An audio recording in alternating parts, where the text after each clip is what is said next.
a mere infant, discarded like trash in the heart of the forest of beasts. Fate granted him a second chance, raised until age 5 by a colossal, apex predator leopard. In that savage wilderness, he mastered the primal art of the hunt. His destiny shifted again when he was discovered by a mysterious old man exiled within the woods. That encounter marked the beginning of a hellish and grueling physical awakening. Every single night, Helmut was forced to consume toxic, soul-corroding poisonous herbs. At dawn, he pushed his body to the brink, squatting and sprinting until his muscles literally screamed. By afternoon, the air hissed as he swung his blade, desperate to master the legendary power of this. Every drop of sweat and blood served one singular, terrifying purpose: to become the most monstrous entity the Kingdom's Academy had ever witnessed. Eons ago, the world's highest authorities whispered of the dark traces left behind. The Demon King's lingering shadow turned the great forest into a hellscape of demonic energy, and so, the land became a forbidden zone that no living soul could ever hope to tame. It was a one-way trip into the abyss. Crossing that threshold meant certain death. The High Table devised a cruel solution: use the forest as a dumping ground for those they marked for death. It became the ultimate disposal site, a place where troublesome souls simply vanished forever. Years later, a devastated mother stood at the forest's edge, wailing for the return of her innocent son. The cold-blooded guards didn't flinch. The seed of darkness was already blooming within the boy. After a hollow prayer from the priests, the child was hurled into the suffocating depths of the roots. A realm of eternal exile, a graveyard where survival was deemed an absolute impossibility. Geniuses, legendary knights, and archmages all had perished there, cast out by divine magic to rot alongside the world's worst criminals. The law was simple yet mocking. If you somehow crawl out alive, your sins are washed away. But then, a child was born bearing the cursed seed of darkness within his very soul. In the eyes of the heavens, his heartbeat alone was a transgression against the world. Abandoned in the thick of the woods, the infant was quickly besieged by biting frost and gnawing hunger. Suddenly, the seed in his heart pulsed. A surge of raw, untapped energy flooded his veins and kept him tethered to life. Against all odds, 10 days passed, and the boy continued to breathe amidst the shadows. That's when a demonic panther emerged from the brush and claimed him as her own. His tragic origin story took a wild turn, and 10 years of survival in the wild commenced. The infant had grown into a lean predator, currently locked in a high-stakes hunt for a forest rabbit. But this was no ordinary prey. The hunt proved elusive, forcing him to get serious. With a predatory burst, he lunged through the air and finally pinned the creature down. He proudly called out to Alaga, announcing that the kill was secured. Alaga, the very panther who had plucked him from death's door a decade ago, loomed over him.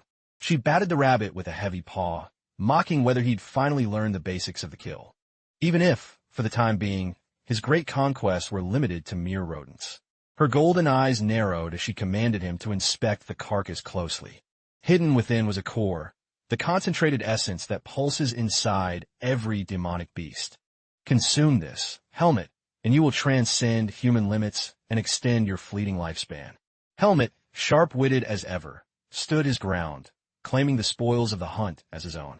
He prepared to feast, but a sharp warning stopped him dead in his tracks. The core's power was a poison to humans.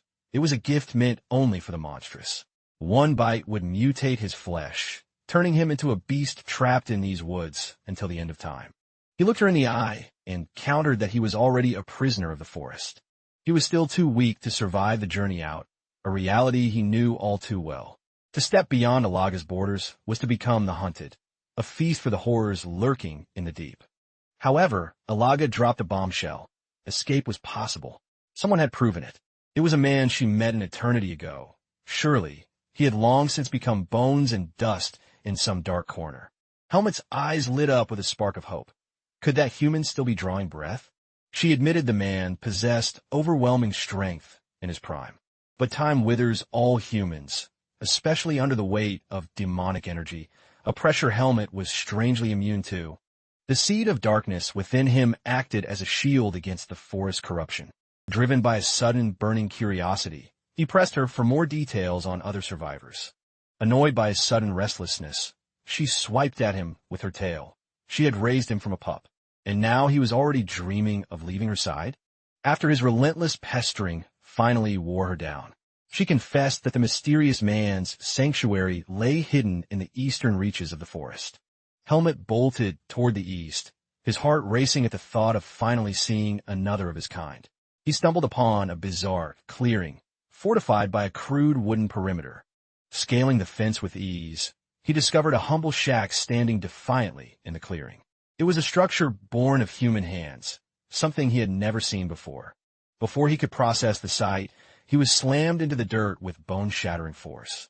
A towering man loomed over him, his voice a low growl. "Who are you, boy?" Gasping for air, Helmut blurted out that Alaga had sent him to find the man of the East. He confessed his ultimate ambition. He wanted to find a way out of this living hell. The old man's eyes turned cold as he questioned the boy's motives for leaving. He warned that the human world was no paradise. Humans are fragile creatures without fangs or claws. Yet, they are far more vicious and deceptive, driven by an insatiable hunger to dominate. Helmut revealed his truth. He was a child of the outside, exiled as a babe because of the seed. The old man froze. Those born with the seed are usually purged instantly, meaning this boy's bloodline was anything but ordinary. The curse in his chest was the very reason he had been tossed into the abyss.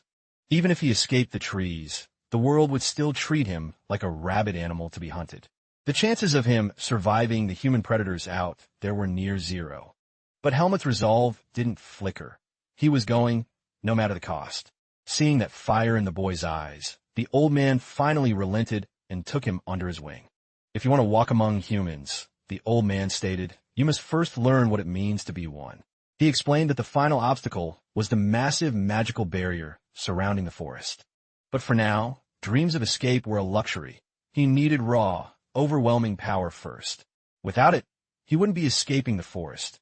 He'd just be delivering himself to a grave. Thus, his true education began within the walls of that small, wooden shack.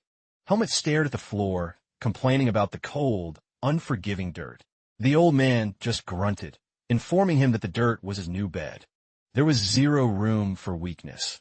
The path ahead was paved with grueling labor. He donned human clothes for the first time, marking the end of his life as a wild animal.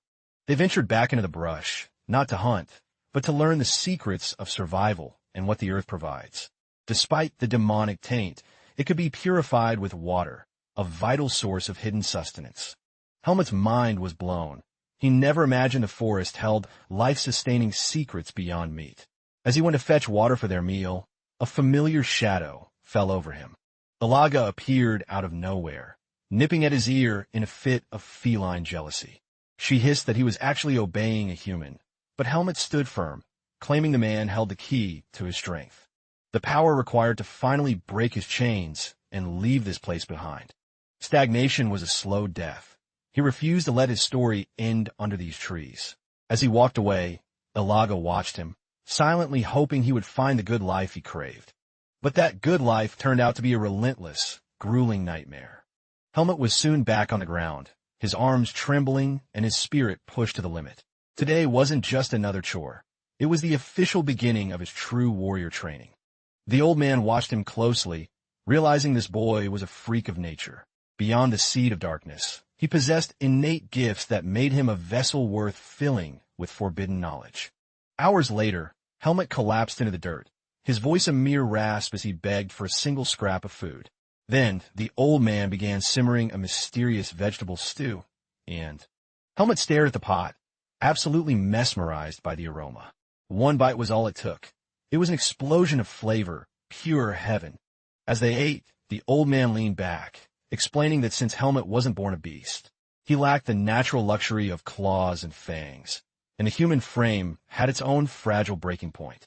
Because of those limits, the real hell would begin tomorrow, the way of the sword.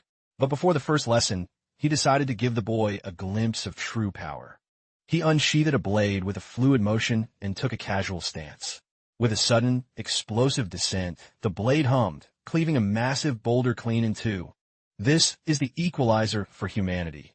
the singular force that ensures their survival. It is called vis. Just as monsters channel demonic energy, humans wield this invisible essence. And though Helmet's Seed of Darkness was a different beast entirely, the core principles of power remained the same. Helmet's eyes sparkled with greed for strength. He wanted to master it this very second. His enthusiasm was met with a swift smack to the skull. His body was still far too weak to contain such power. The priority wasn't raw force, but achieving a perfect, soulful communion with the blade. He warned the boy that the path ahead was paved with agonizing struggle and soul-crushing effort. But the sword never lies. It rewards those who refuse to yield. And so, the days turned into weeks.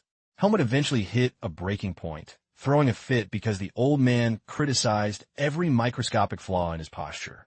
Yet, despite the tantrums, the old man was secretly shaken by the boy's progress. His growth rate wasn't just fast, it was completely surreal, defying all logic. The Seed of Darkness usually warps a human into a bloodthirsty, mindless animal, but against all odds. This child remained sharp, disciplined, and possessed a terrifyingly indomitable will. Then, the old man delivered a few sharp taps against Helmet's practice blade. He looked the boy in the eye, asking if he could finally feel the subtle shift in the air. When Helmet just blinked in confusion, the old man sighed. No dinner tonight until he figured it out. In the silence of his hunger, Helmet began to perceive it. The sheer weight of the impact was evolving. The velocity of his strikes and the precision of his reach were transforming into something lethal. He realized that even if the form looked the same, the underlying essence had shifted. The old man nodded. Mimicking the movements of a master was just child's play. He needed more. He had to synchronize his entire physical being with the very spirit of the steel. Every fiber of his muscle and every thought in his mind had to be under absolute, perfect control. Every single swing required him to pour his heart and his very soul into the edge of the blade. Reinvigorated by the challenge, Helmet's fighting spirit flared as he resumed his relentless practice. Later, he wandered down to the riverbank, seeking a moment of peace from the monotonous grind.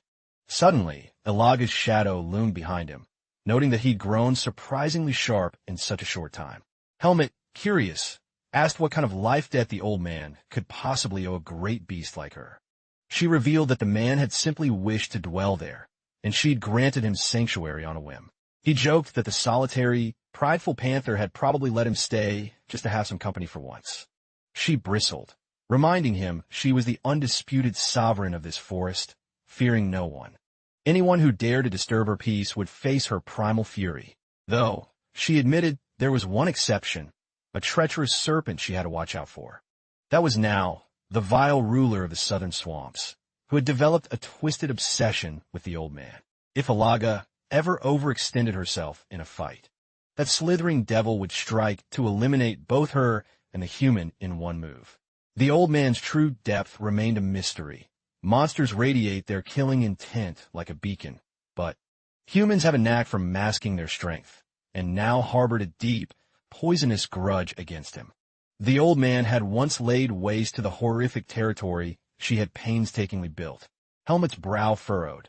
What kind of horrible region could exist in a place already this hellish?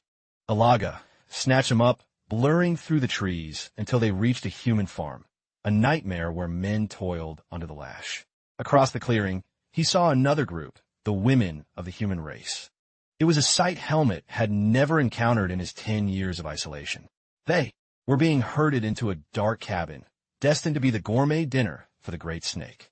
Now had a depraved preference for the tender meat of human females. The men were kept as broken slaves for labor.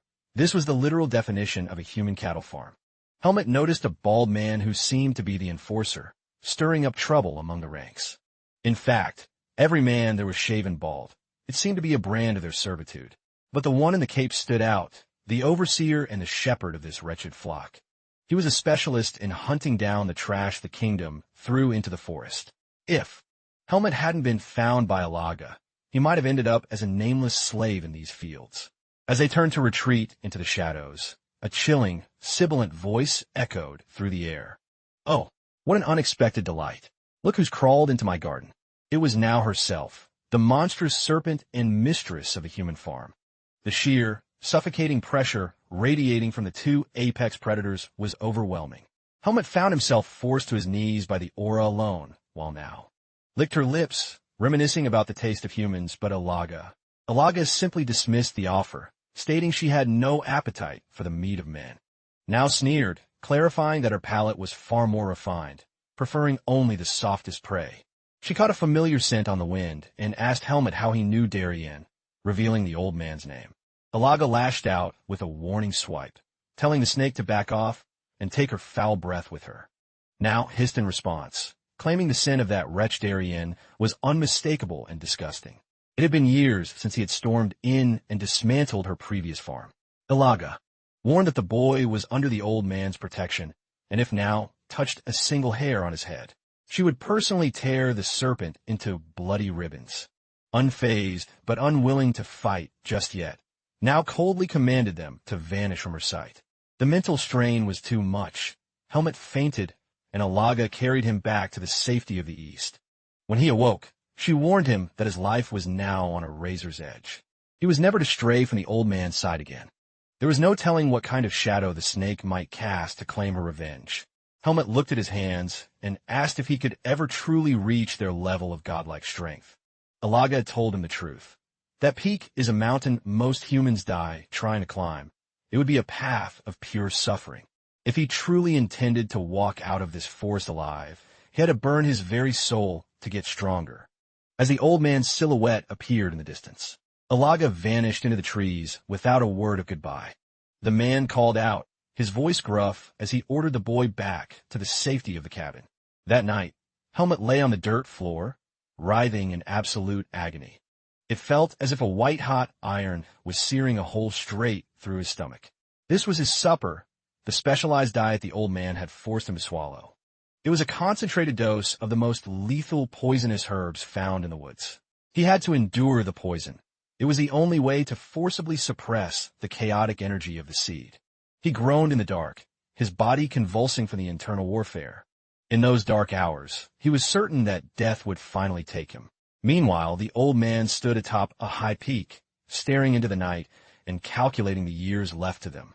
By dawn, Helmet was back on his feet, his sword cutting through the air in a tireless rhythm. He paused, looking toward Darien with a look of pure astonishment. Lately, his body felt unervingly light, as if the gravity of the forest had loosened its grip. He wondered if it was the poison, or perhaps his body had finally adapted to the demonic soil itself. The pain that had defined his existence for weeks had finally vanished into nothingness. The old man saw the change in the boy's eyes. The time for games was over.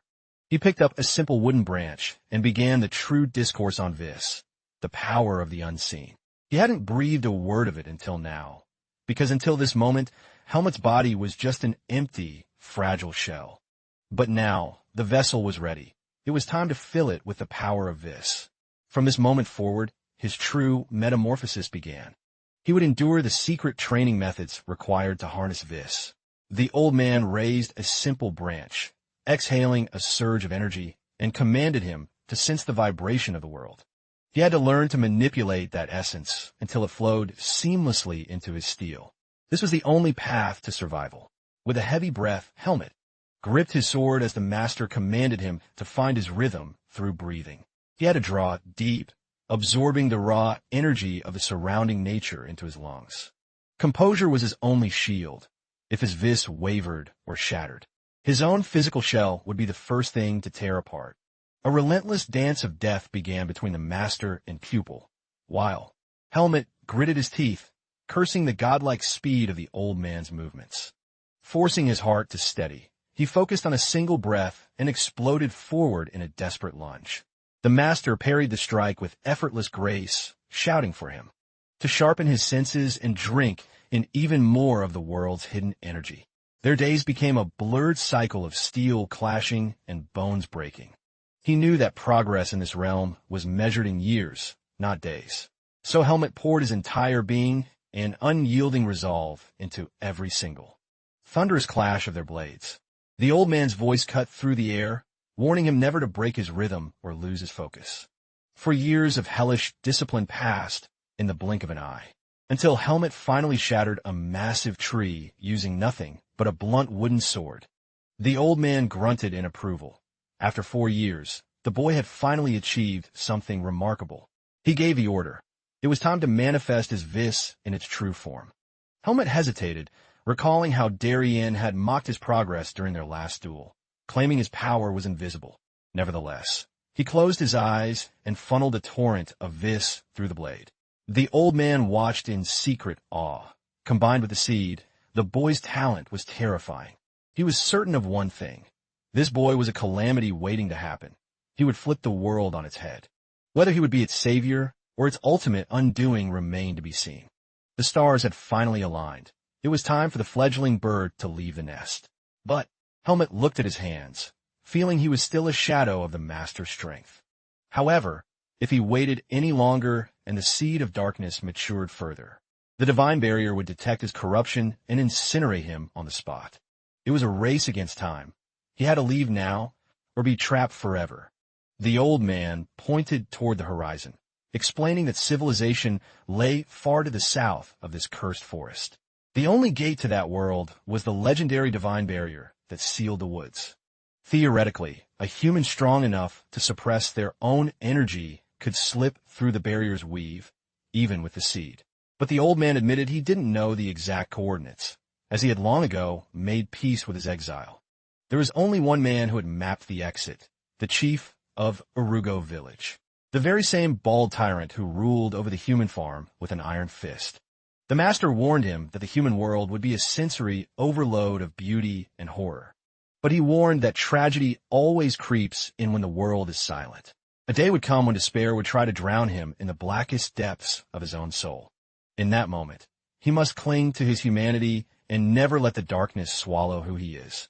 That was the master's final, most important request. With his lessons finished, the old man simply turned away to take a weary nap. He told Helmet to return at dawn for a final parting gift. That night, Helmet found Alaga, who sat in a rare, pensive silence, knowing her cub was finally leaving the wild. The air was heavy with a complex, unspoken sorrow. Alaga simply scoffed, noting that his sadness was proof he was finally becoming more human than beast. Then, as the morning sun pierced the canopy, Helmet returned to the cabin, but upon opening the door, the old man sat motionless, a master-crafted sword and a traveler's bag laid out before him. At that sight, a heavy realization struck Helmet's heart.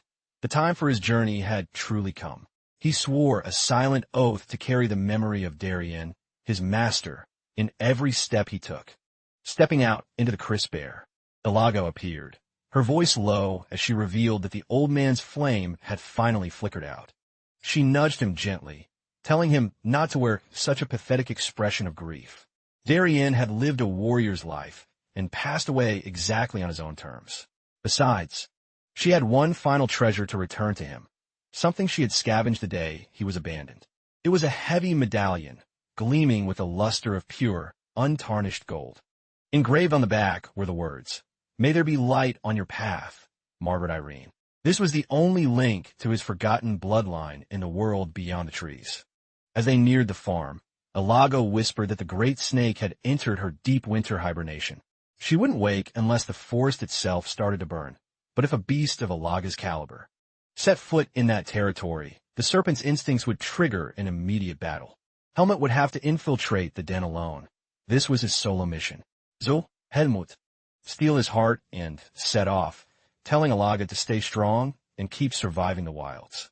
Inside the human farm, just as the chief was about to blow out his candle for the night, Helmet materialized like a ghost.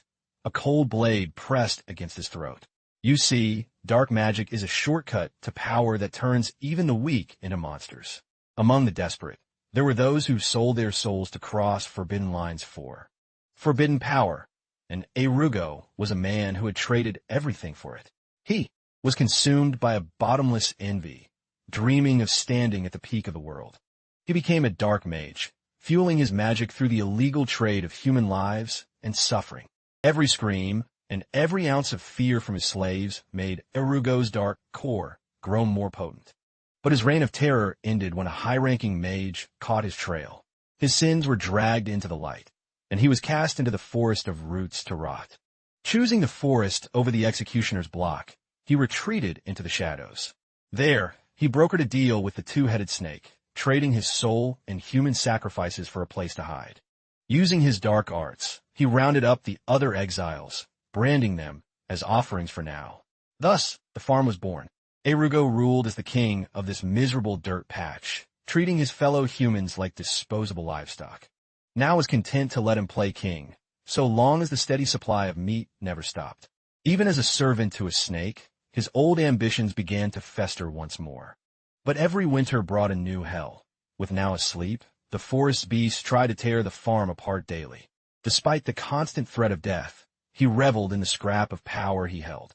But now, with steel biting into his neck, he trembled as Helmet demanded the secret to the exit, the hidden path out of the forest of roots. The bald mage gasped, asking if he was the legacy of Darien, but his curiosity was met with silence. One wrong word, and his head would roll across the floor. He desperately warned that his death would trigger a magical alarm, waking now from her slumber. Helmet didn't flinch, noting that the mage would be the first one eaten if the snake woke up. The cold logic was undeniable. The snake couldn't bring a dead informant back to life. He tried to bluff, claiming only he held the coordinates in his head, but Helmet was one step ahead. He knew that all mages are obsessive record keepers who can't help but write everything down. If he died, Helmet would simply burn the house down and sift through the ashes for his journals. Finally, broken by the boy's cold resolve, the mage agreed to reveal the secret of the barrier. He led the way down a creaking set of stairs into a hidden, dimly lit basement, while he explained that his exit was purely theoretical, a mathematical gamble that no one had the guts to test. He muttered that Darien was the only one with the power to pull it off, and seeing Helmet there meant that the old legend had either given up on the world or had finally met his end. He reached for a dusty tome, but before handing it over, he made a final, desperate pitch. He invited Helmet to stay, to take up the mantle of the farm and live as a king among the shadows. He assumed that as Darien's legacy, the boy would crave the throne of this shadow kingdom. But Helmet brushed him off. His only desire was the grimoire that held the secret to his liberation. The mage confessed he had plundered the forbidden text from a hidden sanctuary long before his exile began. The scrolls spoke of a colossal, hidden waterfall thundering at the forest's southern frontier. It was a nexus where rushing water and demonic miasma converged to ignite raw divine energy, the only weak point in the seal. But he warned that even a weakened seal was an apex-level divine barrier designed by the gods. A single misstep or a flicker of weakness would result in his body being incinerated into ash. That was the extent of his knowledge, and despite the man's vile nature, Helmet recalled Darien's philosophy, that even the lives of the wicked should not be snuffed out carelessly. Therefore, Helmet opted for a bone-shattering strike to the mage's solar plexus instead of a killing blow. He bound the tyrant to a stone pillar, leaving him to rot in the darkness of his own basement. He coldly remarked that the bindings would hold just long enough for him to make his escape. The mage shrieked in fury as he realized his dark mana was being suppressed, but his cries fell on deaf ears. Helmet simply stepped out into the light, finally turning his back on the forest that had raised him. Infuriated and humiliated by the defeat, the bald mage refused to let it end there. He channeled a forbidden ritual, burning his own life force to summon the great serpent, Lady Now. The serpent stirred from her frost sleep, hissing in anger at the interruption. The mage blurted out the news. Darien was dead, and his prized pupil was ripe for the taking. A sinister joy filled the snake. Her ancient rival was gone, leaving Helmet as easy prey. Meanwhile, Helmet was a blur of motion, sprinting through the dense, suffocating undergrowth. He suddenly found himself surrounded by a horde of beasts, all vibrating with Now's murderous intent. The crushing aura of an apex predator filled the air. His only hope was to keep moving. Up ahead, the very atmosphere began to warp with a concentrated, poisonous demonic energy, now materialized from the shadows, mocking him for thinking he could escape her domain. Helmet knew then, the path forward was through her scales. The gargantuan snake launched a strike so fast it broke the sound barrier. Helmet danced through the carnage, but the impact kicked up a blinding veil of grit and debris, obscuring his vision entirely in the heat of a life-or-death struggle. Before he could react, the serpent's massive, cold coils began to constrict around his frame. He forced his heart to slow, knowing that panic was a luxury he couldn't afford against such a monstrosity. He refused to be a footnote in her history. He would dictate the end of this battle. Now unhinged her jaws, gathering a sphere of pure annihilation before unleashing it. Using the flash of the blast as cover, Helmet lunged with suicidal bravery toward her open maw. But she was a veteran of 1,000 battles, swatting him aside with a whip-like snap of her tail. Instead of falling, he used the momentum to sprint directly up the length of her thrashing body. For all her size and ancient power, now was still a creature of flesh and blood, and he possessed the vis necessary to find a single point of failure in her defenses. He channeled every ounce of his will into a single, blinding slash across the serpent's eye. The beast recoiled in agony, and Helmet knew it was his only chance to bolt, but now, crazed by pain, lunged again. The clash of their powers triggered a shockwave that leveled the surrounding trees. When the dust settled, Helmet had vanished like a ghost, leaving the wounded serpent behind. Hours later, he huddled in a hollow tree, lungs burning, realizing for the first time just how outclassed he truly was. Just as he thought he had finally slipped the noose, she appeared behind him again. In this forest, her eyes were in every shadow and every leaf. She lunged with her jaws wide enough to swallow the world. Suddenly, Ilaga intercepted the strike, her claws clashing against Nao's fangs. The panther snarled at him to run. This was a battle between kings that he couldn't hope to join. She commanded him to seize the window she had opened and claim the freedom he desired. With a heavy heart and a final look back, Helmet sprinted toward the southern horizon. As the two legendary beasts locked in a stalemate, Ilaga declared she would hold the line until the end. Helmet crossed the border of the panther's territory and didn't stop running for 2 grueling days. This was his one and only shot at the world. He couldn't let their sacrifice be in vain. He finally reached the waterfall, noting the air here was strangely pure, devoid of the forest's usual rot. Suddenly, shimmering feathers began to drift down from the canopy like winter snow. A majestic, giant bird descended, demanding to know who dared to trespass in the northern peaks. This was Iger, the sovereign of the skies. Ilaga had warned him that the sky ruler was a creature driven by an insatiable curiosity for the unknown. Iger sniffed the air, trying to determine if he was a stray from Nao's farm or a ward of the panther. Recognizing the scent of Ilaga, she accused him of being an invader in her high domain. But the boy stood tall, stating he was on a quest that defied the laws of the forest. And if she let him pass, she would witness something that would satisfy her curiosity for a lifetime. He proclaimed he would be the first soul in history to pierce the barrier and escape the forest of roots.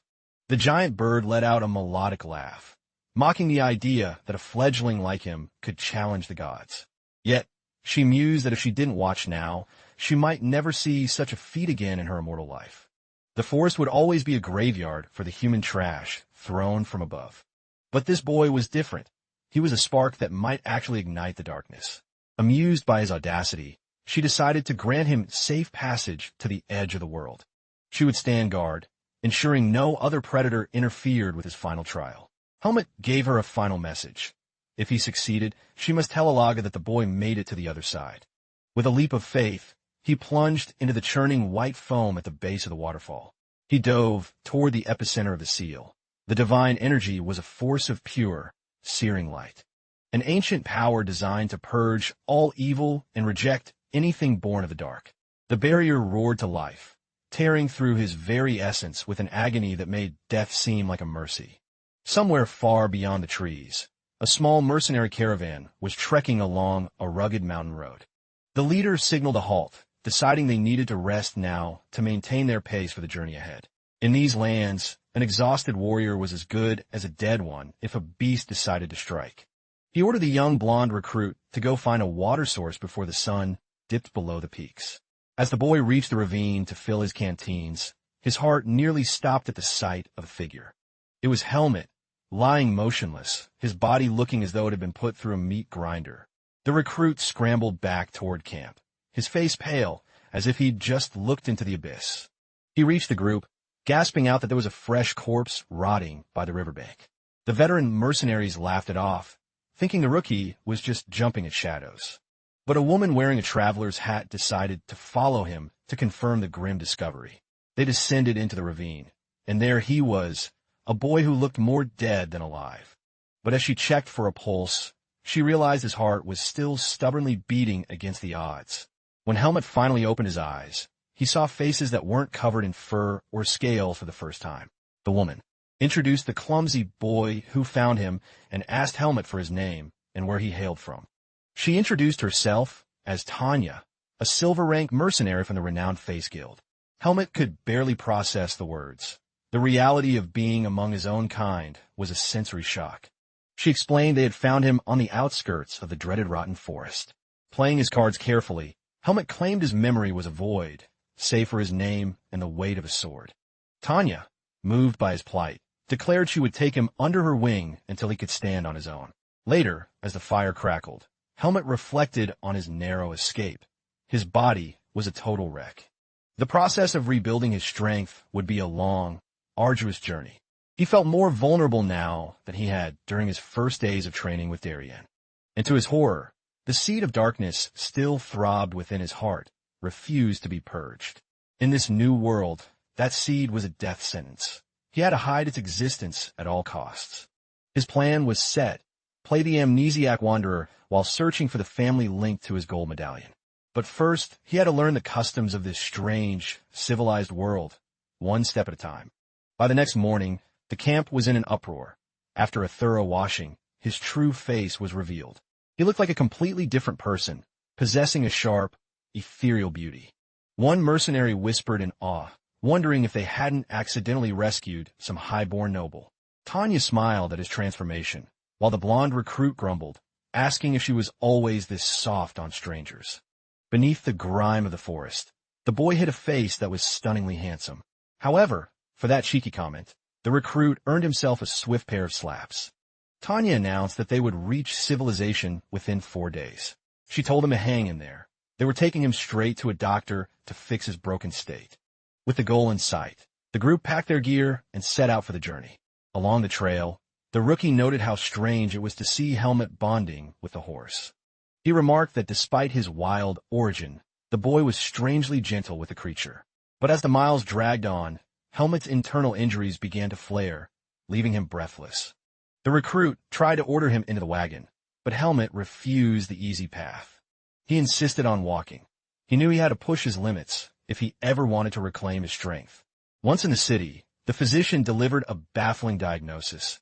There was nothing physically wrong. Tanya flew into a rage, accusing the doctor of being a hack for ignoring the boy's clear suffering. The doctor stood his ground. No matter the test, the boy appeared to be in peak condition. He prescribed a simple tonic, suggesting that his lost memories would resurface when they were ready. Once outside, Helmut reassured a worried Tanya that he was already feeling more like himself. She noted that his physique was surprisingly solid, a frame built for combat. She surmised that a master must have spent years molding him into a weapon. Looking for a thrill, she challenged him to a duel the following day to shake off his lethargy. Helmut recalled her status: a silver rank 3 mercenary, a veteran of the blade. She was a legend in her own right, and he accepted, eager to test the gears of his recovering body. The next morning at the training grounds, the air was thick with the scent of sweat and steel. As Tanya led Helmut into the ring, the other mercenaries jeered, telling her not to break the poor kid. She silenced the hecklers with a few well-placed strikes to their heads. She tossed him a wooden practice sword, setting the stage for their clash. The rules were primal. The duel would continue until one of them hit the dirt. Helmut knew he was at a disadvantage. His internal circuits were still haywire. The explosive power of this was still locked away, out of his reach. He decided his only chance was to play a defensive game, parrying her overwhelming force. The duel erupted. Helmut surged forward, but Tanya's guard was like an iron wall, repelling him effortlessly. In a blur of motion, he managed to sidestep her follow-up, narrowly avoiding a direct hit. But he wasn't fast enough. She caught him with a mid-air kick that sent the wind from his lungs. His mind saw the opening, but his sluggish body refused to execute the command. It felt like he was drowning, trying to swing his blade through a thick, invisible mire. Tanya sensed his struggle and pressed the attack, her wooden blade raining down like a storm. She exploited a split-second gap in his defense and sent him crashing into the dust. The match was over. The veteran had claimed her victory. Yet, she offered him a hand, genuinely impressed that a sick kid had held his own for so long. The crowd buzzed, reminded that Tanya was a force of nature even among the elite. The mockery turned to respect as the mercenaries began welcoming him with rough pats on the back. The group's leader, Bien, a gold rank 2 veteran, stepped forward to greet him. He declared that Helmut had more than passed his informal entrance exam. Since they had saved his life, they weren't about to let an amnesiac wander the streets alone. They had been scouting his potential since they found him. He was no ordinary stray. Moreover, he wasn't a fool like the other boys who constantly tried to flirt with his sister, Tanya. Just like that, he was handed a rank 4 mercenary contract, and the camp erupted in cheers.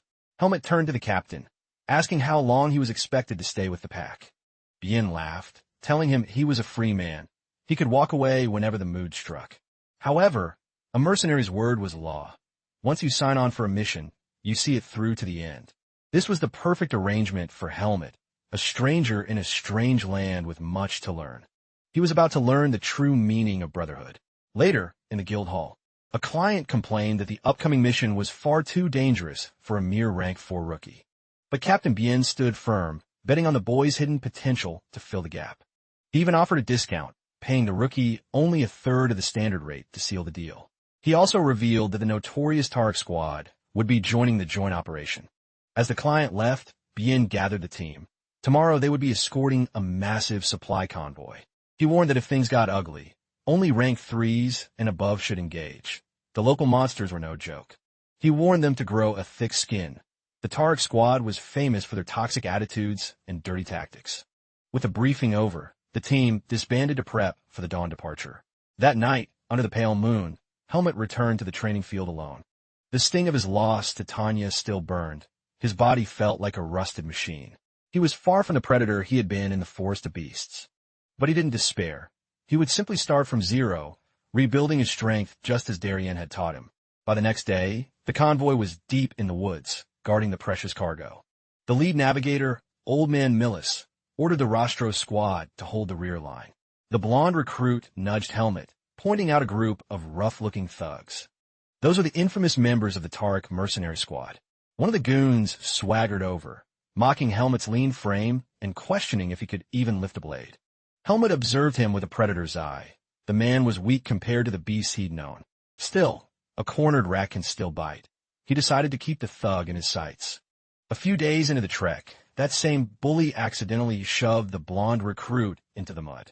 The thug sneered, claiming his foot had simply slipped. He laughed, mocking the recruit for having the delicate face of a girl. Helmut didn't say a word. He simply pulled his friend up and walked away, treating the bully like thin air. The thug fumed, his ego bruised by Helmut's total lack of reaction. He was a rank 3 veteran who had been demoted due to a lingering arm injury, and his pride was fragile. His brother, the squad leader, had given him a final warning. One more mistake, and he was out.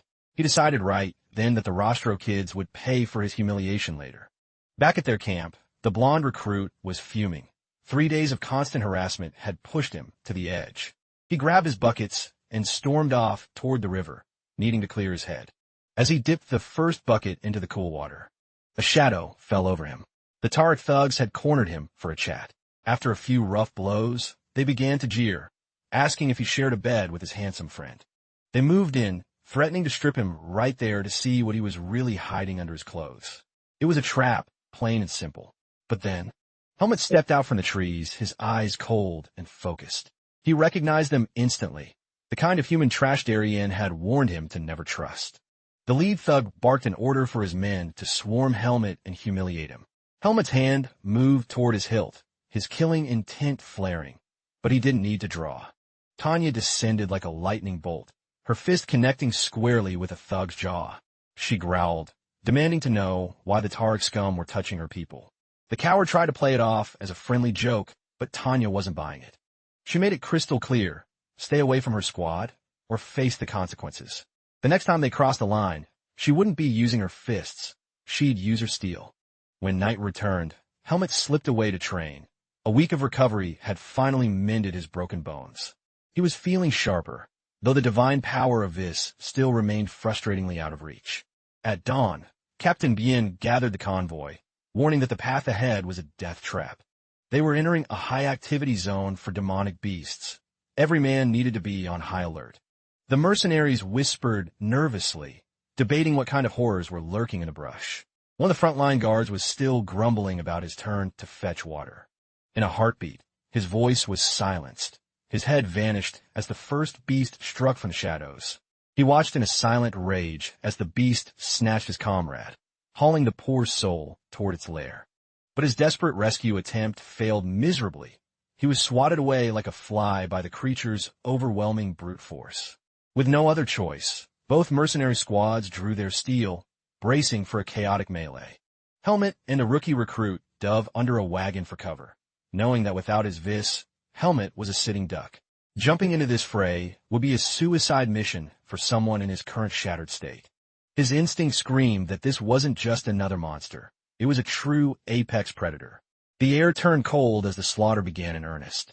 The elite rank 2 veterans charged the front line, forming an iron wall. They moved with lethal precision, surrounding the beast and raining down heavy, crushing blows. Meanwhile, the remaining mercenaries fanned out to hold off the swarming lesser monsters. The front line was a blur of high-level combat, as the rank 2s finally ignited their vis. Even with their mastery, the boss beast proved to be a far more terrifying threat than Helmet ever imagined. The leader successfully drew the monster's aggro, keeping the Titan occupied while the others worked like a well-oiled machine to cull the smaller beasts. Suddenly, the massive beast broke the engagement, vanishing into the thick shadows of the forest. Orders were strict. They weren't here to play hero. Their mission was transport, not extermination, so they let it go. The blonde recruit crawled toward Helmet, begging for help because his legs had turned to jelly. The survivors quickly began harvesting the remains. In a world of mercenaries, monster hides, and seeds are worth their weight in gold on the black market. One of the veterans held up a shimmering, dark crystal, showing Helmet what a seed of darkness looked like. The blonde recruit shuddered, recalling legends that these seeds rot a human's mind, turning them into mindless abominations.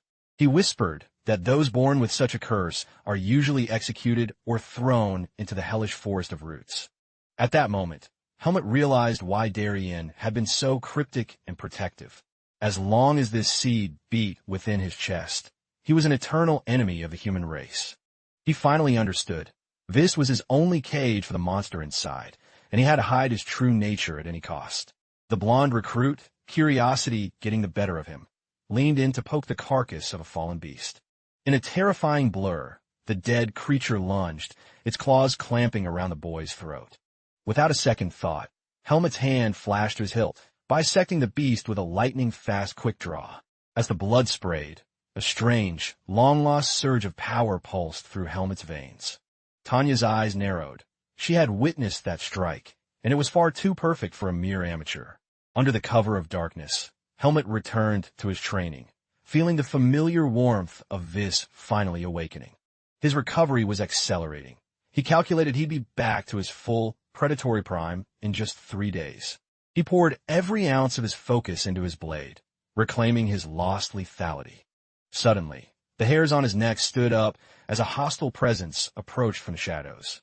It was that arrogant thug from before, sneering that Helmet wouldn't have his mercenary mommy to protect him this time. The bully was determined to teach the pretty boy a painful lesson in hierarchy. Helmet didn't even flinch, simply asking if the man had really traveled this far just to die for his ego. The thug ripped away his bandages, revealing a fully healed arm, and launched a massive haymaker at Helmet, who caught the fist with a nonchalant flick of his wrist. With a sickening crunch of pressure, Helmet forced the man to his knees. He was about to put the dog in its place, but the thug, refusing to yield to a rookie, pulled a hidden blade for a desperate, cowardly strike. It was a fatal mistake. In a move faster than the human eye could follow, Helmet unsheathed his steel and delivered a surgical strike that rendered the man's legs useless, leaving him bleeding out in the dark, a feast for whatever was lurking in the woods. Suddenly, a red haze filled Helmet's vision. The killing intent of the seed was trying to hijack his mind. He slammed a fist into his own chest, using his nascent vis to force the darkness back into its cage. When the bloodlust cleared and he looked around, the thug had managed to crawl away, whimpering in terror at how a nobody could wield the power of this. But the coward's luck had finally run out. When Helmet caught up, the boss monster had returned. It had already crushed the life out of the annoying bully. Helmet didn't hesitate. He ignited his blade with Vis and stepped into the monster's killing floor. Faced with a human who radiated such terrifying energy, the beast actually turned and fled. The rest of the squad arrived moments later, breathless and demanding to know what happened. Helmet kept his face like stone, reporting that Kair had been stalking him, only to be ambushed and slaughtered by a demonic beast. One of the squad leaders offered a hollow apology for the danger Helmet faced, but Tanya exploded in fury, shouting that their sorry wouldn't have brought Helmet back from the dead. She knew they had turned a blind eye to the bully's harassment. Another leader warned her to watch her mouth, reminding her that the dead man was his own flesh and blood. Tanya didn't back down an inch, snapping that if he had raised his brother better, he wouldn't be a corpse right now. The elder, Maze, finally stepped in to quell the fire, ordering everyone to focus on the mission. They couldn't waste tears on a fool who had sought his own demise. As a grim consolation, they awarded Helmet the full pay of the mercenary who had perished. The mood was heavy. With 3 men down, they had to overhaul their defenses before the forest claimed the rest of them. Later, Tanya gave Helmet a stern smack on the head, scolding him for ever wandering off alone again. The lecture was rough, but it carried a familiar warmth that pierced through Helmet's defenses. It reminded him of Darien's tough love, and for a moment he felt at home. The journey continued the next day, a relentless gauntlet of fangs and claws. By sunset, the Rostro squad was at its breaking point. They had been the target of every ambush since dawn. It wasn't a coincidence. The monsters were being funneled directly into their rearguard. While the Rostro fighters bled, the Taric squad stayed fresh, barely lifting a finger to help. That night, tension boiled over inside the command wagon. Old Man Millis demanded that Taric move his men to the rear to support the exhausted Rostro squad. Taric sneered, rejecting the plan in favor of cold efficiency, a strategy that was as cruel as it was simple. He planned to use the Rostro squad as live bait to keep the monsters busy while the rest of them escaped. Millis was appalled, asking if the man had any shred of mercenary honor left. Taric countered that in this forest, honor was a luxury that bought you a grave. The boss beast was playing a long game, waiting for them to collapse from exhaustion before striking for the kill. To Taric, sacrificing the weak was the only logical way for the strong to survive. The next morning, the betrayal was complete. The Taric squad bolted at the first sign of trouble. A massive wave of demonic beasts swarmed the now-abandoned rearguard. Captain Bien realized they had been left for dead, but before despair could set in, Helmet stepped forward, his eyes burning with a light they had never seen. As the monsters closed in for the kill, the battle for survival began. The odds were impossible, and Helmet knew that if he didn't intervene, his new allies would be slaughtered. He looked at his comrades and told them to keep their mouths shut about what was coming next. He unleashed his true vis, the air around him distorting from the sheer pressure.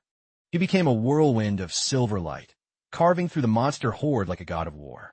In seconds, the clearing was silent, littered with the remains of the demonic army. As he sheathed his blade over the final carcass, the squad stood frozen in shock, unable to process the godlike power they had just witnessed. Helmet simply wiped his blade, calmly stating that his recovery was finally complete. Tanya's jaw dropped. Her suspicion was confirmed. This boy was a monster in human skin. Captain Bien was speechless. Not even the highest-ranked gold mercenaries could wield this with such purity. Regardless of their fear, Helmet promised to see them safely to the edge of the forest. They took off, tracking the cowardly Taric squad through the undergrowth. The traitors had been running all night, thinking they were safe. But Helmet's refined senses picked up a scent on the wind. The sounds of a desperate, bloody struggle were echoing from just up ahead. At their current breakneck pace, it would take nearly an hour to close the distance. Ignoring the risk, they pushed forward to bail out the fools who had abandoned them. Meanwhile, the other group was being slaughtered. Their struggle became hopeless the moment the boss beast emerged. Trapped and outmatched, they realized they were utterly doomed. The blue-haired leader realized the end was near. He urged his second-in-command to desert the men so they could save their own skins. His cold logic was simple. If all the witnesses died here, their precious reputation would remain untarnished. Without a shred of honor, the two cowards fled into the night, screaming for the rest to scatter and die. Old man Millis stood paralyzed, cursing the moment he ever trusted the Tarek squad. The monster didn't hesitate, tearing into the defenseless workers cowering inside the wagon. Just as the killing blow was about to fall, Helmet arrived like a bolt of lightning, sending the Titan flying with a single strike. The captain had sent him ahead as the vanguard to assess the carnage. With his vis fully awakened, Helmet knew he could end this alone. However, as he closed in, he felt a chill run down his spine. This monster was the most formidable predator he had encountered since stepping foot outside the forest of roots. He tightened his grip, knowing that a single lapse in concentration would be his last. The clearing exploded into a chaotic battlefield as steel met prehistoric fury. Suddenly, the monster began a dark ritual, gorging on the essence of its fallen kin. It was evolving, its power swelling to terrifying new heights before his very eyes. Helmet knew he had to go all out. He needed to execute this abomination before his squad arrived to witness his true power. The air hissed as he struck from every conceivable angle, a blur of silver and shadow. The monster lunged with a familiar, predatory grace, an attack pattern Helmet knew by heart. It was the exact same strike used by the Great Snake now.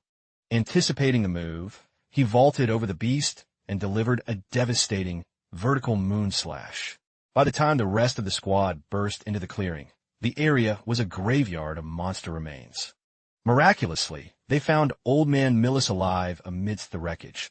As he opened his eyes, he stared at Helmet, convinced he had already crossed over into the afterlife. He wept, begging for forgiveness because he had let the Tarek squad threaten him into silence. But the debt was settled.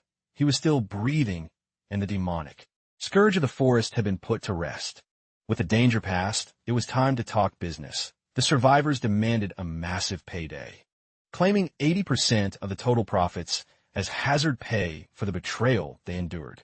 They reminded him that without their intervention, Millis would be nothing but a memory. Faced with the truth and his own guilt, the old merchant had no choice but to agree. The captain's curiosity finally piqued. He asked what kind of forbidden cargo was worth all this blood. Millis confessed. Their mysterious client was none other than the archmage Antio, and the artifacts were smuggled treasures directly from the high vaults of the Lumen Temple. The temple's influence was absolute, a shadow that stretched across every corner of the continent. The legendary heroes who slew the Demon King millennia ago had long since transformed into a corrupt political machine. Under the guise of divine protection, they were now hoarding power and demanding blood sacrifices. Kingdom after kingdom had fallen to their knees, submitting to the temple's iron will. Yet, even the temple's long reach couldn't grasp the throat of a rogue like Antio. During the chaos, the mage had stolen a relic he wished to decipher. If word got out that the merchants were his mules, the entire association would be burned to the ground by the Holy Inquisitors. They only took the risk because Antio had saved their leader's life years ago. This was a debt paid in blood. Helmet listened intently, asking if this archmage was truly as legendary as the rumors claimed. The men whispered stories of him nearly shattering one of the temple's unbreakable divine barriers. A spark of hope lit up in Helmet's mind. Could a man of such power finally purge the seed? Days later, the group finally crossed the threshold, leaving the territory of the beast behind. The captain pulled Helmet aside, handing him a rare elixir to accelerate his vis recovery. He gripped the boy's shoulder, offering a sincere thanks for keeping his men alive. He knew that without Helmet's hidden strength, they'd all be rotting in the dirt. At dawn the following day, they reached the designated coordinates for the handoff. The captain looked around in confusion. They were standing in a desolate wasteland with no signs of life. Millis ignored the skepticism, insisting this was the exact gateway to Antio's hidden sanctum. Rather than explain the complex ley lines, he pulled out a mystical key pendant. As he touched the necklace to a gnarled tree, the very air began to ripple with ancient mana. It was high-level spatial magic. They were stepping through a tear in reality itself. The captain watched in awe, his mind struggling to grasp a power that defied the laws of physics. Helmet suspected an illusion, but the sudden, biting chill told him they had traveled hundreds of miles in a single step. There, waiting in the center of a frozen garden, stood the archmage Antio. He greeted the merchant caravan with a voice that resonated with the weight of centuries. Finding the cargo intact, he expressed his gratitude before asking the grim question of casualties. His eyes scanned the wagon, sensing the lingering echoes of those who had perished. Miles admitted with a heavy heart that only a third survived the gauntlet against the evolving titan. Antioa's interest flared. He demanded to know the whereabouts of the beast's remains. Miles, ever the businessman, noted they had already harvested the parts. The materials were for sale. Without batting an eye, the mage offered a staggering 150,000 marks, leaving the mercenary speechless. It was a king's ransom. The men whispered that the wealth of an archmage truly knew no bounds. Antio signaled for them to unload, his gaze suddenly locking onto Helmet. Helmet felt a familiar pressure, though this power was vastly different from the dark magic he knew in the forest. It was undeniably immense. As Antioa's eyes met his, the mage smiled, noting that his craft allowed him to peer through the masks people wear. Helmet's instincts flared as the mage signaled for a private audience. With a flick of his wrist, Antio cast a sanctuary barrier, sealing the two of them in a pocket of silence. The mage bowed slightly, showing a rare respect for the dangerous secret Helmet carried. He invoked a mage's oath, visible chains of light wrapping around his arms to guarantee his silence. He invited the special boy to ask the one question that was burning in his soul. Helmet hesitated, unsure if he could trust any mage, but his desperation eventually won out. Antio didn't wait for the words. He asked directly if the boy sought a cure for the shadow seed. Helmet nodded. He wanted to know if there was any way to rip the curse from his heart. The archmage's face turned solemn. He answered with painful honesty. It was impossible. The shadow seed wasn't a parasite. It was now inextricably woven into his very life force. It was a demonic essence that only took root in infants who were destined to die. The seed hadn't just infected him. It had resurrected him. It would remain a part of him until his final breath. The news hit Helmet like a physical blow. He had gambled everything on the archmage's wisdom. Antio reminded him that he was merely a master of elements, not a god who could rewrite destiny. However, he admitted he had never seen a human successfully taming the seed's hunger. Usually, the seed devours the host's mind, driving them into a blood-frenzied madness until they mutate into a demonic disaster. Helmet was a walking miracle. He had found a way to suppress the demon within using pure vis.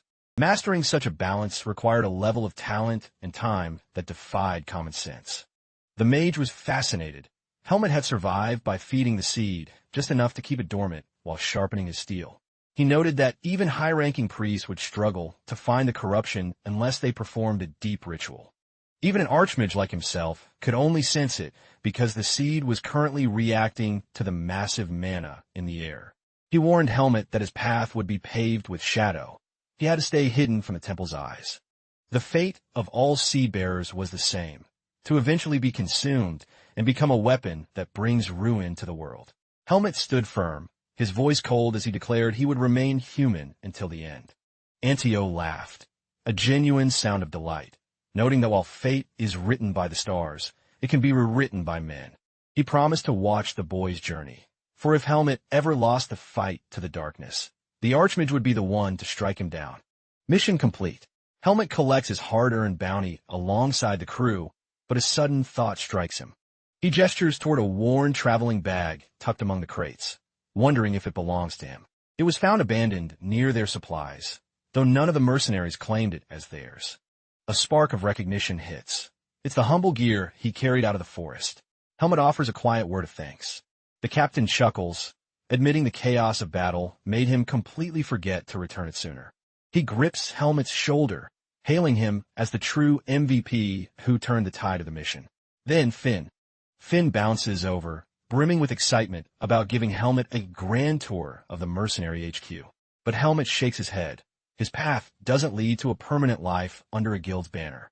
Tanya steps forward, offering to let him keep his temporary squad credentials for future use. For now, a far more urgent destiny is calling out to Helmet from across the horizon. He hoists his meager belongings onto his back and prepares to vanish into the distance. The air is filled with warm farewells as the crew watches their mysterious savior depart. The captain shouts one last time, "If you ever need a blade at your back, the Rostro squad is yours." As the distance grows, Helmet feels a sharp, unfamiliar pang of sorrow tightening in his chest. It's the same hollow ache he felt when he said goodbye to Darien and the wild spirit of Alaga. He is free, yet haunted. The beasts of the forest may be gone, but the seed of darkness. It remains a glutton, feasting on his every movement just as it did in the depths of the wild. He realizes the truth. He must transcend his limits until he becomes a cage the seed can never break. Elsewhere, in a dark corner of the city, a man grumbles that the coin wasn't worth the hell they endured. The cowards of Tariq gloat about their survival, planning to rebuild their name while their sins remain buried. Their laughter is cut short by a voice that chills them to the bone. It's the captain of Rostro. Tanya and the rest of the squad kick open the door, their eyes burning with the fires of vengeance. The traitors freeze, their blood turning to ice. As Finn scans the room, the table by the window is empty. The hero who should have been there has already moved on.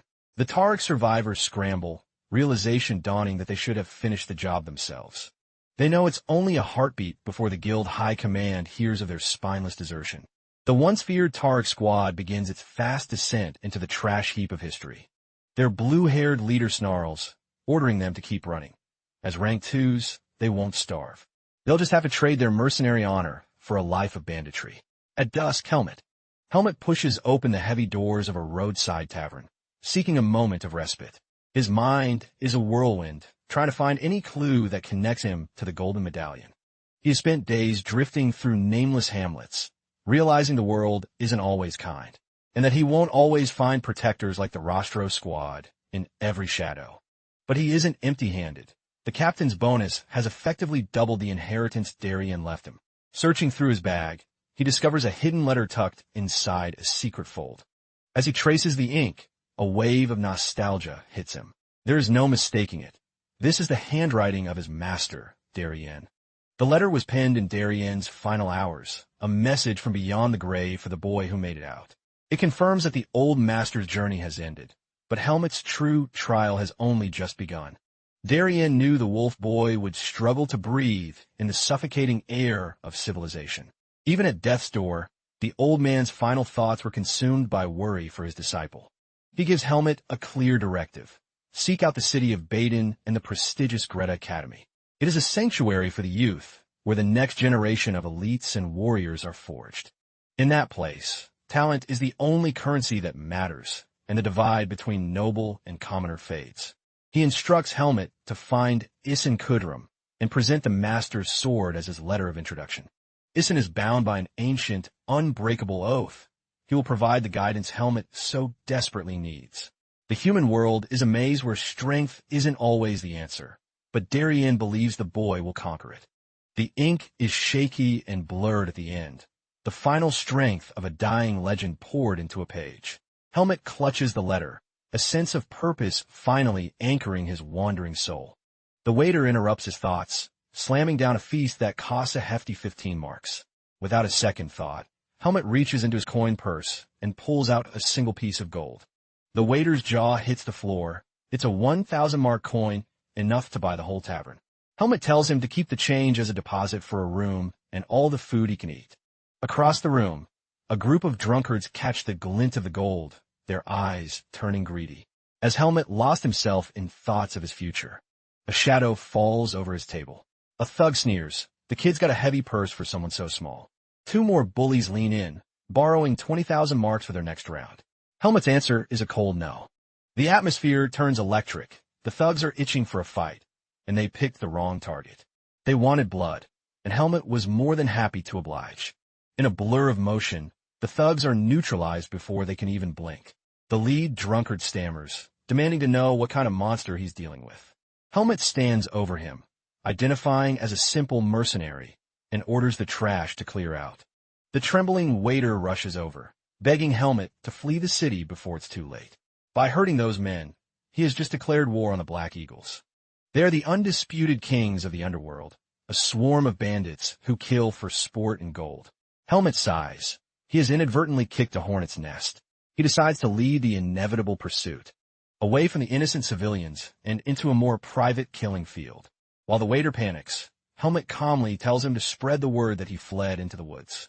But he'll be back, so he'd better keep that room ready for a return visit. Deep in the moonlit alleys, the black eagles mobilize, tracking the boy's scent with predatory glee. They converge on the forest behind the inn, their blades drawn and ready for a harvest. They are eager to hunt Helmet down, determined to prove that the black eagles are the apex predators of this territory, and no one escapes their talons. Hidden among the shadows of the trees, Helmet waits. He reflects on his time with the squad. Some humans are beasts in disguise, while others are worth protecting. It is the fundamental duality of the human race. They are guardians and monsters all at once. Humanity is a puzzle more complex than any riddle the Forest of Roots ever threw at him. Darien warned that force isn't a cure-all, but in this moment, his blade is the only language these bandits speak. He reaches a cold conclusion. Humans who choose to act like mindless demonic beasts must be treated with the same ruthless finality as the monsters he slew in the wild. They came seeking a slaughter. He'll give them a grave. He vanishes into the canopy. Helmet blurs from branch to branch, his movements a symphony of predatory grace. He notes with a trace of boredom that these eagles are slower and weaker than Tanya ever was. He plans to finish this before dawn so he can catch a few hours of sleep back at the inn. But suddenly, a violent tremor racks his body. The seed of darkness is screaming in response. He collapses, his heart thundering. Why now? He wasn't hunting monsters this time. He was hunting his own kind. A terrifying realization takes hold. Spilling human blood acts as a catalyst, forcing the seed to sprout and expand within him. This is a disaster. If he leaves a trail of corpses, the world will treat him like a rabid animal. He can't kill his way out of this. He must master restraint. He needs the Academy's secrets, and he needs them now. Deep in the bandit camp, a scout reports the total annihilation of the scouting party. The bearded commander doesn't flinch, coldly ordering the next phase of the plan to commence. Another scout arrives, breathless, announcing that the recruits have arrived. And who should walk in but the disgraced rank 2s of Tariq, their honor in tatters, and seeking a new master. The commander grins. He has a soft spot for strong men with nothing left to lose. But entrance into the Eagles isn't free. There is a blood price to be paid. He doesn't doubt their combat prowess. Mercenaries are trained to kill, after all. But the Black Eagles operate in the shadows, where morality is a hindrance and laws are non-existent. One noble mistake could ruin a million-mark operation. He needs to know they have no soul left to sell. He demands a sign, a singular act of brutality, to prove they are ready to become true monsters. He handed them a minor trial. The previous night, 5 of his seasoned underlings vanished into thin air, and based on the grim evidence found, they were hunted down and slaughtered by a lone mercenary. The corpses reveal they were taken out with a single, lethal strike. No weapon trails, just pure precision. The target is described as a youth of about 15, possessing hair and eyes as dark as the abyss. He promised that if they delivered the boy's head, their entry into the Black Eagles was guaranteed. The blue-haired traitor demanded the target's current location, and the scouts confirmed. He was spotted at an inn within a neighboring settlement. Since he only recently departed, he couldn't have wandered far from their reach. In another city, Helmet considered picking up a contract to travel under a cover story. As he stepped into the guild, the receptionist welcomed him with a practiced smile, inquiring about his business, which was, quite naturally, to sign on for a new mission. Since his mercenary guild registration was active, the process was seamless. She asked for his preference, but in truth, Helmet didn't care about the gold. He only needed a route leading toward the metropolis of Baden. Since Baden is a massive hub, finding a transport or escort job was as simple as breathing. She pulled a file for an escort mission involving a noble lady, but it came with a bizarre catch. The mercenary had to physically match the lady's specific ideal type. Looking at his striking features, the receptionist decided Helmet was the perfect candidate. After signing the contract, he ducked into a tailor shop, recalling the woman's advice that he needed to look the part of a high-class guard. His face was already doing the heavy lifting, so all he needed was a wardrobe upgrade to seal the deal. Inside, a boisterous man with a thick mustache began parading a series of elite outfits, while a calm Helmet asked for the damage to his wallet. The price tag for the ensemble was a staggering 2,000 marks. Considering the mission only paid 800, the math was an absolute nightmare. When he returned to the guild, the receptionist was practically dazed by Helmet's transformation, gushing over how the new threads highlighted his aura. He cut through the flattery with a cold, "Don't call me dear, my name is Helmet." The woman was left speechless. The boy was simply too handsome for his own good. Just as she was confirming his suitability for the noble house, an envoy from the Seringer house arrived to vet the cell's word who had taken the bait. Without wasting a second, he beckoned Helmet to follow him outside. Yet, even as they left, a pair of hostile eyes watched them from the deep shadows. The man introduced himself as Hilton, butler to the Seringers, explaining that this escort wasn't much different from moving precious cargo. The only difference was that his object of protection happened to be a living, breathing human. The job was straightforward: stay with the knights, keep his eyes open, and collect a bonus at the finish line. They reached the upscale inn where the Marquis's daughter was currently staying. There, Helmet was introduced to a stern knight named Cedric. At a nearby table, the young lady was busy fawning over a mysterious figure called Lord Aslia.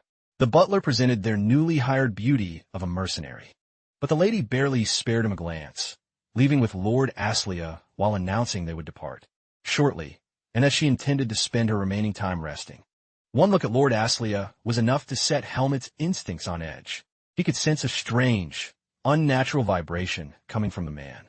The lady trailed after Aslia like a lost puppy, leaving the others behind. Helmet asked if the man was also a hired blade, but the butler shook his head. He was a guest of honor and a legendary figure within the walls of Greta Academy. The butler revealed that the young lady was traveling specifically to take the Academy's grueling entrance exams. With a 2-hour window before departure, Helmet was told to ready himself and pick a mount from the stables. Once he was finally settled in the saddle, Helmet reflected on the battle he'd just fought at the stables, because the horse had put up a ferocious fight against its new rider. Moving out, the lady insisted that Lord Aslia join her inside the private carriage. Observing them from a distance, Helmet realized the man was likely a high-level mage. That explained the eerie, unsettling aura he had sensed from the very beginning. Still, the nature of his magic, and why he had veiled himself in such a spell, remained a mystery. Inside the carriage, the girl asked if it was true he was the top-ranking prodigy in magic. He confirmed it with a suave, effortless confidence. She continued to babble about her anxiety regarding the upcoming trials. He offered a hollow, "Everything will be fine," to keep her quiet.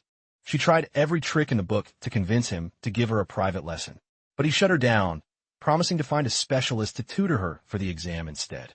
He suggested she close her eyes, citing the long road still ahead of them. Meanwhile, a scout reported back to the masked bandits, detailing Helmet's new mission. The snag was the presence of a noble's private knightly order, which made a direct assault risky. They decided to isolate the stray dog and bleed him dry, the Black Eagle way. The commander expected every man to uphold their creed of cold-blooded efficiency. The blue-haired traitor smirked, promising that the philosophy would be written in the boy's blood. Back with the convoy, the lady whined about the subpar quality of their roadside inn. The butler apologized, explaining it was the only shelter in the region and would only be for one night. Deep in the nearby woods, Helmet focused on his training, noting his vis was becoming sharper and more fluid than it ever was in the Forest of Roots. He wondered, would the walls of Greta Academy provide the sanctuary he needed to grow? And more importantly, would its archives hold the secret to purging the seed? As darkness fell, a faint, unnatural sound reached his ears, and he immediately moved to investigate. He discovered a magical familiar, a small bird controlled by Lord Aslia, who was also sizing him up. The mage decided to take a closer look at the mysterious guard. He had seen many elite warriors, but a rank 3 at such a young age was a rare anomaly. Just then, the lady hammered on the mage's door, knowing full well he was still awake. In the end, the exhausted maids had to practically drag the spoiled girl back to her room. The next day, the journey resumed, and by noon, they had reached a scenic rest stop. They halted the carriage by a tranquil lake to enjoy a midday meal. The low-ranking mercenaries grumbled as they watched the lady dine on.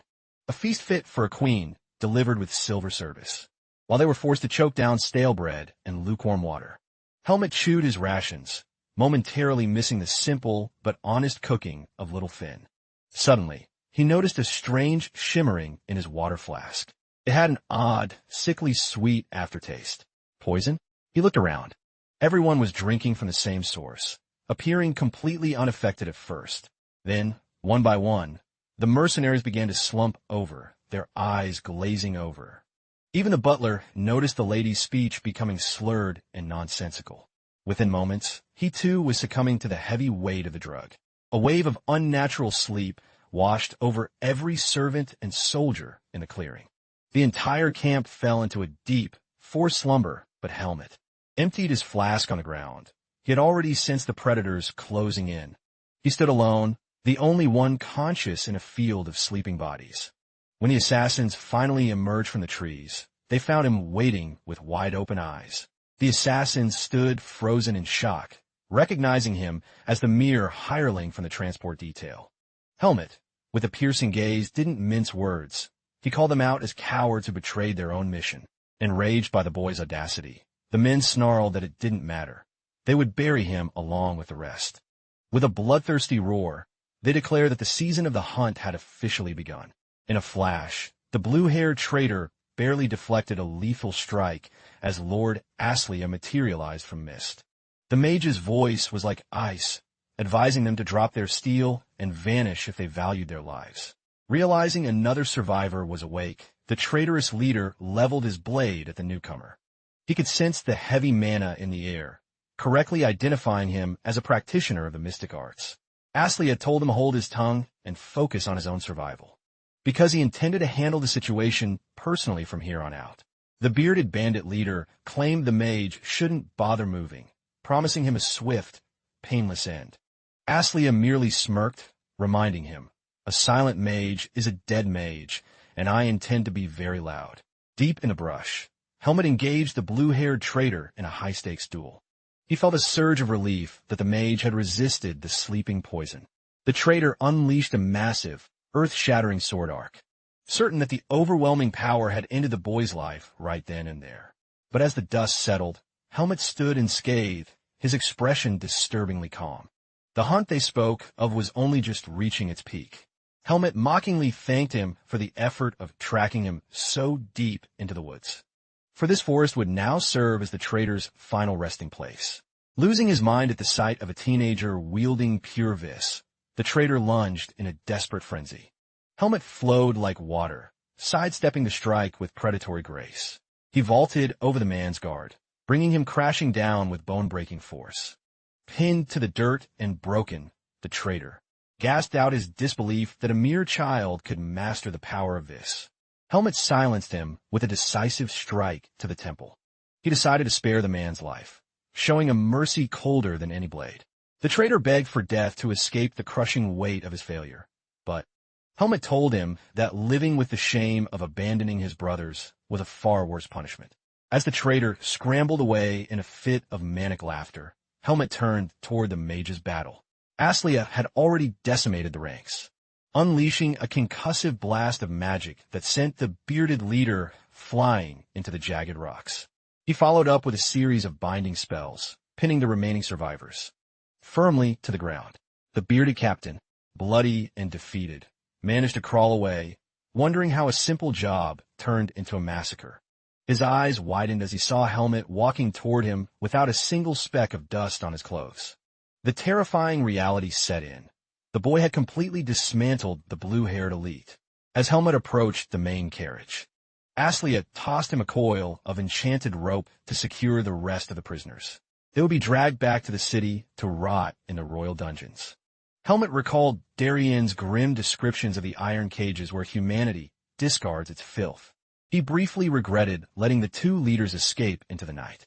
Breaking the silence, Aslia asked him how he had managed to evade the sleeping draft. Helmet simply stated that he had avoided drinking the tainted water from start. Aslia playfully fired a spark of magic past his ear while Helmet countered with a question. "You drank it too, Aslia. How are you still standing?" The mage revealed that he had used a purification spell on his own glass before the first sip. Helmet asked with genuine curiosity if the mage could see the flow of energy surrounding his body. Aslia was taken aback, but clarified. He didn't see the power, he felt the boy's immense potential. He hadn't intervened sooner simply because he wasn't interested in other people's problems. The butler bowed low in gratitude, declaring the Seringer house was forever in the mage's debt. Aslia dismissed the praise, claiming he merely protected his own interests. He pointed out that the young mercenary had carried more than his fair share of the burden. A grateful butler promised a reward far beyond the original contract. Suddenly, the noble lady lunged forward, throwing herself into Aslia's arms. She declared it was a fated encounter. He was her savior, and she would dedicate her life to him. She vowed to be his forever, but Aslia's face remained stone cold. He told her to be quiet and move on. He was already betrothed and would wed the moment.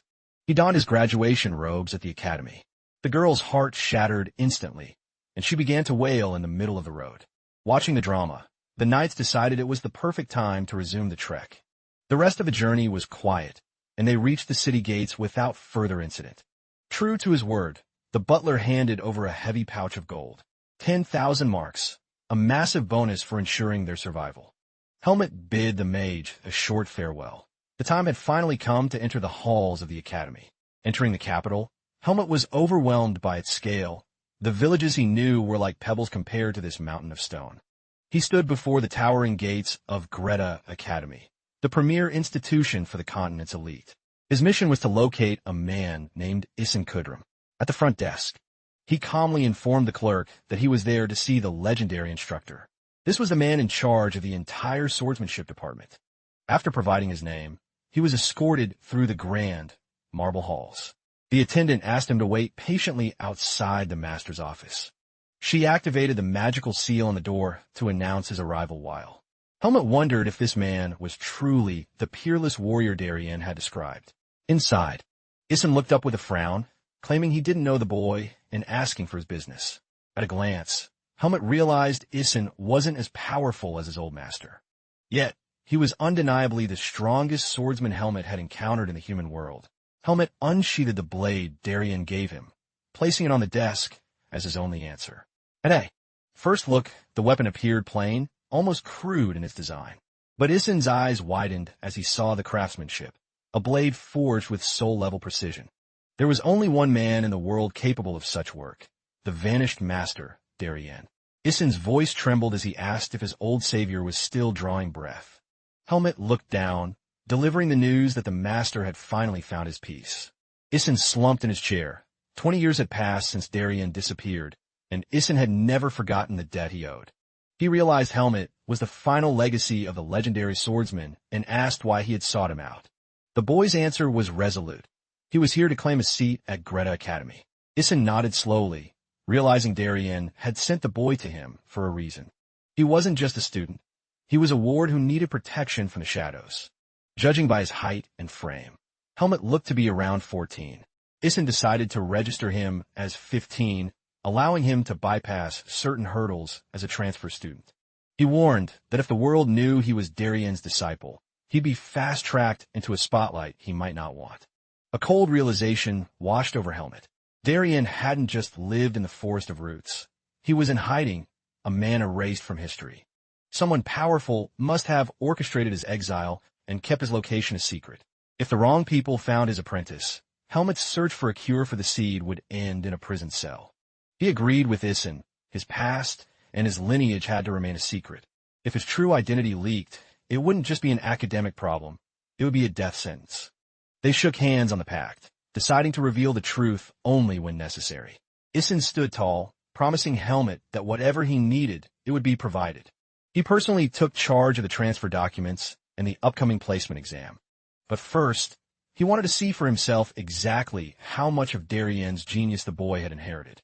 They descended into the subterranean training hall, where Helmet reached for a standard wooden blade.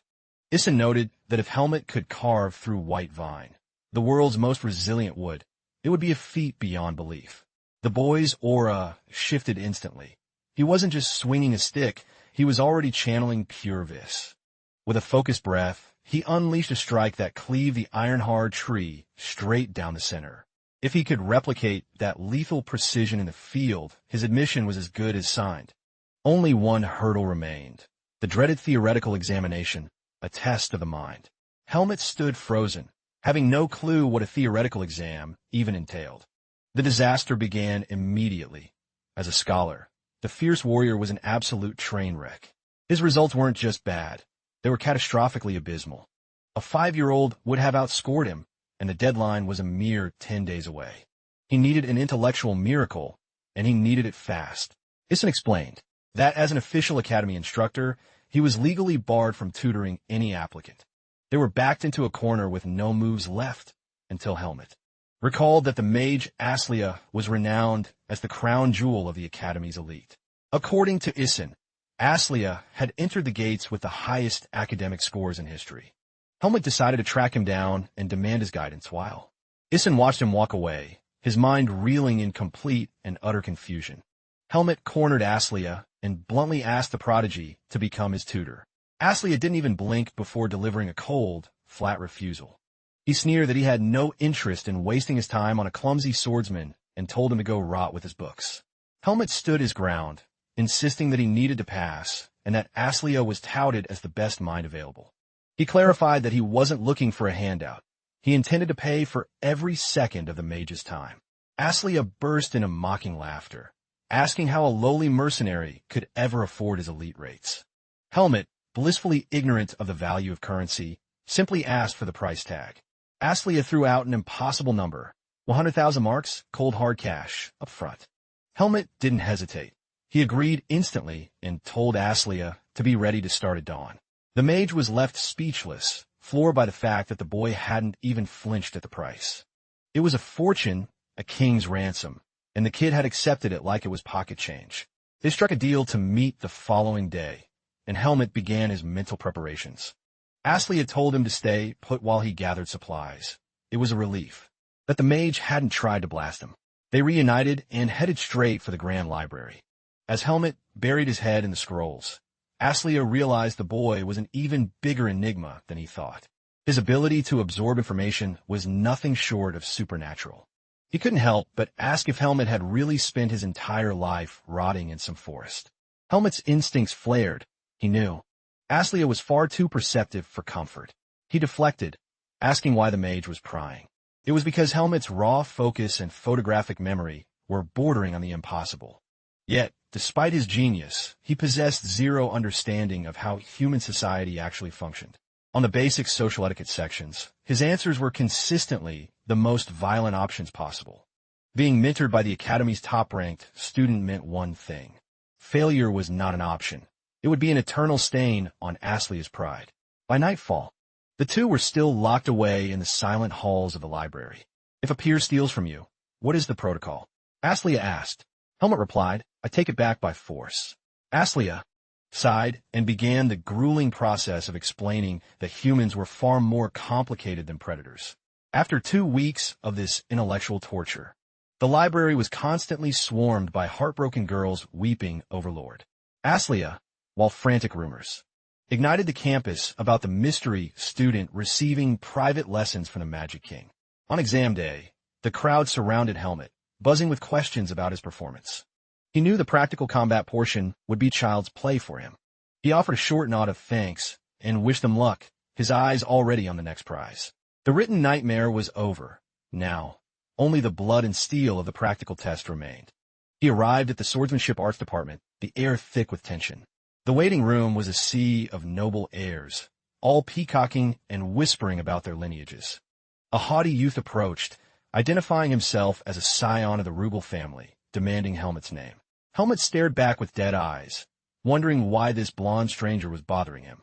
The youth flashed a fake smile, claiming he was merely scouting for potential allies. Helmet gave the simplest answer possible. Helmet. The blonde pressed for a surname to gauge his noble rank, but Helmet replied he had no family name to give. The youth's eyes drifted to the locket around Helmet's neck, engraved with Margaret Irene. The blonde's expression soured instantly. He realized Helmet was a commoner stray, and the room erupted in mocking sneers. A knight commander entered, silencing the noble brats and announcing the exam briefing in 5 minutes. Before retreating, the blonde leaned in, warning Helmet that he'd better learn to bow. When standing in the presence of his betters, Helmet didn't even blink. His face remained as unreadable as a mountain. The instructors explained that the trial would be conducted in groups across 2 brutal stages. Helmet felt the weight of 100 judgmental eyes. This place was a different kind of jungle than the Forest of Roots. Whether monster or man, Everyone occupied a slot in a rigid pyramid. Strength alone was a lie. In this world, bloodlines were the ultimate weapon. Finally, the proctor called out the final group of candidates. The first challenge: use a training weapon to cleave a massive log of blackwood. The catch? They had to do it with an unsharpened wooden sword. The clock was set to 5 minutes, a grueling limit for any normal swordsman. The helmet. This was child's play. He ignited a spark of this and shattered the iron-like log with a single, thunderous swing. The supervisor's jaw dropped. Most students had to chip away at the wood for minutes to see a crack. When he returned to the staging area, the blonde Rugal scion was already waiting to spit more venom. But the proctor cut him off, announcing the start of the final phase. An 8-minute live duel, monitored and graded by the master instructors. The pairings were drawn randomly, leaving fate to decide the matches. The goal wasn't just to win. It was to demonstrate perfect technique and battlefield awareness. The blonde shrieked, "This is a joke. Whoever gets the peasant gets a free pass to the next grade." A cold, dark fury flickered in Helmet's eyes. The air grew heavy as he considered ending the blonde's lineage right there. The proctor intervened, calling out, "Number 29, Helmet, versus number 8, Andro." The two combatants took their places in the center of the arena. One of the senior masters turned to Issen, asking if this Helmet was the student he'd mentioned. He noted that, even standing still, the boy radiated a terrifying amount of talent. The match was set for 2 rounds of 4 minutes, designed to expose every flaw in there. Fundamentals. Helmet's opponent, Andro, smirked, thinking he'd just been handed a commoner to crush. He expected an easy slaughter to boost his own score. The head instructor blinked, stunned to see Andro flat on his back within seconds. The panel of masters leaned forward, mesmerized by Helmet's terrifyingly efficient movements. The gap between him and the other students was like comparing a wolf to a lapdog. Issen silently willed the boy to teach the noble brat a lesson in true swordsmanship, instead of just breaking him. He wanted Helmet to strip away the boy's arrogance, regardless of title or status. The swords clashed again, the ring of wood onward echoing through the silent hall. Helmet began to methodically dismantle his opponent, correcting every sloppy move with a strike. In that arena, he showed everyone the absolute, unbridgeable canyon between a student and a survivor. He mirrored the precise, instructive style that Darien had once used to forge his own skills. For Issen, witnessing this was like watching the legendary Darien come to life once again, after soaking in the bustling atmosphere of Baden for a full week. Helmet made his way back to the mercenary guild to check the boards. The receptionist smiled, asking if he was there to put out a contract for others. But despite his polished look, he was actually there to hunt for a lucrative job. The woman had spent the morning daydreaming that Helmet, with his protagonist-tier looks, must be a high-ranking noble heir slumming it for fun. When the time came to pick a serious contract, he flashed back to Issen's horrified expression when he confessed to dropping a staggering 100,000 marks on Aslia for a few study sessions. Driven by a sudden need for financial literacy, he began browsing the high-tier listings. He needed a big fish mission, maximum gold for minimum time before the month ended. The receptionist pulled out a peculiar listing located right under his nose at Greta Academy. Rumors were swirling about a spectral entity haunting the prestigious campus. Witnesses claimed the ghost emerged at midnight to terrorize the faculty. Therefore, the guild was paying top dollar for someone to track and exorcise the spirit, while patrolling the academy grounds to scout the area. A lively, green-haired boy stopped him, calling him Aslia's star pupil because for the first time, the cold, untouchable idol of the magic department had actually been seen with a companion, turning the campus gossip mills into overdrive. The boy grinned, claiming to be a specialist mage, and began to chant summon, unleashing a bizarre, flickering spirit that lunged aggressively at Helmet, who didn't even flinch before punching the entity right in its face. The spirit dissipated with a sad whimper while the boy nearly collapsed from laughter. He explained it was just a harmless light spirit, a rattan. It couldn't hurt a fly, and even if it could, physical force is useless against a being without a body. Only those with a special connection to the spirit realm can truly command them. The boy introduced himself as Sion, the Academy's one and only spirit mage. Helmet gave a blunt nice to meet you and kept moving, focused entirely on his professional mission. Realizing they were after the same thing, Sion asked if he was hunting the Academy ghost and offered his expertise to help crack the case. In the end, the unlikely duo prowled the darkened halls of the academy at night, using the poor glow of the Ratton's spirit to cut through the oppressive shadows while Sion assured him that as long as they weren't dealing with forbidden black magic, they were perfectly safe. Helmet, however, took point, suggesting they split up to cover more ground and finish the job faster. Terrified of the dark, Sion clung to him like glue. Suddenly, while checking the classroom, Sion shrieked in terror as a tall shadow began drifting toward them from the dark. Helmet's hand instinctively flew to the hilt of his sword, only for Aslia to step into the light, demanding to know why they were lurking in the halls. They quickly briefed him on the Mercenary Guild's bounty regarding the haunting. As it turned out, Aslia had also been commissioned by the faculty to investigate the anomaly. Sion cheered, thrilled at the prospect of the Academy's 3 rising stars forming a ghost hunting party. Using a sophisticated illusion spell, Aslia projected a 3D blueprint of the entire campus. He noted that every single haunting incident shared a recurring location: the training halls of the swordsmanship department. It wasn't a standard mage prank, as the timing and the lack of vocal incantations didn't fit the profile. Helmet recalled the rule that physical steel usually passes right through spirits. At least, according to the cryptic warnings Isin had given him. Now, for the first time, Helmet was engaged in a real, civilized tactical discussion. It was a refreshing change from being hunted by Alaga or being lectured by Darien. Each had their own cheat code skill, and together, they began piecing the supernatural puzzle together. Aslia hypothesized that if Helmet infused his blade with high-density vis, he might actually be able to slice through the ghost's ethereal form. As the hours ticked by, Sion eventually wandered off for a quick breather. Helmet turned to Aslia, asking how one even begins to find a spirit. Aslia explained that as an elemental mage, he only manipulates forces. He can't sense spirits directly. Suddenly, Sion's eyes widened. He had caught the scent of spiritual energy and dashed off. The two followed closely behind, chasing Sion as he raced through the dark. Helmet asked Aslia if he had planned to use the spirit mage as a bloodhound all along. Aslia admitted that bringing Sion was the only logical way to pinpoint the ghost's lair. Activating a tracking spell, Aslia highlighted Sion's glowing footprints on the floor, leading them directly to the private training grounds of the swordsmanship department. Aslia noted that spirits naturally gravitate toward quiet, high-energy zones to nest. Helmet realized they were heading toward Isin's personal training zone, a place that was notoriously isolated and dead silent at night. They stepped inside, and Aslia felt the temperature plummet, confirming the presence of a powerful entity. Aslia, ever the perfectionist, grumbled about Sion being the only spirit specialist available in the whole school. He was determined to bag the spirit for his own personal research. He cast a powerful silence ward, masking their presence entirely, and instructed Helmet to act as the bait for the trap. Finally, the legendary academy ghost manifested from the shadows. Aslia struck first, hoping to end it quickly, deploying a complex binding seal to restrict the entity's erratic movements. He shouted for Helmet to step in and physically weaken the creature's core.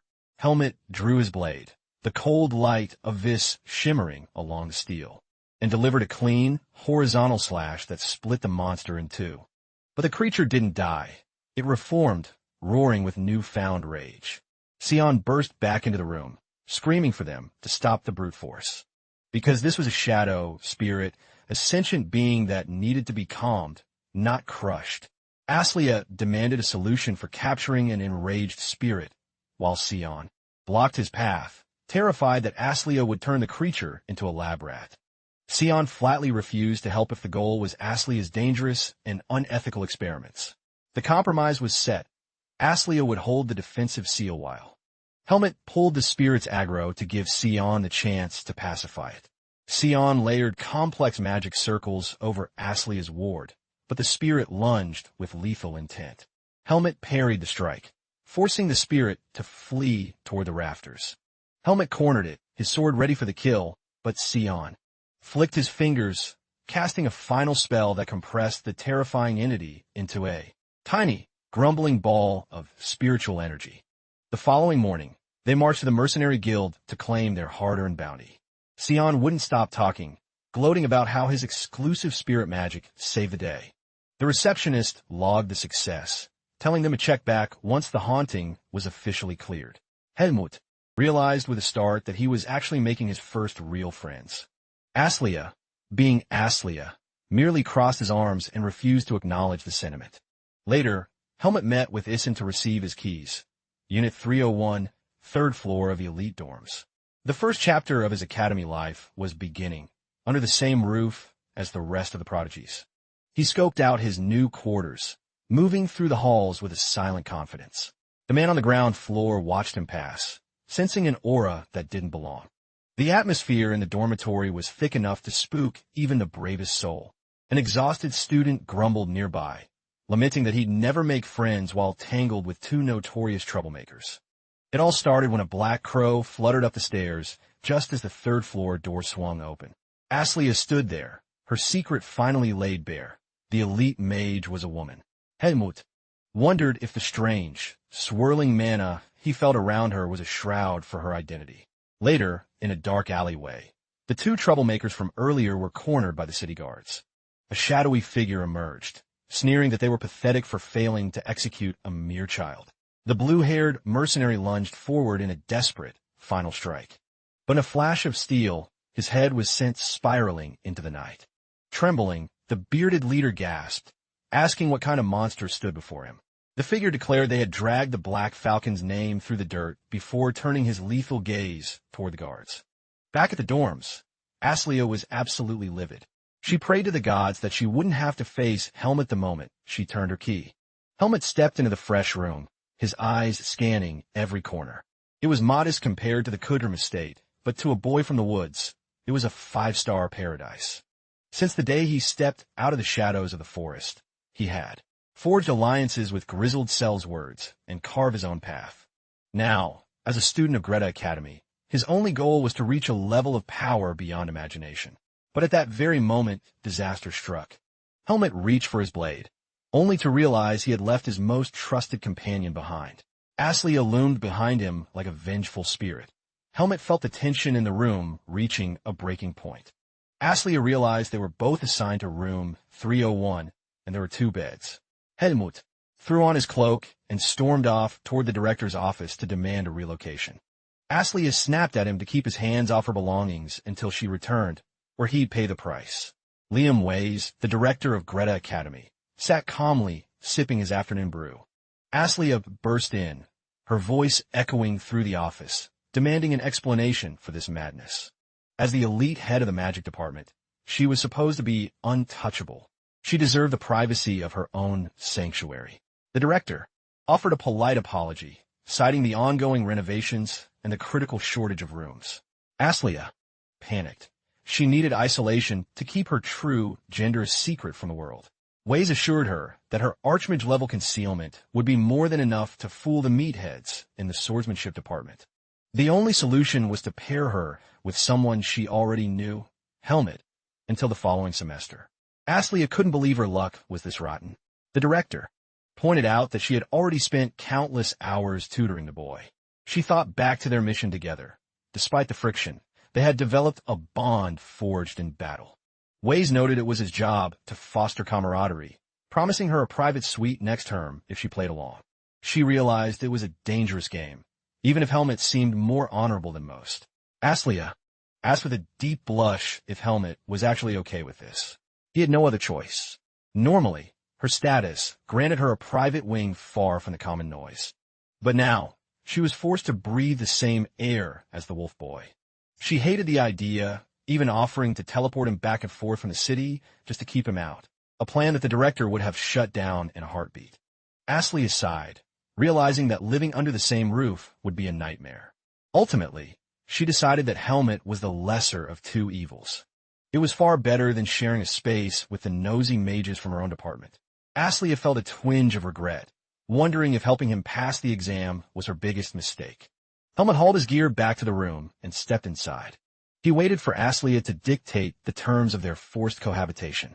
Entering the room, Aslia dramatically drew a thick curtain to split the living space. She claimed the far side as her sovereign territory. She rigged the curtain with an alarm spell, warning Helmet that crossing the line meant war. She began barking out the rules. No noise, no smells, spotless bathroom, and absolutely zero guests allowed. If he needed anything, he was to address the curtain and nothing else. As she retreated into her fortress of solitude, Helmet turned toward her, simply stating he hoped they could at least survive each other for now. Later, a group of students gathered for a campus tour, whispering in the shadows. The rumor was true. A nameless commoner had actually breached the gates of the elite academy. Worse, the legendary Professor Isin was acting as his personal sponsor. Because of that, a bully named Sabat vowed to personally welcome the newcomer to reality. He sneered that a commoner could never hope to stand on the same ground as a noble. Since the first swordsmanship drill was tomorrow, they planned to give the peasant a brutal awakening. Helmet finally donned his new academy uniform. Satisfied with the fit, he decided to scout the location for the upcoming training session.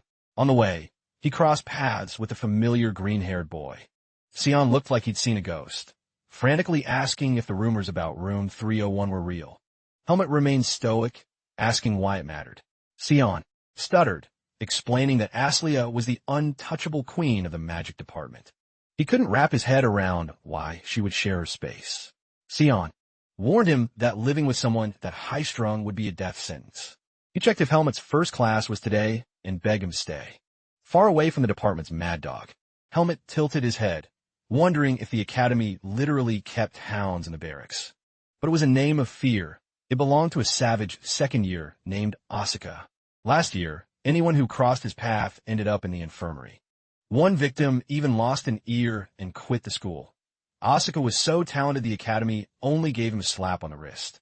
Sion urged Helmet to stay low and mentioned he was in room 303, just in case he needed to flee from Aslia later. Helmet reached the training grounds just as the professor ordered the second years into formation, asking if they'd enjoyed their soft vacation. Since it was the first drill of the term, he announced they would start with the basics. He roared, "I hope you aren't still dreaming of your mother's lap. 20 laps around the field, move." Helmet began his run at a steady pace, thinking 20 laps was barely enough to break a sweat. Meanwhile, a green-haired noble was fuming at having to run beside a peasant. He decided it was the perfect moment to introduce Helmet's face to the dirt with a well-timed trip. He threw a hidden kick, but it felt like hitting a steel pillar. Helmet didn't even flinch. He tried again and again until Helmet grew bored of the fly buzzing at his ankles and delivered a back kick that sent the noble eating dirt. As Helmet kept his rhythm, the fallen bully hissed promises of bloody revenge. After the laps, the students collapsed, gasping for air on the grass. A student named Aaron stormed over, accusing Helmet of tripping him when he was the one who started it. He barked that Helmet was only safe as long as they were on campus. He threatened that once outside, no one would hear him scream. Little did this fool know, Helmet was the deadliest predator in the room. The blonde youth from before stepped in, telling Aaron to save his breath for the real fight, because the moment of reckoning was coming sooner than they thought. Helmet watched them, thinking how strange it was that the weak clung so tightly to their pride. They boasted of titles they hadn't earned and strength they didn't possess. He wondered if it was finally time to show these pampered nobles what a real monster looks like. And in that high-tension silence, a figure descended from above, landing with a smirk and asking if they were gossiping about him. Aaron bristled, barking out a demand to know who this intruder was. The newcomer didn't recognize the low-tier students either. He only had eyes for the rumored commoner. He scoffed, calling Helmet completely shameless, declaring he had zero patience for commoners playing soldier. The blue-haired noble tried to provoke him, but his loyal friends held him back, feigning a struggle and shouting, "Hold me back, or I'll lose it on him." The intruder turned back, sneering that he'd soon see just how much these bastards could actually take. In that moment, Sion's warning flashed through Helmet's mind. Avoid the mad dog at all costs. This was Asuka, and he was currently sparking a fuse right in front of him. The instructor's voice boomed across the field, ordering everyone to fall in as their names were called, and to arm themselves with a training blade. Asuka was summoned first, immediately catching heat for his tardy arrival. He smooth-talked his way through an excuse about a mandatory meeting with Professor Patricia. But since she was away on leave, his light crashed and burned instantly. The price for his fabrication? A grueling 30 laps around the training grounds. Helmet observed quietly, realizing Asuka's reputation for trouble was well earned. The professor commanded them to grip their steel and begin. No room for slackers or jokers here. Helmet seized his wooden sword, swinging it with a raw, explosive force. He whirled the blade through the air, testing its weight in every possible arc. Sion had warned that the first lesson would be dull. Since this was easy, Helmet wondered when the real challenge would begin. Suddenly, Asuka's voice cut through his thoughts, asking him a pointed question, wondering if Helmet wasn't going to thank him for de-escalating that noble brawl. Helmet looked him in the eye, stating plainly that he never asked for a savior. Asuka laughed it off and offered a handshake, revealing he too was a commoner and hoping they'd be allies. Helmet sensed a surge of hidden energy in the man's grip, but let it slide. Asuka muttered that he had no respect for weaklings who constantly begged for a hand up. He turned on his heel, grumbling to himself as he walked away. Helmet, a man of few words and even fewer friends, mused that perhaps picking fights was the quickest way to make a lasting impression. Astley scoffed from the sidelines, noting that wasn't exactly how the world worked. As for the elitist fools obsessed with status, the only true remedy is a crushing display of overwhelming power. Helmet recalled Sion saying that a fight on the first day would be a disaster. But Astley countered that it all depends on the nature of the conflict. Starting a petty brawl is low class, but standing your ground is noble. The smart move was to wait for the official dueling trials. Helmet wondered if being the top student meant he could finally cut loose without holding back. His mind drifted to the eccentric students in his year and the impending clash with the highborns. The blonde student mocked him, saying it was charming that Helmet had found another peasant to play with. But he predicted that Asuka would soon be nothing more than his personal lapdog. Asuka suddenly delivered a sharp smack to the back of the talkative noble's head, snarling that the boy was getting a little too ahead of himself. He challenged the noble, asking if he actually had the guts to try and tame him right now. He reminded them that Greta Academy theoretically treats all students as equals in the pursuit of strength.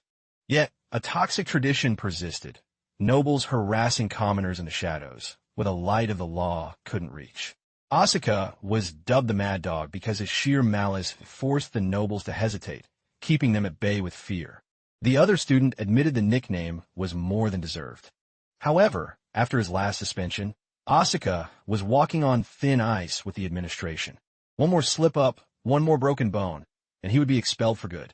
That's why he acted like a lunatic, daring Helmet to strike him so this pup wouldn't know his master or risk total ruin.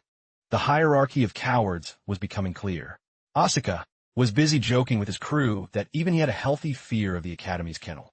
Suddenly, a sharp shadow fell over them as two swift strikes landed on their heads.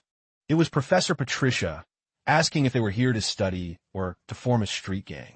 Asuka immediately pointed the finger at the stray student, claiming he started the fire.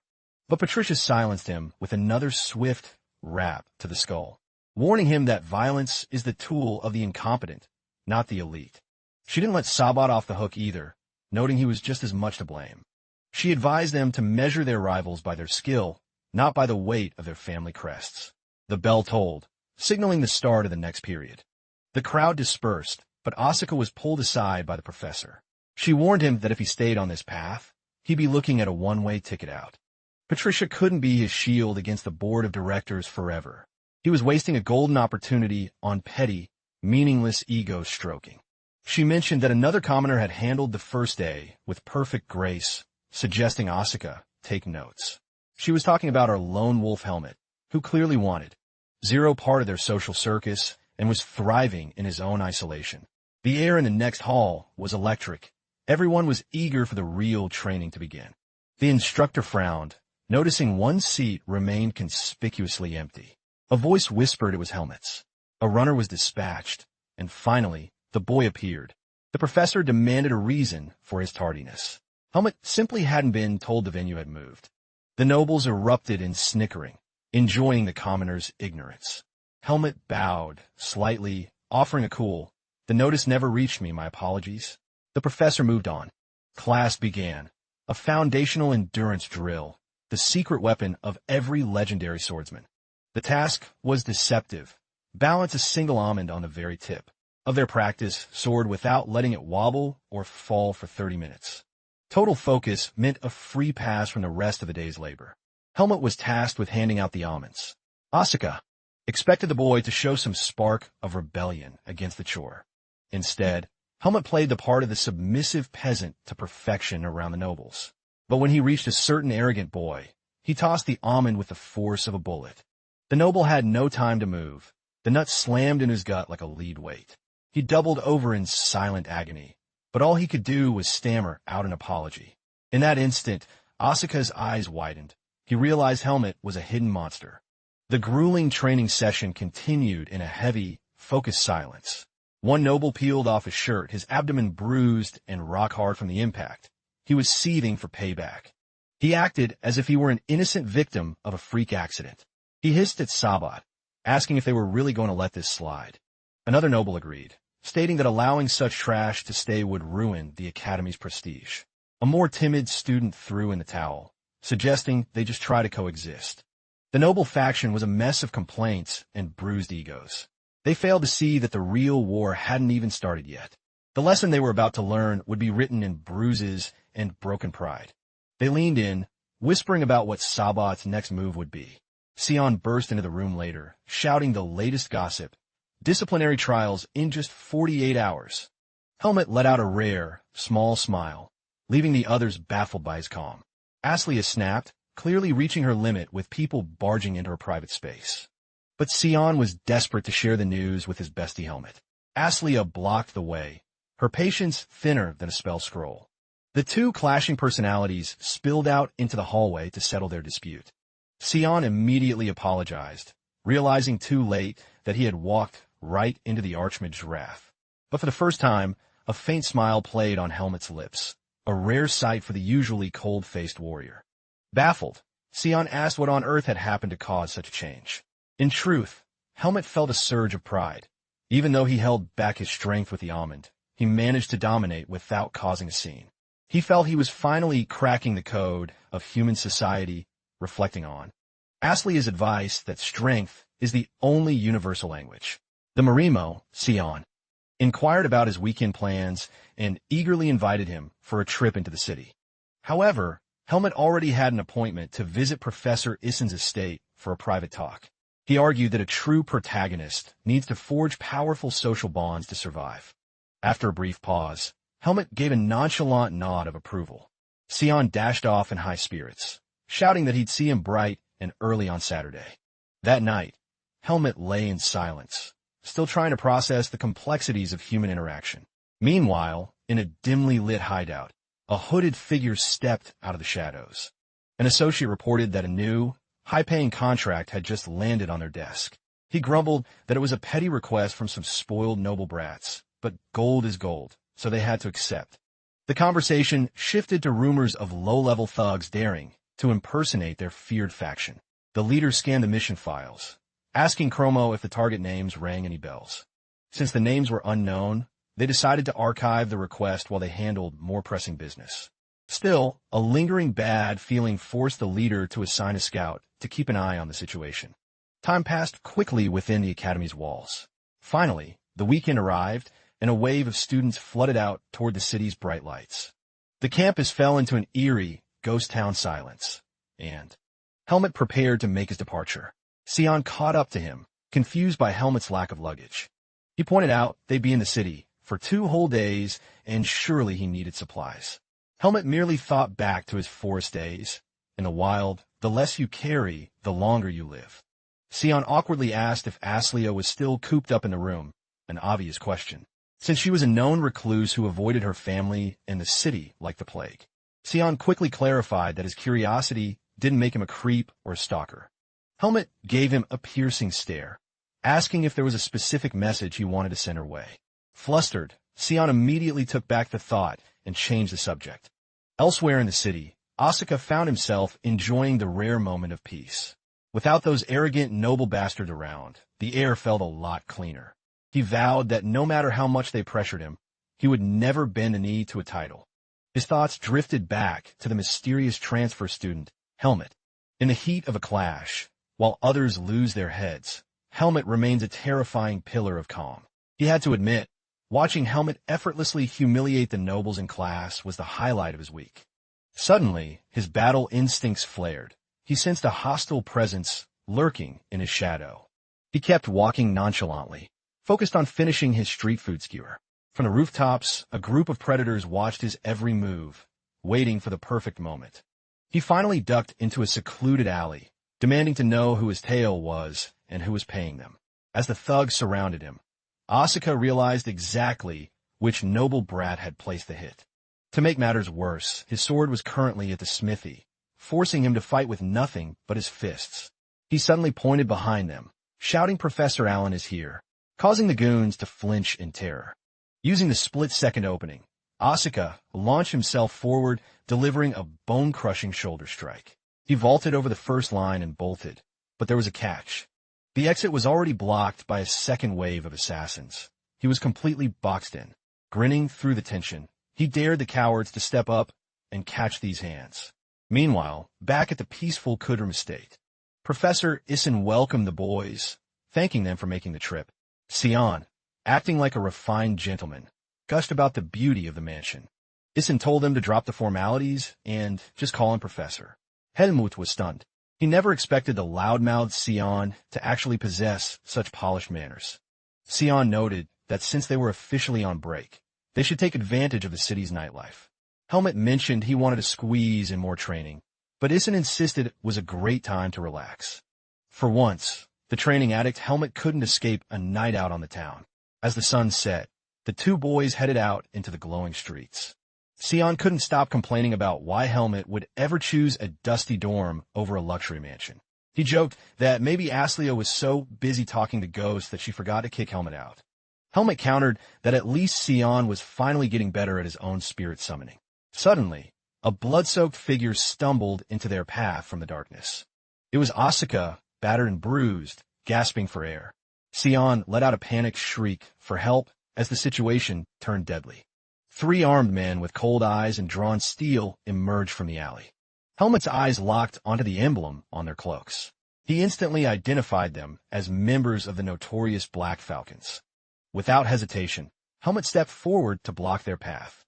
Sion trembled, asking what his plan was against professional killers. Helmut knew the Falcons well.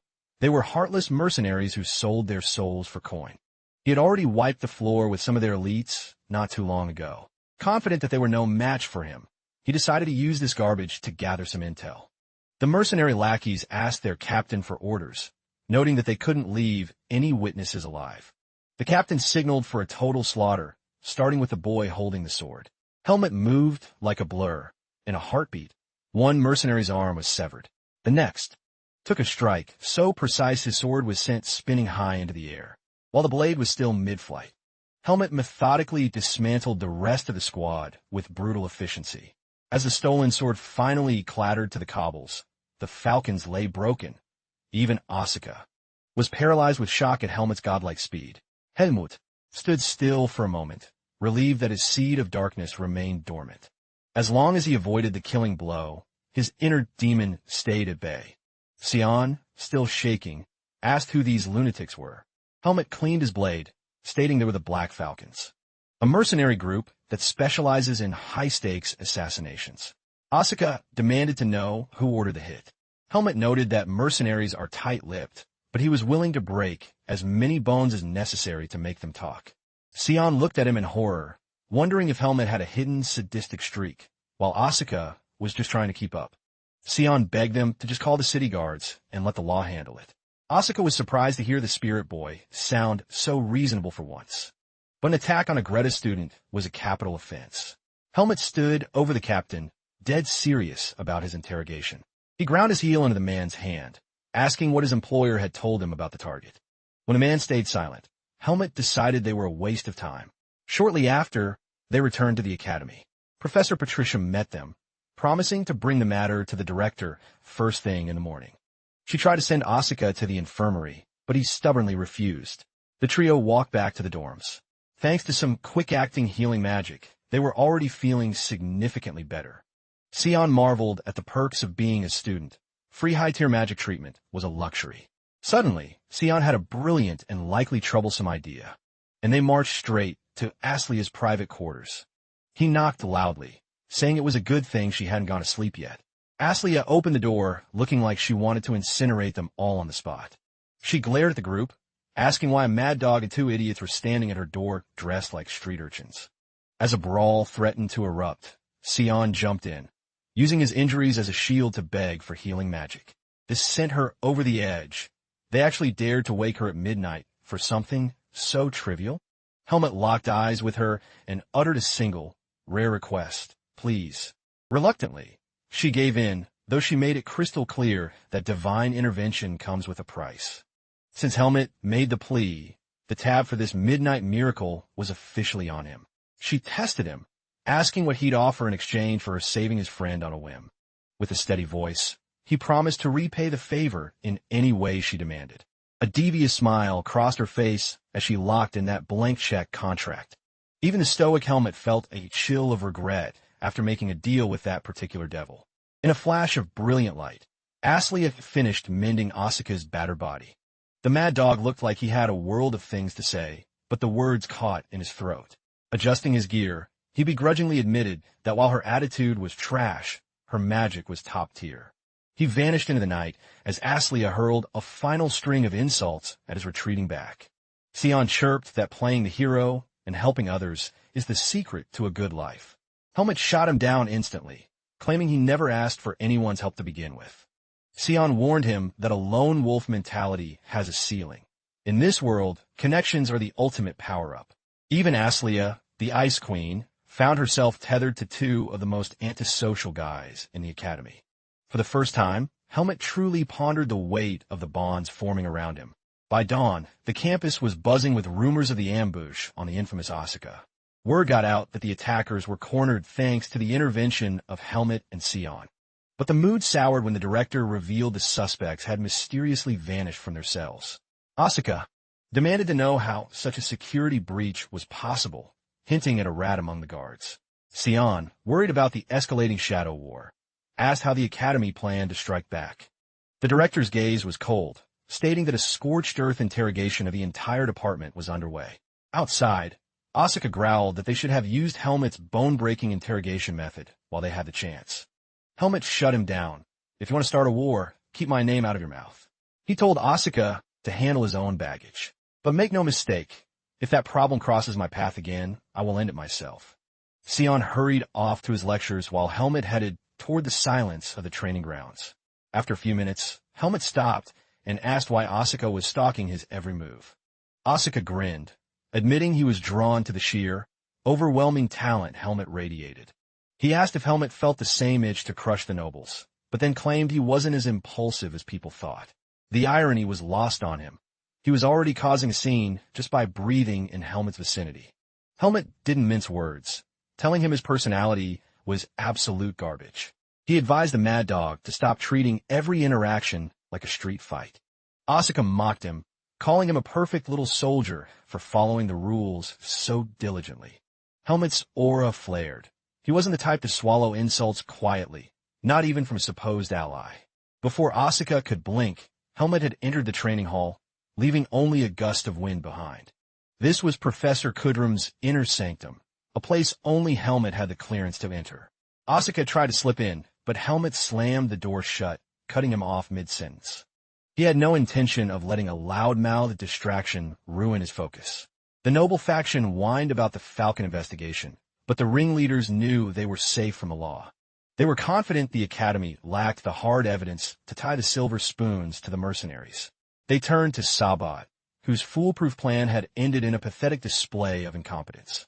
Sabat was seething, gnawing his nails as the heat from the investigation intensified around him. The opening skirmish was over. The real war against the commoners was just reaching its boiling point. The following morning, the professor dropped a bombshell. The official dueling trials would begin next week. Helmet felt a spark of anticipation. The arena was the perfect place to settle scores. But then, the professor dropped the real nightmare. A mandatory written exam would precede the physical combat. Their future rank depended on it, and the only way through was to master the dense academy textbooks. Aslia was baffled to find that Helmet hadn't even bothered to buy the required reading yet. She barked at him, asking if he expected the knowledge to just manifest in his brain. He vaguely recalled Professor Kudrum mentioning something about preparation weeks ago. He had planned to pick them up after the mansion visit, but the bloodbath with the Falcons had wiped his memory clean of academic duties. Aslia noted that leaving campus required a special pass, and Helmut realized he was dead broke. She reminded him that he'd just handed over 100,000 marks for her tutoring. Surely he had changed? The rest of his coin was locked in Kudrum's vault, and he needed the books immediately. He asked with a straight face how one goes about acquiring emergency funds in a city. Aslia looked at him in disbelief, asking if he was seriously trying to hit her up for a loan. Helmut promised to settle the debt the moment the weekend arrived. Aslia sighed and handed over the cash, terrified of what this forest boy might do with her money in the city. They made a group trip of it, though a small army of curious students trailed behind Helmut. Sion tagged along, claiming he needed to verify the latest additions. And Asuka joined in, clearly just looking for any excuse to escape the academy walls. Aslia groaned, feeling like she was babysitting 2 pieces of high-maintenance luggage. Inside the bookstore, Sion looked like he was in paradise, inhaling the scent of fresh parchment. Aslia moved with surgical precision, grabbing exactly what Helmut needed to survive the exam. She noted the standard intermediate book was too basic to be useful on its own, so Asuka tossed an extra volume onto the pile, a book that wasn't even on the syllabus. He explained that the professors loved to throw curveballs, and this hidden gem covered all the secret topics. The other patrons watched the Mad Dog in hushed terror. And hey, everyone, are you hooked on this manhwa recap yet? I'm personally obsessed with how this story is unfolding. If you're craving the next explosive chapter, don't forget to smash that like button and subscribe for more epic recaps. I'll catch you guys in the next update. The clerk tallied the total, a clean 2,000 marks for the stack. Suddenly, the clerk gasped, recognizing Aslia. She ducked her head, claiming it was a case of mistaken identity. The clerk even begged for an autograph from the genius of the century. Watching the chaos, Helmut felt he finally understood a little more about how status works in a human world. Back at the dorms, Aslia grumbled that the entire excursion had been a colossal waste of her time. Helmut asked why she didn't buy any books for herself. Of course, she'd mastered them years ago. Her intellect was on another level, but she wasn't just talking about facts. Helmut asked if books could truly make him stronger. She warned him that books provide the rules, but those who follow them blindly are the first to fall in a real fight. Keep those books safe, she threatened, because if you lose them, you're on your own. But the locker had been picked clean. Both his and Asuka's textbooks were gone. The air in the hallway turned cold as Helmut's fist left a visible dent in the stone wall. Someone had decided to play a dangerous game, and they were about to learn the definition of pain. Shortly after, the class assembled for the duels. The professor set the stakes. Pure skill only, no vis allowed, focus on raw combat intuition and tactical experience. Then, he gave the signal. Find your mark and prove your worth. Instantly, a voice cut through the noise, calling out Sabat. It was Asuka. The Mad Dog had found his prey. The noble scoffed, asking if the peasant was having a nightmare, claiming real men handle business with steel. Sabat tried to dodge, claiming he already had a partner, but the professor encouraged fresh matchups. Sabat hissed he wouldn't touch a filthy commoner.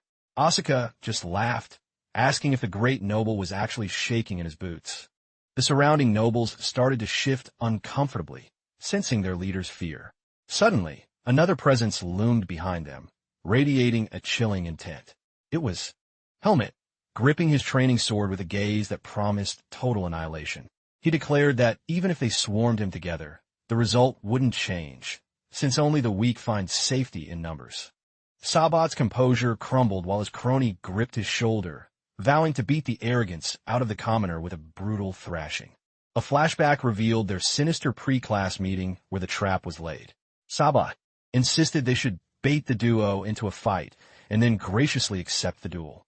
One lackey noted that while Helmut's power was a mystery, defeating the beast-like Asuka seemed impossible. But Sabat revealed he intended to illegally ignite his vis.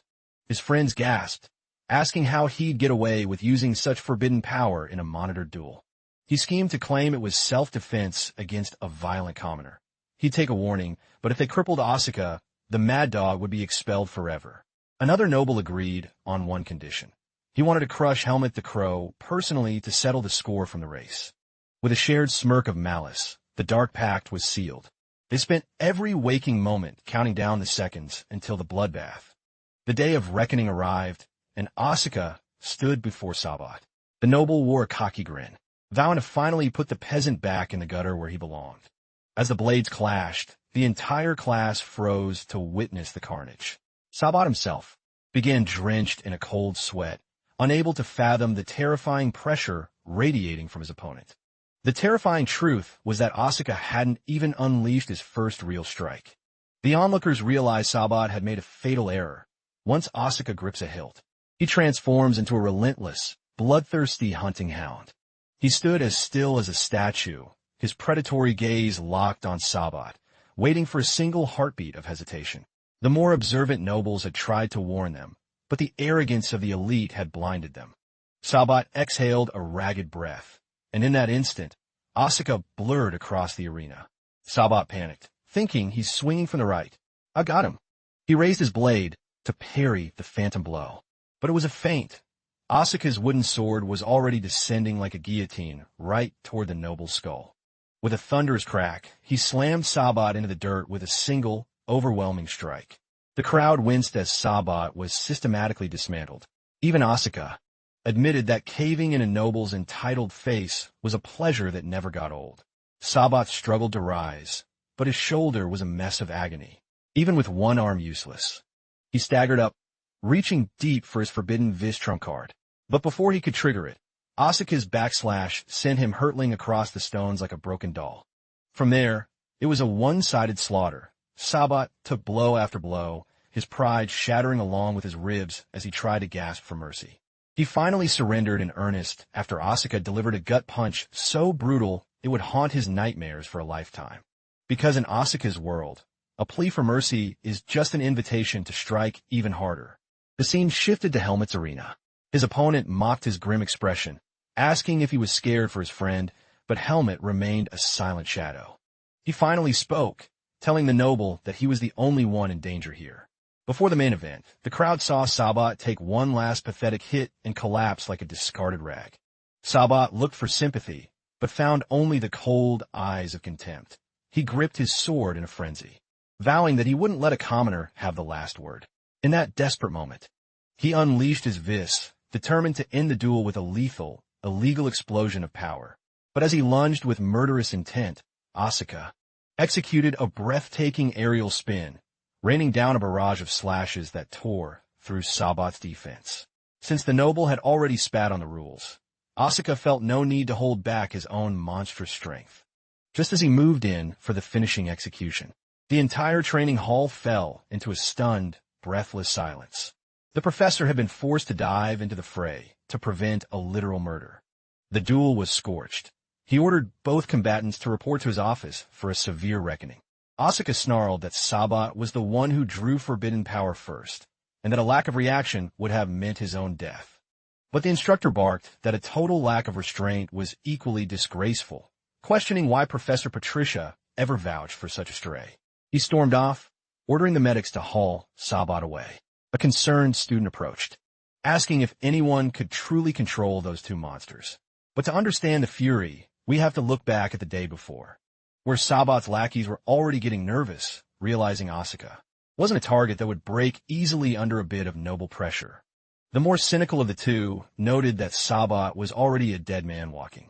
Even without a smoking gun, everyone knew Sabat had orchestrated the mercenary hit in the city. His reputation was already in the dirt. Such a cowardly move was an eternal stain on a noble's house. The other noble didn't care about politics. He just wanted to break Helmet and ordered his crony to record every second of the historic beating. So, as the duel began, Helmet coldly asked if the noble was the rat who trashed his locker. The noble cackled in his face, asking who else would dare to touch a commoner's trash, confident that Helmet was just a clumsy amateur full of openings. He lunged low, aiming a spiteful strike at Helmet's legs. But Helmet's expression shifted into something demonic, and before the noble could react, a blow landed. Helmet's strike was so heavy it snapped the noble's practice sword like a dry twig. In the same fluid motion, his hand shot out with a cold precision, striking the noble squarely in the throat. The noble collapsed, clutching his neck as his lungs fought for air that wouldn't come. Helmet loomed over him like a reaper from the dark forest, asking the boy if he truly believed his title would shield him once they stepped outside the academy gates. He whispered that he could end his life as easily as breathing whenever he chose. At that moment, the noble warrior broke down into pathetic, terrified tears. He was no longer a student. He was prey cowering before a true monster. As Helmet ground his boot into the wretch's hand, his seed of darkness pulsed with a dark hunger. He hoisted the noble up by his collar and hurled him into the air like garbage. The professor rushed in, screaming for the duel to stop, but Helmet turned to gaze on him so primal and terrifying that the instructor's knees buckled, leaving him trembling, frozen in place by a level of killing intent he had never encountered. Finally, Helmet released his grip, letting the broken noble thud onto the stone floor. The professor ordered Aaron to the infirmary immediately, his voice shaking as he told Helmet to wait for judgment. In the office, the instructor offered them one final chance to explain their brutality, since neither of the young predators found it necessary to speak. The professor sighed, noting he expected this madness from Asuka, but was shocked by Helmet's savagery. Helmet replied with a chilling calm, stating he hadn't violated a single rule of the duel. But the professor countered, having just come from the infirmary where he saw the damage. Aaron had a crushed windpipe, and every single finger on his sword hand was shattered beyond recognition. If the medics had been a minute slower, he would have lost his voice forever, and his career as a swordsman is officially dead. Asuka roared that the noble had hired assassins to murder them, so losing a sword hand was a mercy. The professor silenced him with a sharp blow to the head, asking them if they really felt that such extreme violence was the only answer. Helmet looked him in the eye, asking why the victims were being interrogated like criminals. Aaron was a weakling who lacked the wisdom to fear his betters. All Helmet did was deliver a much-needed lesson that actions have consequences in the real world. Asuka chimed in, reminding the professor of the stolen property and the constant harassment. The professor, trying to uphold the status quo, argued that their vengeance violated the noble spirit of the department. Helmet bit back, asking if the noble spirit was synonymous with theft, insults, and elitist bullying. The instructor claimed neutrality, but deep down he knew the truth. Helmet had violently solved the cancer in the classroom that the faculty was too cowardly to touch. However, to prove his authority, the professor suddenly drew his blade, unleashing a terrifying wave of power that carved a path toward them and sliced through the very ceiling, reminding them that they were currently just small predators in a world ruled by far more dangerous hunters. Then, it wouldn't be honorable for a master to use his full might to crush two fledglings in an instant.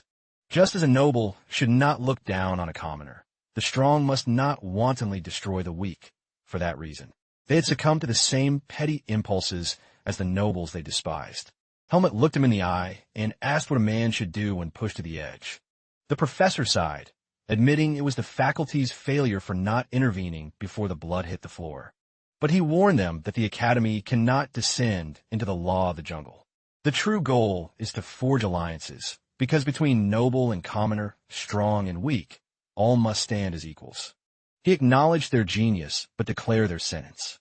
They were strictly banned from dueling other students. From now on, they could only test their blades against each other. Instead of being discouraged, Asuka felt a thrill of excitement at the prospect. But the professor wasn't finished, sliding a stack of parchment across the desk. Neither of you leaves this room until you've penned 50 sincere letters of apology. Midnight arrived, and Asuka felt his fingers cramping and raw, his spirit broken by the weight of a pen rather than a sword. He stormed out cursing the professor's name, while Helmet sat in the silence, unrepentant for protecting his pride. But deep down, a seed of doubt lingered, for a terrifying heartbeat. He had felt the seed of darkness pulse, nearly drowning his reason. Asuka turned back, asking if Helmet's hand was as dead as his, but Helmet only lamented that his perfect training schedule had been ruined. Asuka laughed, marveling at a man who was clearly a beast of talent, yet still worked like a maniac. He challenged Helmet to a midnight spar, but was met with a triple no from the stoic swordsman. Watching from the shadows, the professor mused that Helmet's talent was even greater than he'd feared. The killing intent he'd radiated during the duel felt less like human ambition and more like a demonic tide. He offered a silent prayer that the boy wouldn't be consumed by the shadows within him. He then glanced at the jagged scar helmet's aura left on the ceiling, already mourning the deduction from his next paycheck. Deep within a hidden warehouse, away from the light of the academy, a group of shadowed figures knelt in fear before their ruthless leader. He hissed that they had lost a vital Baden spy during the extraction mess. The spiky-haired mercenary bowed his head, begging for mercy for their humiliating failure. The one with the eye patch tried to explain that no mere student should possess such lethal skill, but the boss silenced them with a glare, declaring he didn't summon them to listen to pathetic excuses. He sneered that they deserved a reward simply for surviving an encounter with such a monster. The boss looked to Chromo for the details, focusing on the students involved. Specifically, the one with the obsidian hair and the death stare of Crow. The survivors shivered, confirming that he was the one who dismantled them. The man explained that this student was actually Helmet, a ghost of a mercenary who once slaughtered 5 men with a mere branch. The boss chuckled, impressed that such a predator would choose to hide in a den of scholars. He realized Helmet would be a thorn in their side, and since they couldn't let him roam free, the boss decided to give his loyal men one final task. He ordered them to deliver a top-secret report to headquarters, after which they could enjoy a long vacation. But as they left, buoyed by the hope of a reprieve, the boss whispered to his second-in-command to execute them all the moment the documents were delivered, because he knew that sooner or later he would have to deal with that person himself. Helmet returned to his dorm under the cover of night, moving like a phantom, until Aslia's voice cut through the dark, noting his remarkably late arrival. Helmet muttered an apology for the intrusion, but Aslia was already focused on the campus gossip. The entire magic department was whispering about the boy who crippled a noble beyond repair. Helmet grumbled that the paperwork had cut into his training time, while Aslia watched him, asking if he truly felt no satisfaction in his victory. He ignored the question, instead apologizing for the loss of the textbooks she'd helped him get. Aslia whipped the curtain open with a snap of her wrist, asking if he'd forgotten her earlier warning. She hadn't meant it as a prophecy of theft. She admitted that the noble's cowardice wasn't a weight he should carry. Helmet offered a simple, sincere thank you, causing Aslia to yank the curtain shut, her cheeks flushing a sudden, brilliant red. At the first light of dawn, finding the private hall closed for maintenance, he was forced to migrate to the common training grounds. Since the duel, the atmosphere had shifted. Students actually began to approach him. But it wasn't out of newfound respect or friendship. It was the cold, paralyzing fear of a predator that kept them in line. Still, he preferred the silence of fear to the noise of mockery. Later, a messenger arrived stating Professor Kudrum requested Helmet's presence immediately. The professor revealed he had been briefed on the bloody conclusion of the dueling class. Helmet bowed, ready to accept the blame, but Kudrum waved it off. He hadn't summoned him for a lecture. He dropped a bombshell. The 2 noble agitators were being officially expelled from Greta Academy, because even a prestigious family name couldn't protect those who consorted with the Black Falcons. He urged Helmet to learn from the darkness of the incident and keep sharpening his soul. To break the tension, he joked about his own rebellious youth and ordered Helmet to take his friends to the mansion this weekend. As a parting gift, he handed over a fresh set of textbooks. Helmet blinked at the 2 heavy stacks. The professor explained the second set was for his rival, Asuka. Helmet wondered why he was now a delivery boy, but the professor only smiled, hoping the boy would finally learn the value of comrade. Back at the dorms, Sion, the green-haired chatterbox, greeted him with a wave. Helmet passed the books to Asuka, relaying the professor's gift. Then Sion wiggled his eyebrows, asking if Helmet was ready for a legendary weekend in the city. And so, on a sun-drenched Saturday afternoon, Sion was buzzing with energy, dragging them into the city's most famous tavern. He declared it was time to celebrate the fall of the noble bullies and the victory of the underdogs. He announced that Asuka would be footing the entire bill, ignoring the Mad Dog's protests. Helmet's mind drifted back to Aslia, who had flatly refused to spend her free time with a pack of howling baboons. He took a cautious sip of his drink, his face twisting as he realized it tasted like bitter swamp water. The conversation turned to Helmet's new status as the nightmare of the swordsmanship department. Asuka laughed, noting that nobody in their right mind would challenge the guy who shattered a noble's future. Sion leaned in, poking fun at Helmet's permanent crow-like scowl. Helmet admitted it was logical for the other students to fear and hate him, but he was genuinely confused as to why these two felt the need to stick by his side. A flushed and swaying Sion slurred that the answer was simple from the moment they met. He knew that being near Helmet meant life would never, ever be boring. Asuka asked if he was just a sidekick too, but the drunk Sion told him he was way less interesting. He teased that Asuka was basically Helmet's shadow, following him with a wagging tail and a full glass. He toasted to the power trio while Asuka grumbled about why he was being treated like the group's punching bag. He tried to shake some sense into Sion, but the boy passed out cold on the table, face as red as a beet. Asuka roared with laughter, mocking the spirit master for falling after a single round. Helmet watched the chaos, realizing he still had a long way to go to understand the hearts of men. Hours later, as they stumbled out, Sion was a dead weight, spinning from the world's rotation. Amidst the evening crowd, Helmet's eyes sharpened. He caught a glimpse of a familiar figure that looked exactly like Aslia. She was right in the eye of the storm. The memory shifted to earlier that afternoon. Aslia had been scouring the library for specific grimoires. Failing to find them, she considered taking a detour all the way to Baden. She recalled Helmet's earlier invitation and felt a pang of regret for brushing him off. Maybe tagging along with that crow wouldn't have been such a nightmare after all. Just as she was pondering this, her usual headache returned. A swarm of high-born ladies had cornered her, drowning her in shallow flattery and empty promises. In that moment of desperation, she spotted the crow himself, raising a hand in the distance. Without a second thought, she sprinted toward him like he was a lifeline. She brazenly declared they had a secret date planned, leaving Helmet completely baffled by her sudden play. Asuka, naturally, started grumbling at the disruption. The noble girl sneered, wondering how an elite mage could stand being near those sword-swinging apes, and the atmosphere turned toxic. One of the girls squinted at Asuka's unique hair, gasping as she realized his identity. Asuka had reached his limit of tolerance for the day. He snarled at the vixens, warning them to keep their mouths shut if they valued their safety. The sheer killing intent worked like a charm. The girls shrieked and scattered instantly. Aslia marched away, taking her frustration out on Helmet for being a witness. She snapped at the two drunks to keep their distance from her. She stood there nagging Helmet before finally glancing down at the heap that was Sion. Turns out, the poor Marimo had been knocked unconscious by a single thimble of ale. Aslia sighed and produced a glowing potion, explaining it was a high-grade detox, a mandatory survival tool for anyone in the magic department. They forced the liquid down Sion's throat, and his eyes snapped open like a spring-loaded trap. Waking up to find Aslia looming over him sent the boy into a deep crimson blush. She actually showed up to the party, while the guys were still debating whether to bury Sion now or later. Helmet, ever the direct one, asked Aslia if she was finally ready to visit the Kudra mansion the following day. Her first priority was checking if the two idiots were invited. Luckily, it was a private excursion. Just the two of them, isolated from the noise, a thought that made her heart skip. She finally caved and agreed, demanding to know the exact departure time.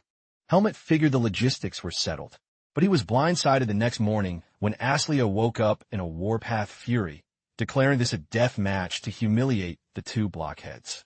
She hissed, "I don't play to participate. Helmet, I play to dominate." Got it. Helmet stood there, more confused than a swordsman at a poetry slam.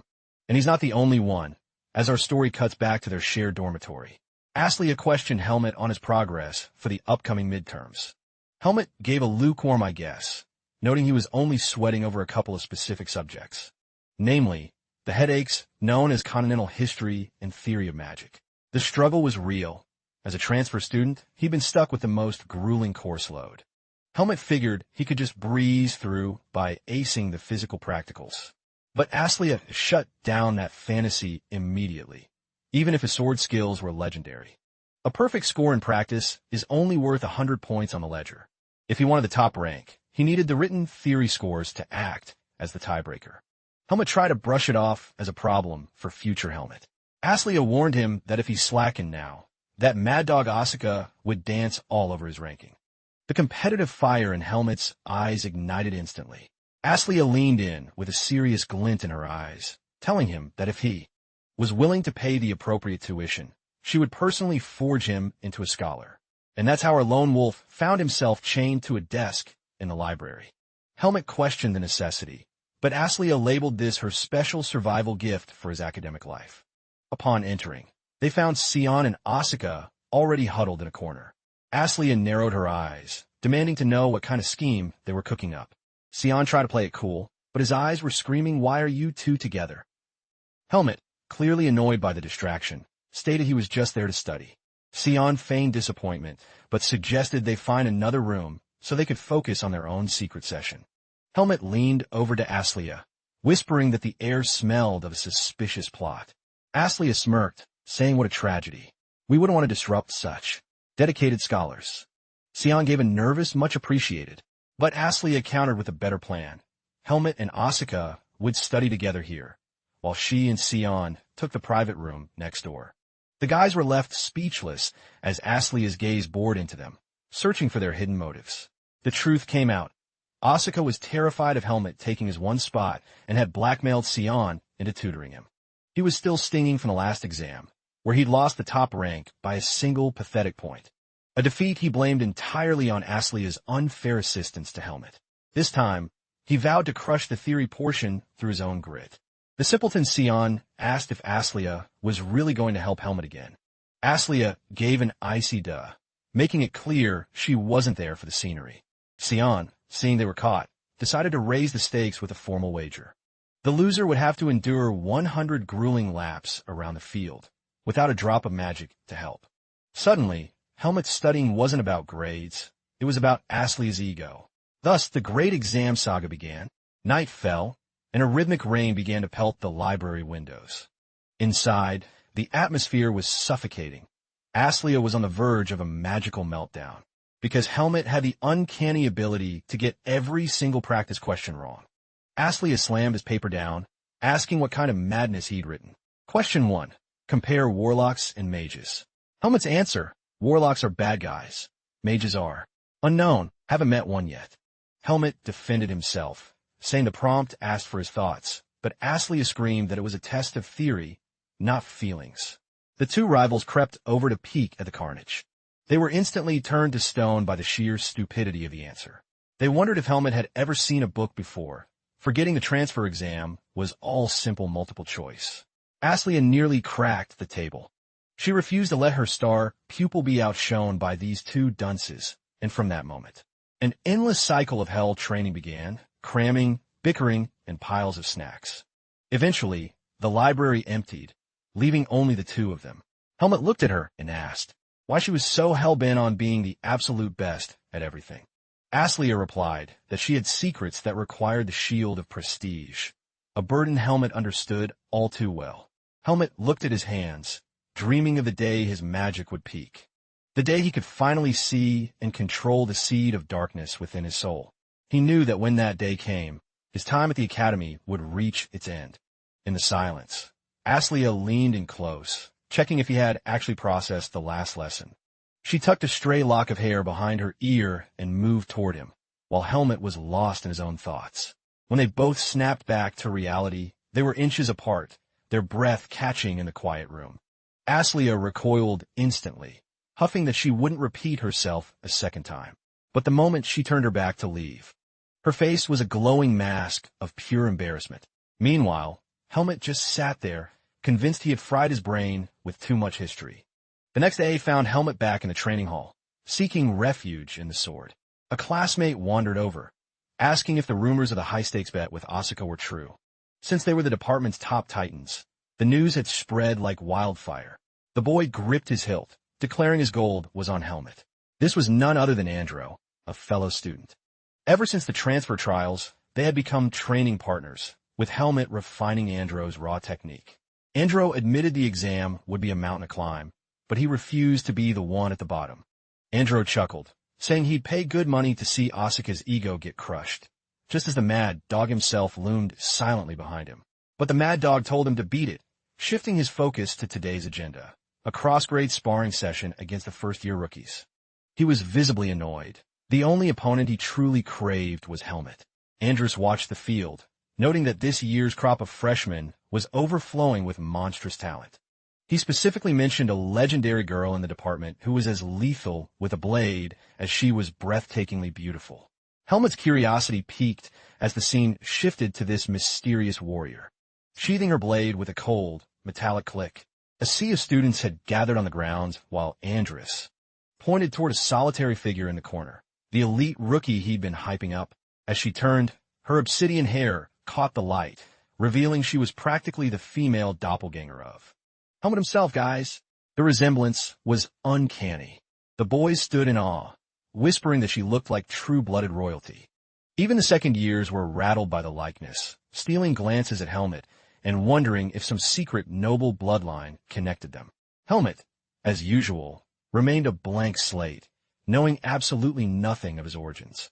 The freshmen looked at the seniors with pure arrogance, laughing at the idea of calling mere commoners seniors. Asuka's fuse blew. He snarled at the brats, warning them to shut their traps before they met the mad dog face-to-face. The instructor cut through the tension, announcing the start of the inter-class duels. She began reading the roster, and the air grew heavy with anticipation. The first name echoed across the field, Charlotte.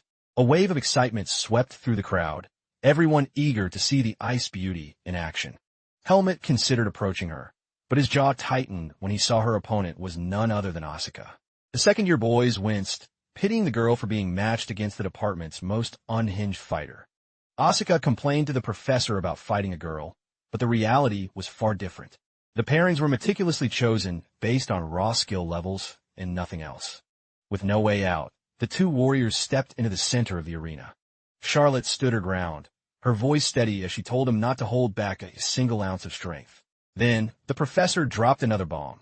Helmet was matched against Jeffrey, a titan of a student who towered over everyone like a stone wall. One look at his massive frame made it clear he wasn't going to be an easy win for any senior.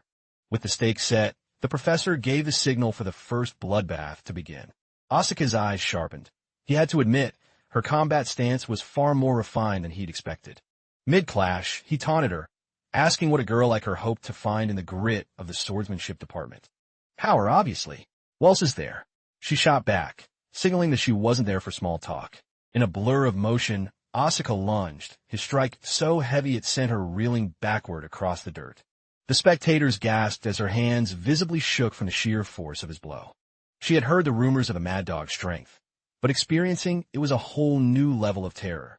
Asuka smirked, teasing her that he hadn't even begun to break a sweat yet. Charlotte's aura shifted as she steeled her resolve, and a high-speed dance of steel erupted. Asuka realized with surprise that she was successfully parrying his relentless barrage. This wasn't just some pretty face. She was a true student of the blade who knew exactly what she was doing. He accelerated, his wooden sword whistling through the air as it aimed for her throat. But in that fraction of a second, she twisted her body, narrowly dodging the strike and leaping to safety. He pressed the advantage, their blades locking in a screeching stalemate.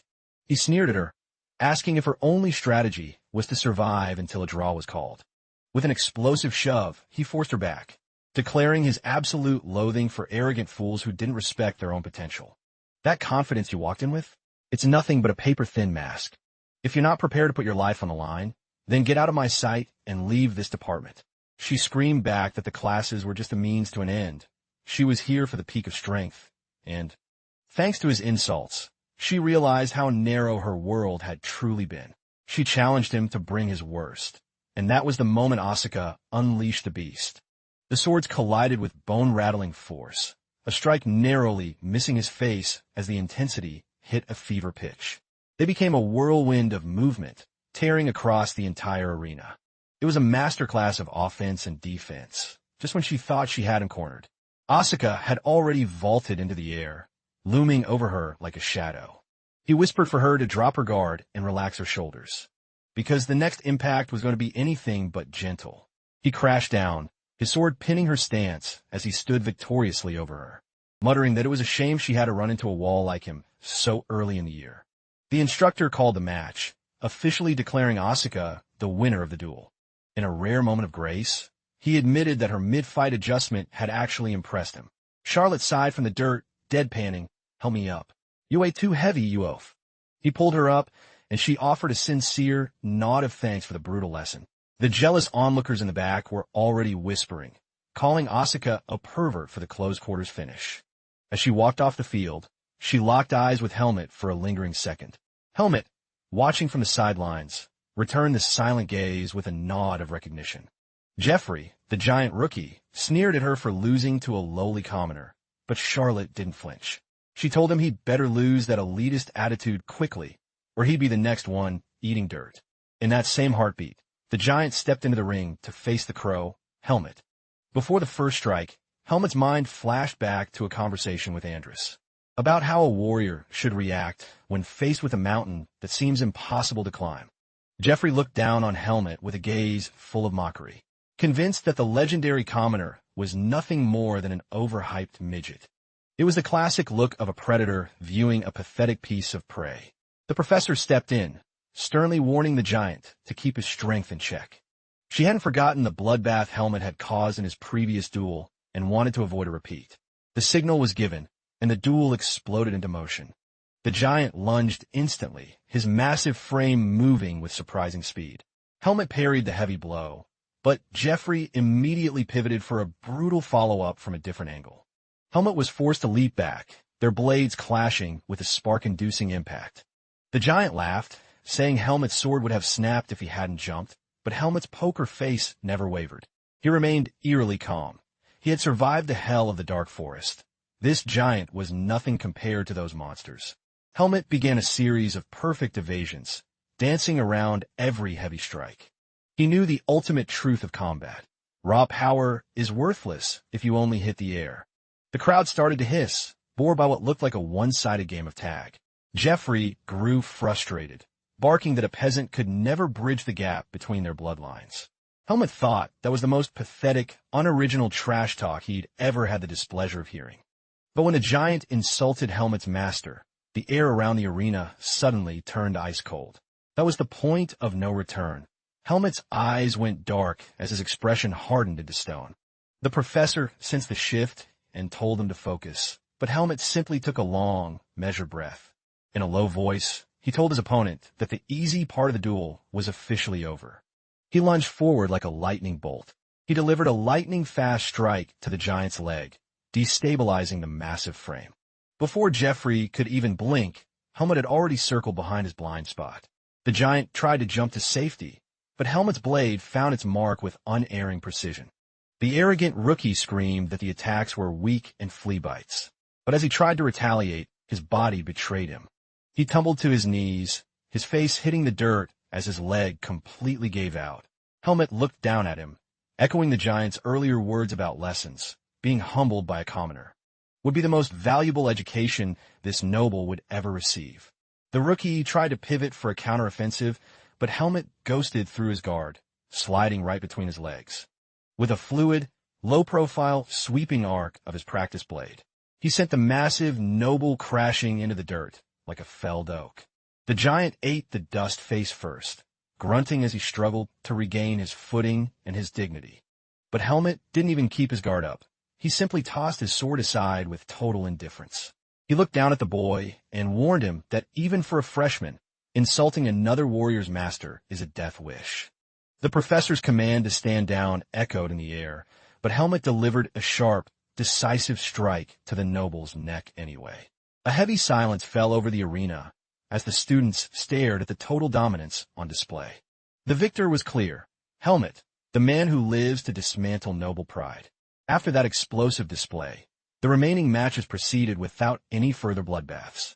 The first-year prodigies finally understood the terrifying gap between talent and true battlefield experience.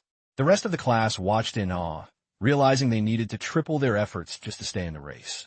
Following the session, Helmet crossed paths with the enigmatic Charlotte by the campus fountain. She seemed momentarily flustered when she caught his eye, and even the stoic Helmet struggled to break the ice. His gaze shifted to her pendant, reading the name meticulously engraved there, Margaret Irene. He stood there silently analyzing her, leaving Charlotte fidgeting under the intensity of his stare. The girl felt a wave of intimidation wash over her as the crow continued to pierce her with his eyes. After all, this was the upperclassman who had just treated a titan like Jeffrey like a training dummy. Finally, he spoke, acknowledging her technique and predicting a legendary path for her. He asked if she'd heard of him, but she laughed. His reputation had already become a haunting legend in every hallway. She boldly requested a real duel in the future, when he gave a slight nod of approval. She bowed gracefully, her eyes shining with the anticipation of a true challenge. Suddenly, Asuka interrupted the moment, suspicious of their connection, but they both played it off as a random encounter. She bid them a polite farewell and departed. Asuka wiggled his eyebrows immediately, accusing Helmet of charming the most beautiful girl in the rookie class. Helmet didn't even look back, simply stating he wasn't a hopeless degenerate like Asuka. Later that evening, Helmet sensed a presence and asked Aslia if she was stalking him again. Perched on the window ledge like a cat, she flatly denied it with a huff. But after years of dealing with Darian's antics, she could spot a trouble magnet like Helmet from a mile away. Aslia snapped her grimoire shut, her expression shifting to something more serious. She confronted him about the rumor that a freshman girl had asked him for a date, her eyes searching for the truth. One look at Helmet's deadpan face told her everything, but he denied the romance, asking if that was why she was so prickly. Helmet swore it was strictly business. She only wanted to spar in class, and he promised he'd never play games with Aslia. Satisfied, she reopened her book, muttering that she'd trust him this time, before adding that Helmet was the only person in this entire academy she considered a true ally. Then she dropped a bit of friendly advice with a chilling edge. She warned him to be wary of any girl who approached him, claiming they were likely just using him as a stepping stone to reach her. Let's be real, guys. Aslia was basically marking her territory with a magic seal. Helmet remained blissfully oblivious to her jealousy while she continued her lecture. He agreed to keep his distance from Charlotte if it made her happy, but Aslia panicked and backtracked instantly. But Crow's face was adamant. If she didn't trust Charlotte, he'd cut her off without a second thought. He just needed the order. That raw honesty sent a surge of red to Aslia's cheeks, and she quickly looked away. She mumbled that she was just telling him to be cautious, not to become a hermit. The next day in the library, the group sat in a tense circle, their eyes glued to Aslia as she reviewed the latest work. She finally looked up, admitting that Helmet had managed a decent answer for once in his life. The boys erupted in a silent cheer, celebrating the fact that he'd survived her academic hell course. She silenced them with a glare, noting that decent isn't perfect and their real training was only just beginning. Sion piped up, suggesting that with exams looming, they should relocate to a legendary lucky spot in the city. He described a cozy hideout perfect for cramming sessions and legendary waffles. Asuka mocked the idea, but Sion insisted that his brain required high-quality sugar to function.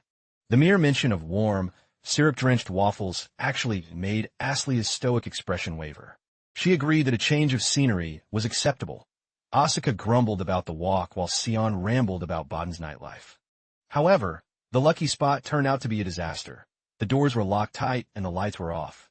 Sion practically collapsed in tears over his lost waffles, while Aslia told him to quit being pathetic and find a backup plan immediately. He suggested a nearby toast shop, but Aslia gave him a firm shove to keep the group moving through the streets. They wandered through the district until a warm glow caught their attention. The shop was open, but once inside, Asuka stared at the menu in absolute horror at the prices. Sion teased him for being a cheapskate, but the truth was Asuka's family kept him on a razor-thin budget despite his talent. Sion joked that he'd end up winning the poverty scholarship, earning himself a one-way ticket into a headlock. Aslia sighed, reminding them that a mage must maintain focus and composure at all times. Sion blamed his mood on his sensitivity to spirit magic. Meanwhile, Helmet had already pointed to the biggest item on the menu. The waitress began delivering a parade of gourmet sandwiches to the table. But when she reached Helmet, she dropped a literal mountain of bread and meat that left the others gasping. Even Asuka couldn't help but laugh, asking if he was trying to eat for the entire week in one sitting. Actually, it was the challenge sandwich, a legendary feat of gluttony reserved for the elite of the swordsmanship department. Just as things were getting lively, Charlotte and Jeffrey walked in, making the coincidence feel like fate. Since the duel, even the giant Jeffrey looked at Helmet with a newfound sense of respect. Charlotte explained they were there for the challenge too, after Jeffrey goaded her into a competitive eating match. Asuka scoffed at Jeffrey, asking if he was really stooping to bullying girls in a sandwich shop now. Charlotte shot back with a smirk, asking if Asuka was actually underestimating her appetite. Sion tried to sneak a sample of Helmut's massive sandwich while no one was looking. But Helmut swatted him away with the speed of a professional duelist. He wasn't sharing. He was fully committed to conquering the challenge himself. Charlotte remarked that their paths seemed destined to cross, but Aslia stood up with a piercing gaze, asking Charlotte if they had met in a past life. The boys looked back and forth between the two girls, completely lost in the sudden surge of tension. The following morning back at the academy, Helmut and Charlotte were locked in a formal demonstration duel. The professors watched from the balcony, analyzing every micro-movement. Their blades rang out as Helmut pushed his weight forward, forcing her onto the defensive. He pressed the attack with a relentless rhythm, his wooden sword flashing toward her blind spots. She barely evaded the finishing blow by dropping into a desperate, low-profile roll. She attempted a sneaky leg sweep, but Helmut redirected his momentum and sent her sword flying with a single kick. She signaled her surrender, rubbing the sting out of her hand with a begrudging smile. The professor dismissed them after the successful drill, and as Helmut walked away, his mind drifted back to the tension of the previous evening, where Aslia had questioned Charlotte about any potential history between them. Charlotte had played it cool, saying she only knew of Aslia as the legendary prodigy of the magic department. But Helmut hadn't missed the way she'd stolen a shy glance at him during the conversation. It was a subtle game of social chess that went right over the boys' heads. Sion groaned as he realized the grim reality. With a girl as perfect as Aslia in the group, he'd never find a girlfriend. Helmut mused that if Aslia was this wary, there had to be more to Charlotte than meets the eye. He decided the best course of action was to bury himself in training. If he was strong enough, no drama could touch him. Later, Asuka slumped into his chair, looking like a defeated man. He complained that there was only half a semester left to survive without getting himself suspended. Helmut asked if he actually had a plan to stay out of trouble, but Asuka was just talking to the ceiling. He asked about the duel with Charlotte, assuming it took so long because she was a formidable opponent. Helmut revealed the truth. It was a landslide, and he only dragged it out because the teachers begged him for a show. But deep down, he knew his real battle was the one Aslia cared about, the upcoming written exams. Suddenly, a shadow loomed over him. Aslia had appeared like a ghost, reminding him that his magic theory final was tomorrow. Aslia had cornered him, insisting they cross-reference every chapter of the textbook together. Asuka scanned the room for Sion, but the Marimo was likely buried under a mountain of scrolls, desperate to survive the upcoming finals. She immediately began nagging Helmut, warning him not to squander a single second before shoving his books back into his hands. When she saw his stressed expression, Helmut mused that running 100 laps was easier than studying. Aslia snapped that she had no intention of losing a bet. She was determined to see him at the top, ordering him to dive headfirst into the sea of information until he reached the other side. She then turned her icy gaze to the other troublemaker, telling Asuka to vanish since he was nothing but a noisy distraction. And so, Helmut's grueling descent into the world of academic torture continued. The silence in the hall was broken only by the professor's voice, announcing the 2-hour clock was ticking. As the pages turned, Helmut's eyes locked onto a peculiar question that felt strangely personal. If you were granted a power born of darkness that would kill you if removed, how would you choose to wield such a double-edged destiny? The scene shifted to the frantic energy of the hallways as the final bell signaled the end of the ordeal. Back in the sanctuary of the library, Aslia demanded a debrief. Helmut calmly admitted the paper wasn't as bad as feared. Most of the exam had followed the exact path her predictions had carved out. He mentioned the odd question about the darkness, prompting Aslia to ask what he had dared to write. With a shadow crossing his face, Helmut replied that he would embrace the power and live long enough to become its master. Aslia paused, noting it was a bold answer, one that the professor would likely find fascinating rather than offensive. Curious, he asked what a genius mage like her would have written in his place. She explained that the correct logical response would involve seeking purification at the temple. But she admitted her heart agreed with him, even if such a choice would brand her an enemy of the Holy See. It was a dangerous line to walk, since the Temple of Lumen is obsessed with hunting any trace of shadow. Revealing his true nature would turn him into prey. She leaned in, whispering a stern warning for him to keep that philosophy a secret, lest he attract the wrong kind of attention. Helmut looked away, realizing he wasn't just answering a test. He was describing his own hidden life. Finally, the day of judgment arrived, the posting of the final grades. The Academy's hierarchy was laid bare on a massive mural in the central plaza. It was a battlefield of ink, forcing students to stare at the gap between themselves and the elite. Helmut stood amidst the crowd, his gaze fixed on the names etched at the peak. The magic department was predictable. Aslia reigned in first place, with Sion trailing behind in second. Helmut glanced over to find Sion looking like his entire world had just crumbled. The poor boy muttered that the results were simply beyond human comprehension. He wondered what kind of monstrous secret training Aslia had undergone this time. Despite spirit theory being a brand new field, she had somehow achieved a flawless, perfect score. For a prodigy like Aslia, a mere 3 months was more than enough time to dismantle and master an entire branch of magic. While Sion wallowed in his defeat, a circle of admirers began to swarm the Ice Queen. The focus then shifted to the rankings for the swordsmanship department. The crowd gasped. Helmut had snatched the throne, beating Asuka by a razor-thin margin of 1 point. Sion wailed that the world had gone mad, but Aslia offered a rare, triumphant smile. Her pupil had actually pulled off the impossible. Asuka was fuming over the single point, yet there was a flicker of respect. If he had to lose to anyone, he was glad it was the crow. However, he pointed a finger at Helmut, warning him not to get too comfortable in that top spot. Sion lunged from the shadows, howling that Asuka was a traitor who now had to pay the price of their wager. He begged for mercy, claiming 100 laps would be his funeral, but Helmut coldly reminded him that no one dies from a bit of cardio. Aslia watched the chaos with a delighted, wicked grin. She added that it was only fair. It was time for the Marimo to burn off the calories from all those midnight study snacks he'd been inhaling. The boy's soul practically left his body as he slumped to the ground. Later, the sun beat down on Sion as he began his grueling marathon around the training field. The following day, the swordsmanship students were back at their drills. A rumor caught fire. Next week's curriculum included a survival camping trip deep in the forest. The news hit the class like a thunderbolt, catching everyone off guard. The city-born nobles looked panicked, asking if anyone actually knew how to survive in the wild. The resident redhead started spinning horror stories to terrify the others. He rattled off a list of essentials, shovels, sleeping bags, and a warning about mosquitoes that could drain a man dry. Asuka scoffed, claiming he'd spent enough nights in the dirt to be bored by the idea, but Helmut interjected calmly, suggesting they burn incense and dried dung to create a smoke screen against the swarms. Impressed by the practical tip, Asuka dragged Helmut along for a supply run that weekend.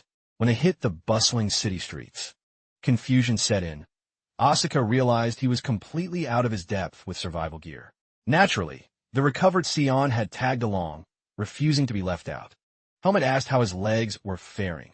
Sion replied with a sly grin that high-tier recovery magic is a miracle worker.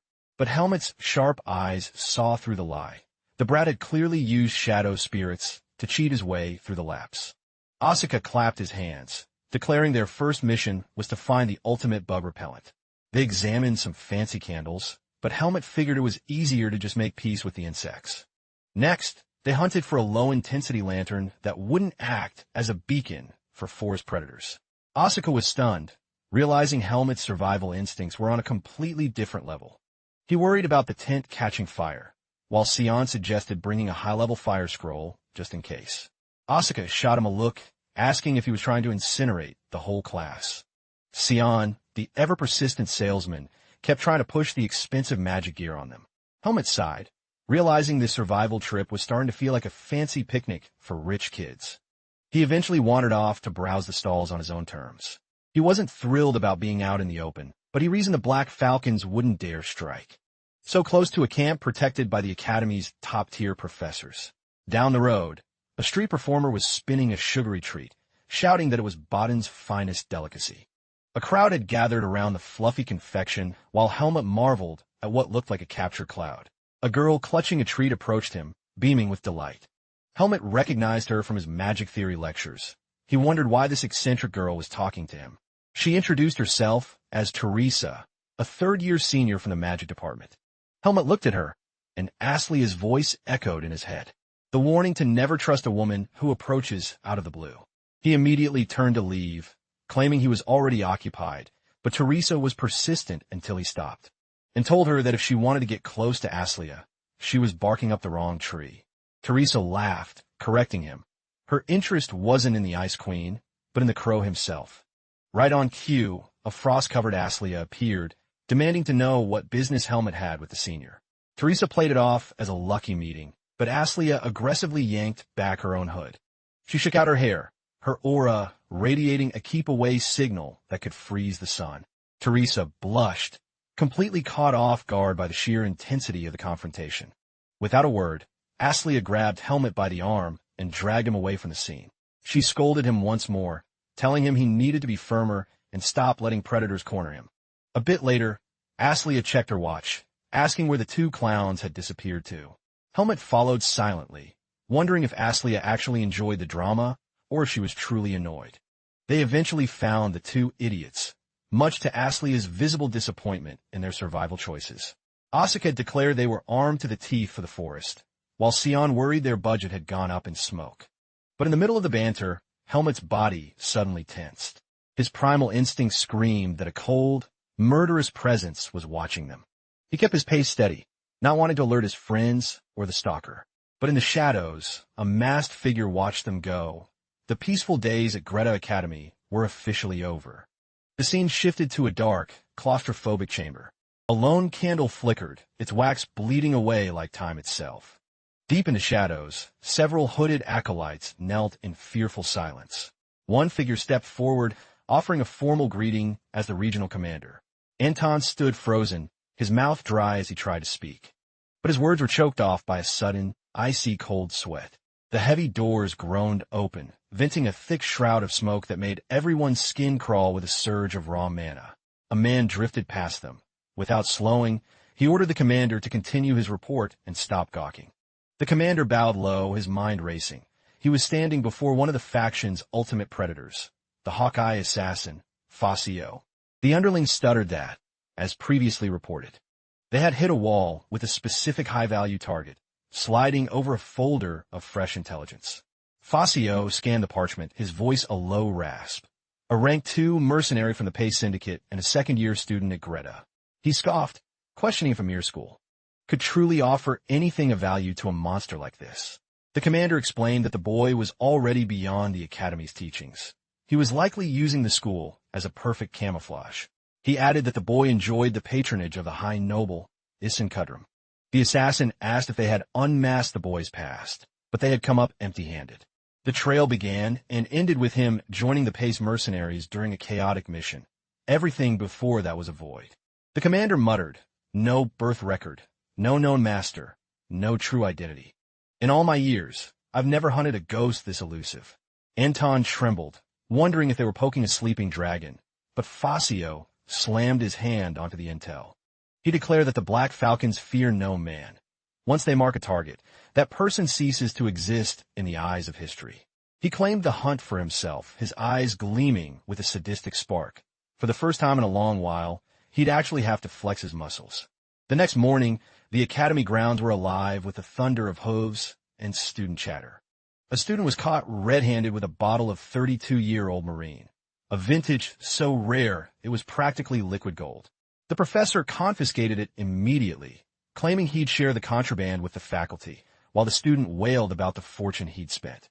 The teacher simply barked that a field exercise isn't a vacation, and they had been warned about the rules. The boy sulked, pointing out that others were getting away with murder. Behind them, Asuka bragged about packing only the absolute essentials. The professor snapped at him to dump the deadweight, or his horse would collapse before they even hit the trail. Asuka grumbled under his breath while Helmet watched the chaos with his usual detached gaze. It was Monday morning, and the Academy's long-awaited wilderness survival course was finally underway. Hours later, the caravan of students wound its way through the jagged mountain passes. Helmet inhaled deeply, realizing it had been ages since he'd left the stone walls of Baden. The crisp mountain air felt like home. Asuka boasted that his noble ties had secured him a world-class stallion. He asked about Helmet's mount, but the boy just shrugged. simply noting that his horse seemed capable enough for the journey. Giving up on the technicalities, Asuka asked what name Helmet had given the beast.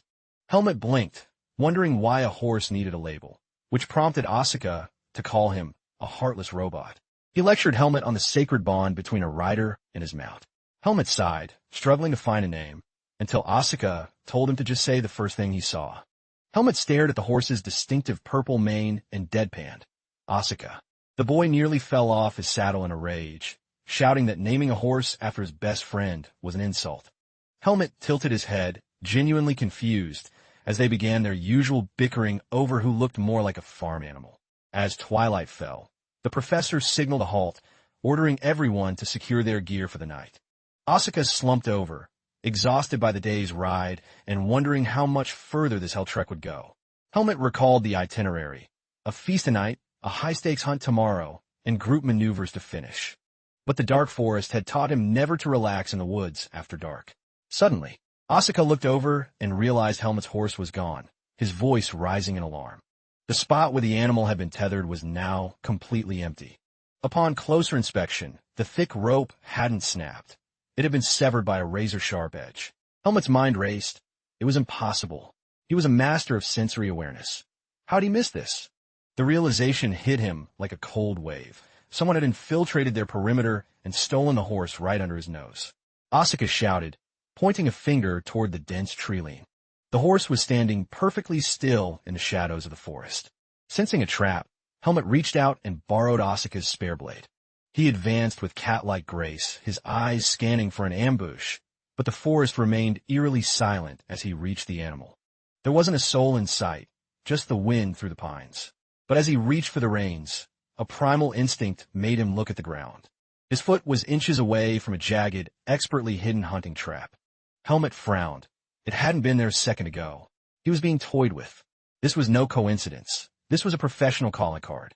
The air grew heavy with the localized pressure of a predator marking its prey. Instead of fear, a dark smirk tugged at Helmet's lips. He whispered that this hunter had made a fatal mistake in picking him as the target.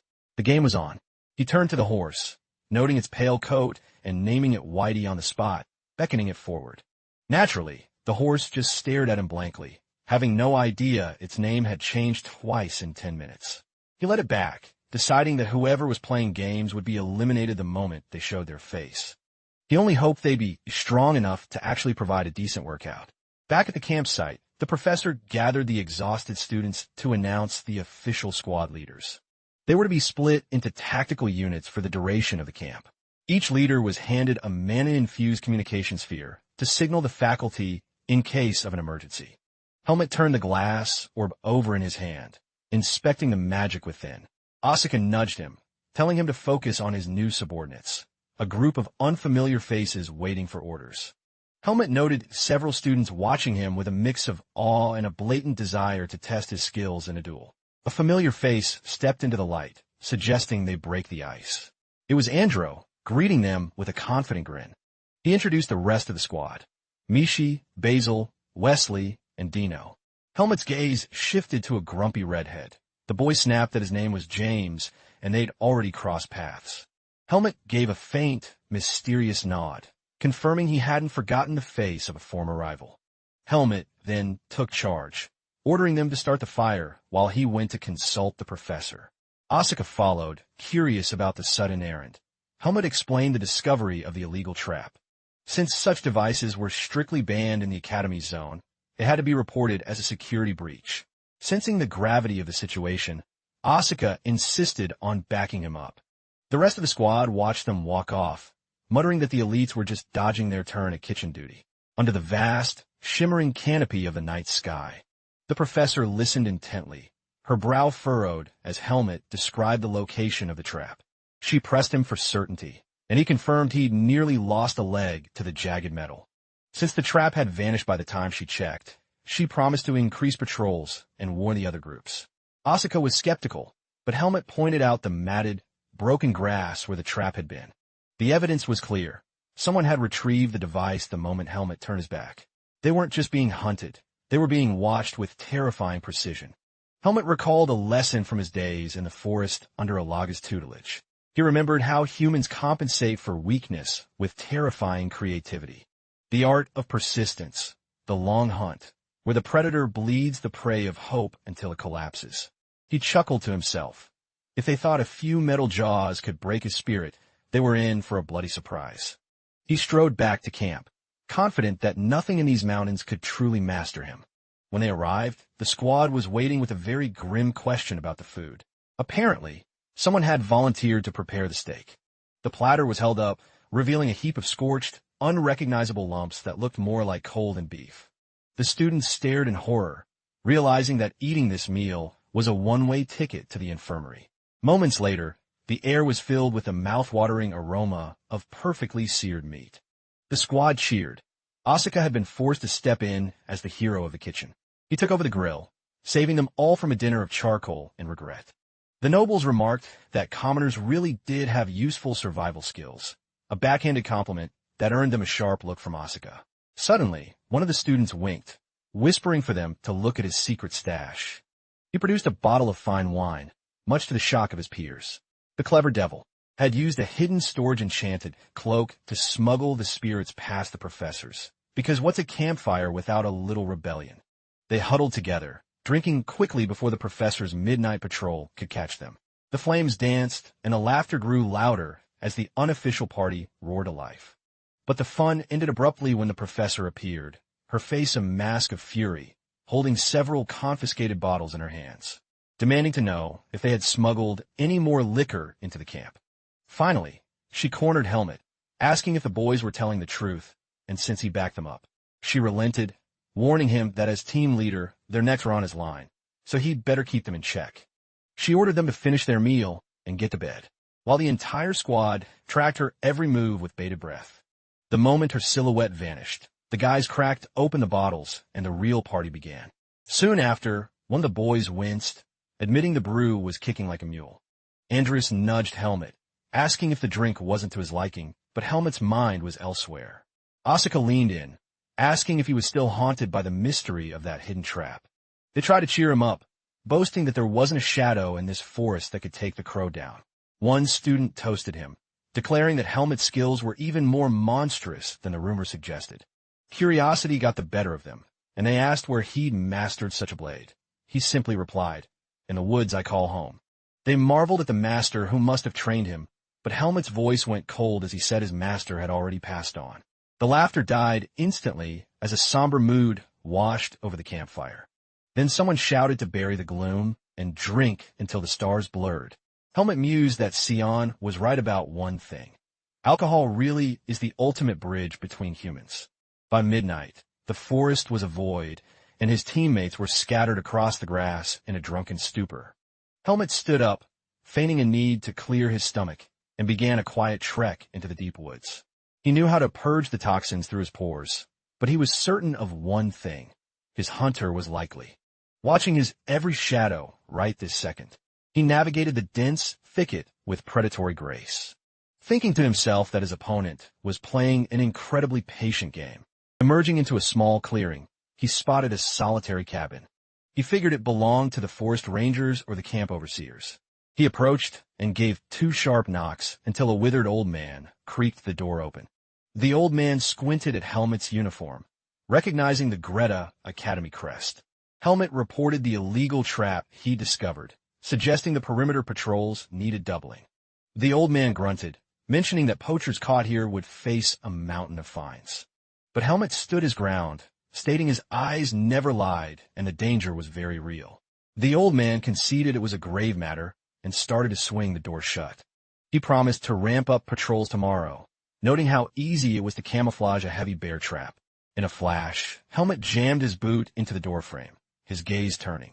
Piercingly sinister, because he had never specified what kind of trap he'd found.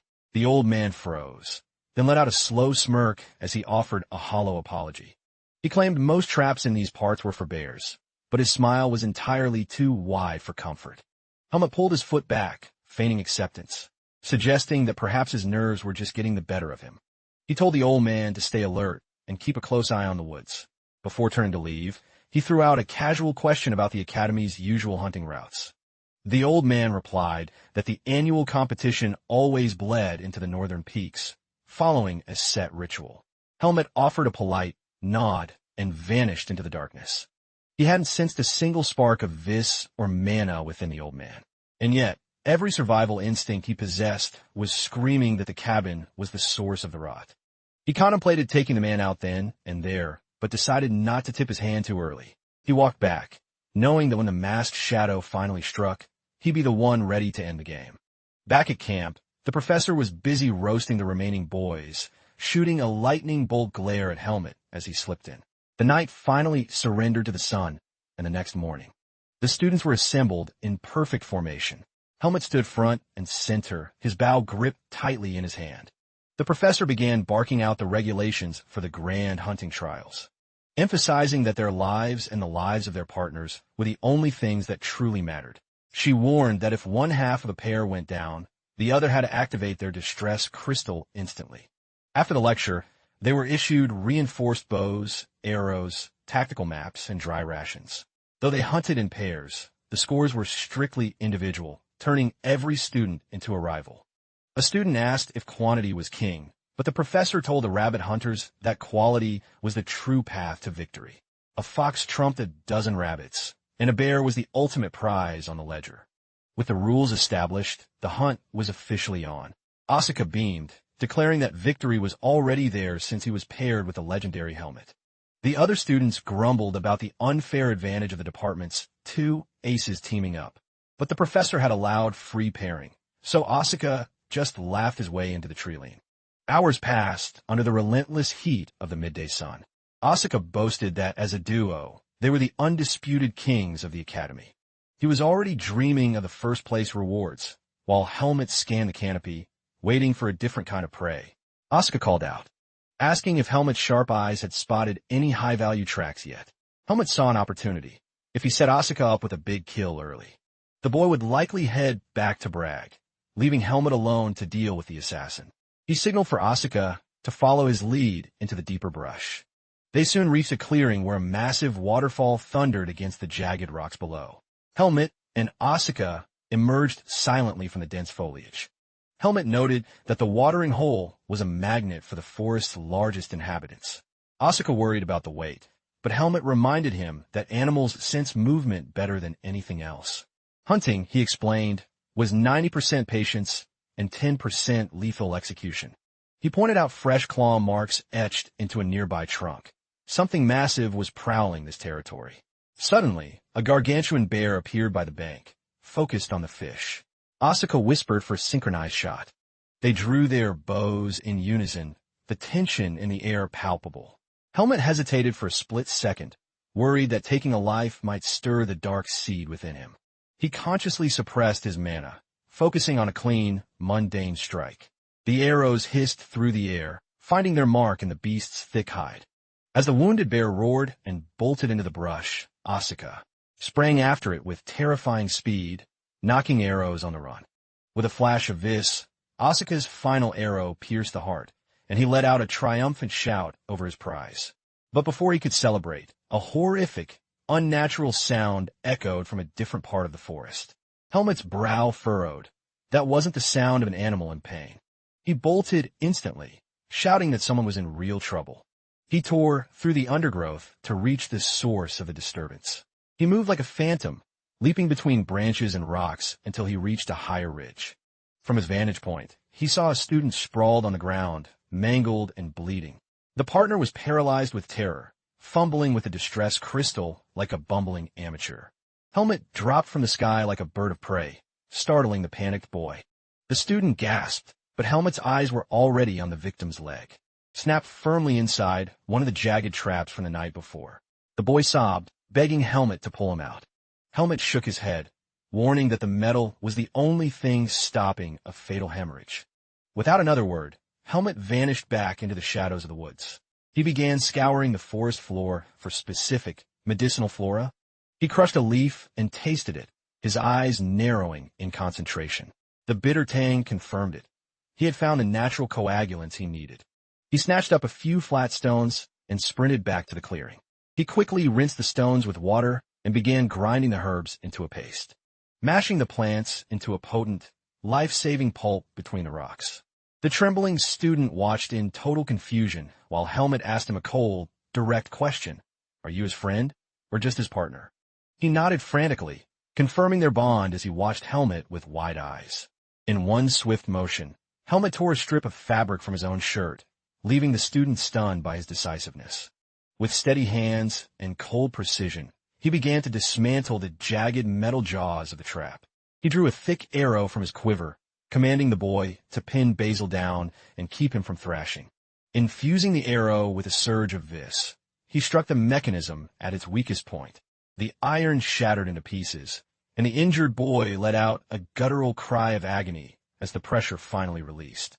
Helmet took the pulverized herbs from the stone and packed them deep into the mangled wound where the trap had clamped. He explained that the paste would force the blood to clot, then barked at the other boy to ignite his distress crystal. He made it clear, if they didn't move now, Basil wouldn't make it. As he worked, Helmet realized the trap had been set sloppily. It was a deliberate provocation, a lethal game of cat and mouse. This wasn't meant for him. It was a cruel distraction intended to thin the herd of his classmates. He pivoted, his instincts screaming that Asuka had been left vulnerable and alone in the brush. But before he could move, Asuka emerged from the shadows, grumbling like a bear, demanding to know if Helmet had forgotten the most basic survival rule: never split the party. Helmet let out a silent breath of relief as Asuka stared in shock at the bloody scene before them. The trembling student finally managed to signal a professor, his hand shaking as the crystal glowed. He looked at Helmet with pure awe, stammering that he would have been useless without the senior's intervention. The boy bowed until his forehead nearly touched the dirt, thanking Helmet for saving his friend's life. Helmet warned him to keep the wound sterilized, noting that infection in these woods was just as deadly as the trap itself. He turned away, thinking to himself that this was the first time anyone at the academy had shown him genuine gratitude. Later, once the victim's leg was stabilized, the camp's old medic examined the work and whistled in surprise. He admitted the field surgery was masterfully done and that the rookie deserved a medal for his quick thinking. The professor offered a rare well done, her expression darkening as she confirmed the presence of a forbidden device. She declared that a formal investigation would be launched to find whoever was planting iron in their training grounds. She turned to Wesley, the partner, demanding to know exactly how they'd stumbled into the trap. He pointed vaguely into the brush, explaining that he saw a flash of movement and gave chase, leaving Basil to fall behind. With no more time to waste, they began the somber task of transporting Basil to the central medical tent. She gave Helmet and Asuka the green light to resume the hunt, while Asuka couldn't resist bragging about the titan of a bear he'd already downed. The professor didn't even blink, despite his loud insistence that a bear of that size was a legendary achievement. Helmet told him to escort the bear back to the main camp, promising to rejoin him after a quick sweep of the area. Asuka hesitated, but Helmet reminded him that he was immune to traps and that a fresh bear carcass was an easy target for scavengers and other students. Reluctantly, Asuka headed out, throwing a final warning over his shoulder for Helmet to stay sharp. The moment he was alone, Helmet took off at a full sprint. He knew the hunter was lurking nearby, relishing the chaos they had sowed. He expanded his vis in a wide radius, searching for the telltale ripple of a hostile presence. Suddenly, his senses pinged a sharp, metallic threat directly in his path. He drew his blade in midair, slicing through the air and landing in a crouch. He looked up, his eyes narrowing as he spotted the snare. A thin, nearly invisible wire had been strung between the trees at neck height. He plucked the wire, feeling its cold iron bite. If a student had hit that at full speed, they would have been decapitated before they even realized they were under attack. Moving deeper into the forbidden zone, he found a deer, its body twisted and mangled in a web of similar razor wires. This was the flash of movement that had lured Basil into his doom. He nocked an arrow and ended the creature's suffering, deciding to use it as his entry for the competition. Back at the main camp, a grim collection of trophies was being tallied under the afternoon sun. Asuka's massive bear stood as the centerpiece of the display, drawing a crowd of envious onlookers. The students whispered in hushed tones, marveling at the sheer size of the beast. One student assumed it was Helmet's kill, but Asuka corrected them with a shout, pointing to what Helmet had dragged in.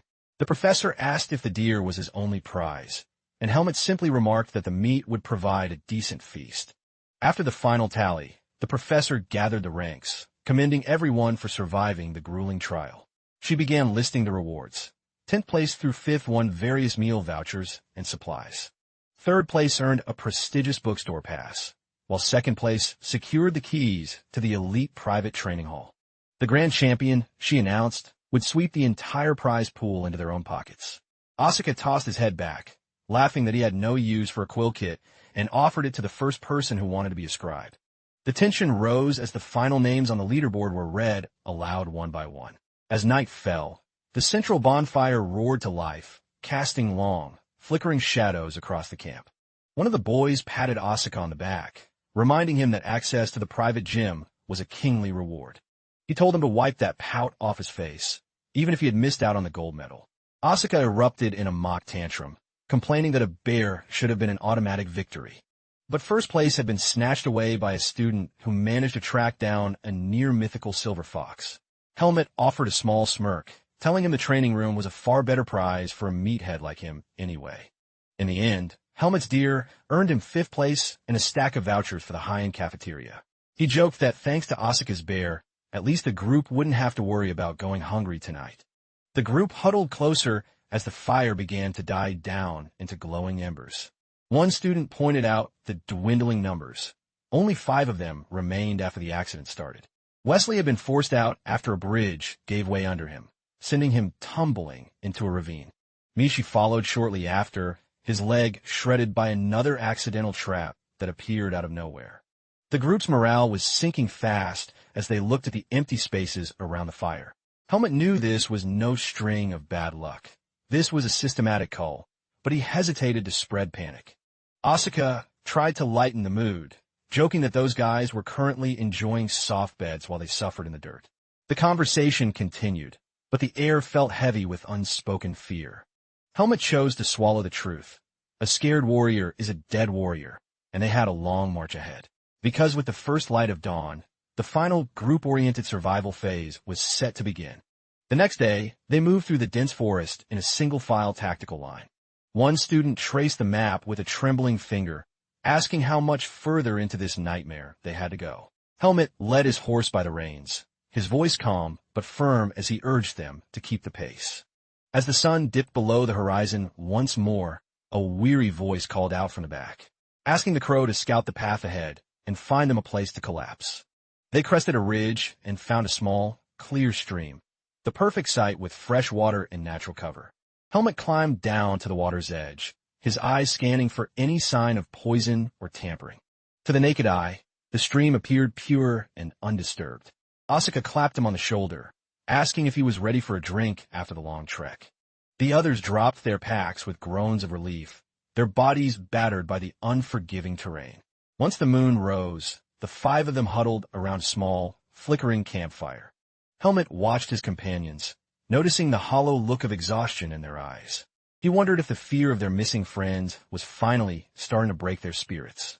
He stood up abruptly, announcing that he was going to scour the immediate area for more fuel. Asuka jumped up to join him, sensing the heavy atmosphere and wanting to help the group stay warm. The forest was a wall of blackness as they scavenged for fallen wood near the perimeter.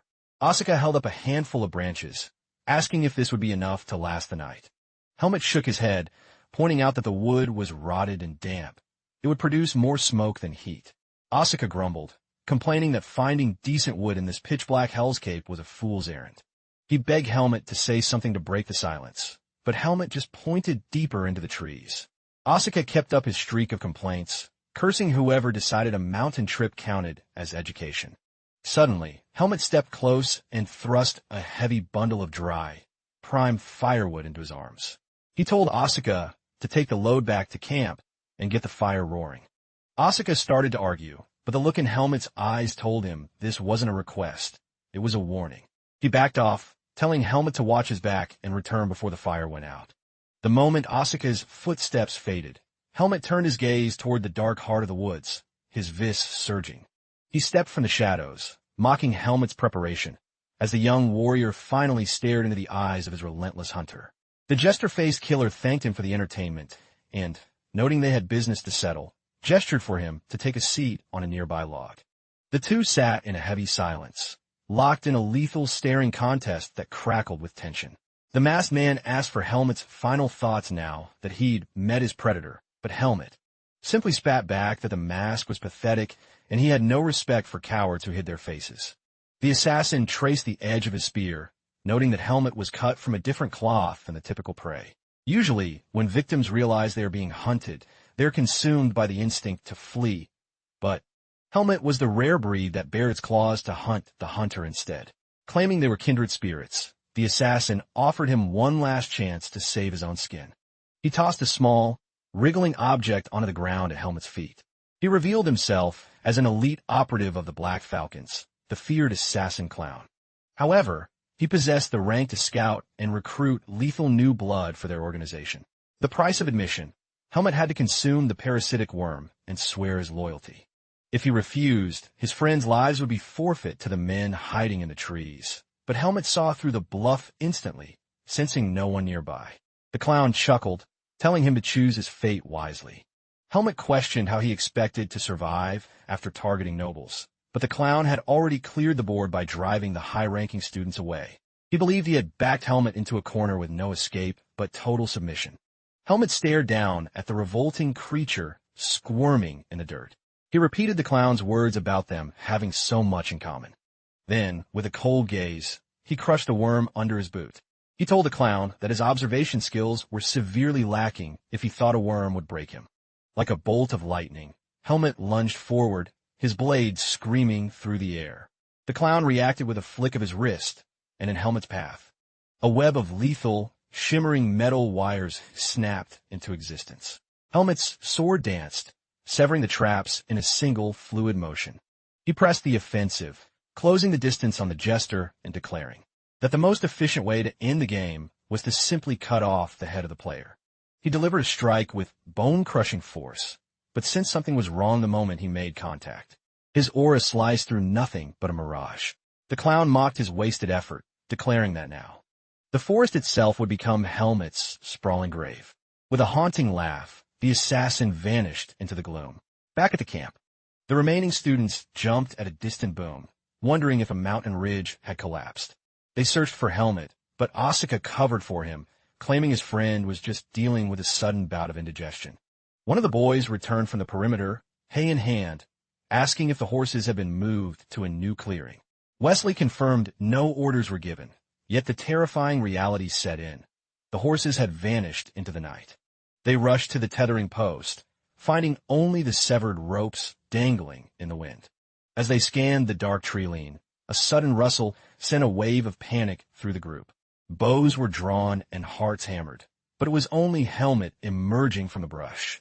They swarmed him with frantic news, shouting that their only means of escape, the horses, were gone. Helmet realized that keeping them in the dark was no longer an option if they wanted to survive. He gathered everyone around the fading embers of the bonfire to deliver the grim truth. The atmosphere turned ice-cold as the weight of his words sank in. He laid it out clearly. The Black Falcons were seeking blood for blood, and an elite assassin was here to collect. The boys began to spiral into terror, one of them whining that he was an innocent bystander in this feud, but Asuka shut him up with a sharp smack to the head. He barked at them to get a grip, swearing that no one was dying on his watch. They suspected a student rivalry like Sabat's was the cause, but the truth was far more lethal. Helmet revealed that before the academy, he had personally buried several Black Falcon squads, and now the debt had come due. The revelation hit like a physical blow. He had been a rank 3 mercenary while they were still learning to hold a sword. A stunned silence fell over the group as they looked at Helmet with a newfound sense of awe. Everything finally made sense. His untouchable skill and his cold, battlefield-hardened demeanor. Helmet told them it was his burden to bear and that he intended to settle the score alone to keep them safe. They suggested signaling the professors for an immediate extraction, and they turned to Asuka for the communication sphere. Asuka fumbled with his pockets, his face turning pale as he realized the device was gone. Panic flared as the group turned on him, blaming him for losing their only lifeline. Helmet cut through the noise, warning them that the forest was now a literal minefield of traps. Moving in the dark was suicide. He ordered them to hold out until dawn for a tactical retreat on foot, though he knew the assassin wouldn't let them go easily. He planned to take the rear guard, acting as both a shield and a lure to catch the hunter if he dared to strike from the shadows. With a plan in place, the students retreated to their tents, clutching their weapons as they prepared for a sleepless night of war. Helmet stood as a silent sentry outside, his eyes scanning the swaying trees for the slightest movement. The silence was broken when two of the boys stepped back out into the cold night air. When questioned, they stood tall and informed him they weren't going to hide. They would stand watch in pairs, sharing the burden of the night watch. Helmet tried to dismiss them, but they stood their ground, asserting their pride as swordsmen in training. They asked if he needed rest, but Helmet's mercenary instincts allowed him to remain combat-ready for days on end without sleep. James joked that Helmet's reputation must have scared the jester away, but Helmet silenced him with a sharp warning. Because an elite assassin of the Falcons is a hound that never loses the scent. Suddenly, Helmet's hand flew to his hilt, commanding absolute silence as a faint sound echoed from the dark woods. The group drew their steel, hearts racing as they edged toward the noise, only to find one of their missing horses wandering back into the light. As they let out sighs of relief, Helmet's instinct screamed. He spun around, yelling for everyone to fall back. The assassin clown plummeted from the canopy like a nightmare made flesh. He struck with lethal, hooked claws, aiming to tear through their ranks. The assassin slammed a canister into the dirt, erupting in a thick, blinding cloud of chemical smoke. Asuka burst from his tent, sword drawn, demanding to know the status of the attack. James was on the verge of a breakdown, his hands trembling until Helmet's calm voice anchored him. He reminded them that fear was the assassin's greatest weapon. They had to keep their heads. Through tears, James cried out that Dino had been snatched into the dark, but Helmet told him that if he wanted to stay alive, he had to master his terror before it led them all to the slaughter. The rest of the squad rushed over, frantic and searching for their missing friend. Helmet realized the clown was a master of psychological warfare, picking them off one by one to break their resolve. James demanded an immediate rescue mission, while others looked to Helmet with desperate eyes, asking if he was really cold-hearted enough to leave a comrade to the wolves. Helmet argued that charging blindly into the dark was exactly what the assassin was baiting them to do. James lunged, grabbing Helmet's collar and screaming that this was all his fault, swearing he'd never forgive him if Dino died. The others pulled James back as Helmet explained the cold logic of the battlefield. He refused to gamble the lives of the entire squad on a low-probability rescue in the middle of a trap-filled forest. The boy looked ready to throw a punch, but his friends held him firm until the red mist of his rage began to fade. Once things settled, Helmet stood by his word. His logic was sound, even if it felt cruel. Andrew stepped forward, siding with James's heart but respecting Helmet's skill. He suggested that if they pooled their wits, they could find a way to save Dino without walking into a total massacre. The fire crackled as the weight of the decision hung over them like a shroud. James returned to the circle, his head bowed as he apologized for his emotional outburst. Helmet sat him down, his voice level as he posed the ultimate question. They were blind to Dino's location, and a full-scale confrontation with the clown offered no guarantee of survival. He asked if they were truly prepared to pay the ultimate price for one friend. James didn't hesitate, stating he'd known Dino since childhood and wouldn't leave him behind even if it cost him his life. Andrus and Asuka agreed. Running was a stain on their honor that they weren't willing to live with. With the group unified, sleep was forgotten. They huddled around the map to forge a plan to outhunt the hunter and bring their friend home. The silver light of the full moon pierced the canopy, watching over the desperate warriors below. A shadow blurs through the canopy, moving with the desperate speed of a predator on the hunt. Helmet sticks the landing in a jagged clearing, finding a broken body sprawled across the dirt. One boy lies motionless while the other stands sentinel, his silhouette framed by the moonlight. His sharp gaze cuts through the darkness, dissecting every rustle in the undergrowth. Relieved that Fazio hasn't arrived yet, he decides to grab Dino and retreat before the trap closes. He rolls his comrade over, checking for a pulse and urging him to wake up so they can flee. Dino's eyes snap open, but they are no longer human. A twisted, unnatural light burns within them. Helmet's instincts scream danger, and he vaults backward just as the ground beneath him explodes. He realizes with horror that this is demonic energy. His friend has been turned into a puppet of darkness. The aura swirling around Dino is a primal, chaotic force designed for absolute slaughter. Once it's forced into a human vessel, it wages war on their natural mana until both host and soul are charred to ash. The corrupted creature now towers over the young swordsman, its breath a foul miasma. Helmet draws his steel with a metallic ring, meeting the beast's hollow, predatory glare. For a heartbeat, time freezes as they lock eyes in a deadly standoff. Then the monster lunges, its strike carrying the weight of a falling mountain. Helmet parries, the shock of the impact vibrating through his very marrow. The sheer momentum of the blow plows him backward, his boots carving deep furrows into the earth. The beast doesn't let up. Helmet is forced to leap skyward as a ground-shattering smash pulverizes the spot where he stood. He touches down lightly, sliding into a low, lethal stance to prepare for the next exchange. He narrows his eyes, assessing the threat behind that monstrous facade. Underneath all that dark power, it's still just a flesh and blood human, and humans can be broken. Suddenly, a sharp pang of recognition jolts through the young swordsman. He clutches his chest, his heart thundering against his ribs like a caged animal. His pupils dilate as he feels a familiar, terrifying resonance waking up inside him. The seed of darkness is beginning to pulse, thirsting for the demonic energy radiating from his friend. Shaking off the distraction, he refocuses his blade on the transformed Dino. He knows the clock is ticking. If he doesn't suppress the seed soon, he'll lose himself to the same madness. The creature lets out a guttural roar, the ground buckling under its massive footsteps. It charges like a runaway train, a blur of muscle and black malice aimed straight for his heart. A hurricane of strikes follows, each punch fast enough to break the sound barrier. Helmet weaves through the chaos, blocking and striking back with surgical precision. The clearing becomes a whirlpool of clashing steel and bone-crushing impacts.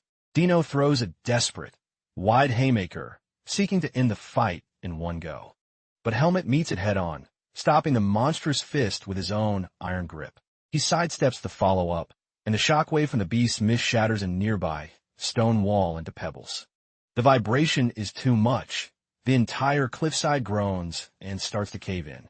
Seizing the opening, Helmet buries a heavy, mana-infused punch deep into the creature's solar plexus. He tells his friend to take a nap under the rubble while he figures out a way to purge the rot. A cascade of boulders tumbles down, burying the berserker Dino under tons of solid rock. Helmet approaches the debris pile, his breath coming in ragged gasps as he finds his trapped companion. He reaches out, pressing his palm firmly against Dino's burning forehead. He begins the agonizing process of siphoning the corruption out of Dino's veins. The seed of darkness hungrily devours the demonic energy, while Helmet uses his vis to incinerate the remnants before they can take root. The grotesque, black veins receding from Dino's face reveal the boy underneath. The monstrous transformation dissolves, leaving only a pale, exhausted student behind. Helmet realizes the purification will take a heavy toll. He's lucky Facio isn't here to capitalize on his fatigue. He hauls Dino upright, whispering for him to find even a spark of his own will to stand. But the mountain isn't finished. The ground beneath their feet begins to spiderweb and groan. The structural integrity of the cliff has been completely compromised by their titanic battle. With a final, deafening crack, the entire ledge gives way, plunging them into the abyss. In a moonlit valley far below, the rest of the squad waits in tense silence. One boy grows restless, but Asuka tells him to trust the plan. A low chuckle echoes through the trees. The hunt has truly begun as a masked figure wielding twin scimitars steps into the light. James recognizes the predator who took Dino, but Asuka shuts him down, demanding they stick to the formation. Memory flickers back to the campfire just hours ago. Helmet had warned them. The assassin's stealth is absolute, a ghost that leaves no trail. Their only hope was a panopticon formation, watching every angle to bait the killer into a mistake. They had all placed their lives in Asuka's hands, swearing to follow his lead to the bitter end. Now, standing on the edge of the blade, Asuka waits for the first move. The assassin clown scans the trio, his eyes gleaming with a sadistic, calculated hunger. He sneers, welcoming his guests to their final dinner in the woods. Asuka's temper flares at the mockery, but Andro places a steadying hand on his shoulder. The killer identifies his prey by name, the noble Asuka and his loyal dogs, Andro and James. He introduces himself as Fasio, explaining that their only crime was choosing the wrong commoner to call a friend. Fasio admits that slaughtering 2 high-ranking nobles might bring too much heat from the capital. He is a professional, after all, and professionals avoid unnecessary complications. The assassin holds up a single finger, a wicked grin hidden behind his mask, as he offers a deal. He points out the trash among them, and promises to let the nobles walk if they help him gut the commoner. Andro and James exchange a long, unreadable glance. For a heartbeat, the air turns cold, as if they are actually weighing the price of their souls. Fasio pushes harder, promising that the accident will be buried forever, leaving their reputations untainted. Asuka's voice is a low growl, warning his teammates not to let the devil's tongue cloud their judgment. But Fasio just laughs, telling Asuka that even noble loyalty has its price tag. Suddenly, James lifts his chin, his eyes burning with a fierce, unwavering clarity. Leveling his sword at the killer's throat, James declares that a true swordsman never abandons a comrade. They live or die as one. The assassin's smile vanishes, replaced by a click of disappointment.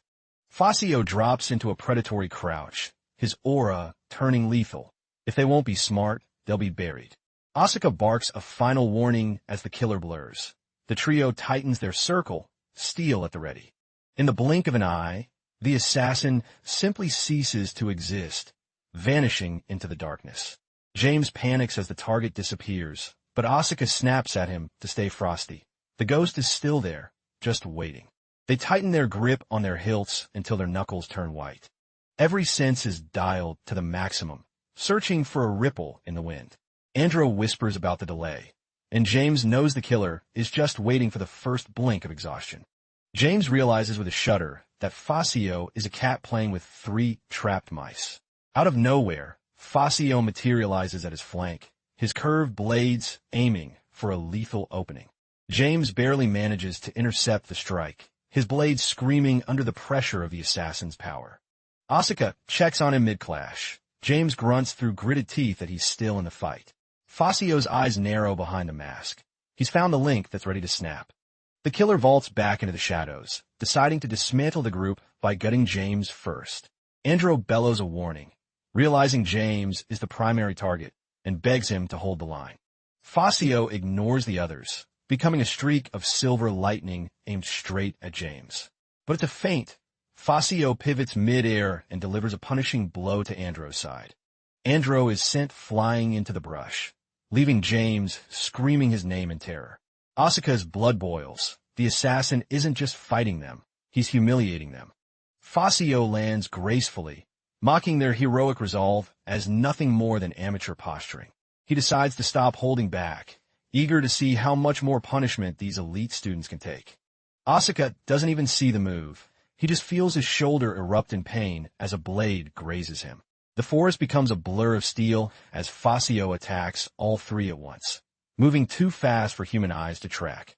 Battered and bleeding, the 3 students collapse against a massive root, their breathing ragged. Fasio looks down on them from a branch, laughing that their little rebellion was quite the comedy. Asuka gasps for air, his vision blurring as blood trickles down his face. The end is near. The assassin sneers, noting that Helmet seems to be enjoying the thrill of the chase, but warns he'll regret underestimating a falcon. Asuka staggers to his feet with a cocky grin, suggesting he clear the stage of his 2 friends for a proper one-on-one duel. He scoffs, claiming he can't truly unleash his beast mode with 2 pieces of deadweight cramping his style. Wounded and bleeding, Asuka stares the killer down and demands the others retreat so he can fight without distractions. Andro cries out in a panic, terrified of leaving his comrade to face certain death alone. The killer mocks the touching sacrifice, but Asuka snaps that it's purely selfish. He can't go all out while playing babysitter. He flares his aura, demanding to know if the assassin honestly thinks he's seen everything the heir of a noble house can do. Fasio counters with a chilling warning. If Asuka falls here, he'll be nothing more than a footnote in Helmet's legend. The masked predator pauses, visibly weighing the merits of this high-stakes proposal.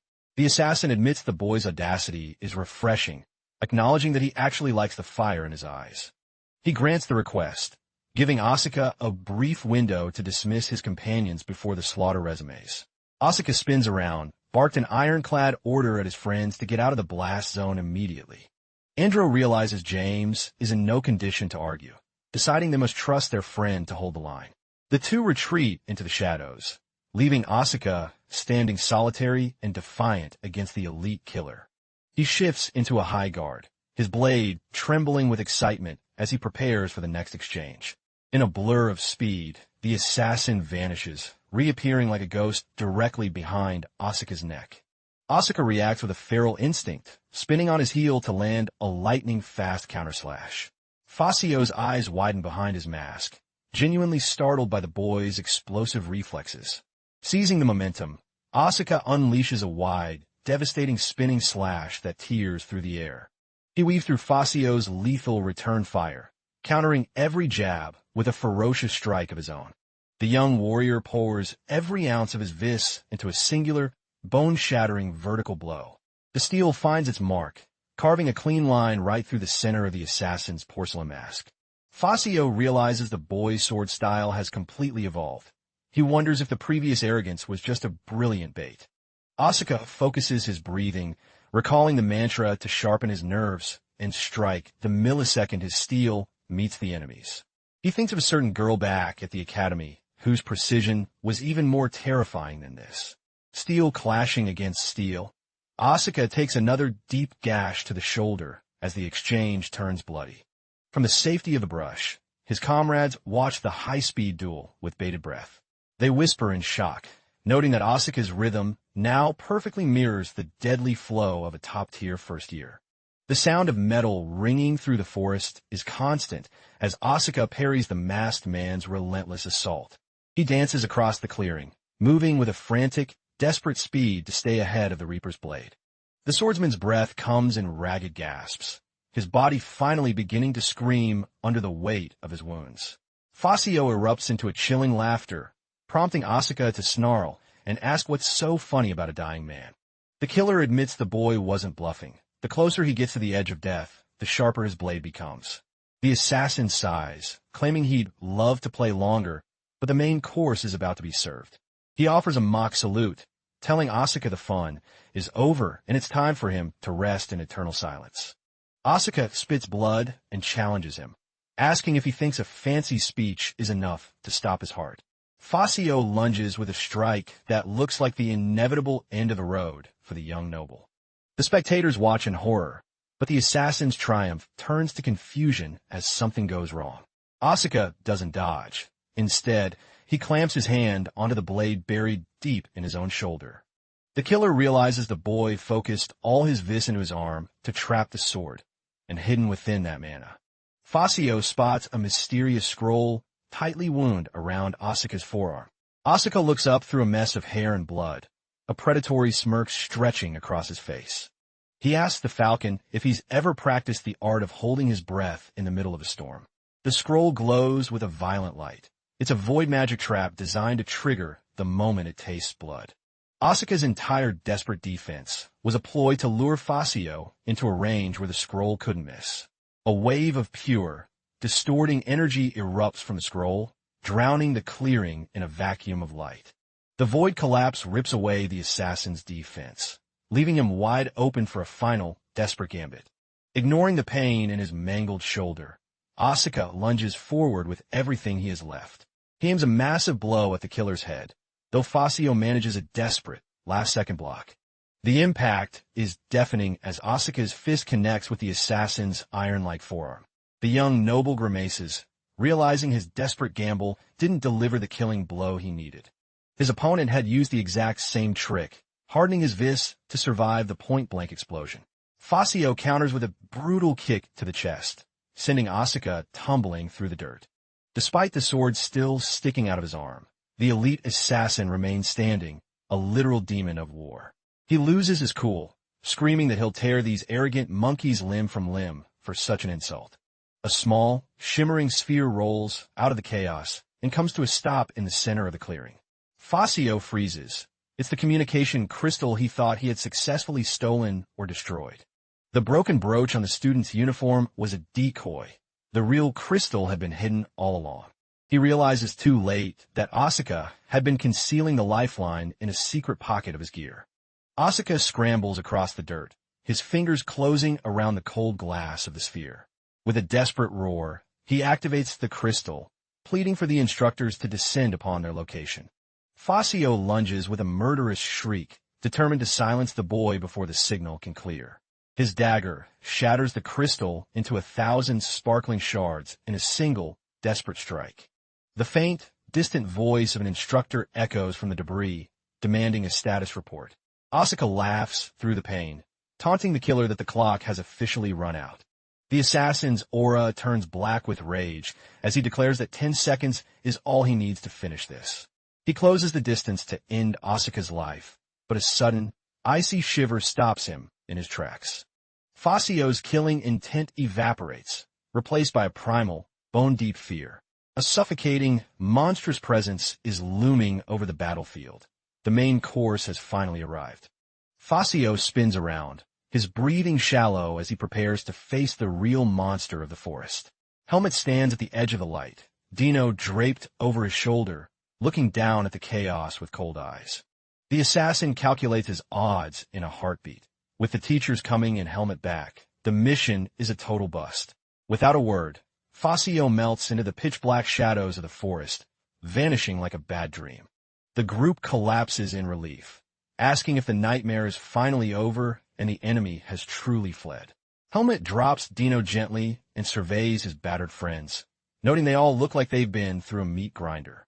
Asuka finds the strength to yell at him for taking his sweet time, but Helmet offers a rare, soft apology. The young mercenary commends them, acknowledging that they showed true warrior spirit by holding out. Andro confirms the reinforcements are en route, but Helmet tells them to stay put and guard the wounded. His face darkens as he announces he has one final debt to collect. Elsewhere, Fascio curses his luck as he retreats. The assassin assumes he has the advantage in the trap-laden woods, thinking Helmet is a fool for chasing him. Even in retreat, he vows to circle back and finish the job once the heat dies down. But the sound of whistling wind behind him tells him he's no longer the one doing the hunting. Fascio leaps through the canopy, trying to lose his pursuer in the vertical maze of branches. A sudden shockwave of force knocks him clean out of the air, sending him crashing down. Helmet emerges from the mist, a bow in his hand, and a look of absolute focus on his face. Before he can recover, Fascio is slammed by another concentrated blast of pure vis. From high above, Helmet looks down and mocks him for being the first falcon to actually survive a round with him. Sprawled in the dirt, Fascio gasps, unable to comprehend how Helmet navigated the minefield of traps so easily. Helmet simply asks the killer if he honestly thought such amateur toys would work on a real predator. The realization hits the assassin like a ton of bricks. Helmet didn't dodge the traps. He simply walked through them. A massive explosion of mana rocks the forest floor, sending a plume of debris into the sky. Fascio sees the discarded blade nearby and finally connects the dots. This is the monster who slaughtered his elite squad. He spits at Helmet, claiming that parlor tricks won't be enough to put down a high-ranking assassin. Helmet watches from the shadows of a branch, musing that it's pathetic to watch a cornered rat try to act like a lion. He sighs, stating he has no interest in listening to the final screams of a laughing whale. Helmet strides forward alone through the swirling, haunted mists of the deep mountain pass. Fascio's voice echoes from the darkness, claiming Helmet made a fatal error by following him into his home turf. Suddenly, the assassin strikes from a blind spot, shouting that he finally has the boy's head. But Helmet is faster, spinning with a casual grace to meet the blade with his own. The raw power of the clash sends Fascio hurtling backward into the trees like a broken doll. Fascio hits the dirt, teeth clenched as he wonders how a mere academy brat could read his every move. Pushed to the brink, he resolves to tear off the shackles and unleash his absolute killing intent. Like a phantom, Fascio dissolves into the swirling shadows of the forest. He explains that the dense foliage and creeping shadows serve as the ultimate veil for his presence. He sneers, confident that Helmet's mortal senses will never track a predator moving at such god-tier speeds. But Helmet's blade pierces the dark like a sunbeam, striking Facio through the densest brush. Gasping for air, Facio's mind reels. His ultimate stealth was dismantled in a single heartbeat. Helmet follows up with a bone-shattering kick that sends the assassin sprawling through the trees. Eating dirt, Facio finally realizes this isn't luck. He's facing a monster who sees through the veil. It's inconceivable to him that a human could possess the instinct to predict his forbidden techniques. Meanwhile, Helmet remains a statue of calm, his sword leveled and his aura undisturbed. Desperate, Facio launches one final, frantic charge from the darkness. Helmet knows that no matter how fast a snake moves, it cannot hide the cold bloodlust of its strike. He uses that very malice as a beacon, pinpointing Facio's throat and preparing the counter. Facio realizes too late that this boy's perception has transcended the limits of any normal warrior. Helmet stalks forward, his voice a cold whisper asking if the jester has finally run out of tricks. He warns the assassin that since the hunt has failed, it's now time for the prey to become the executioner. Facio stares in awe, seeing Helmet not as a boy, but as the living, breathing manifestation of this. He shudders at the realization. He is locked in a cage with a rank 1 monster. Blood pours from his wounds, but he gambles that Helmet's massive power output will burn him out first. Facio slips back into the gloom, planning to play a cowardly game of attrition until Helmet collapses. But Helmet shatters the logic of the fight, uprooting a massive tree with his bare hands and crushing Facio's cover. Facio is hammered into the ground, a broken mess of blood and shattered pride. Helmet stands over him, noting his empty hands, and asks if there's any fight left in the dog. Facio can only cough up blood. The broken assassin looks up, realizing there's only one card left to play in this losing game. Slowly, he raises a trembling hand, gasping out a formal declaration of surrender. Helmet watches him with eyes of ice before delivering a brutal, soul-crushing kick to his ribs. Facio howls, asking if the Noble Academy teaches its students to kick a man when he's down. Helmet reminds him this isn't sport. Then, with a sickening crack, Helmet brings his heel down on Facio's leg, snapping the bone like a dry twig. Facio begs for mercy, swearing on his soul to never cross Helmet again, but Helmet only asks why he'd trust a snake's promise. The assassin tries a different tactic, warning that as a Black Hawk, his death will only bring a swarm of more lethal killers. He asks Helmet to imagine the day the entire guild descends upon him, and whether he'll be able to protect his friends when the sky turns black with hawk feathers. The masked man tries to crawl away, his fingers clawing at the mud in a desperate bid for life. But Helmet's sword flashes, pinning the assassin's hand to the earth with a cold, metallic thud. Helmet leans in, clarifying the situation. Facio dies tonight, and anyone who follows will find their names carved on the same headstone. Facio's eyes go dim as he finally accepts the cold embrace of his inevitable fate. With the verdict delivered, Helmet raises his blade to sever the thread of the assassin's life. The killer screams for a stay of execution, his voice cracking with pure, unadulterated terror. Suddenly, a new voice ripples through the clearing, commanding the Academy boy to hold his hand. A hooded figure emerges, explaining that Facio's death would be a logistical nightmare they'd rather avoid. Helmet's gaze shifts, locking onto the new intruder who stepped so effortlessly out of the shadows. The stranger holds up his hands in a mock gesture of peace, though his fingers twitch with hidden power. Helmet's blood runs cold. This man's presence is a total void, far more dangerous than the one he just defeated. Facio gasps out a name that carries the weight of a death sentence, Talon. In that instant, Helmet realizes he is standing in the presence of a true underworld legend. Talon, the sovereign of the Black Hawks, offers a deal. Facio's life in exchange for a mountain of golden favors. But Helmet isn't buying, asserting that blood is the only currency he accepts for an assassination attempt. Talon sighs, admitting that good help is hard to find, and he can't let his most competent tool be broken today. He pivots the offer, dangling a chest of coins and forbidden intel in exchange for his subordinate survival. Helmet assesses the situation. Talon is a mountain he cannot climb, especially while his own body is reaching its limit. He searches for a weakness, a flicker in the man's stance, but finds absolutely nothing but perfection. He worries that forcing the kill might trigger a seed of darkness backlash. turning a retreat into a disaster. Talon sweetens the pot, swearing the Hawks will scrub Helmet's name from their hit list forever. He asks for a verdict, claiming the terms are more than generous for a simple student. Helmet stands over the bleeding Facio, the tip of his sword still hovering near the killer's throat. He finally speaks, demanding a double price: the gold to settle the debt and the information to pay the interest. Talon chuckles at the greedy brat, but nods, agreeing to the heavy tax to save his man. He tosses a heavy, clinking pouch into the dirt, the sound of 300,000 mark echoing in the clearing. Talon tells him to count it if he's suspicious, offering a single secret for free, but Helmet demands a better rate. He dictates the terms: 5 pieces of high-level intel from both the leader and the failure on the ground. Helmet simply shrugs, noting he knew the legendary Black Hawk would be a tough negotiator.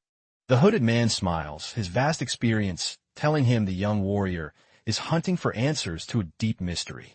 But Talon raises a finger, adding his own final clause to the contract. The deal is capped at 5 total secrets. Any more, and the Black Hawks will be better off fighting. Helmet locks eyes with the master assassin, weighing the gold against the blood he wanted to spill. He starts simple, asking for the location of the stolen academy horses. Facio rasps that the beasts are tied up to the east, hidden in the mouth of a massive cavern. Helmet asks about a counterattack, but Facio admits the Hawks are lone wolves with no loyalty. Helmet flicks the mask off Facio with his sword.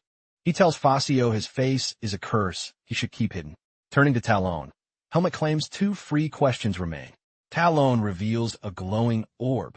He hands over a rare communication crystal, granting Helmet a direct line to his personal ear for 3 future inquiries. But he adds a caveat: the magic expires in 10 years, and with it his debt to the boy is cleared. Helmet points to Talon's cloak, demanding the enchanted storage garment, so he can hide his loot from the professors. Talon relents, tossing the magical cloak over and finally pulling back his own hood. The shadows fall away, revealing the man's true face to the moonlight. Helmet's eyes widen. He recognizes the man as a simple camp administrator and asks how he masked such terrifying power. Talon explains that a perfect disguise is his greatest weapon, showing his face as a sign of respect for a fellow hunter. With a ripple of magic, he sheds the illusion and reveals the true, imposing form of the Black Hawk leader. Helmet looks down at the broken Facio and kicks him toward his master like a piece of discarded trash. Talon catches the bleeding assassin effortlessly, slinging the failure over his shoulder like a sack of grain. Helmet warns them to vanish, swearing Facio's life is forfeit if they ever cross paths again. Talon offers a polite nod. He tells Facio they need to move before his life leaks out into the forest floor. But the leader pauses at the tree lean, a final thought dancing in his mind. He notes that while Helmet is a natural killer, he seems to hesitate whenever he draws that specific sword. Helmet asks if he's giving advice. He replies he's a Greta swordsmanship student and lives by different rules. Talon laughs, finding the student excuse a hilarious mask for such a cold-blooded warrior. He promises to wait for Helmet's call before melting into the darkness with his fallen comrade. The 2 shadows drift through the deep woods, leaving the battlefield behind. Facio hangs his head, consumed by the shame of being a burden to the guild's grandmaster. Talon asks if he thinks the gold was wasted, but Facio swears he'll work 10 times harder to pay it all back. Talon then poses a chilling question. Did Facio truly believe he was close to winning today? He answers his own question with a flat no, decreeing that Helmet is now a no-contact zone for the Hawks. Facio argues that the boy is a growing calamity that must be snuffed out before he becomes a god. Talon just chuckles, telling him the loss of his mask has clouded his vision with petty rage. He admits they could kill him if they mobilized the entire guild, but the cost in blood would be too high. He reminds Facio that Helmet showed mercy when he had the blade at his throat. He concludes that a boy with such a code is better as an ally than a corpse. His potential is worth more than any bounty. Talon orders him to shut up and focus on staying alive until they reach a healer. He thinks to himself that Helmet isn't just a student. He's a wild beast wearing a human skin. Suddenly, footsteps crash through the brush as 2 figures rush out, frantically calling Helmet's name. He simply brushes it off, stating he's still in one piece. Asuka, James, and Andrus are battered and bandaged, while a healer tends to Dino, who remains unconscious, his face pale against the dirt. The instructor berates him for his suicidal bravado, but Helmet merely shrugs, claiming it was all under control.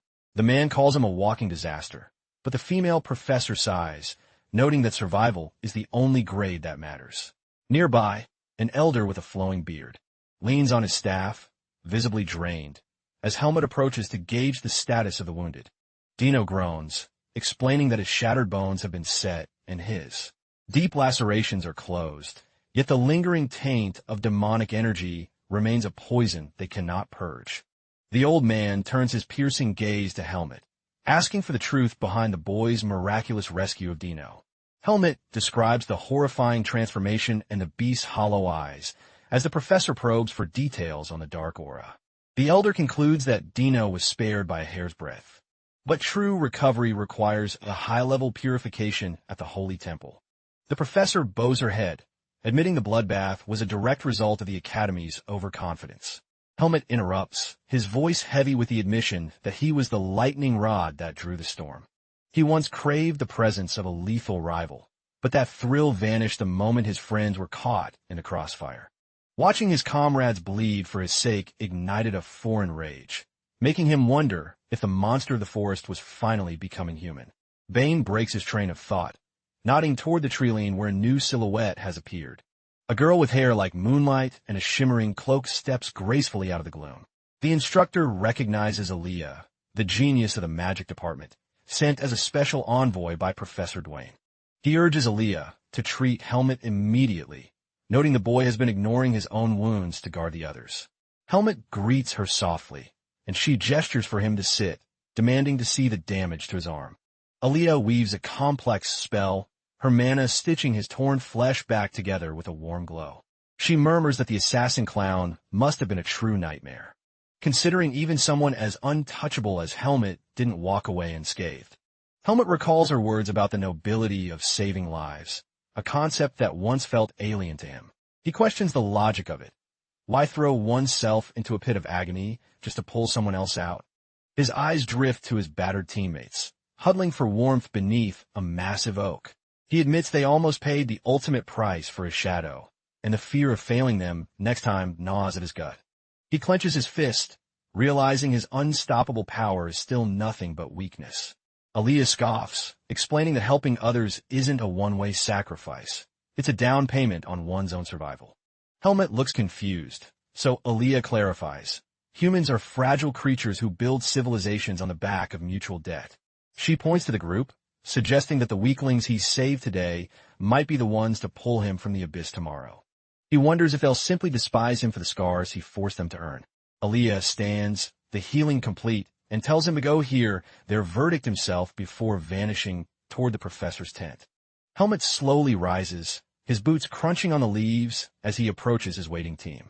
He offers a low apology for their pain, but Andrus shuts him down, insisting that coming home alive is the only victory that counts. Andrus admits the encounter was a brutal wake-up call, showing them the vast ocean between a student and a real killer. He confesses that without Helmet's monstrous strength, they would all be fertilizer for these trees. His eyes burn with a new fire as he thanks Helmet for giving his training a true purpose. Asuka demands to know if the assassin's head is on a pike. Helmet says the man lives, but his spirit is too broken to return. Asuka huffs, claiming he did the heavy lifting by weakening the killer's arm first, though his smirk betrays his pride. James pulls himself up, wincing as he extends a hand in a gesture of absolute brotherhood. Helmet hesitates for a heartbeat, then grips the hand firmly, sealing an unspoken bond. James mentions the terrifying reports of Dino's demonic frenzy, his voice shaking with the memory. He beats himself up for his stubbornness, realizing his ego nearly led Dino to a coffin. But he credits Helmet for the miracle, acknowledging that the group's body count remains at 0 because of him. James swears an oath. He is now a shield at Helmet's disposal, ready to move whenever the crow calls. Helmet stands silent, absorbing the weight of their gratitude and the lives he managed to preserve. He remembers the mercenary codes of his past, but this felt different. This was honor, not just a contract. He hears Aaliyah's voice echoing in his mind, challenging his narrow view of strength and charity, and the instructor's wisdom that under the steel and the titles, all blood runs the same color. Helmut realizes that the answers he seeks aren't found in a manual, but in the heat of these connections. True power isn't the boot that crushes the neck of the enemy. It's the hand that reaches out to pull a comrade from the mud, forged in absolute trust. He stares at his palm, wondering if this human strength is the secret even the forest of roots couldn't teach him. James flexes, claiming that after staring death in the eye, the Academy's drills feel like a walk in the park. Asuka rolls his eyes, muttering that getting beaten like a drum isn't a personality trait, sparking a familiar, rowdy argument. The tension finally snaps, and they collapse onto the grass, exhausted but laughing. One of them lets out a triumphant shout, simply happy to feel the sun on their face. As the camp settles, Helmut finds a solitary perch on a jagged rock. He watches the flickering firelight of the camp, a stranger finally feeling like a part of the world. Aaliyah appears, offering a shortcut back to the Academy via high-tier teleportation magic. But Helmut offers a rare, genuine smile and declines. He wants to finish the journey with the people who bled beside him. She nods, her eyes reflecting a hint of respect, and tells him she'll be waiting in the halls of Greta before vanishing. Helmut hops down and rejoins the boisterous circle of his friends. Asuka asks what the magic goddess wanted. Helmut admits he turned down a free ride, and the group turns to watch the dawn break over the mountains. The first golden rays of the morning sun finally illuminate the distant spires of the capital. They march toward the massive, ancient gates that guard the desert passage. Alone, cloaked traveler approaches the same city walls, their boots caked in the dust of 1,000 miles. The figure pushes back their hood, their eyes welling with emotion as they gaze at the horizon, realizing they have finally reached the soil where their grandfather's legend began. Back at Greta Academy, the shockwaves of the camping incident begin to settle into daily routine. The trauma of the woods fades as a week of intense study blurs past. The silence of a lecture hall is shattered as the doors fly open. A student gasps, pointing toward the entrance. Frozen in disbelief at the figure standing in the doorway, Dino steps inside, looking flustered as the class erupts into a hero's welcome. A boy rushes up, dying to know if the rumors of the assassin's abduction are true. He mocks Dino, telling him he should spend the rest of his life bowing to the person who saved his hide. The bully's rant is cut short by a thunderous smack to the back of his head. Asuka towers over them, growling that anyone who hasn't stared down a Black Falcon's blade should keep their mouth shut. When accused of being Dino's bodyguard, Asuka snorts, claiming he's just tired of hearing morons talk. James jumps in, crediting Helmut for the rescue. But Asuka insists his own sword work was the real turning point. The debate rages on about who actually scared the killer off. In the training yards, students whisper that Helmut has become a ghost, pushing himself to the brink of collapse every night.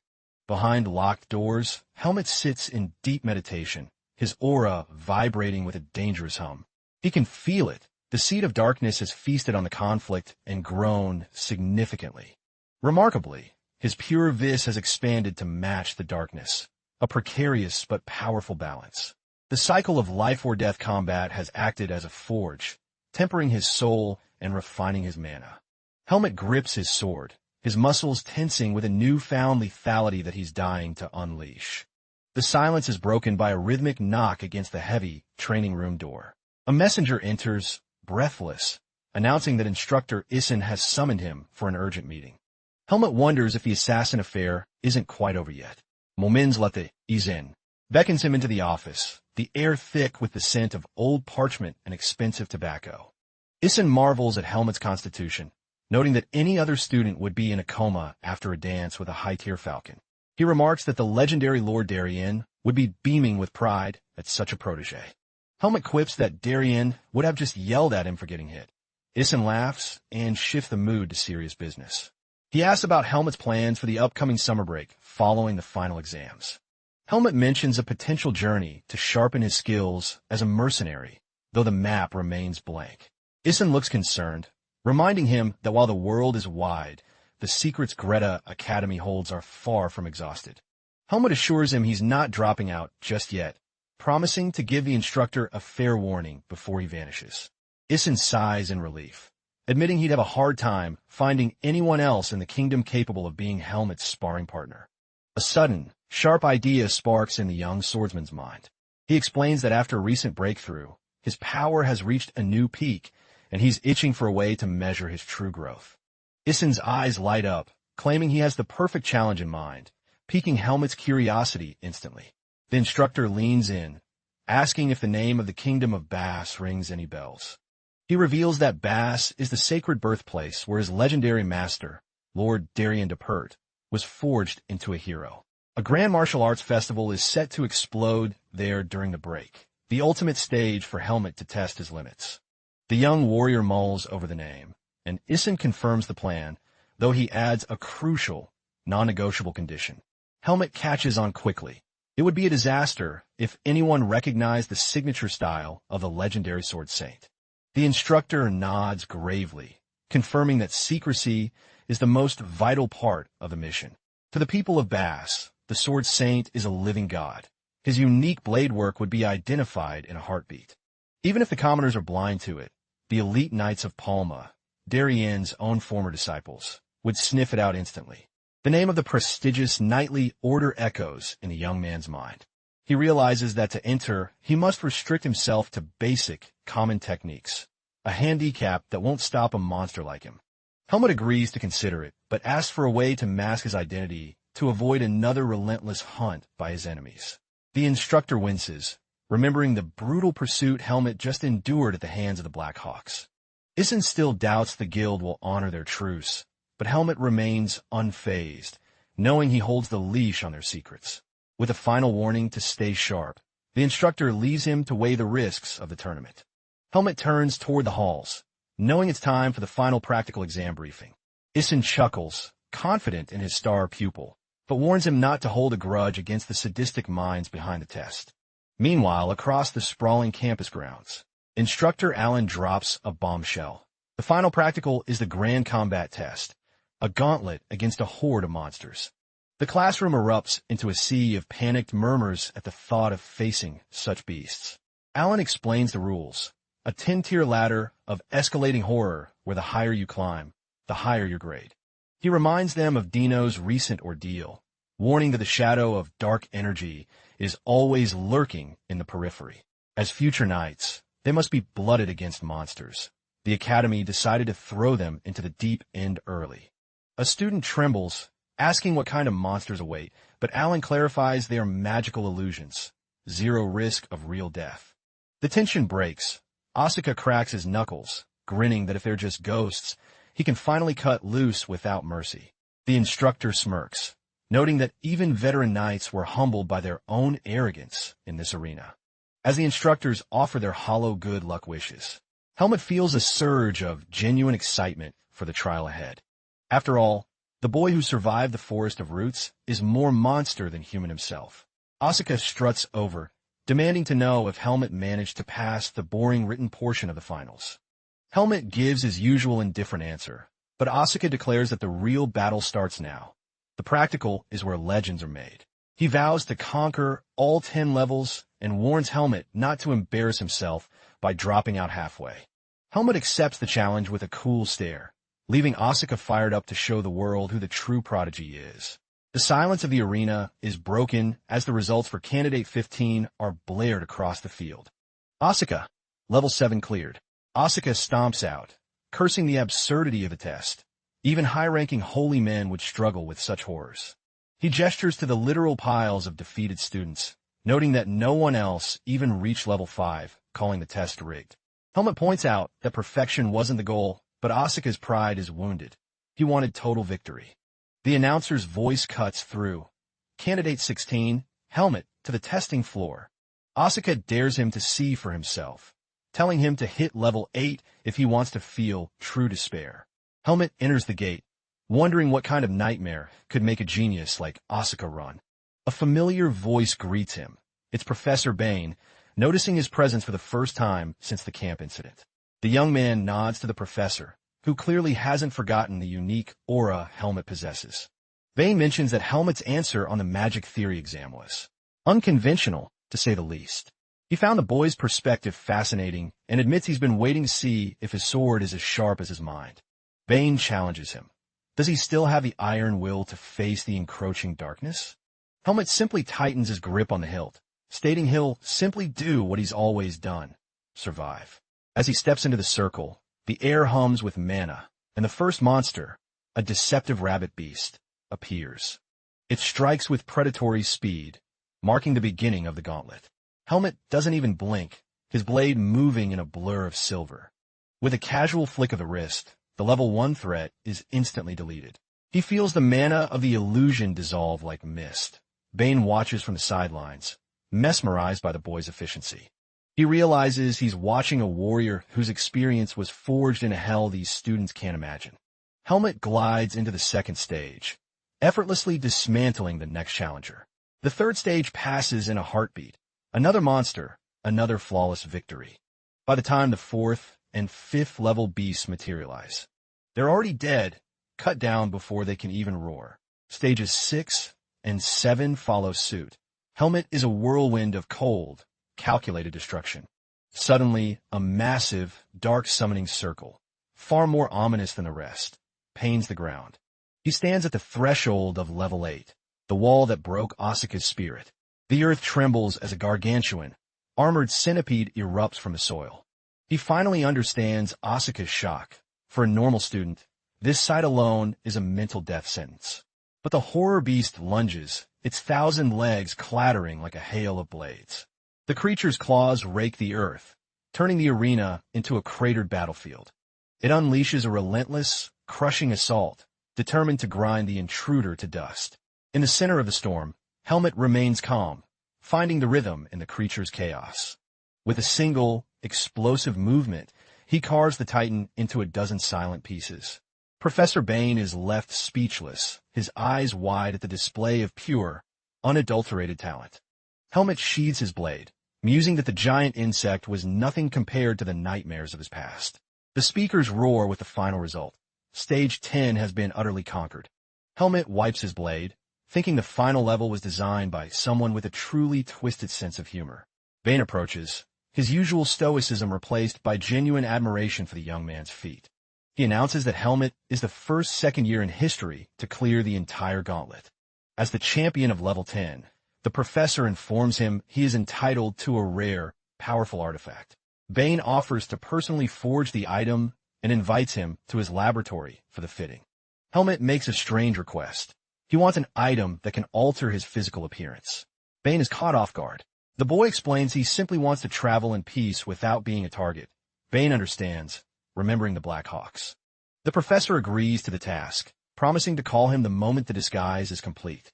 Suddenly, a violent shockwave rips through the laboratory, rattling the windows.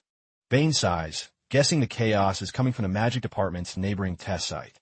A pillar of pure magical energy erupts in the distance, illuminating the sky. An exasperated instructor screams at Aaliyah, reminding her for the 10th time not to vaporize the testing grounds. Aaliyah just scoffs, calling the test a boring waste of time and the proctor's request annoying. The professor is left fuming at her casual disrespect and overwhelming power. She declares her victory and leaves, promising to collect her reward tomorrow while the proctor grinds his teeth in rage. He mutters that her genius status is the only thing keeping her from being expelled on the spot. Later that evening, in the quiet corners of the student dorms, Asuka's jaw hits the floor when he hears that Helmet actually cleared all 10 levels. He begrudgingly admits Helmet is the king of the hill, then demands to know what horror level 10 held. Helmet notes the test was designed to shatter one's sanity, making Asuka even more nervous. He reveals the final stage, a nightmare swarm of hundreds of giant, skittering cockroaches. Dino checks on Asuka, who looks pale. He claims he isn't scared, but his stomach clearly begs to differ. The boy is just relieved he didn't bet against Helmet this time. Then, a female student approaches to congratulate him. She praises Helmet for becoming a legend as the first second year to conquer the Stage 10 gauntlet. He's surprised by the fame, but she tells him the entire swordsmanship department is now whispering his name. She offers a polite nod to Asuka for his level 8 run, but he snaps back, thinking she's being sarcastic. She quickly corrects him, noting that level 8 is a feat most graduates can't even dream of reaching. Helmet looks out at the sunset, reflecting on how far he's come since leaving the forest. Asuka crosses his arms, insisting his success was pure genius and had nothing to do with luck. He spins on his heel and vanishes into the crowd, leaving the two of them standing in his wake. The young lady blinks, asking Helmet what that cryptic exit was all about, but he's just as clueless as she is. She curiously asks about his next move, and he mentions he's heading back to the dorms to pack. When she asks if he's going home for the holidays, Helmet reveals he's embarking on a solo journey instead. A wistful sigh escapes her as she admits she'd love to escape too. Her own home feels more like a gilded cage. The name Charlotte echoes in his mind, a phantom thread that might finally lead to the secret of his birth. His classmate draws closer, noting with a soft smile that he seems far more relaxed around them than with the other students. She quickly offers an apology in case she overstepped, but the young warrior simply shakes his head. She confesses that talking to him brings a strange comfort, like a warm sense of nostalgia she can't quite place. With a polite bow, the young lady apologizes for stalling him and bids him a safe journey. Helmet watches her go, calling out that once the academy gates reopen, if she's Honorblade, he'll be more than ready to meet her in a proper duel. She throws a hand up in the air without looking back, signaling that the challenge is officially accepted. Later, Aaliyah tracks him down and presses a sleek bracelet into his palm. Helmet eyes the jewelry skeptically, but she explains it's the elite communication artifact earned from his Stage 10 victory. Aaliyah instructs him that a simple pulse of this will trigger the link. Helmet wonders why she's the one delivering the spoils. She retorts that since he's a magnet for chaos, the artifact is tuned to her, so he can call for backup when he inevitably gets in over his head. Helmet tilts his head, recalling how much she loathes being disturbed, but Aaliyah snaps at him to take it or leave it. He takes it. Sliding the band onto his wrist, he promises to only wake her if he's staring death in the face. He asks if she's heading home for the break. She nods, sparking a memory of the intense meeting in Asuka's office. Deep in the shadows, Talon pens a letter, musing that he never expected the young monster to come knocking so soon. Helmet activates the connection, and Talon's image flickers to life within the orb. The master assassin asks what the boy desires, and Helmet reveals his target, a grand tournament in the kingdom of Basor. He demands a total intelligence dump on the region, every power player, the royal bloodline, and the corrupt nobility.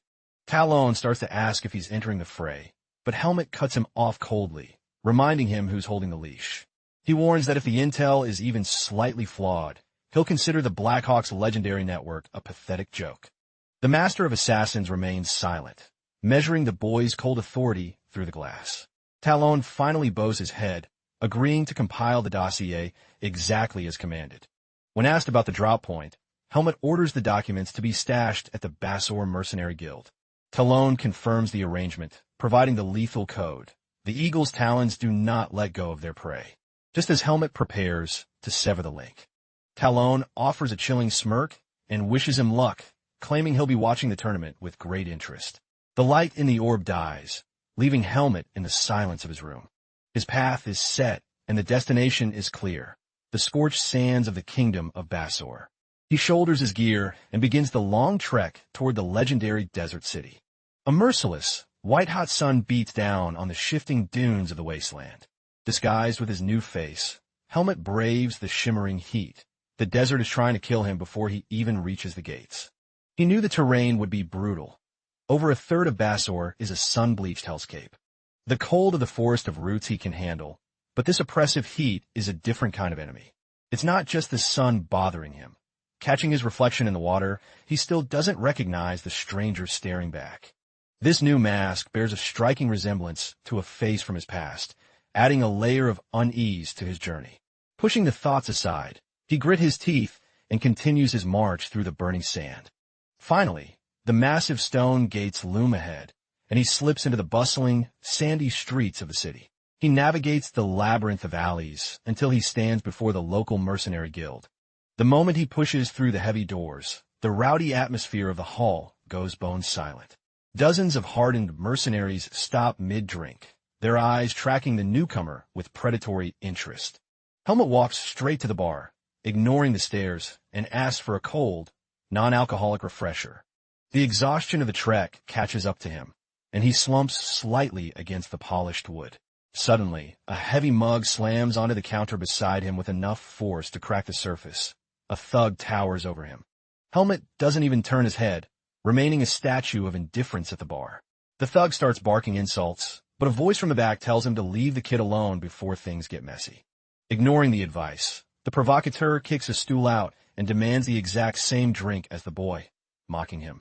Helmet's response is a blur, a lightning-fast surgical kick that catches the man dead in his tracks. The thug hits the floor hard, and before he can breathe, Helmet's blade is at his throat, its edge humming. The man freezes, his bravado evaporating as he stares into the cold, empty eyes of a natural killer. Helmet mutters that the desert heat is already trash, and he has zero patience for buzzing mosquitoes. A heavy silence blankets the bar, as every patron realizes the kid is actually a high-level threat. Then, the tension snaps.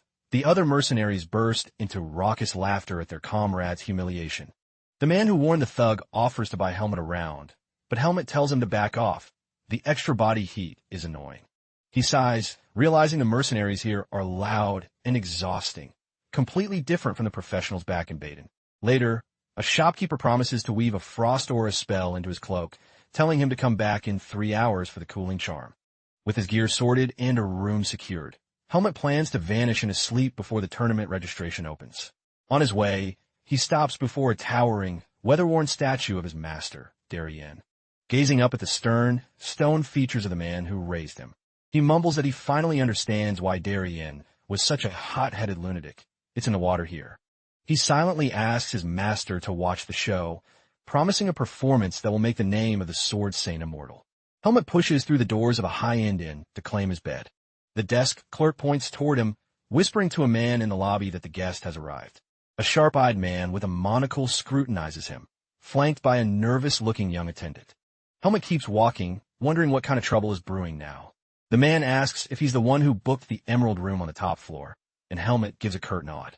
Without a hint of irony, the man demands Helmet vacate the room because his master requires the best accommodations. The sheer audacity of the demand sparks a flicker of irritation in Helmet's eyes. The audience was captivated by the unfolding drama, a truly epic turning point in the recap. If you're craving the next chapter of this manhwa journey, don't forget to smash that subscribe button and leave a like. Stay tuned, guys, the real battle is just beginning. Helmet steps closer, his voice low as he asks if the man is actually serious about this request. Robert, the servant, explains with a condescending tone that his master simply cannot stay in anything less than the best. The young hero isn't moved. Instead, a silent, predatory rage begins to pool in his pupils.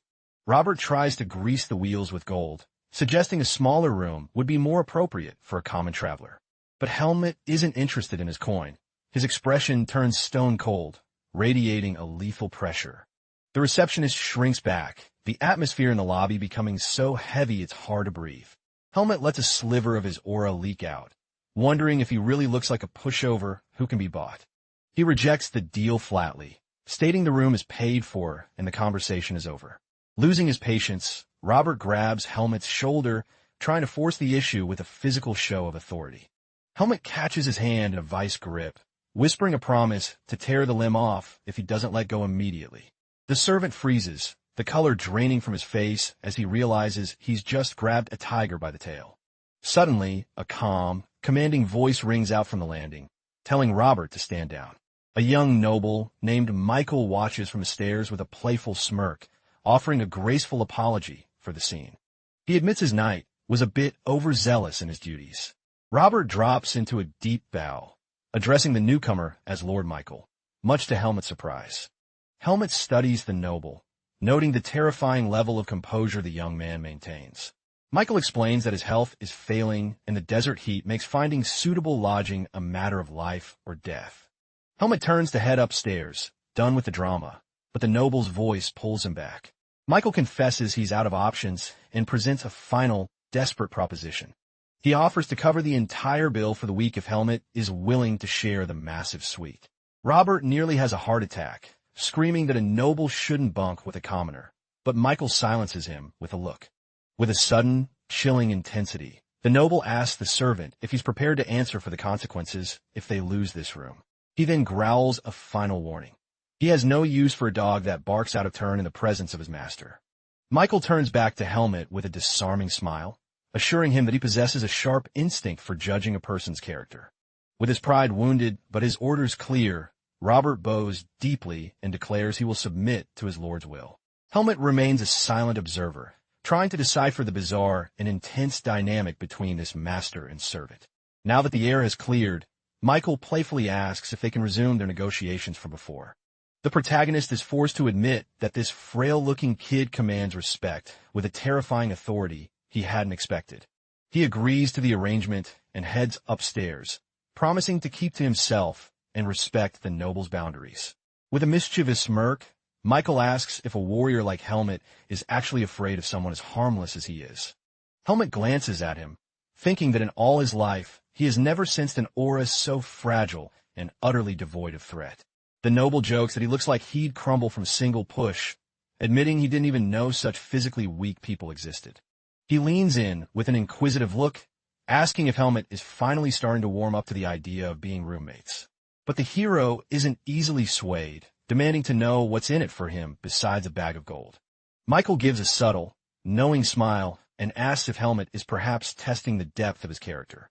The protagonist stays silent, his cold gaze fixed on the young man, waiting for an answer that actually carries weight. The noble easily deduces that Helmet is here for the martial arts tournament, revealing that he also traveled across the desert to witness the bloodbath. He offers a spirited promise. He will be in the front row, cheering for Helmet with every ounce of his breath. The warrior is left momentarily speechless, completely dumbfounded by the kid's absurdly earnest offer. Michael doesn't back down, asking with a grin if having his personal support isn't the ultimate deal-breaker. Exasperated by the kid's persistence, Helmet lets out a heavy sigh and tells him to do whatever he wants. Beaming with success, the young noble instructs the receptionist to immediately prep a second bed for their luxury suite. Suddenly, the receptionist's eyes widen as he senses a murderous presence approaching at a terrifying speed. In a literal blur, Helmet closes the distance and buries a high-impact punch directly into the man's arrogant face. The sheer violence of the blow sends the man soaring across the lobby like a rag doll. Michael and Robert stand frozen in shock, their minds racing to process the sudden explosion of brutality.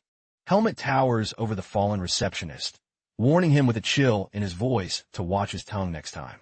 Crumpled on the floor and spitting blood, the man can only stammer out apologies through a broken jaw. The hero muses to himself that in this cutthroat country, raw aggression seems to be the only language people understand. The scene shifts to the interior of the lavish hotel room, finally away from the prying eyes of the lobby. Relaxing on the edge of the bed, Michael introduces himself with noble grace and asks for the warrior's name. The boy pauses for a heartbeat before firmly stating his name is eyed, barely catching himself before he revealed his true identity. It was a close call. He still wasn't accustomed to the weight of wearing a fake name. Ide claims he's 16, which prompts Michael to mention that he holds a 2-year seniority over his new roommate. The noble probes, asking if Ide hails from a house of high lineage, but the protagonist skillfully sidesteps the question. The hero is caught off guard when the kid correctly deduces that his skills were forged at the prestigious Baden Academy. Michael points to the intricate artifact on his arm, noting that Baden is the world's epicenter for such high-level magical gear. Helmet's eyes narrow, asking if the noble is trying to dig up his secrets, but Michael quickly waves off the suspicion. He admits it sounds irrational, but he feels a deep, inexplicable sense of familiarity coming from Ide. He even goes as far as to suggest that their facial features share a strange, subtle resemblance. Michael sighs with envy, noting that Ide possesses the one thing he lacks, a body built for war and resilience. The hero sinks into thought, quietly processing this bizarrely vulnerable confession from the young noble. Stepping out onto the balcony, he asks if he can use the open space to keep his blade sharp during their stay. Michael agrees instantly, but makes a request of his own. He wants to watch Ide's training sessions from the sidelines. He explains that because he's physically frail, watching a true master move gives him a vicarious sense of power and spirit. Ide stares out at the city skyline before repeating his mantra, "Do whatever you want." The kid beams with gratitude, calling Ide a kind soul, a compliment that makes the cold-blooded warrior visibly uncomfortable. Despite the peaceful vibe, the hero remains on high alert, convinced that this odd young noble is hiding something deep. He senses that Michael is wearing a mask, never truly revealing the cards he holds in his hand. Night falls over the desert kingdom, bathing the hotel in the silver glow of a massive, luminous full moon. Inside the room, Michael has drifted off into a deep and peaceful slumber. Ide, however, remains a sentinel in the dark, sitting cross-legged while examining the pulsating red light of the communication orb. In a flashback, the hero wonders if Michael could truly be a descendant of his master, Darien. The theory is that he's the grandson, the child of a missing son who supposedly survived the chaos of the past. He recalls rumors that Darien had fathered a child in his twilight years, a secret whispered in the shadows. Yet, Darien himself had claimed his bloodline was extinct, insisting his son had perished long ago. It seems the truth was buried deep by the powers that be. The boy wonders how this kid could ever prove his lineage, especially since the sun vanished into thin air decades ago. Talon, appearing through the orb with a sinister glint in his eye, asks if the mercenary is finally biting the bait. He points out that the kid is the spitting image of the Sword Saint during his glory days. But the real clincher is the boy's combat style and echoes of a legend long thought dead. It's a miracle to witness, as the world believed the master's unique swordsmanship died with him in the forest. The word vanished rings like a funeral bell in the hero's mind as he grips the glowing orb. He remembers that Darien never truly explained how a hero of his stature ended up rotting in the forest of roots. Playing dumb, I'd ask for the real story behind the Sword Saint's mysterious disappearance. The public record claims he vanished while hunting a legendary giant scorpion, never to be seen again. Ide scoffs, asking for the confidential version, knowing the public story is just a convenient lie. With a grim expression, the man reveals the dark theory. The temple, fearing the saint's godlike influence, orchestrated his assassination. The hero listens in a heavy silence, absorbing the weight of this potential betrayal. Talon asks if he's finally hooked, but Ide quickly masks his emotion, claiming he's not that interested.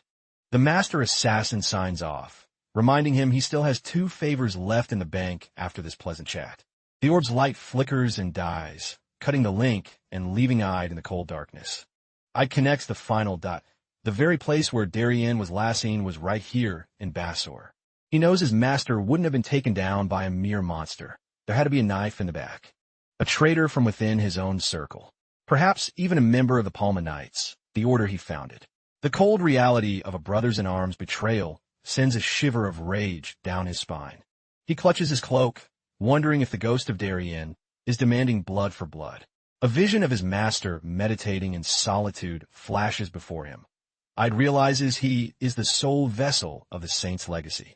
Darien's unfinished business is now his burden. His master's revenge is now his own. With eyes like frozen daggers, he vows that the traitors will realize the magnitude of their mistake. He shifts his focus back to Michael. If the kid is the grandson, he might be the only other piece of Darien left. He theorizes that while the son might have been a failure in combat, the dormant talent skipped a generation. The hero admits a flicker of curiosity. He wants to see exactly how much of the saint's fire burns in this frail boy. The next morning, a sea of spectators floods the plaza outside the legendary Colosseum. The interior is a colossus of stone and sand, vibrating with the roar of thousands hungry for a spectacle. In the gilded VIP section, Michael and Robert watch the chaos below with an unsettling, aristocratic calm. The herald's voice booms across the arena, welcoming the warriors to the start of the tournament. Backstage, a veteran gladiator scoffs at the sight of a pretty boy entering the meat grinder. 2 massive thugs block Ide's path, mocking him and telling him to scurry back to the stands with the other kids. Ide's aura flickers with irritation at the flea-like pests. Just then, a tournament official rounds the corner. He calls out for Mr. Ide, announcing it's time to escort him to the center stage. The official stops dead, seeing the 2 massive bullies already unconscious and crumpled on the floor. Ide nonchalantly claims they just passed out from the heat and asks to be led to his debut match. The camera cuts to the grand arena as the deafening roar of the crowd reaches a fever pitch. Up in the stands, Michael leans forward, his eyes shining with genuine excitement for the opening act. An assistant approaches Ide, instructing him to shed his traveling cloak and don his official combat gear. As the preliminaries ignite, Ide steps into the blinding sunlight of the arena, his armor gleaming and his hand on his hilt. The announcer screams the opponent's name. Yakal, the street demon and undefeated brawler of the Basor slums. From the VIP box, Robert whispers that Yakal is a ruthless gang leader who only thrives on crushing the weak. Michael watches with a bored expression, clearly expecting this first round to be a total blowout. Yakal spits on the sand, complaining that the gods gave him a frail little lamb to slaughter in the first round. He laughs, bragging to the crowd that if he snaps the boy's limbs like dry kindling, it's not his problem. He keeps barking provocations at Ide, sneering that this arena is no playground for pampered rich brats. Ide simply grumbles about the stifling heat, leaving the muscle-bound thug completely bewildered. He adds that he wasted a fortune enchanting his blade and wants to end this farce as quickly as possible. Yakal's face contorts with rage at the boy's sheer arrogance, his lips curling into a predatory grin. With a roar, he lunges forward, vowed to send the brat home in a casket. But our protagonist remains a statue of absolute composure. In a heartbeat, he tracks the lethal reflection shimmering on his enemy's blade. Ide slips past the strike and counters with a speed that defies the naked eye. Yakal's world freezes in shock as the boy glides behind him, sword already humming a song of victory. With a single, surgical strike, Ide ends the match, claiming a decisive win. Yakal collapses onto the sand, howling in agony as multiple gashes bloom across his chest. The Colosseum erupts into chaos, the spectators stunned by the rookie's overwhelming dominance. High above, Michael merely offers a satisfied smirk, as if the outcome was never in doubt. The herald's voice booms, declaring Ide the victor as he advances through the brackets with terrifying grace. Back at the hotel, a feast fit for a king has been laid out for our exhausted hero. Michael raises a glass, beaming that his investment in Ide is already paying massive dividends. The hero shifts uncomfortably, taken aback by such an extravagant and public display of favor. He wonders if this much food is necessary, but Michael insists a warrior needs fuel, and he warns the noble not to expect special favors in return. But Michael just dismisses the concern with a laugh. He clarifies that this isn't a debt meant to bind him, but a strategic investment in a rising star. Ide tilts his head, questioning why anyone would bet on a horse that hasn't crossed the finish line yet. Michael admits it's a high-stakes gamble, but the ultimate payout could be legendary. He adds that he has a gut feeling Ide will be the one to save him when the world turns dark. The hero remains silent, deciding it's better to fill his stomach than argue over cryptic premonitions. Night drapes itself over the city once more, bringing a tense silence to the shared room. The young noble has already drifted into a peaceful slumber. Ide watches him from the shadows.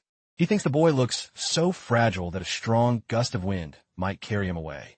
Stealing his resolve, Ide picks up the top-secret dossier he intercepted earlier that evening.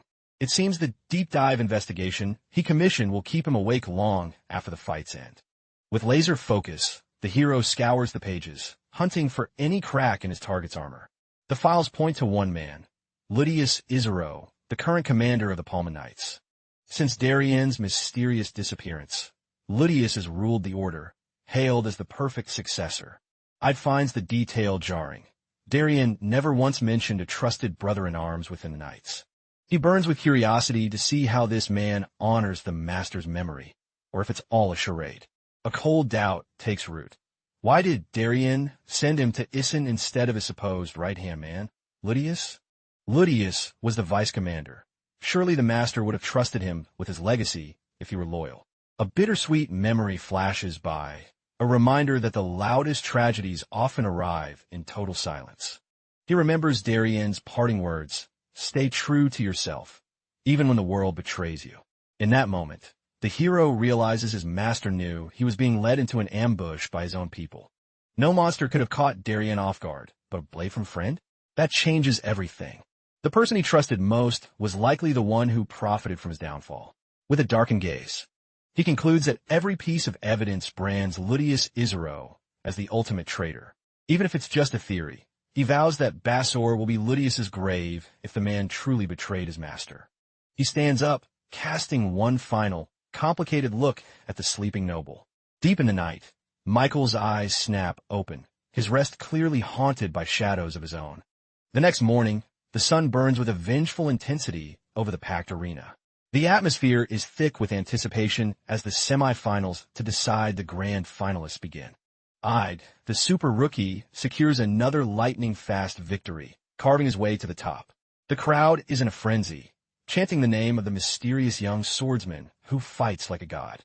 An official approaches with a bow, informing him that the grand finale will take place in 2 days. Since his work for the day is done, Ide plans to retreat and finish his study of the secret documents. But as he turns to leave, Robert blocks his path, calling out to him with a stiff formality. The hero halts, waiting with cold patience to hear whatever message the servant has brought. Moments later, they are seated in the velvet-lined luxury of the VIP box. Michael gestures to a seat, suggesting it would be far more entertaining to watch the competition together. I questions if a fighter should be fraternizing with spectators, but Michael insists there's no law against it. He teases that I doesn't need to scout the competition, but watching the lesser warriors is a fine amusement.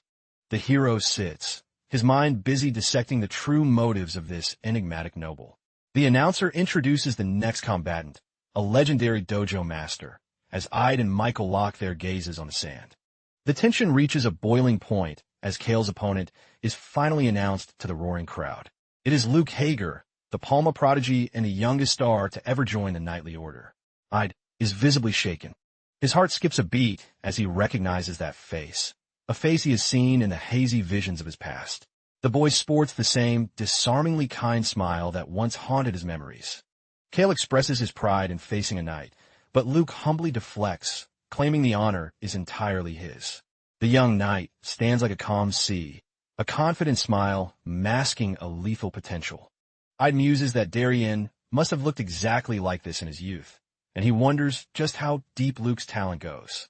Without a word of warning, the air shatters as both warriors exchange a flurry of high-speed strikes. The stands fall into a deathly hush as the spectators hold their collective breath. They are witnessing a level of swordsmanship that transcends common sport. Luke remains a fortress, his impeccable stance frustrating every one of Kale's attempts to break through. Beads of sweat pour down Kale's face. He realizes there isn't a single flaw in the boy's defense to exploit. Luke finally speaks, noting that this dance of measuring one another has gone on long enough. With a playful grin, he announces that the rookie will finally take the offensive. In a flash of light, he surges forward, his blade wreathed in a terrifying blue mana.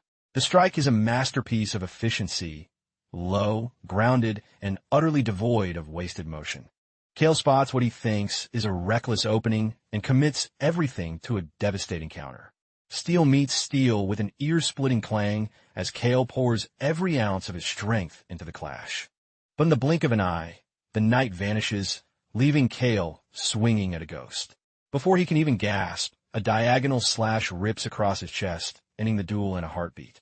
The young knight doesn't even break a sweat, his expression returning to a serene mask after the lethal hit. Ide is left staring in disbelief, genuinely impressed by the sheer technical perfection of the boy's move. Luke Hager stands victorious over the unconscious Kale, the match decided in a single stroke. The audience remains frozen, struggling to comprehend a movement that was too fast for human eyes to follow. From his high vantage point, Ide analyzes the finish, his face a mask of grim realization. Luke sheathes his sword and offers a soft apology to his fallen foe, stating that victory in this tournament is his destiny. The herald announces that Luke Hager has secured his place in the finals with a crushing display of power. Ide's gaze is locked on the victor. Michael, sensing the shift in the air, glances at his companion. Michael asks if the display bothered him, but Ide simply mutters that the boy is a monster. A rival truly worthy of a name. Michael beams, delighted by the spark of rivalry and the fire returning to Ide's eyes. In the quiet of his mind, Ide realizes that Darien's spiritual successor was trained exceptionally well. He begins to suspect that Luke Hager might be the direct heir to Darien's hidden techniques. Driven by a sudden impulse, he tells Michael to head back alone. The noble is stung by Ide's sudden coldness. Robert watches the exchange in stony silence, his eyes unreadable. The Colosseum remains a beehive of energy, buzzing with talk of the upcoming final. As Ide storms through the hallways, he wonders why his heart is racing. He realizes that despite his new life at the academy, he and Luke are bound by the same ghost. He senses Luke's talent is a mirror of his own, having perfectly inherited the feel of Darien's blade. He decides he cannot wait for the final. He needs to know exactly what kind of soul Luke Hager possesses. Meanwhile, in the quiet of the locker rooms, Luke Hager sighs to a friend, complaining that the competition has been a bore so far. A senior knight chides him for his reckless mouth, giving his cheek a stinging pinch as a silent warning. Suddenly, the knight's instincts flare. His eyes narrow as he realizes they aren't as alone as they thought.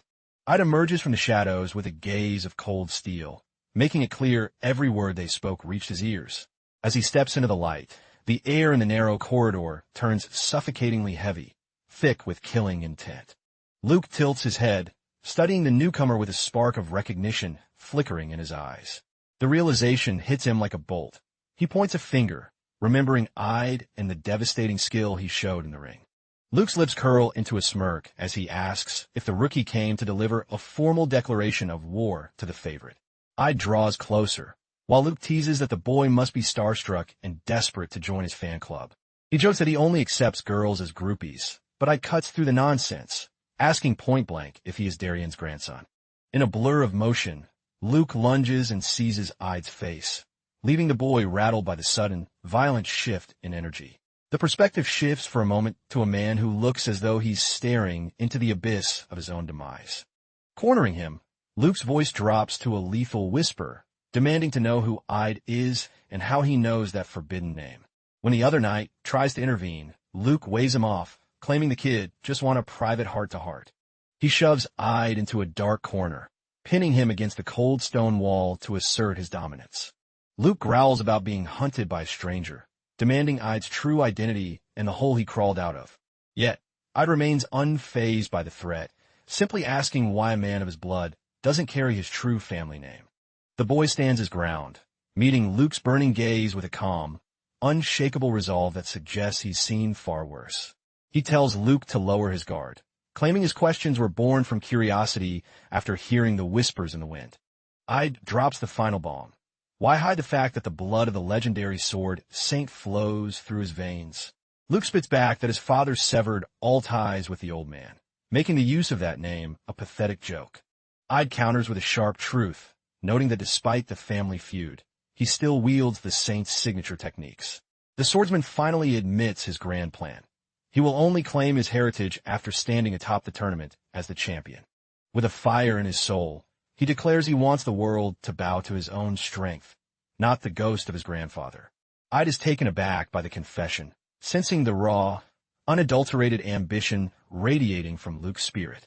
Feeling suddenly exposed, Luke wonders why he's spilling his life story to a stranger and demands absolute silence. A chilling thought strikes Ide. Why would a traitorous commander like Ludius allow the Saint's grandson into his inner circle? Suddenly, the rhythmic clanking of golden greaves echoes through the hall, shattering the private moment. Both youths snap their heads toward the sound, sensing an overwhelming presence approaching them. The legendary commander of the Palma Knights, Ludius Isero, emerges from the gloom with a serene, golden smile. He remarks on the coincidence, noting how delightful it is to find his star pupil, Luke Hager, out in the halls. Luke is visibly shaken, stammering out a question about what the commander is doing in the service tunnels. In his mind, Ide locks onto the man. This is the target, the infamous Ludius Isero, the man who rules the Palma Order. Clad in shimmering golden plate, the commander radiates a majestic aura that demands total submission. Ludius's gaze drifts to Ide, and Luke introduces him as the tournament's rising star and fellow finalist. Ludius praises the boy's youth and offers a shallow apology for not recognizing such a prodigy sooner. Then, he leans in with a piercing stare, asking if Ide is using high-level magic to mask his true features. The boy's heart hammers against his ribs. He never expected his disguise to be dismantled with a single glance. Ludius claps a hand on his shoulder, whispering that in this city, everyone is wearing a mask of some kind. He claims he only came to boost Luke's morale and to wish both warriors a spectacular finish in the arena. With a graceful wave, the commander departs, promising to have a front-row seat for the final showdown.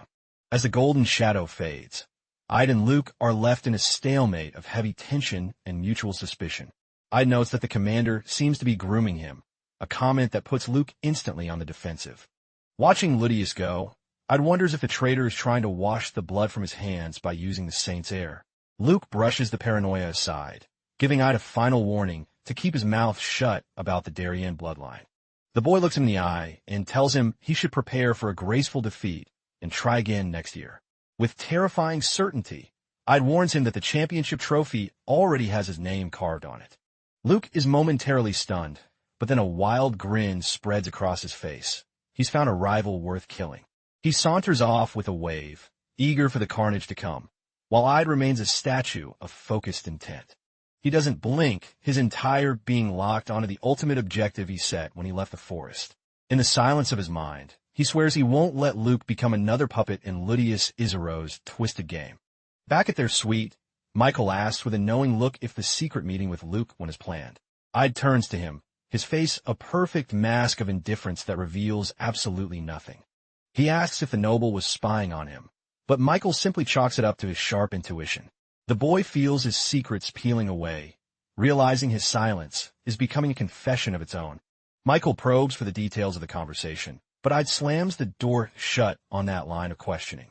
The noble pivots smoothly, asking if Ide would ever consider donning the golden armor of the Palma Knights. Ide asks why they'd want a nameless mercenary, and Michael notes that this arena is the kingdom's greatest scouting floor. But the boy shoots the idea down instantly, joking that the heat in the order is simply too much to handle. Ide's eyes bore into Michael, trying to figure out if the noble is a friend or just another player on the board. With a gaze of absolute sincerity, Michael invites Ide to officially join his side once the dust settles. Ide asks if he's looking for a knight, but Michael clarifies. He wants Ide as his person, a partner in shadow. The warrior declares he belongs to no master, yet the noble urges him to let the offer simmer in his mind. Ide is left reeling, questioning the true depth of Michael's game. Suddenly, a spark of inspiration hits. He decides to flip the script, turning the conversation toward a tactical exchange of information. He asks the noble if his information network is as legendary as they say. Michael responds with a confident nod. Ide demands a full intelligence report on the Palma Knights and their most classified active operations. He claims he needs the data to properly weigh the value of the partnership Michael is proposing. Michael agrees to the terms, promising an unbiased, top-tier report that exposes the Order's inner workings. With the deal struck, the noble offers his hand, inviting his roommate to a celebratory dinner. Ide hopes this gamble pays off and reveals the rot in Ludius's heart. Finally, the day of the finals arrives. The desert sun hangs like a molten coin over the teeming crowds of the great Colosseum. In the opening bout, Ide dismantles his opponent with surgical precision, moving one step closer to the crown. He mutters to himself that his flashy new alias, Ide the Blonde, is a terrible fit for a forest dweller. Luke Hager suddenly leans over the railing, mocking Ide for being so stiff with his growing legion of fans. Ide gives him a cold side eye, but Luke tells him to enjoy the spotlight while he's still the man of the hour. As he walks off, he tells Ide to save some strength for their inevitable collision in the final match. A fellow fighter mutters that he'd love to wipe that smug grin off Luke's face, but Ide ignores the chatter, his mind preoccupied with whether Michael has actually secured the intel. Suddenly, a roar erupts from the tunnels. Ide turns back to see a strange surge of motion in the crowd. To his horror, a stampede of obsessed fans appears, screaming Master Ide at the top of their lungs. Overwhelmed by the tidal wave of attention, Ide senses a bizarre, dark energy radiating from the fanatical mob. The scene shifts to the quiet sanctuary of the hotel room, a world away from the screaming arena.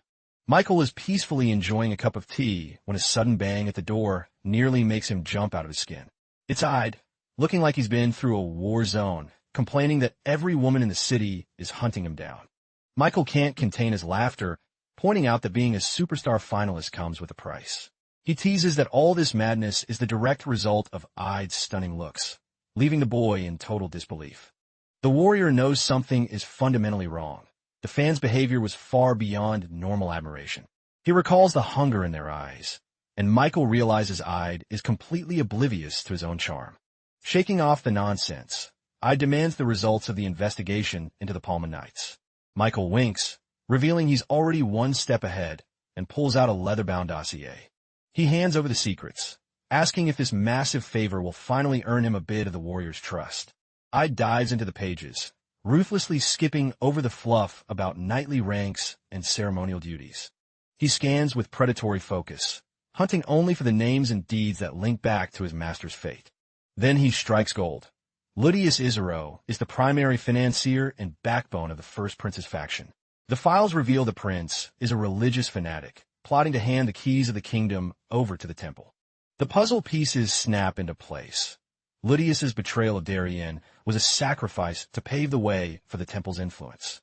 He digs deeper into the operational logs, searching for the Order's next tactical move.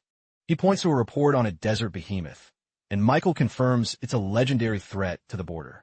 The noble reveals that the Palma Knights lead a purge every year to keep the monster's brood from swarming the city. Ide's blood runs cold as he sees the date. This year's hunt is set to begin the moment the tournament ends.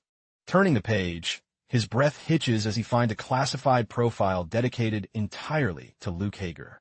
The truth strikes like a bolt of lightning. Ludius didn't recruit Luke to protect a legacy, but to leash a threat. The commander kept the boy close to ensure no rival could rally behind him. The plan was to exploit the upcoming perilous monster hunt to eliminate Luke and spin a tragic, heroic lie to the public. He slams the dossier shut, a fierce determination burning in his eyes as he realizes he arrived in Bassor just in time. He vows to dismantle Ludius's dark scheme, but a harsh reality check quickly follows. The commander's power is legendary. Ide knows that facing such a monster alone might be a suicide mission.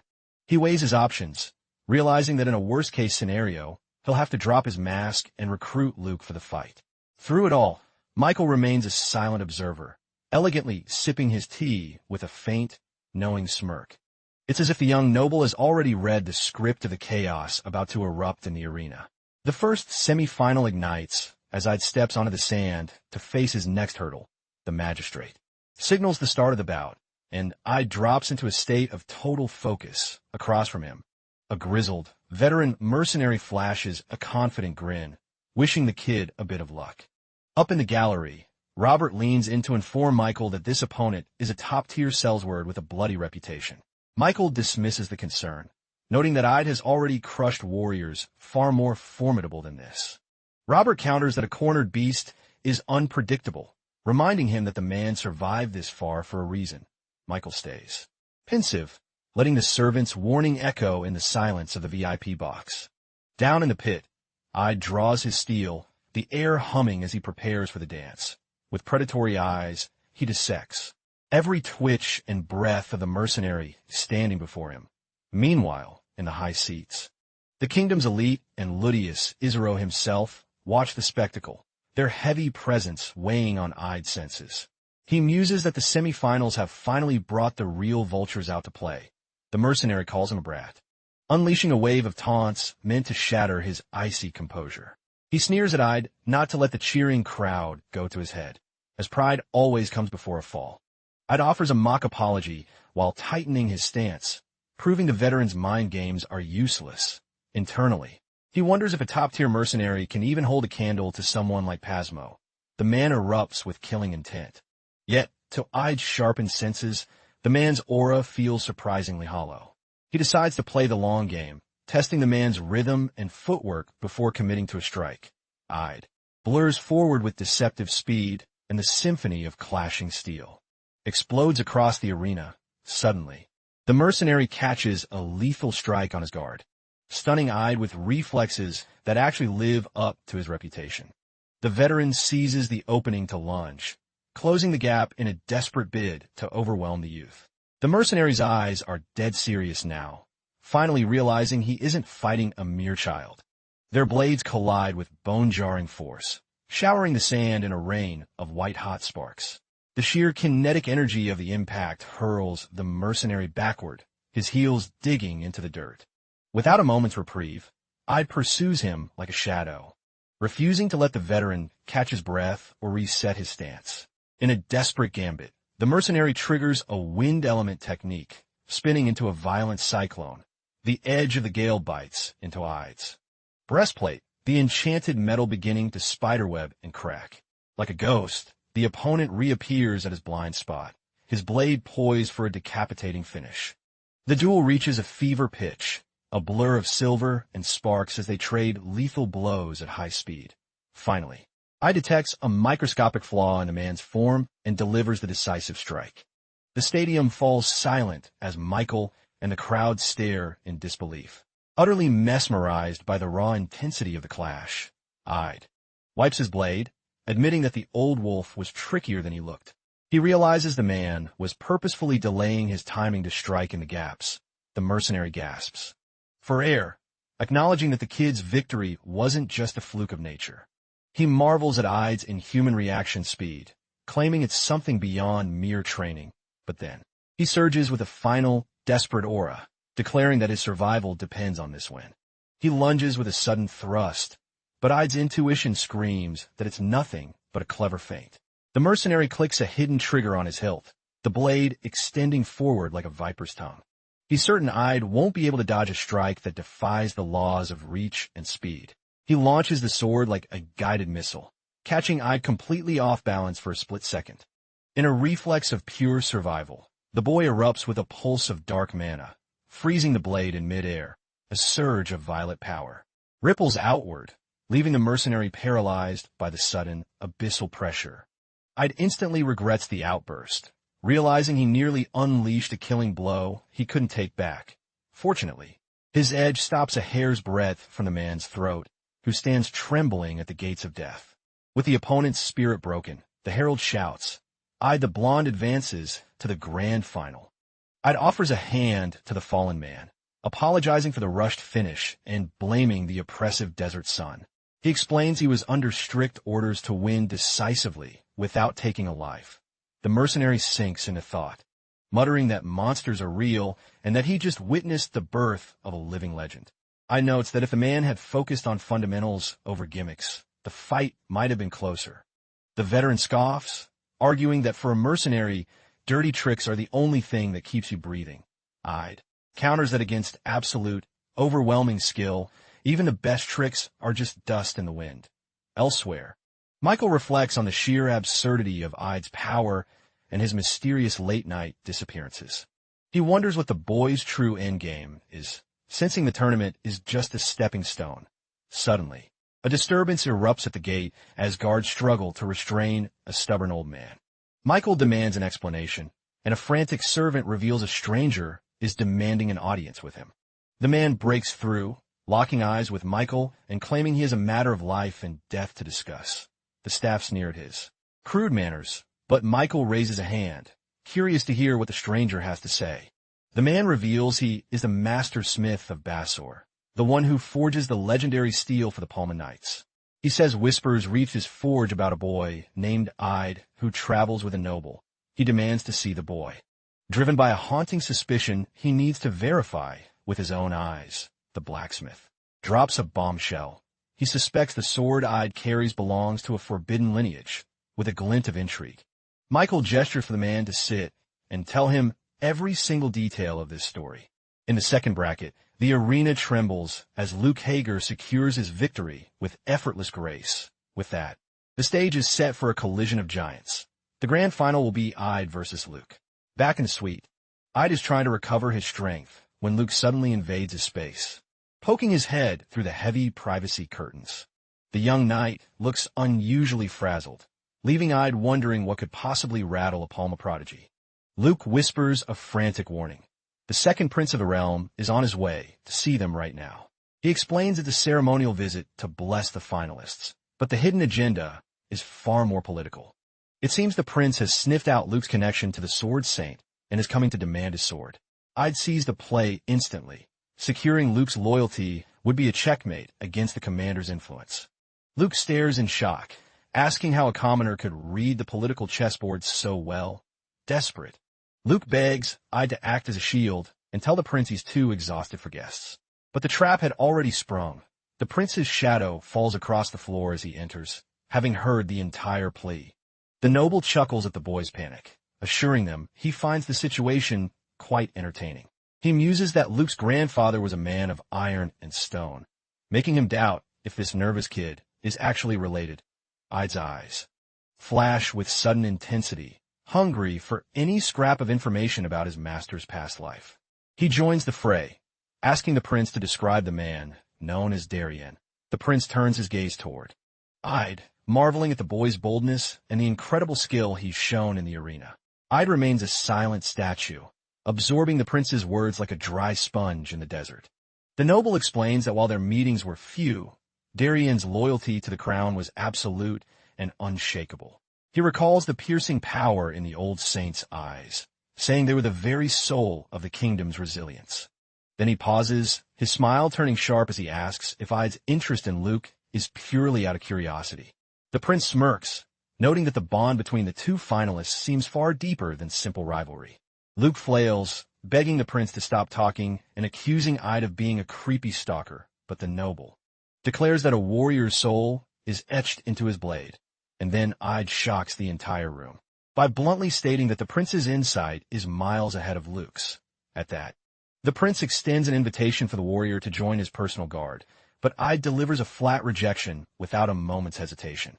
The noble clasps Ide's hand, offering a parting blessing for the final match, and expressing hope that he'll eventually uncover the sword saint's hidden truth. He then beckons Luke over, leaving the young knight trembling as he promises a mandatory private audience once the tournament concludes.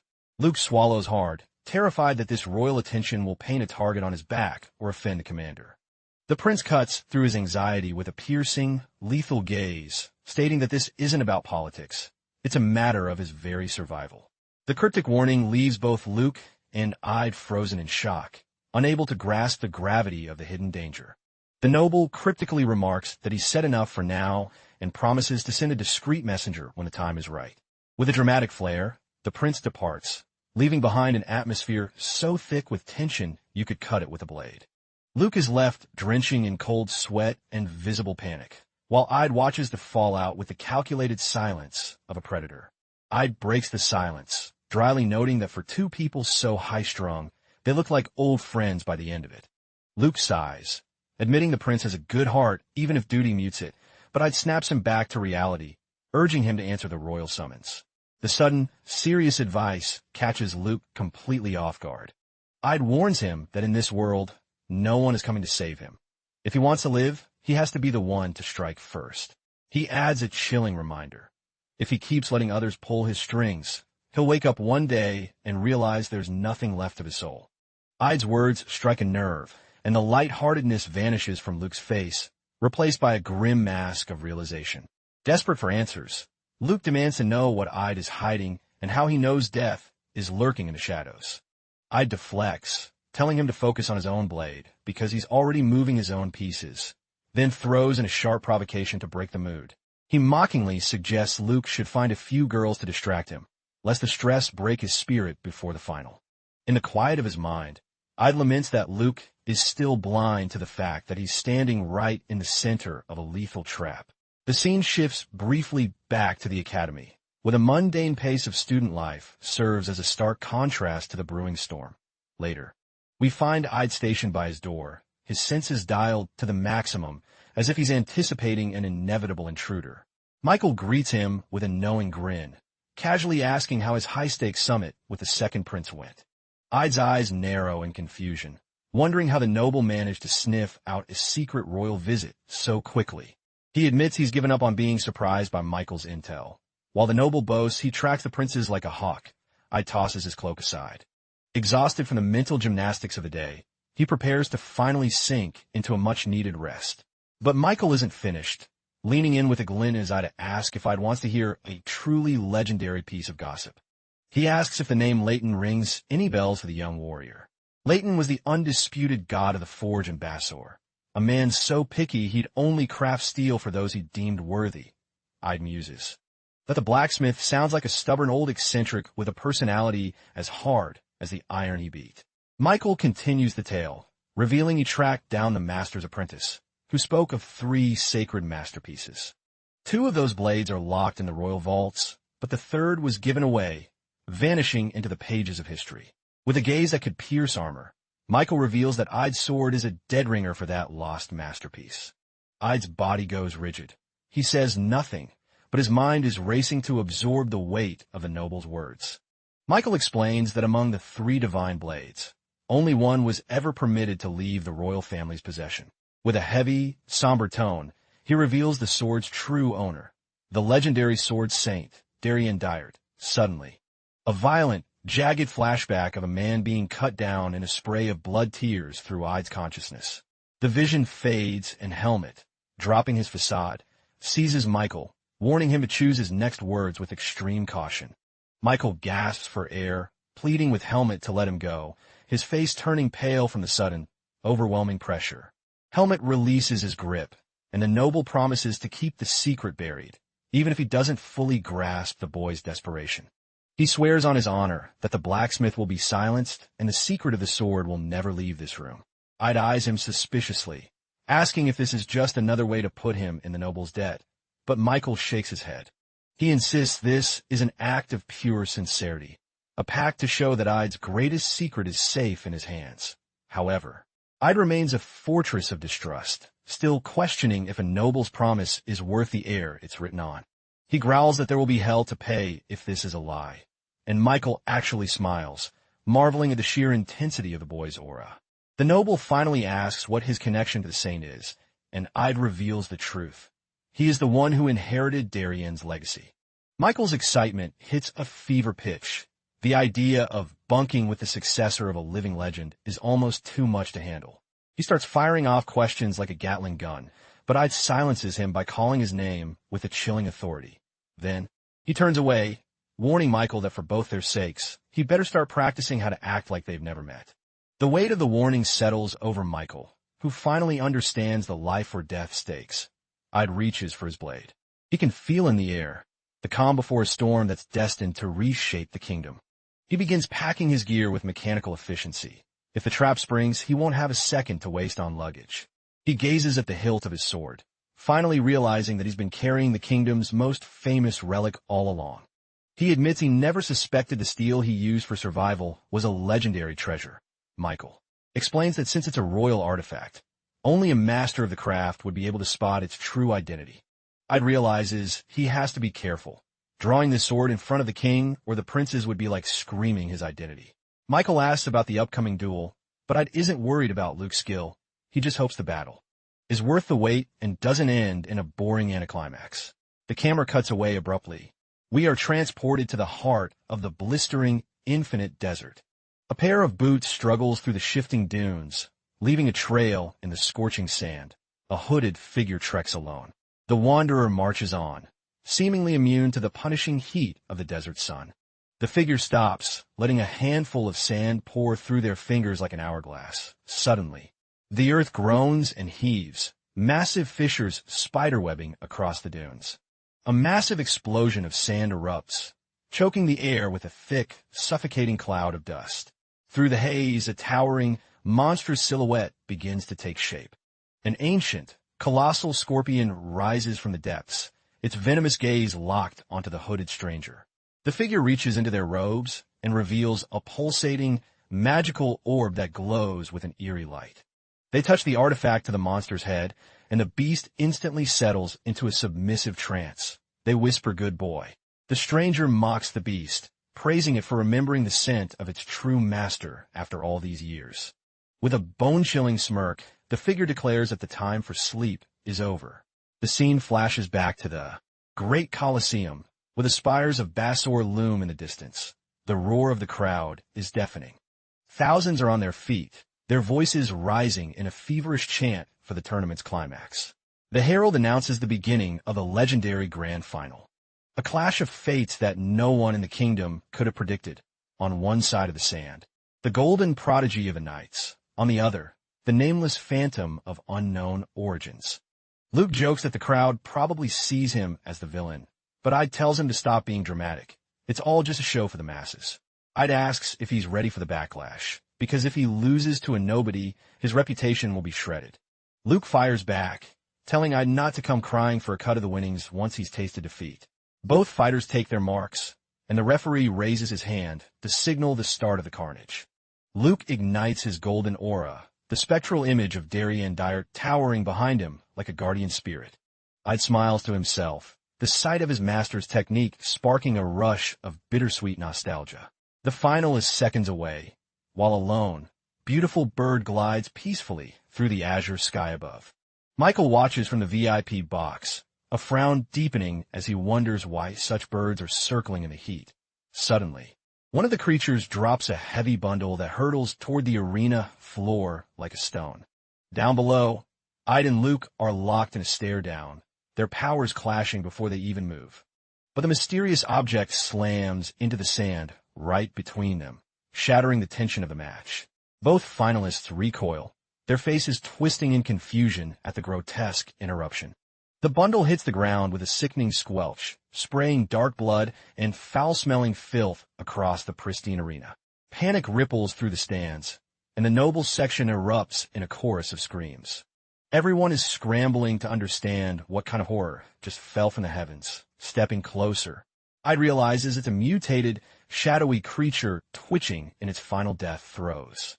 He looks up at the sun and realizes the sky is no longer blue. It's turning black with a swarm of monsters descending on the Colosseum. A terrified spectator points upward, his voice failing him. The man can only stammer in absolute horror at the nightmare unfolding above. Suddenly, a massive, winged monstrosity breaks through the clouds, blotting out the sun. Terror grips the heart of every soul in the arena. Luke leaps back in a panic. He screams, demanding to know how a monster of this rank could penetrate the city's heart. A piercing, desperate cry for help rings out, specifically calling for Luke. The tension in the air snaps, replaced by pure, unadulterated chaos. Luke spins around and finds himself staring down Ide, who is charging toward him at a terrifying speed. Confused, Luke shouts, demanding to know what kind of madness has possessed him. Standing dead center in the Colosseum's blood-stained sand, with zero time to overthink, Luke snaps his blade upward, bracing for a clash he didn't see coming. But with a predator's grace, Ide vaults off the flat of Luke's sword, violently kicking the knight backward. In that heartbeat, a monster lunges from the shadows, and Ide intercepts it mid-flight. Wrapped in a sinister violet aura, he drives his blade into the beast with eyes cold and unwavering. In a flash of steel, the creature is reduced to ribbons. As its death rattle echoes, Ide sticks a flawless landing. It was a terrifying display of absolute sword mastery that left the audience breathless. Luke stands frozen, his mind unable to process the sheer speed and power he just witnessed. Ide casts a sidelong glance over his shoulder as the dust settles, revealing a gruesome sight. The mangled beast was clutching a human corpse, a dark omen that Ide quickly investigates. He notes the victim was a local villager and demands to know why a mindless beast would drag its prey into a crowded city. A nearby noble whispers that this wasn't an accident. It was a bloody declaration of war. Luke remains paralyzed in silence, his pride stung by the monstrous gap in their power. His gaze lingers on the shredded remains of the beast. The realization sinks in. This is the caliber of enemy he's expected to hunt from now on. He turns to Ide, questioning how a rookie could have enough combat experience to analyze the scene so instantly. Ide scoffs, claiming he's slain more horrors than the knight has ever dreamed of, fueling Luke's irritation. Ide asks if all monsters are this pathetic, but a baffled Luke asks if he's been living under a rock, explaining that until now, Ide was a commoner, and normal civilians usually die the moment they see a monster. Ide shrugs them off as brainless sacks of meat, though Luke insists he isn't afraid of their claws. However, he clarifies that if the beasts are evolving intelligence, then the kingdom is facing a nightmare scenario. A sudden herald's cry suspends the finals, ordering all contestants to the barracks. Luke is left reeling. He bites his lip, wondering why they're being quarantined at the most critical moment of the tournament. The scene shifts to the towering walls of the Colosseum as the desert sun reaches its peak. In the dim waiting room, Luke tries to maintain his composure while Ide watches him like a hawk. Suddenly, Ludius Isero enters. The commander scans the room, his presence commanding silence as he notes the assembly is complete. Luke stammers a salute to the captain, who wastes no time and demands they get straight to the grim reality. He confirms the corpse belonged to a southerner, proving that the frontier defenses have been breached. He issues a formal decree. Luke, as a Knight of the Order, is drafted into the emergency subjugation unit. Turning to Ide, he offers a shallow apology for the tournament's delay and tells him to stay put. But Ide smells a trap and asks what the penalty would be if he simply walked away from this mess. Ludius coldly replies that the only other path is a draw, meaning the glory and gold would be split in half. Faced with the prospect of losing his full prize, Ide falls into a calculating silence. A sharp glint enters his eyes as he proposes a daring new wager to the commander and the knight. He offers to join the hunt. The one who collects the most monster heads will be crowned the true champion. Luke nearly chokes on his own breath, screaming at the sheer insanity of Ide's proposal. He warns that a real hunt is a bloodbath, not a stage play, but Ide reminds him he's already shown who's the master. Ludius strokes his chin, weighing the benefits of having a powerhouse like Ide on the front lines. Acknowledging the boy's undeniable talent, the commander offers a rare apology for his earlier dismissiveness. He seals the deal, ordering both warriors to mobilize at the main plaza for the expedition. Under the golden light of the desert city, Luke chases after Ide, demanding to know if he's lost his mind. He accuses him of rigging the bet to steal the tournament win, but Ide simply retorts that in the chaos of the desert, finding prey is a matter of pure fate. Then he drops his voice, admitting he's only coming along because he doesn't trust Luke to stay alive. Luke flushes with embarrassment, but Ide tells him to stop complaining and just follow his lead. Luke tries to play it off as a joke before his tone shifts, asking if this is related to the prince's warning. He begs Ide to name the traitor who's gunning for his life, but Ide remains a statue of mystery. The hero carefully navigates the dangerous political waters in his mind. He realizes he can't reveal his hand yet, so he gives Luke one rule: trust no one in golden armor.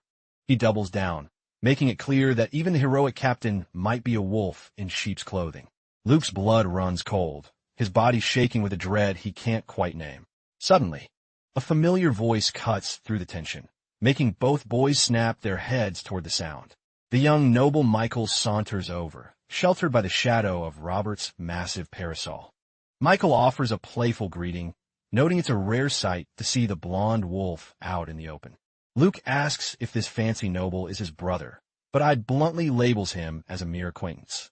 Michael asks to borrow Ide for a private moment, and a confused Luke steps aside without a fight. Luke tells him to meet at the plaza once he's geared up. Ide nods curtly.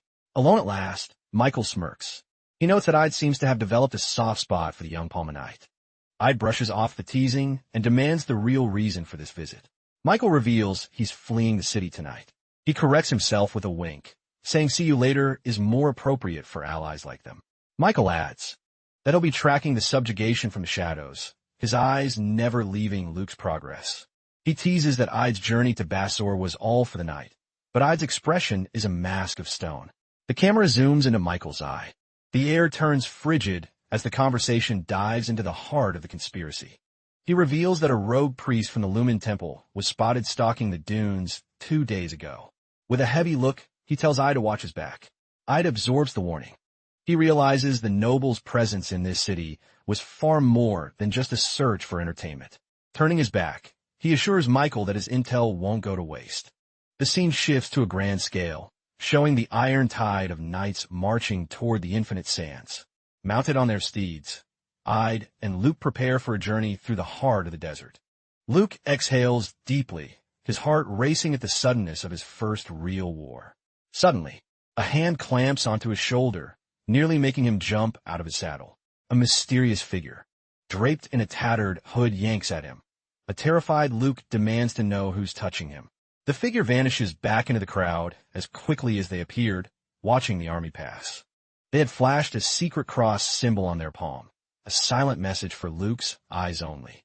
Ide catches the flicker of the interaction and shifts his stance to high alert. Ludius's voice booms over the dunes, ordering the march to accelerate.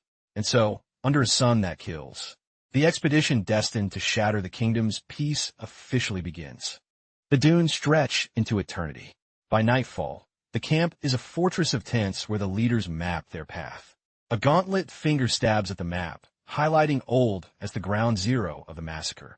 Ludius reveals the chilling fact that only one soul escaped the slaughter, igniting a wave of fury among the men. He adds a detail that turns the knight's blood to ice. The attacker wasn't just any beast. A wave of murmurs and frantic whispers ripples through the tent. He reveals it was the Crimson Scorpion, and it has reached its terrifying adult form right under their noses. The knights fall into a deathly silence, the name of the beast haunting their dreams. One officer snaps, calling it an impossibility and lashing out at the scouts for their monumental failure. Ige Muses, recalling the legend of the beast that the divine Saint Darien had supposedly slain years ago. Another knight trembles. He is immediately barked at to stow his fear and act like a soldier of the Palma Order. The commander steps forward, declaring that unlike the legends of old, they will face this hell as one. He admits he isn't a god, but he insists that their combined steel is the kingdom's ultimate shield. With a surge of charisma, Ludius calls for them to find their courage and unsheathe their pride. The morale in the room skyrockets, the knights' eyes burning with a renewed, desperate fire. He points to the rendezvous with the DCR knights. The main strike force will storm Old while the auxiliary teams sweep the south for any stragglers. Then, he begins the grim ritual of naming those who will lead the charge into the heart of the hive. As the roster is read, the camera pans across the silent, moonlit camp outside. To the shock of the room, the final name called for the suicide mission is Luke Hager. But before the order can be finalized, a single hand pierces the air, stopping the commander in his tracks. Ide raises his hand, demanding a spot in the primary strike force. The commander, Ludius, and his captain turn to him with looks of pure, unadulterated venom. Ludius growls that Ide will stay with the secondary units, refusing to trust an unranked outsider with the main objective. But Ide, he brings up their wager, reminding everyone that the tournament's true winner depends on the final monster kill count. He argues that for the bet to hold any weight, both he and Luke must face the same level of danger. Orton snarls, calling out a disrespectful brat. However, the commander raises a hand, admitting the boy's logic isn't entirely flawed. Ide proposes delaying the count, but Ludius counters that it would handicap Luke's squad. With a piercing glare, the commander barks a final order for Ide to stick with the vice captain, but Ide stands his ground in open defiance. He coolly retorts that since he never took a knight's oath, he isn't bound by the commander's whims. The air in the tent turns frigid as a dozen seasoned knights fix their murderous gazes on the audacious youth. Luke is caught in the crossfire of the power struggle, looking back and forth as if searching for a way to de-escalate the tension. Suddenly, the silence is shattered as Ludius erupts into a booming, unexpected laugh. He turns his gaze toward his star pupil, asking Luke for his honest take on this chaotic development. Flustered, Luke stammers momentarily before standing tall, affirming that a victory without fair stakes is no victory at all. Ludius grins and grants Ide a spot in the vanguard, a decision that leaves Orton vibrating with suppressed fury. The commander dismisses Orton's concerns, noting that a tournament finalist won't exactly be a liability on the battlefield. But he insists on a tactical compromise. Since the formation is set, Ide must anchor the rearguard. Ide shrugs, stating he's perfectly comfortable watching his own back without a babysitter. With the matter settled, the commander closes the briefing, commanding his men to seize whatever rest they can before the march. As the knights file out to prepare their gear, Ide lingers in thought, analyzing the move. He suspects Ludius yielded so easily because he views a lone boy as a pawn that's easily sacrificed or controlled. He realizes the knights' fanatical loyalty makes them a formidable wall. An open revolt right now would be suicide. To survive this nest of vipers, he vows to keep his emotions in check and move with surgical precision. The iron tide finally moves out, with Luke staring toward the shimmering horizon, his jaw set in tension. They arrive at DCR, a lonely outpost, looming like a stone ghost amidst the endless, shifting dunes of the great desert. Ludius leaps from his saddle, met by the outpost's garrison who had been bracing for his arrival.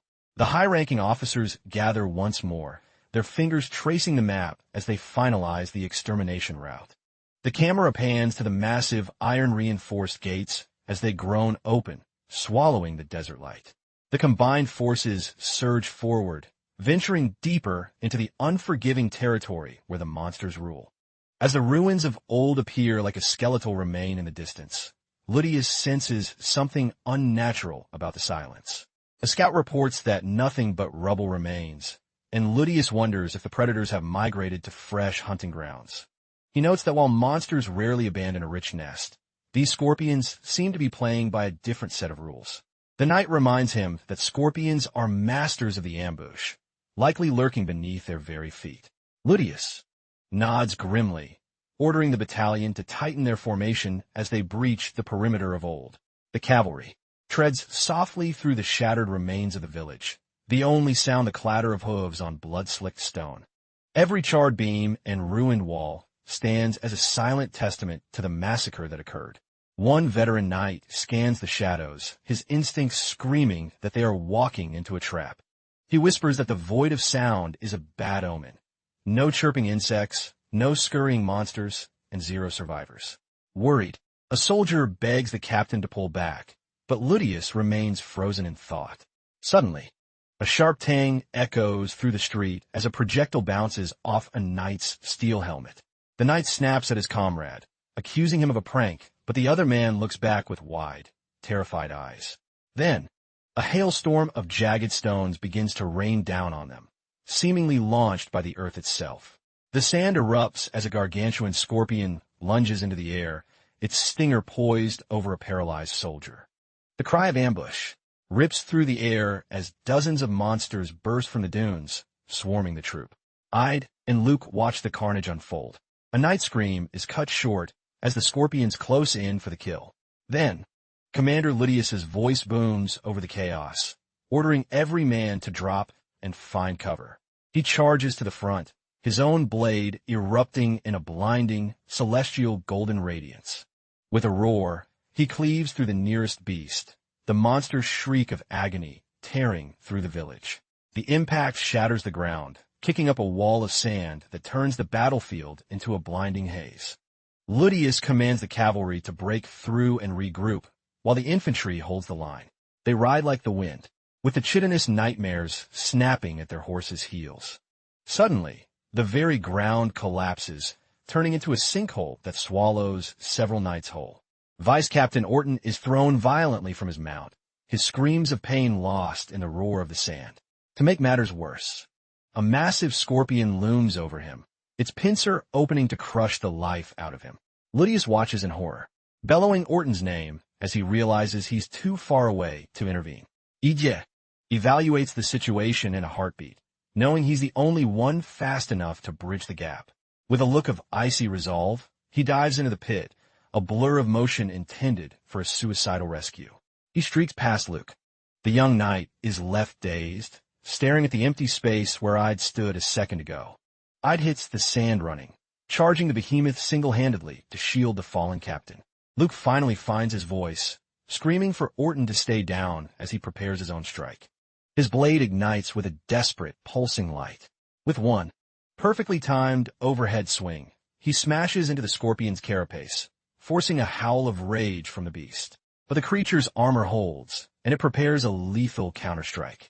Luke grits his teeth, stunned that his signature move barely left a scratch. He bellows at Orton to grab a horse and retreat to the safety of the main vanguard immediately. Orton scrambles away, hauled up by a passing knight, escaping the Reaper's scythe by a mere inch. Ide watches from the perimeter, noting the raw, unpolished heroism radiating from his rival. A scout reports that the retreat was successful and all units have cleared the kill zone of old. Instead of fleeing, Ludius commands the battalion to wheel around and fix bayonets. He leads the charge back into the fray. They are no longer running, they are hunting. With a thunderous war cry, he vows to wipe every trace of this filth from the desert. Ije admits to himself that he hesitated, weighing whether saving Orton, a future enemy, was worth the effort. Yet he sees that Luke didn't calculate. He simply acted to save a life, traitor or not. Ide wonders if Luke is a naive fool or the only true hero in this den of thieves. The scene fades to the scorching sky. The dust eventually settles, marking the end of a brief but brutal skirmish. In the aftermath, the ruins are carpeted in monster ichor, and the knights lean on their swords in exhausted victory. Ludius observes the quiet, but something gnaws at him. This ambush felt far too organized for simple beasts. Luke and Ide catch their breath, realizing the scale of this infestation is far worse than the scouts reported. The young knight collapses onto a crate, his chest heaving as the adrenaline of his first real battle fades. Seeing the boy's fatigue, Ide approaches and tosses him a canteen to quench his thirst. Luke takes a long swig, but stubbornly insists he's fine, claiming the fight was barely a warm-up. Ide looks him in the eye. He asks point-blank why Luke would throw his life away for a man like Orton. He reminds him that the very people he saved today might be the ones to execute him tomorrow. Luke ponders the grim reality of Ide's words, admitting that the world is indeed a cruel place. But he declares that he didn't pick up a sword to be a bystander. He's a knight, and a knight protects. Ide remains quiet, momentarily struck by the purity of the boy's conviction. He mutters that Orton is too weak to be a real threat anyway, then warns Luke to keep that opinion to himself. The camera shifts to Ludius. He is calculating their next move, debating whether to wait for the secondary units to catch up. He decides to push forward, confident that his other squads can handle their own sectors. Suddenly, a frantic soldier bursts through the line, calling for the commander with a look of pure terror. The scout holds a vibrating communication orb, insisting that the captain take the transmission immediately. Ludius asks if it's a report from the scouts, but the soldier's pale face says it's much worse as he hands over the device. Ludius identifies himself, his voice steady as a rock. The voice on the other end is frantic. It's Haynes from the DCR outpost, his voice cracking as he asks if the main army is still alive. The guard on the watchtower was looking for any sign of Ludius's unit, but then he reveals the nightmare. A sea of monsters has emerged from the sand, completely surrounding the DCR walls. Ludius's heart skips a beat. The ambush at Old was just a distraction to lure the main force away. Haynes explains that with the main army gone, the outpost is a skeleton crew. They won't last an hour. Ludius's voice drops to a whisper, asking if the Crimson King is leading the swarm. The knight says the big one hasn't shown its face yet, but the sheer numbers are overwhelming. Ludius snaps into action, vowing to dispatch a high-speed relief force to break the siege. A veteran soldier warns that this could be a pincer move, a trap designed to thin their ranks in the open desert. Ludius agrees. The ambush at the ruins was too perfect. This is a tactical game of chess, and the monsters are winning. He resolves to lead a small suicide squad himself, sending the main force back as reinforcements. Ide instantly smells a rat, a flash of genuine alarm crossing his features. He realizes that if the army retreats now, he and Luke will be left vulnerable and completely isolated. Ide wonders if the commander orchestrated this entire nightmare, but vows he won't be taken down so easily. Ludius barks the command, declaring that only he and 5 elites will hold the line while the rest retreat. To the shock of the battalion, he specifically orders Luke and Ide to fall back to DCR. Ide is left reeling. Stunned by the illogical move, he can barely stammer out a question. Ludius double downs on the directive, demanding that Luke and Ide vanish toward DCR immediately. Neither boy can fathom the decision, staring at the commander as if he's grown a second head. Luke tries to protest the exclusion, but Ludius snaps at him to shut his mouth and follow orders. Clamping a heavy hand on the young knight's shoulder, he makes it clear that the debate is over. He claims his choice isn't a slight against their skill, but a testament to the trust he places in Luke. Ludius insists that Luke must lead the charge back so they can return with enough power to slay the Scorpion. He even dangles a carrot, promising Luke the chance to personally avenge his grandfather's fall. The promise hits home, and Luke's eyes ignite with a newfound, fiery resolve. The commander barks for a swift departure. From the periphery, Ide watches the interaction like a predator.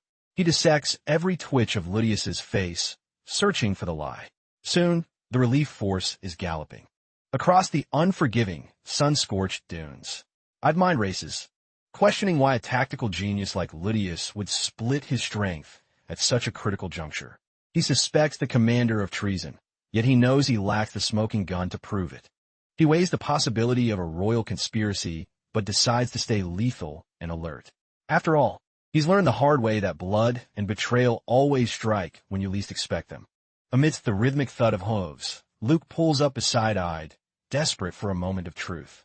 He asks if Ide is also driven by a burning need to crush the Scorpion for the sake of the Sword Saint. Ide maintains a stoic silence, weighing his response to such a loaded question. But Luke confesses that despite his lineage, he feels no ancestral duty to spill blood for a dead man. He admits he never even met his grandfather and felt hollowed out by the captain's flattery. Ide dryly notes, "That sounds like someone else already gave him the earn-your-own-glory speech." Luke asks if his lack of sentiment makes him a freak, looking to his rival for a spark of honesty. Ide bluntly retorts that he sounds like a silver-spoon brat who's ignoring the massive leg up his bloodline gave him. The truth stings. Luke looks away, a flush of awkwardness creeping up his neck. Ide tells him that soul-searching is great, but right now, not dying is the only priority that matters. A sudden thought occurs to him, and he asks if Luke received any parting gifts before they rode out. Luke remembers a small handoff, but admits he was too dazed by the chaos to even glance at it. He reaches into a hidden pocket of his armor and produces a tightly folded scrap of parchment. He realizes it's a secret missive and already has a hunch about the highborn sender. As suspected, the seal of the second prince stares back at him, and he moves to break it. Just as Luke begins to scan the lines, a senior knight snaps at him for losing focus in the formation. Suddenly, Ide's internal alarms scream. A violent purple light erupts from the artifact on his chest. His pupils contract into glowing embers, and he veers away from the column, sensing a catastrophic shift in the atmosphere. He glances back, feeling a cold, murderous presence closing in on his unsuspecting allies. His heart hammers against his ribs as the sheer scale of the ambush becomes terrifyingly clear. Lunging into a roar, he screams for the entire troop to halt their horses before they leap into the abyss. He yanks his mount into a sharp pivot, leaving the knights fuming and confused. Suddenly, the desert floor heaves, and a panicked stallion bucks its rider into the scorching sand. A soldier points a trembling finger at the dunes, shrieking that they've been led into a slaughter zone. Out of nowhere, prehistoric serpents and scorpions erupt from the earth, encircling the knights in a ring of chitin and venom. Luke snaps into commander mode, ordering his men to draw steel for a fight to the death. But looking at the swarm, even he is paralyzed by the overwhelming odds stacked against them. The nightmare peaks as the gargantuan crimson scorpion rises like a demon from the underworld. Luke is catatonic, staring at the legendary monster that once haunted the dreams of the Sword Saint himself. The unit is trapped, surrounded by a sea of fangs and stingers, with nowhere left to run.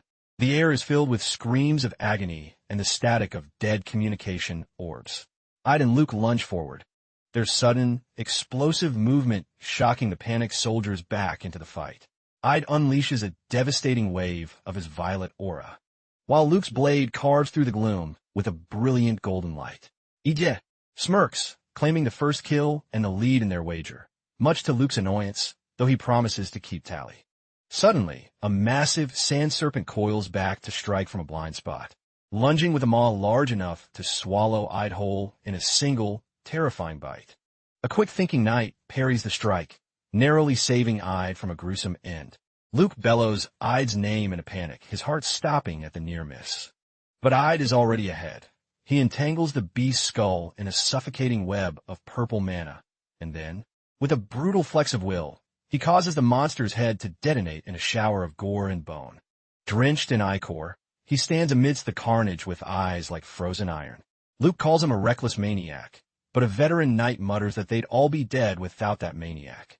The skirmish turns into a meat grinder, with the knights selling their lives dearly against the endless tide. After the brutal clash, Ide treks solo across the blood-soaked battlefield. Surveying the carnage, he notes that the Crimson Scorpion merely spectated the slaughter, and the monster's behavior was unervingly erratic. He realizes these monsters aren't hunting for food. They're looking for a specific target. He locks eyes with the Crimson Scorpion, which stands like a silent sentinel, judging his every move. A flicker of light reflecting off the creature's armored forehead catches his attention through the haze. As the image clears, his blood runs cold, his face paling with a mix of shock and pure dread. He flashes back to Michael's warning about the rogue priest of Lumen-Seen wandering the wastes. The realization hits like a physical blow. The glowing relic on the beast is a sacred priestly pendant.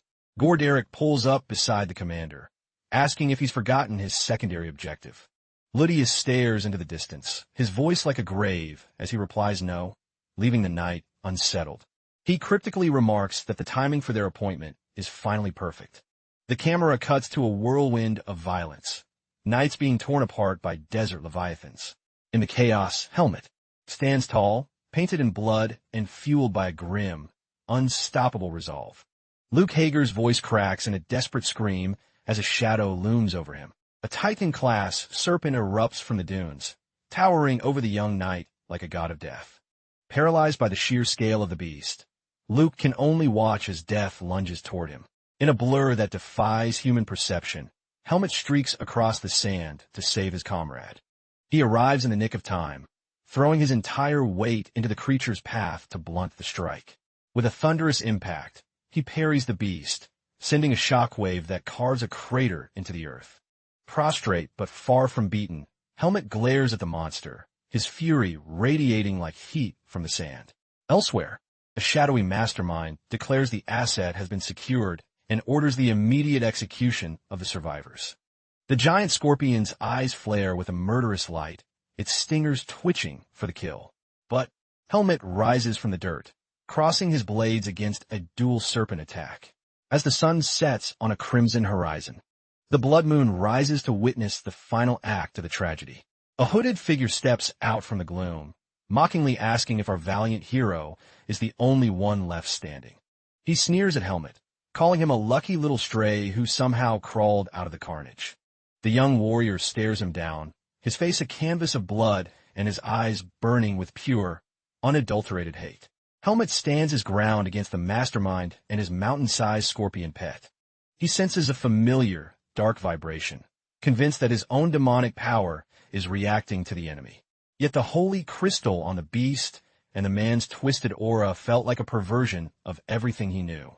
Suddenly, the stranger unleashes a crushing pressure. It isn't darkness, but a corrupted form of divine power.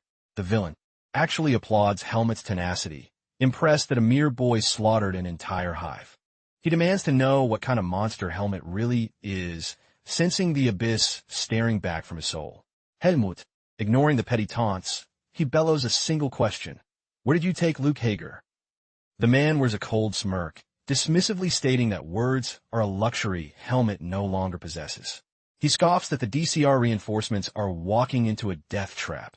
Hearing this, a primal rage erupts within Helmet. His eyes ignite with a terrifying, blood-red luminescence, reflecting his murderous intent. Helmet snarls, accusing the man of butchering his own allies just to snare Luke, catching the villain off guard. The mysterious figure narrows his eyes, realizing Helmet is far more than some nameless mercenary. Tightening his grip on his blood-soaked steel, Helmet vows to carve the truth out of him. The villain lets out a dry, jagged chuckle, genuinely amused by the boy's audacity. He bursts into mocking laughter, questioning if this self-proclaimed hero actually has the strength to back up his threats. He reveals the shocking truth. The great Ludius is nothing but a disposable pawn on a much larger chessboard. The order to extinguish the Sword Saint's bloodline came directly from the summit. High Priest Nardalos himself.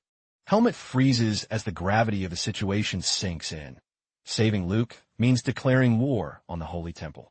The man explains that the temple sought absolute control and the hero was an obstacle. Fueled by disgust, Helmet adjusts his stance, declaring that he's just found a brand new reason to kill. Unleashing a tidal wave of aura, he blurs toward the priest, screaming that he'll tear through anyone to reach Luke. But first, he intends to send this corrupt priest to the afterlife.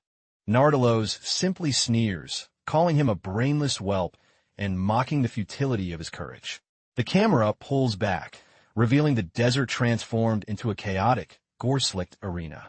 Suddenly, a gargantuan sand worm erupts from the dunes, devouring a knight in a single, terrifying bite. Gorderic is sent flying like a rag doll by the shockwave, crashing into the hard earth with a gut-wrenching scream. The knight gasps for air, his lungs burning as the agony of broken ribs washes over him. Meanwhile, Luke Hager exhales a shaky breath, his body trembling from exhaustion, but his spirit unbroken. He drops to one knee as his captain emerges from the dust like a ghost. Ludius Isero gazes down at the young prodigy with eyes that are hollow, dark, and utterly unreadable. Confused and searching for guidance, Luke calls out to his mentor, sensing a shift in the air he can't explain. He frantically asks for the status of the other knights, his heart heavy with worry for his comrades.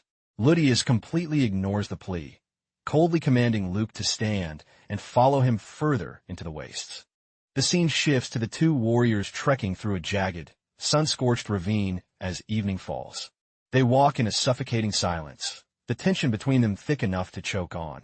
Finally, Ludius, breaks the quiet, his voice low as he begins to speak of the legendary sword saint, Luke's grandfather.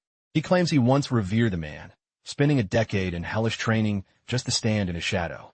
Ludius mocks Luke's idealism, saying only fools believe that hard work alone can bridge the gap between men and legends. Luke reels as if struck, unable to reconcile the man before him with the hero he once admired. He swallows his fear, demanding one final piece of honesty from his superior. Luke recalls the cryptic warning he'd received, realizing with horror that every word of it was true. The letter had explicitly warned, never be alone with the captain of the knights. With a trembling voice, he asks if every moment of trust and mentorship was merely a calculated lie. The captain says nothing but Luke's name, his calmness more terrifying than any outburst of rage. He reveals that this very gorge was the final resting place of the great Darien Dyert. Luke is paralyzed, a cold sweat breaking out as the ultimate betrayal is laid bare. Ludius admits he was the one who lured the saint into a trap and buried him beneath the desert sand. With a gaze like ice, he declares that the Hager bloodline ends today in the same shallow grave. As the words fall, an eerie, unnatural mist begins to coil around their feet like a hungry serpent. Back with helmet, he ignites his blade with a sinister, deep purple mana, preparing a forbidden strike. He unleashes a cataclysmic slash at the priest and his monster, his entire body wreathed in abyssal power. He is a demon of the blade, ready to tear the sky asunder. The scorpion's massive pincer intercepts the blow, the collision sparking a massive, bone-jarring explosion. Helmet grits his teeth, realizing that the mere proximity of holy power is causing his demonic heart to seize. He narrowly evades a lethal strike from the creature's tail, cursed by his own flickering, unstable control. Nardalos is stunned. The boy who radiated such monstrous pressure is suddenly struggling against the light. Helmet lunges again, but wisps of dark smoke begin to leak from his pores like a failing engine.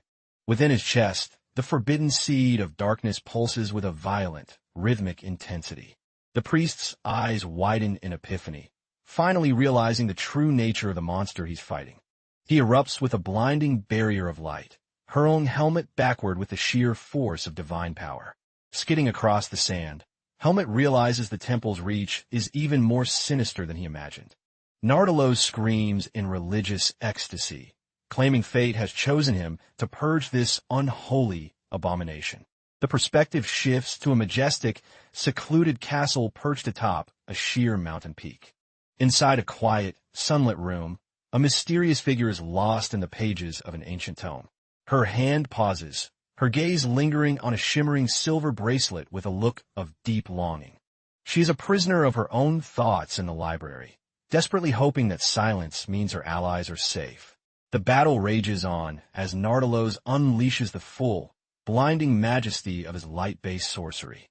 Helmet weaves through the onslaught, his dark energy flickering as he parries beams of pure destruction. Nardalos roars in frustration, cursing the boy for being as elusive as a shadow in the night.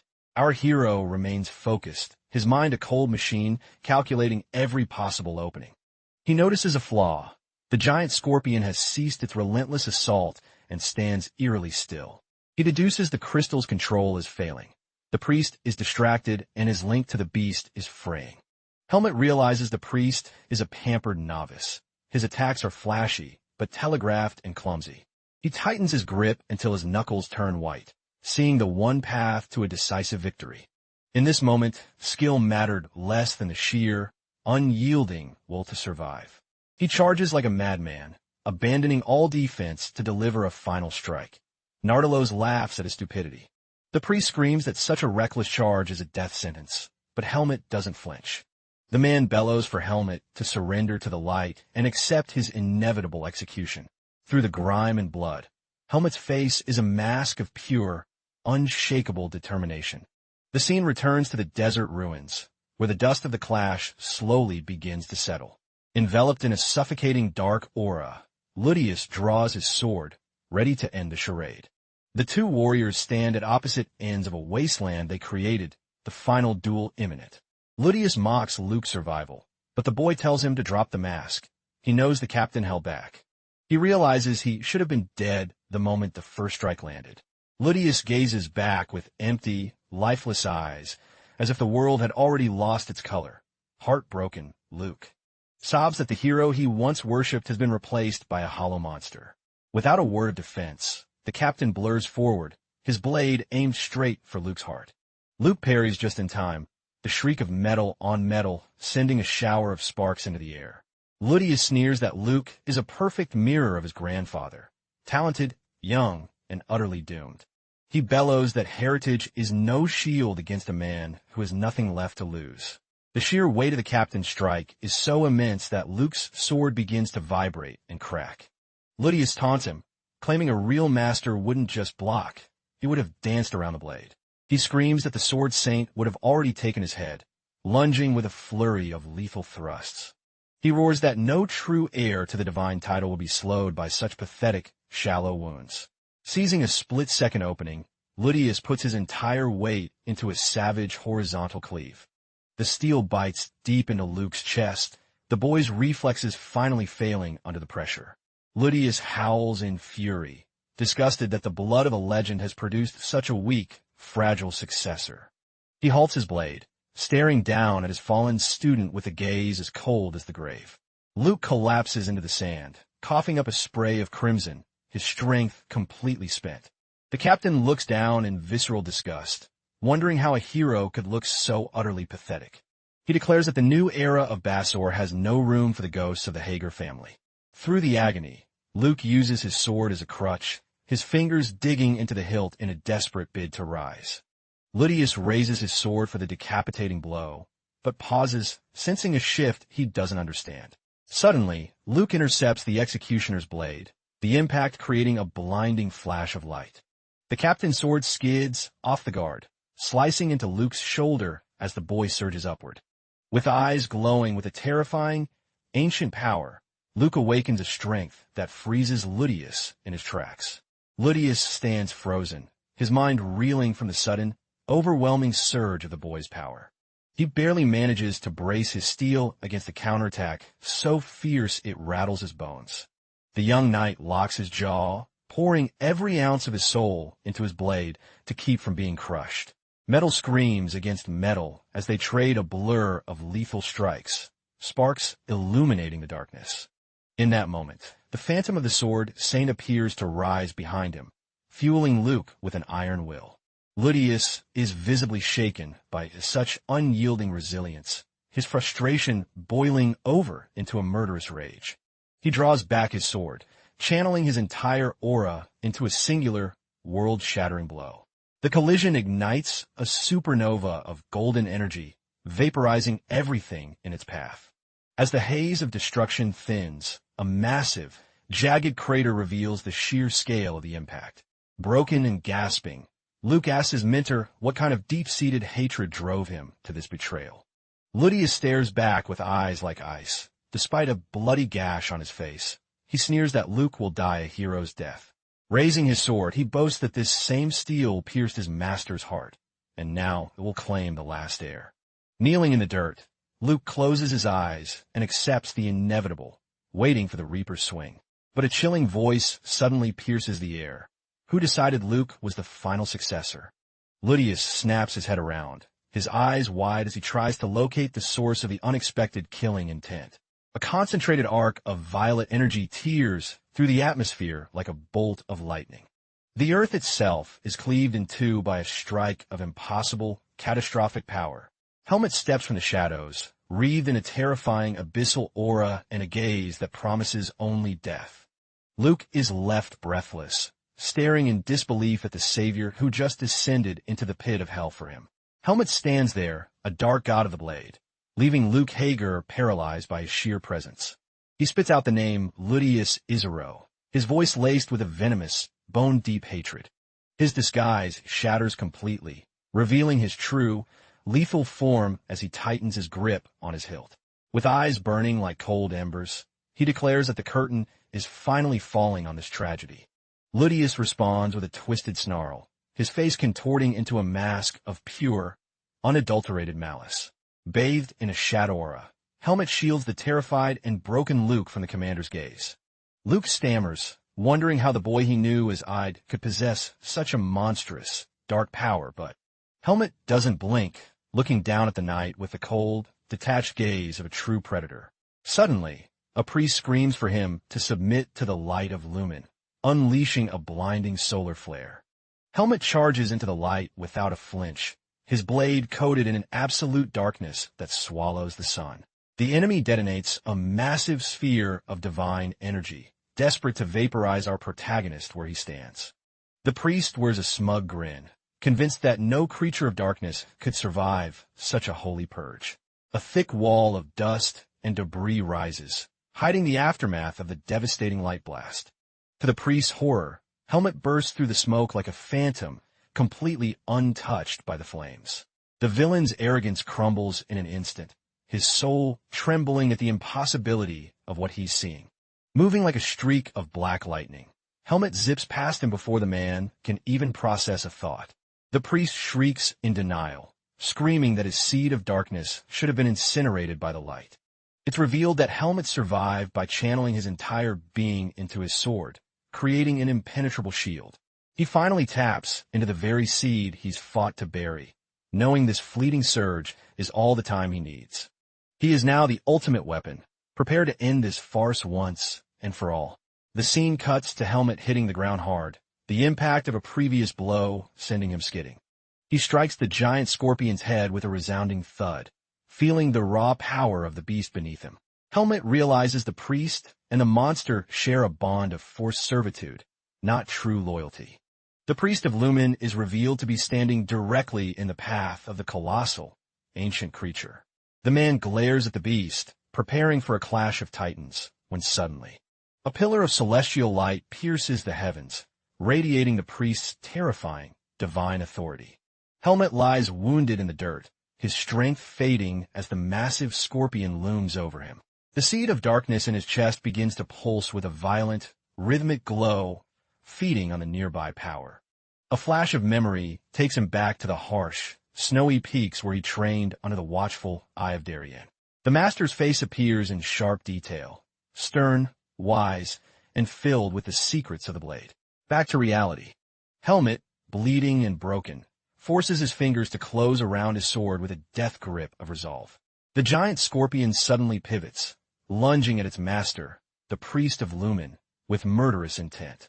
The priest roars in fury, refusing to believe a mindless insect would dare to defy its god. He claps his hands together, screaming for the beast to be erased from existence in a burst of holy fire. A catastrophic explosion of light levels the area, a testament to the priest's overwhelming destructive power. As the smoke dissipates, the scorpion remains standing, and now a shadow is perched upon its back.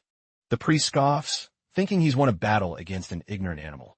But then, Helmet materializes from the darkness behind him like a vengeful spirit. In a heartbeat, he drives his blade straight through the priest's spine. The man's scream of agony echoes across the dunes.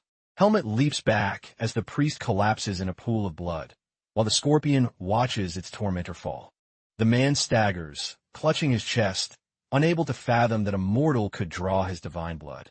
With a final, brutal movement, the scorpion brings its pincer down, crushing the priest into the sand. Bathed in a dark violet light, the dying priest spits out a final, desperate curse against them. He coughs up blood, calling them wretched, inferior filth until his voice fails. Then, Helmet looms over him, his voice cold and devoid of mercy. Where is Luke? The priest snarls a refusal, screaming that he won't be interrogated by a cursed abomination.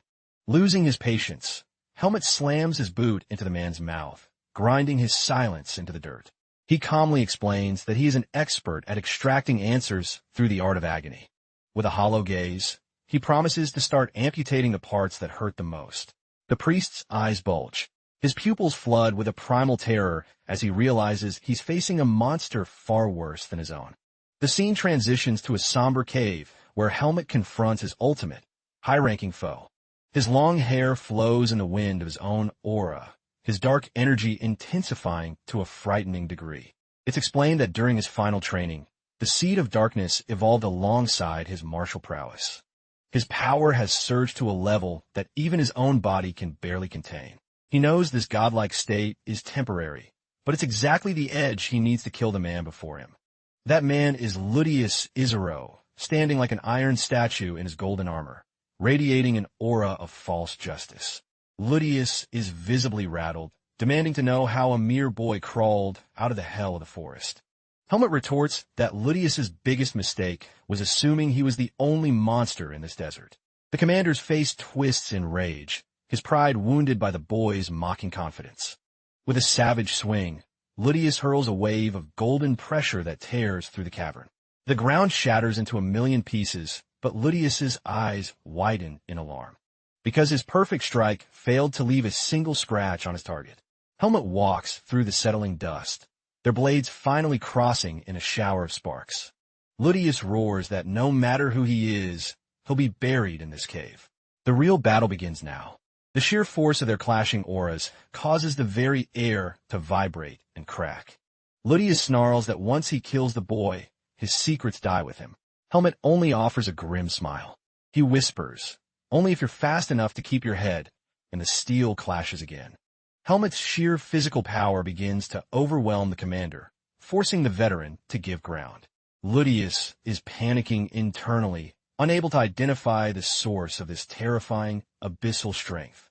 He desperately blocks a strike, but Helmet's dark blade bites deeper and deeper into his defense. With a lethal, fluid spin, the hero launches a flurry of strikes that define the peak of swordsmanship. Watching from the shadows, Luke Hager is stunned. He recognizes those movements from the legends. Helmet executes a technique so blindingly fast, it leaves multiple violet afterimages hanging in the air. His face is a mask of absolute focus. He is here for execution, not a duel. Ludius, trembling, demands to know who taught Accursed Blood the sacred art of the Sword Saint. Helmet raises his black blade and tells him that the edge of his sword is the only answer he'll receive. Ludius's pupils contract as he finally recognizes the flow of the divine sword style. For a split second, the towering, ghostly silhouette of Master Darien looms behind Helmet. Ludius falls into a state of total shock, muttering that this nightmare shouldn't be possible. Helmet warns that while Darien was merciful enough to ignore the betrayal, he is not. Consumed by a frantic hate, Ludius ignites his golden aura to its absolute limit, the cave groaning under the pressure. He readies himself to ignite the final, forbidden embers of his aura. He bellows that this is a hallucination, boasting that he personally cornered Darien and sold him to the temple. But Helmet retorts that if a blade to his throat won't convince him, then his final screams will have to do. The slaughter resumes, their steel clashing with a violence that threatens to bring the cave down. With a phantom's grace, Helmet rolls past the golden arc, the lethal energy shearing the air inches from his skin. Ludius snarls and unleashes twin crescent waves of light that scream toward the hero like guillotines. From the periphery, Luke Hager watches in terror, paralyzed by the sheer, godlike scale of the duel. Our hero parries the light head-on, the violent friction of their blades spraying a fountain of sparks across the stone. In a heartbeat, he drops into a low slide, passing beneath a decapitating swing with supernatural speed. The two predators lock blades, their muscles bulging in a savage, grinding test of raw physical power. Exploiting a gap, Helmet crushes Ludius's lead foot under his boot, shattering the commander's balance. He vaults back and extends a hand as if to weave a spell, forcing a reaction. Ludius responds with a colossal eruption of energy, a desperate slash that forces Helmet to disengage instantly. Helmut dives into the dirt, executing a fluid roll to stay one step ahead of the expanding shockwave. The collision of their opposing auras triggers a cataclysmic explosion, turning the dark cavern into a sun. The sheer force of the blast hurls Luke backward, the wind knocked out of him even at a distance.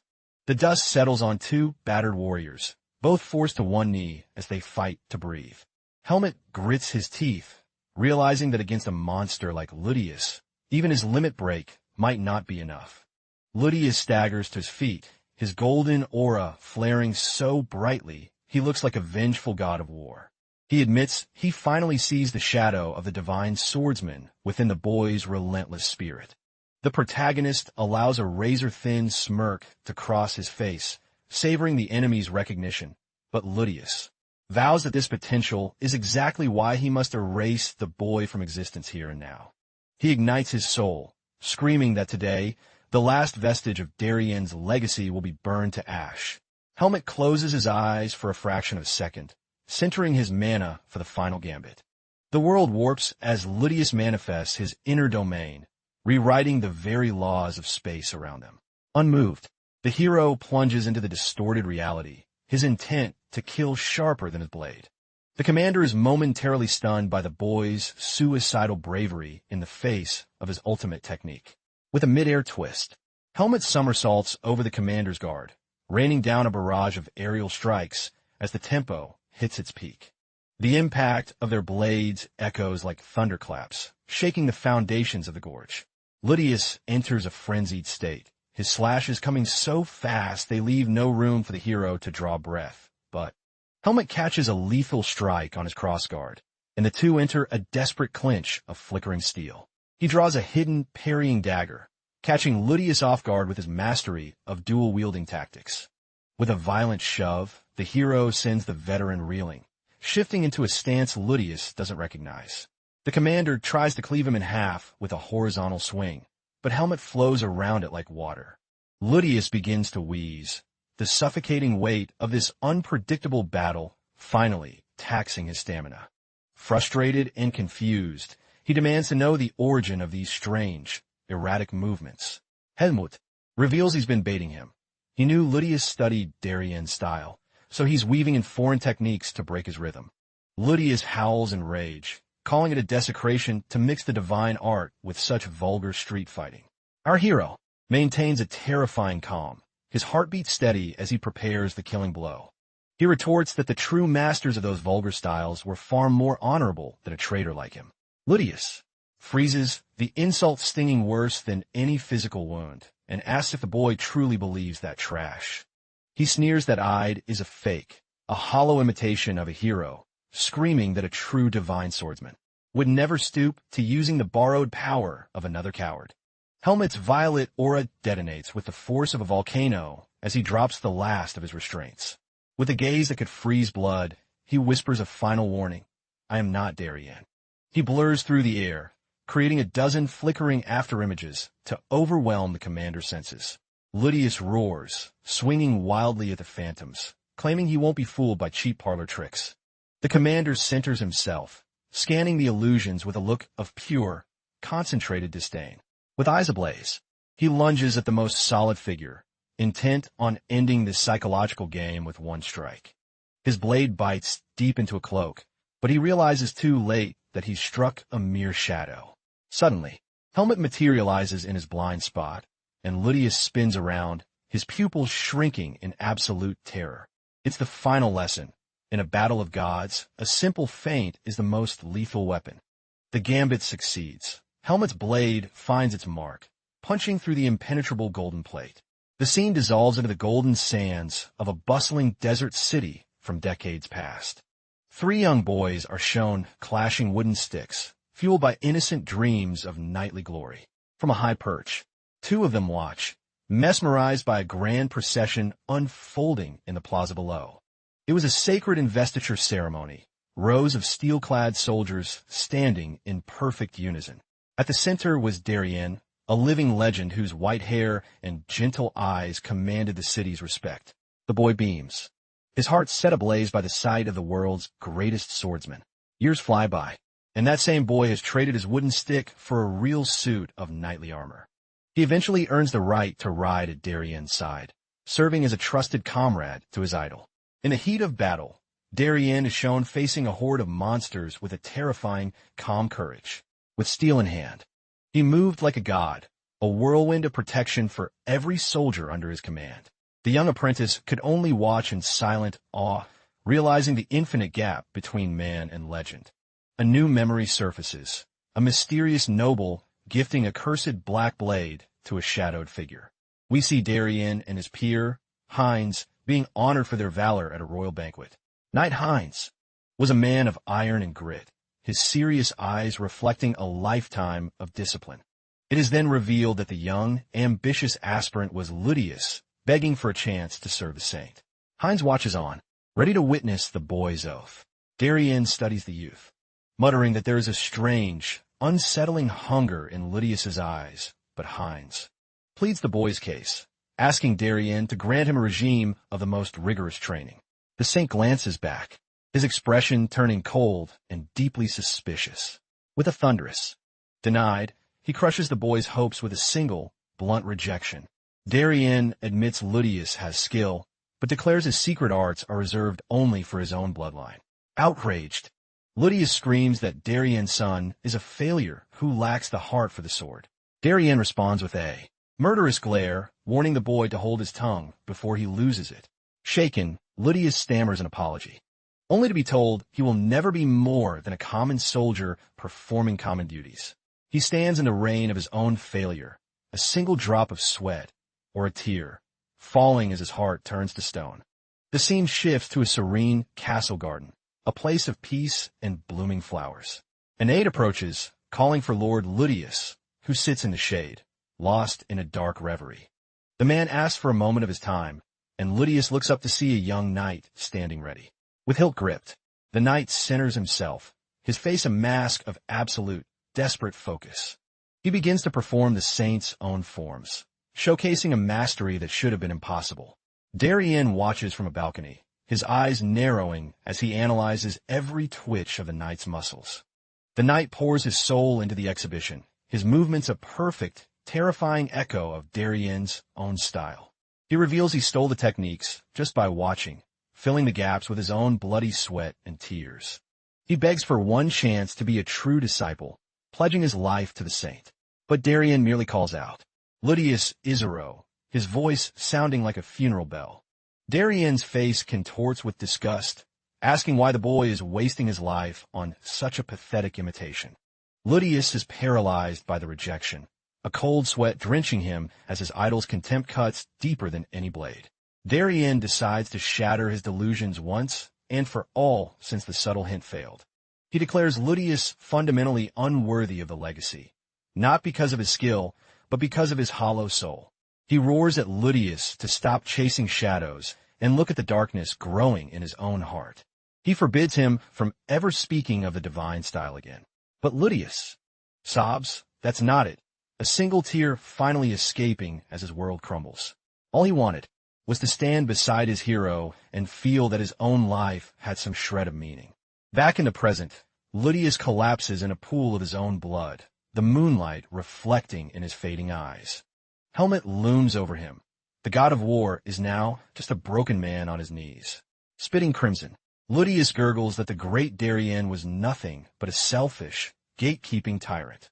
The hero pauses, staring at the man he just broke, and quietly admits that the saint was indeed a difficult man.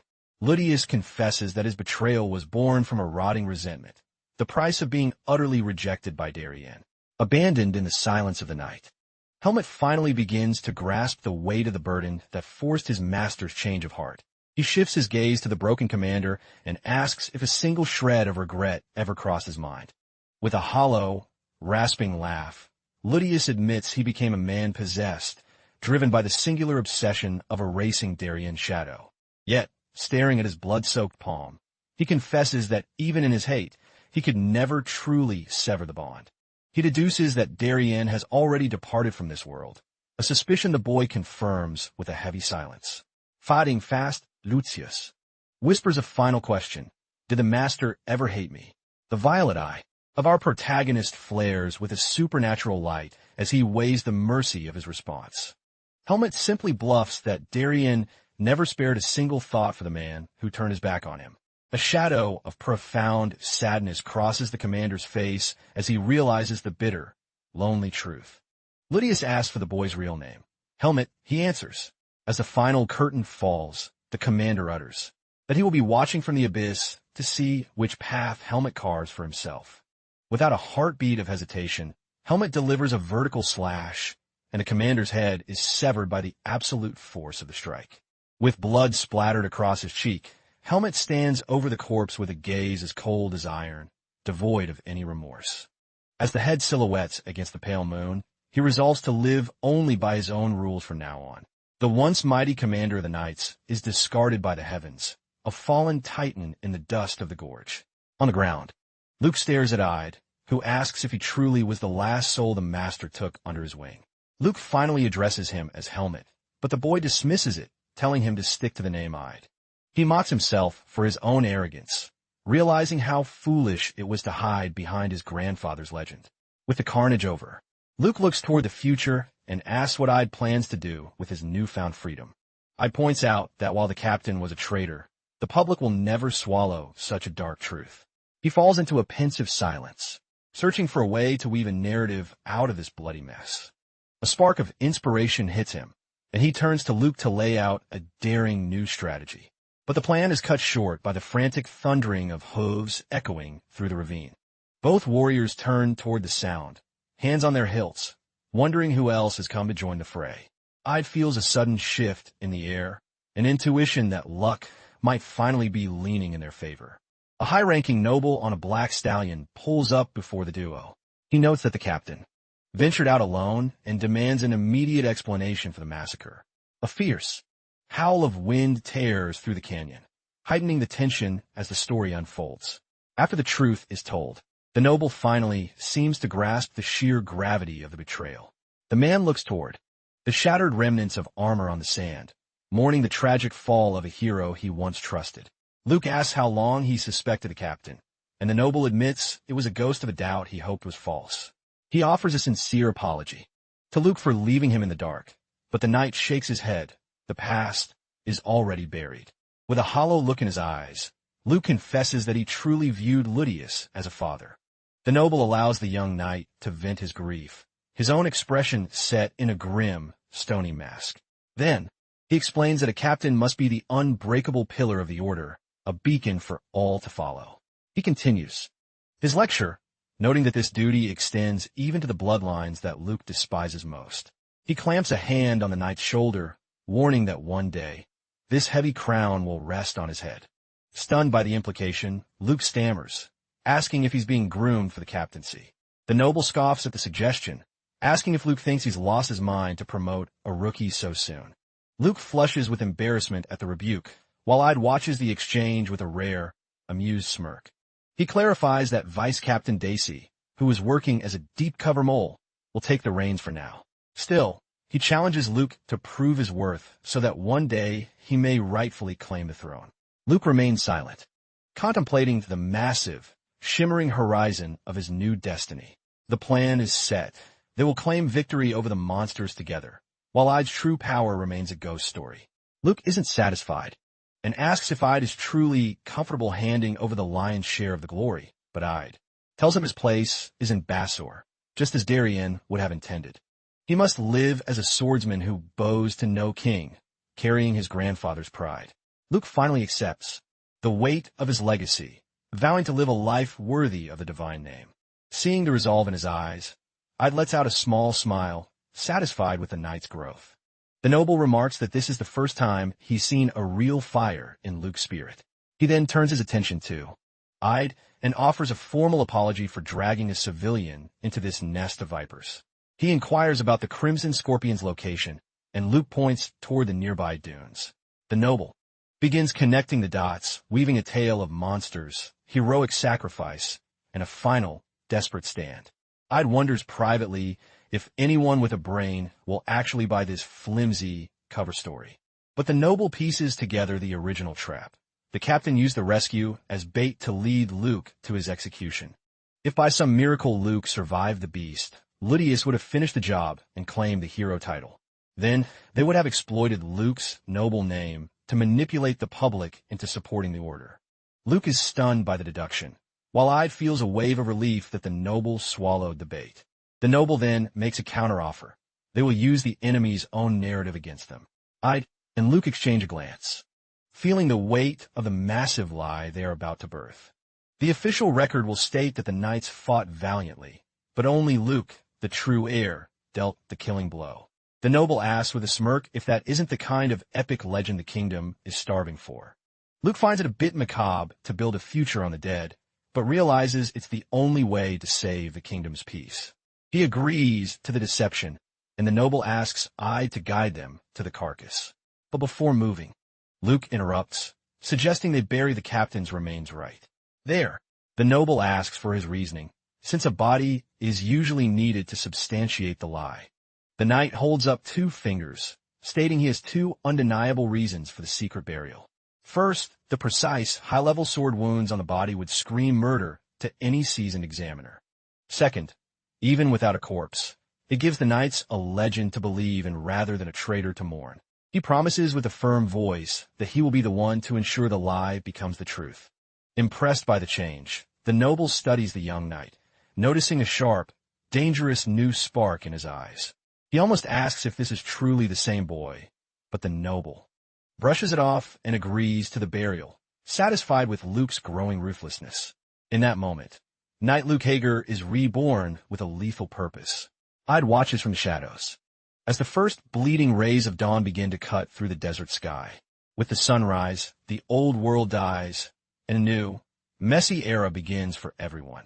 Ide offers a silent apology to Darian. He no longer sees a grandson in Luke, but a man of his own making. The scene shifts to the open sands, where the trio arrives to finalize the miracle of the great desert. They find the mountainous corpse of the crimson scorpion rotting in the sun. The noble looks at the monster, confirming that the legendary predator has indeed been slain.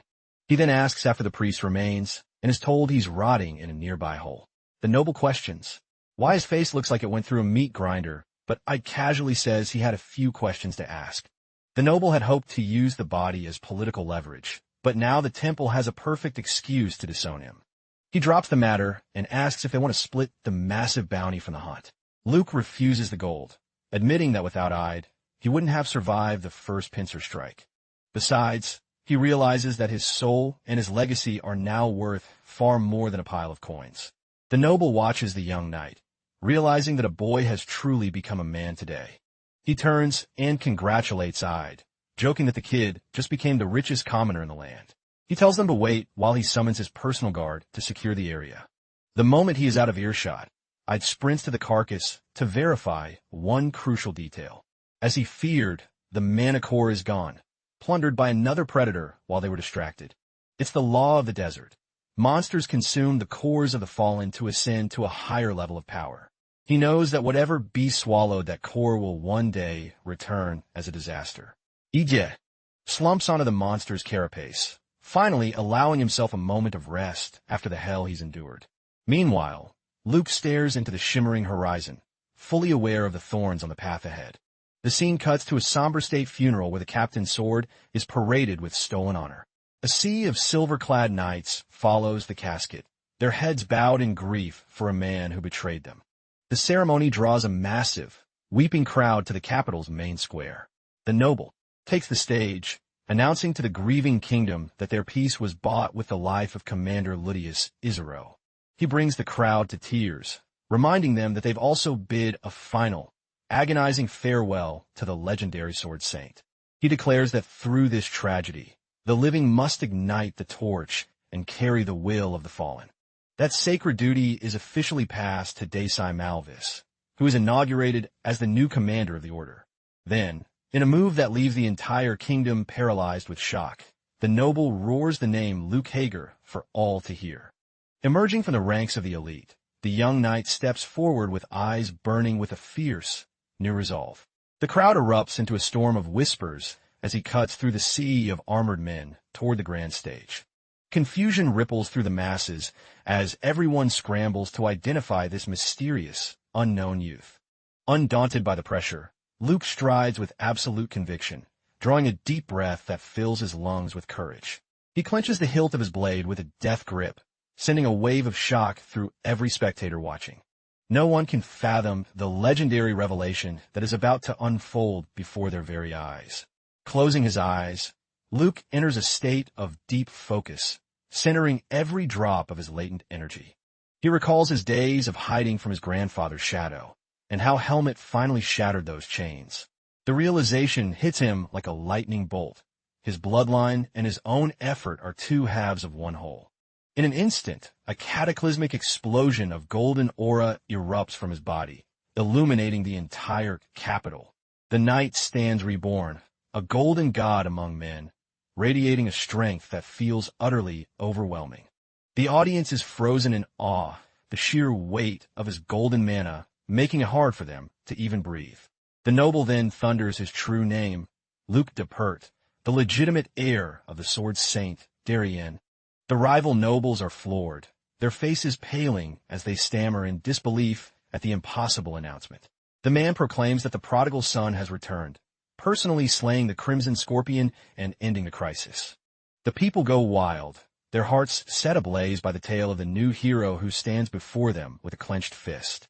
He bellows that the hero's legacy has been rekindled to serve as a shield for every citizen of Basor.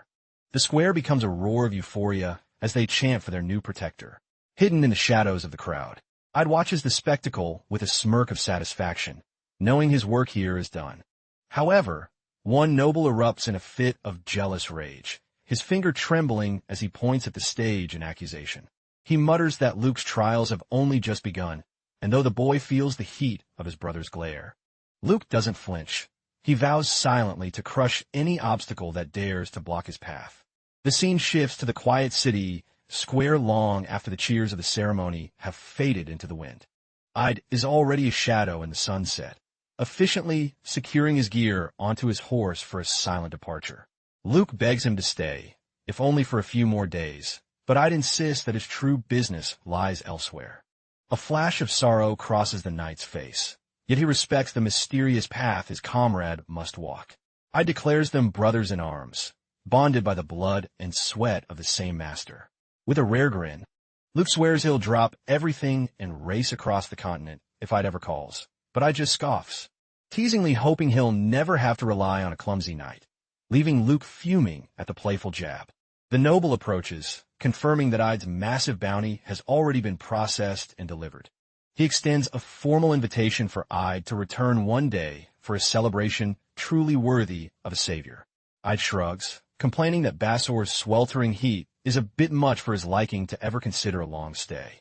With a final nod, the boy disappears through the massive city gates, a lone wanderer seeking his next horizon. Watching the silhouette vanish, the noble remarks that Luke will miss him. The knight can only nod with a heavy heart.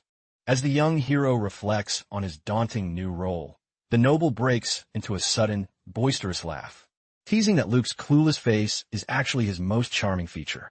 He admits he recognized the saint's style instantly because, unlike his brother, he worshipped the hero. Luke is floored, terror washing over him as he realizes his most dangerous secret was never a secret at all. The noble puts a hand on his shoulder, promising that his silence is guaranteed as a token of their friendship. Staring at the setting sun, he whispers a hope that the next time they meet, Ide will trust him with his real name.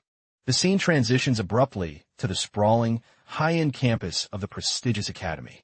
A brief flashback shows Robert's jaw dropping as Helmet prepares to leave the house with a traveler's pack. It's revealed the stingy servant barely spared him a single gold coin before kicking him out toward his mission. The storm in Basor has settled, and a much-anticipated day of the academy's reopening has finally arrived. Golden sunlight bathes the grand hallways, and the air is thick with the nervous energy of returning students. Aaliyah strolls through the corridor, a soft, uncharacteristic smile playing on his lips.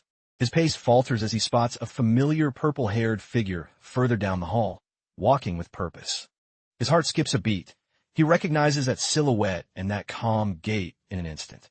It is indeed Helmet, strolling toward the administrative wing as if he never left. Aaliyah's face turns a deep shade of crimson, his voice catching in his throat at the sight of his rival after so long. He finally finds his voice and yells at Helmet, scolding him for not using the communication bracelet to check in. But when the boy turns, Aaliyah sees a different version of Helmet, his skin deeply tanned and glowing. Aaliyah stands frozen like a statue, his mind unable to process the physical transformation before him. He shrieks in disbelief, demanding to know how on earth he got so tanned during a simple trip. A green-haired classmate joins them, scratching his head at Helmet's rugged, changed appearance. Helmet offers them a serene look, his dark skin giving him an air of dangerous maturity. When asked about the change, Helmet casually explains it was all the result of a lingering disguise magic. He shows them how the spell functioned, and the classmate admits the wilder look actually suits him well. Aaliyah hauls over the rest of the luggage, grumbling that Helmet has managed to get even taller and more intimidating. He asks if he's seen Asuka, but Helmet notes that the training maniac hasn't stopped swinging his sword since day one. Aaliyah shoves the gear into his hands, complaining about all the babysitting he had to do while Helmet was away. The classmate drops a bombshell. Helmet has finally been granted his own private dormitory room. Aaliyah snaps at him to shut up, prompting the classmate to ask if Aaliyah is feeling a bit guilty about losing his roommate. Aaliyah radiates a dark, murderous aura, and the classmate immediately backs off, fearing for his life. He quickly bids them farewell and flees down the hall, leaving the two rivals alone in the quiet corridor. The silence stretches between them as they steal glances, the air thick with unspoken words. Helmet breaks the tension, asking if Aaliyah is actually celebrating the news of his departure. He wonders if the princess is finally happy to have his personal space back. But Aaliyah blurts out that he isn't relieved at all, especially since Helmet's new room is literally right across the hall. Helmet tilts his head in confusion, and Aaliyah snaps nervously, insisting he has every right to be annoyed. He rants that having separate rooms just means he can't keep an eye on Helmet's troublesome habits anymore. Helmut sighs and starts to walk away, but Aaliyah calls out, offering to help him clean the new place, just this once.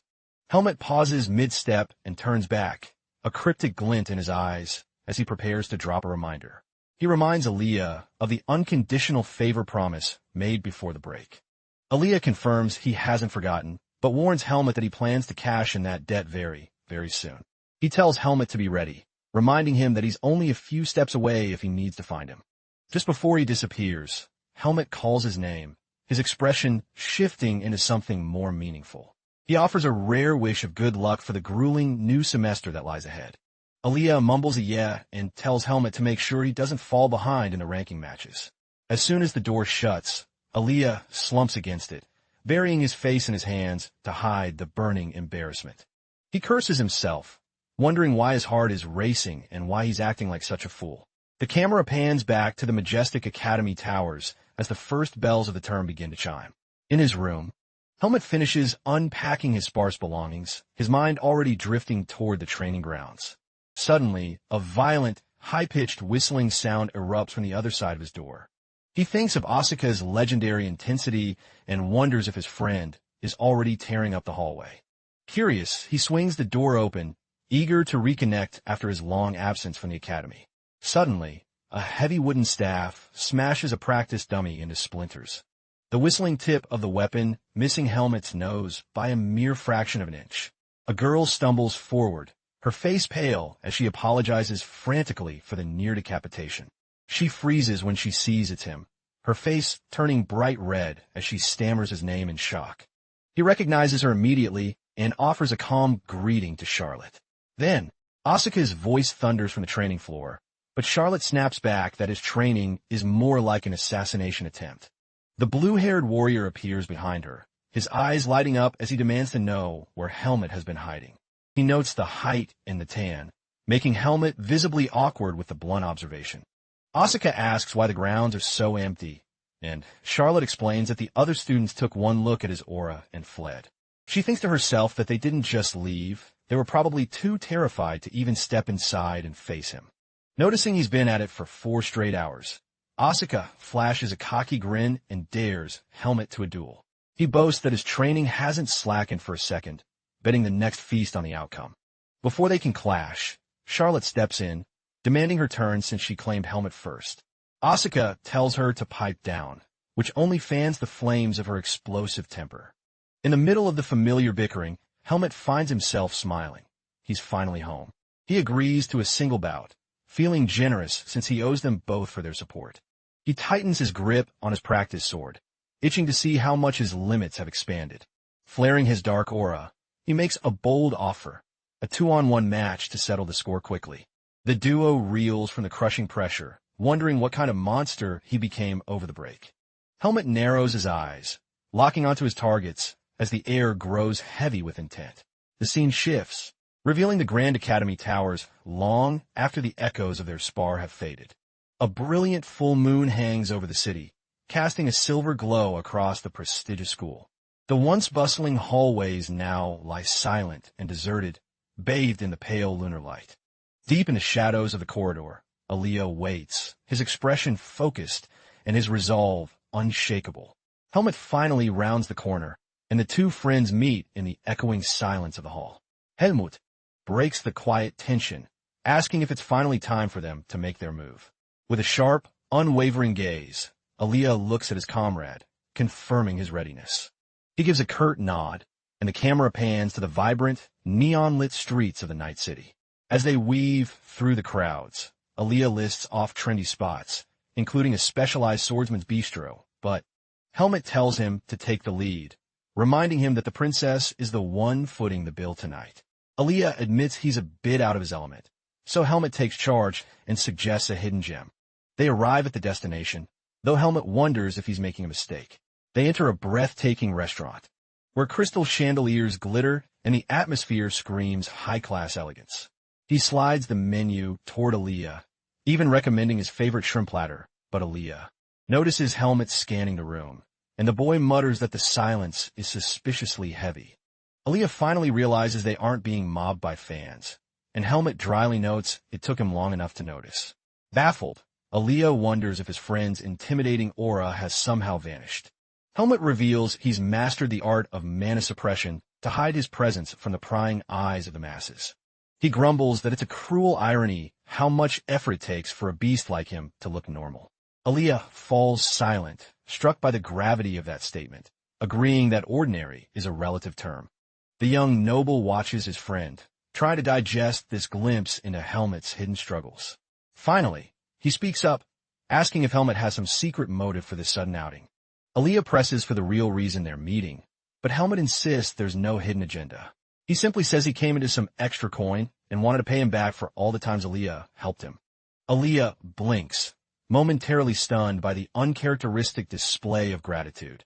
Then Aaliyah sighs and says he should have expected as much, leaving Helmut confused by the remark.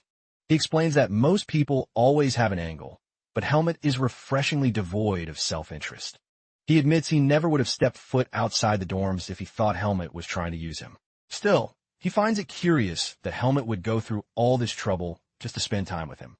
Helmut dismisses the thought as trivial, and Aaliyah huffs, telling him to just order because he's starving. The boy turns away, his ears slightly red as the weight of the moment settles in. In the quiet of his mind, Helmut ponders if acting without a cold, logical motive is a weakness. He realizes he'd never do this for anyone else and wonders what makes Aaliyah so special. But suddenly, a sharp female voice cuts through their dinner, claiming it must be destiny. A blonde upperclassman sashays to their table, greeting Helmut with a flirtatious wave. With a playful wink, she teases that he's grown even more handsome since their last encounter. Helmut stares at her blankly, clearly annoyed that his rare, peaceful evening has been hijacked. When Helmut asks who she is, the girl's jaw drops, offended that he's forgotten her face once again.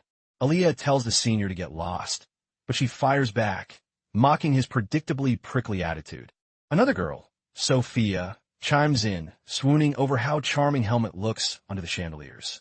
Then, Teresa suggests they turn this into a group date to make things more interesting. Aaliyah tries to politely show them the door, but she doubles down, even offering to cover their entire tab. Fuming at her persistence, Aaliyah tells Helmut to block out the background noise. Helmut finally speaks up, coldly asking them to find another table so he can eat in peace.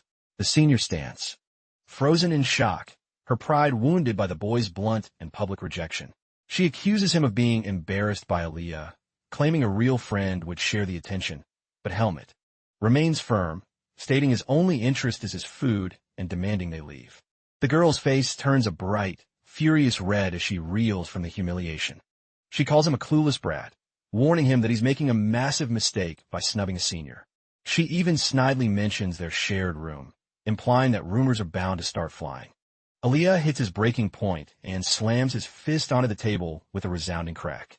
Unleashing a dark, chilling aura, he asks if she needs to be physically removed from the premises. Furious, the girl ignites a fiery mana, vowing to teach the arrogant underclassman a lesson in respect. Suddenly, a massive, imposing shadow looms over them, putting an end to the escalating duel. A giant of a man stands there with arms crossed, his sheer presence silencing the entire room. He growls for them to pack it up, warning that any brawling must be taken to the streets. The teenagers shrink back, their bravado vanishing under the man's terrifying scolding. The scene cuts, and a beautifully garnished, high-end dish is finally placed before them. As they dig in, Aaliyah whispers that the waiter had the unmistakable stance of a retired elite swordsman. He looks at Helmet, and notes that since his return, his friend seems to have a more grounded, solid presence. Helmet chews thoughtfully, replying that he doesn't feel any different than before. Aaliyah smiles, telling him to take it as a compliment and to keep that same cold energy for the pests they encounter. The boy continues his meal, hiding his face to mask the faint blush of embarrassment. Helmet finds himself thinking that the food tonight is somehow more delicious than anything he's ever tasted. He can't quite name the feeling, but the horizon is already shifting as a major academy event looms. A red-haired classmate corners him the next day, wearing the face of someone about to ask the impossible. He begs Helmet to help out at their class stall during the upcoming festival, an idea Helmet finds utterly exhausting. With a look of pure boredom, Helmet sighs the word festival, already dreading the social chaos. The academy is already in a frenzy, students raising mugs and cheering for the upcoming festivities. It's the one time of year when the different specialized courses are forced to mingle. Meanwhile, Helmet is trapped as a classmate fussily adjusts his collar while pleading his case. The redhead explains that their stall is missing its secret weapon, and that weapon is Helmet. He bows low, insisting that the entire operation will crumble if Helmet doesn't join their ranks. He finally blurts out the truth. Helmet's only job is to stand there and look like a top-tier visual. He adds that the rumor of him rejecting the legendary Teresa has spread like wildfire through the school. Since Teresa is the reigning queen of popularity, the boy who snubbed her is now the academy's most wanted celebrity. With Helmet as the face of the stall, they'll be drowning in customers. Suddenly, Asuka looms behind them, his aura heavy. The red-haired student frantically apologizes to Asuka, admitting he's benching him for Helmet's prettier face. Asuka's expression goes pitch black as he lifts the classmate by the collar, radiating pure malice. He tosses the boy aside, roaring that he's not a piece of gossip to be traded around. Asuka then turns to Helmet, asking if he's seriously considering joining this circus of losers. Helmet shrugs, stating he hasn't decided because his training schedule is non-negotiable. Offended, the redhead yells at Asuka for playing gatekeeper. The argument gets heated in the hall, until a shout for silence ripples through the room. The instructor has arrived at the podium. The teacher officially announces that the Grand Academy Festival kicks off next week. But he quickly drops a bomb. Immediately following the fun, they face brutal evaluations and a survival task. The semester will culminate in a final exam and a high-stakes election tournament. A student frantically raises his hand, but the instructor shuts him down, demanding they listen to the full briefing first. Helmet narrows his eyes, curious about the nature of this joint swordsmanship gala. The instructor reveals the tournament is a massive cross-academy clash featuring the top 3 schools in Baden. The roster will feature 4 elite representatives. Those students whisper that it's a miracle the temple didn't block it. Helmet questions why the Holy See would care, and a classmate sneers that mages are notorious for their lack of faith. A cautious student shushes them, reminding the group that not everyone on campus is a godless heretic. He clarifies that the temple's geopolitical grip is slipping, forcing them to tolerate this display of secular power. Absorbing the rumors, Helmet stays quiet, his mind cataloging every detail of the shifting political landscape. The instructor claps sharply, barking that the gossip session is over and the real grind begins now. But he pauses, casually dropping that the high priest of Lumen himself might grace the festival with his presence. The news hits Helmet like a physical blow, his face turning into a mask of cold, calculated dread. Helmet mutters to himself, wondering why a high-ranking cleric would descend upon a den of aspiring killers. He knows the truth. High Priest Nardalos is obsessed with purging every trace of the divine swordsman's legacy. The memory of his previous encounter burns. That priest had sniffed out his seed of darkness like a bloodhound. Panic stirs. If he's scanned again, his execution is guaranteed. With a sharp gaze, he realizes He needs a hiding spot so obvious that the holy light will pass right over him. He pivots toward the red-haired boy, a dangerous and decisive plan forming in his eyes. His classmate is baffled, staring at Helmet as if he's suddenly grown a second head. The sun begins to dip, painting the academy grounds in a violent shade of blood orange. In another corner of the campus, Aaliyah stands before the director's office, knocking with practiced grace. The director beckons him in, mentioning a special delivery that just arrived for the young prodigy. He reveals the tribute isn't from him, but from a mysterious benefactor named Ike. He slides a velvet box across the desk, urging Aaliyah to use its contents to fully immerse himself in the festival's festivities. Aaliyah accepts the box, but his instinct screams that this gift is a double-edged sword. He bluntly asks if the contents are lethal, but the director chuckles, swearing he's personally vetted every enchantment. Still, the boy remains skeptical, dissecting the hidden motives behind such a convenient peace offering. The director reminds him that this academy is his fortress, the only place safe from the temple's prying eyes. Opening the lid, Aaliyah finds a shimmering golden bracelet nestled against a handwritten parchment. The note from Ike praises his stellar growth and explains the artifact was crafted for his protection during the chaos. It's a masterpiece of illusion magic, capable of weaving a disguise so perfect it can bypass even divine detection. Aaliyah breathes a sigh of relief. This is the cloak of invisibility he needs to survive the coming days. He turns to leave, his prize in hand, but the director's voice turns somber, halting him at the door. With a heavy, fatherly look, the old man begs him to remain vigilant. Aaliyah meets his gaze with an iron stare, his face showing absolutely no hint of hesitation. The director tries to maintain his composure, but the tremor in his hands betrays his deep-seated anxiety. The boy declares with cold conviction that the temple has stolen enough from him. They won't get another inch. The director nods in silent prayer, hoping that history isn't about to repeat itself in blood. The Academy Festival erupts into life, a tidal wave of students and visitors flooding the colorful stalls. At the class shop, the mountain of shaved ice looks like a work of art and sells out in minutes. The red-haired boy howls at the line of customers, lamenting that he's being worked into an early grave. A girl snaps at him to stop whining, but he just snarls back, telling the hungry mob to hurry up and eat. Despite the chaos, a greedy grin spreads across his face. At this rate, they'll break every sales record. He admits the recipes are solid, but he knows the real gold mine is standing right behind the counter. The camera pans to a group of girls, all blushing and giggling as they steal glances at the staff.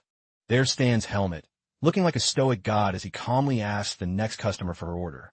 An ethereal, flowery aura seems to radiate from him, casting a spell of enchantment over every girl in line. The crowd whispers about the noble maverick who dared to reject Teresa, swooning over his sheer presence. The redhead gloats about his scouting genius, while others mutter it was a miracle Helmet even agreed. The gray-haired boy watches, puzzled by why a lone wolf like Helmet would ever subject himself to such public service. Unfazed by the attention, Helmet works with mechanical precision, his focus entirely on the tasks at hand. He realizes that in this sea of humanity, his dark mana is perfectly camouflaged by the chaotic aura of the crowd. He bets his life that even a high priest's divine senses couldn't pinpoint him in this bedlam. Yet, even with his tracks covered, a small part of him knows that fate rarely follows a plan. As the sun sets, the shift commander dismisses them, thanking the team for a legendary performance. Asuka looms over the stall, complaining that the work looks like a total drag. The redhead offers a free bowl, claiming the whole department is eating for free, but Asuka scoffs at the brain freeze bait, dragging Helmet away toward the more vigorous attractions. Flashing a smirk, he declares that no festival is complete without testing your mettle in the manly games. With fire in his eyes, he gestures toward a shooting gallery, the perfect stage for a little competitive fun. Helmet doesn't even break a sweat, landing every dart in the dead center with terrifying accuracy. Then, he cleans out the dice game, leaving the booth owner staring at his empty pockets in total disbelief. He tops it off by dominating the mug-stacking contest, leaving Asuka to explode in frustration. Asuka slams the table, his pride shattered by his friend's effortless, god-tier reflexes. He bellows in a fit of jealousy, demanding to know if there's a single thing Helmet isn't a master of. Helmet takes it as a compliment, which only makes Asuka scream louder that he definitely didn't mean it that way.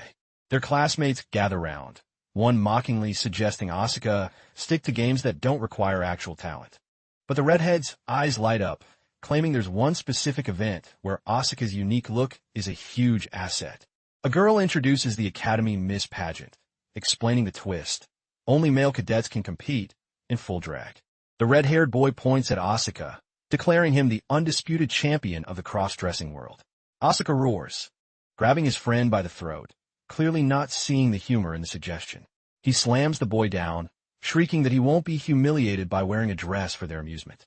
A friend dangles the bait. The grand prize is a staggering 3,000 marks, and Asuka is a shoo-in. The mention of that much gold stops Asuka mid-rant, his brain rapidly calculating the profit-to-shame ratio. He goes dead silent, the glint of pure greed replacing the fire of his anger. With a sudden, violent thud, he slams the table and demands the registration form. He threatens to murder the entire group if he loses, but the ink was already dry. He was committed. Helmet watches Asuka stomp off, still clutching the oversized teddy bear he won earlier. He hasn't spotted the priest yet, but the instinct to stay hidden remains razor-sharp. Asuka spins around, barking at Helmet that it's time for him to sign his life away too. He shoves the form forward, expecting a fight, but when he looks at the spot where his friend stood, Helmet has vanished into the throng like a ghost in the night. The entire group stands frozen, completely floored by his lightning-fast tactical retreat. Asuka panics, howling that he's been set up and trying to claw back his entry, but the organizers aren't budging. The scene shifts to the Academy rooftops, bathed in the fading purple glow of twilight. Escaping the madness, Helmet decides that blending into the shadows is far safer than a stage. He wanders through the quiet outskirts of the festival, the soft teddy bear still tucked under his arm. Passing Aaliyah's dormitory, he notices the dark windows and assumes the studious noble is buried in the library. He glances at the bear, feeling a bit ridiculous for carrying the prize around. He figures Aaliyah's bear-themed pajamas make him the perfect recipient for the toy. But suddenly, the sound of frantic, pounding footsteps echoes through the darkened corridor ahead. Before he can pivot, a figure slams into him at full speed, losing their footing instantly. By pure instinct, he reaches out and clamps his hand over their mouth to stifle the impending scream. He stabilizes them to prevent a fall, whispering for them to watch their step, but they struggle against his grip. He leans in to identify the stranger, and his breath hitches as his eyes widen in total shock. It was Aaliyah, but the magical disguise had shattered like glass upon the impact. Helmet stands paralyzed, staring at the true face of his rival in a state of absolute, crushing confusion. Earlier that evening, Aaliyah was in his sanctuary, peacefully lost in the pages of a thick tome. The distant roar of the crowd reminded him that the Academy Festival had officially kicked off. He glanced at the golden bracelet on his desk, weighing the risks of stepping out into the light. He had no desire for the party, but the thought of a surprise encounter with the high priest made him stay on edge. He finally decides to snap the bracelet onto his wrist, priming the illusion magic. Yet, even as it hums to life, something feels off. He stares at his reflection, baffled because his physique hasn't shifted an inch. Suddenly, a violent pulse of violet light erupts from the gemstone, swallowing him whole. Terror surges through his veins as he realizes he's lost control over this volatile magic. The flare is so blinding that the entire building glows like a beacon against the night sky. As the light fades, a thick, swirling haze of smoke conceals the radical change. He curses Ike's name, realizing a snake never changes its skin. The bracelet wasn't for stealth, but for a total, biological gender reversal. She gasps at the mirror, paralyzed by the sight of the delicate girl staring back at her. With blood rushing to her cheeks, she screams internally, branding like a complete psychopath. To make matters worse, the artifact shatters and hits the floor, sealing the transformation indefinitely. She frantically checks her reflection, but the spell holds firm even with the catalyst destroyed. Her mana pathways remain stable, but the thought of stepping outside is social suicide. Fuming, she wonders just how long this curse will last, cursing the man for omitting such a vital detail.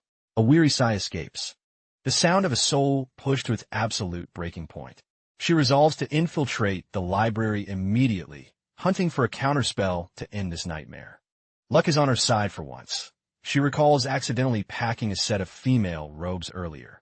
Wrapped in the disguise, she prays she can slip past the crowd without crossing paths with him. But the gods are cruel. Helmut is standing right in her path, blocking her escape. Panic flares. Of all the people in this academy, why did it have to be the one person she can't fool? Helmut tilts his head, eyeing the frantic girl with a look of pure, stoic confusion. Scrambling, she fights to keep her composure, spinning a web of lies to dodge his piercing gaze. In that moment, his hand brushes against hers, a light touch that feels like a jolt of electricity. He asks if she's headed to the festivities, noting that the main events are already underway. The question catches her off guard. She freezes, wondering if his legendary instincts have finally failed him. She stammers a reply, claiming the real show hasn't even hit the stage yet. Her heart hammers against her ribs. Is it possible he genuinely doesn't recognize his own rival? Helmut simply watches her with that unreadable, calm stare of his. She quickly weaves a story, that the walls of her room were starting to feel like a prison, forcing her out for some air. He offers his hand in a silent invitation, suggesting he show her the festival's hidden highlights. She turns a brilliant shade of red, her voice cracking as she asks, "You and me?" The sight of his outstretched hand makes her pulse skyrocket, caught between the urge to run and the magnetic pull of his presence. She finds herself reaching out and taking his hand. He closes his fingers around hers and leads her gently into the heart of the glowing festival crowds. In her mind, she feels the crushing weight of her secret identity simply melt away beside him. She wonders what mysterious aura he possesses that makes her feel so strangely light and free. The two drift through the neon night, soaking in the magical atmosphere of the celebration. They stop at a sharpshooting gallery, and she decides to reclaim her pride with a bow. But while Helmut strikes the bullseye with ease, she misses every shot, her fury rising with every failure. To soothe her wounded ego, she bites into a candied skewer, her face still burning with a blush. And so, the unlikely pair continues their moonlight stroll, sampling every delicacy the stalls have to offer. Helmut steals a glance from the corner of his eye, his expression as unshakable as ever, while the girl at his side looks like she's about to spontaneously combust from embarrassment.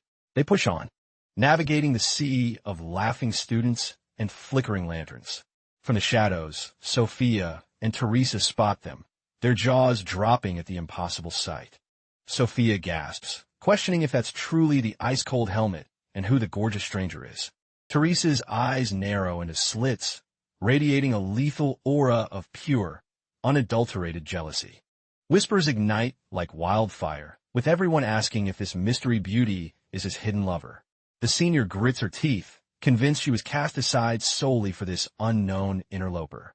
Seething, Teresa storms toward them, deaf to her friend's frantic attempts to hold her back. A predatory smile curls her lips. She wants to see the face of the girl who dared to steal her prize. Aaliyah clutches the prize teddy bear, her gaze drifting into a daze as she walks. Helmut breaks the spell, announcing he secured a perfect vantage point for them to rest. He offers to carry the bear if it's a burden, but she hugs it tighter, using the plush toy as a shield for her nerves. She asks why he was wandering the festival alone without his usual entourage. He explains the others are busy with the pageant and invites her to watch the show with him. She spirals, realizing she's followed him into a corner and has no graceful way to vanish now. He seems oblivious to her inner turmoil, but she dreads the moment a familiar face spots them. In the worst-case scenario, she imagines even the high priest divine senses locking onto her. Suddenly, a hand slams onto their table with a violent crack, shattering their peaceful bubble. It was Teresa, manifesting like a vengeful spirit, her eyes burning as she demands to know the girl's identity. She puts on a pathetic act of heartbreak, accusing him of ignoring her for a nobody. Helmut blinks, staring at the drama with his trademark look of total, blissful ignorance. The air grows cold as the senior looms over Aaliyah to break her spirit, but Aaliyah refuses to back down, firing back that the senior's behavior is both arrogant and pathetic. The retort hits Teresa like a slap, her mana beginning to boil under the surface. In a venomous hiss, Teresa scoffs, asking if this little brat even belongs at a prestigious academy like this. With a poisonous smile, she demands a straight answer. What are you to Helmet? Aaliyah retorts that her face reminds her of a particularly annoying insect, driving the senior over the edge. Teresa spins toward Helmet, shrieking for him to tell her if this girl is his girlfriend. To the shock of the entire plaza, he calmly confirms it, ordering Teresa to stop harassing his partner. The confession leaves Aaliyah's brain short-circuiting, her entire face glowing like a ripe tomato. Teresa's features twist into a mask of pure, demonic envy. She sneers at the girl, mocking the cheap teddy bear as a fitting toy for a low-born commoner. A crimson mist swirls around her palm as she demands to inspect the prize. The crushing mana begins to mangle the plush toy, sending Aaliyah into a protective panic. Then, Aaliyah's eyes ignite with a terrifying violet glare, unleashing a surge of ancient, dark power.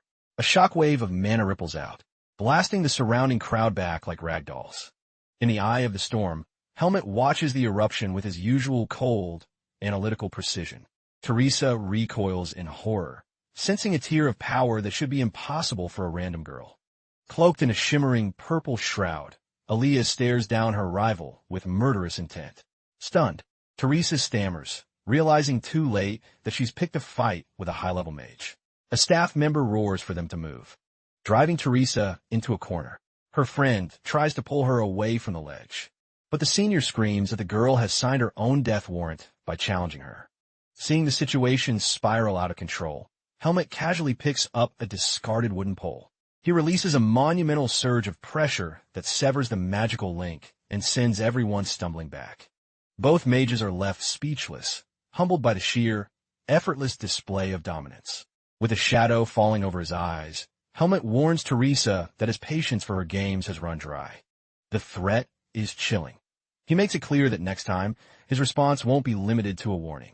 Utterly humiliated, she grinds her teeth and retreats into the darkness, leaning heavily on her friend for support. Silence returns as they stand amidst the wreckage, the festival stars twinkling mockingly above.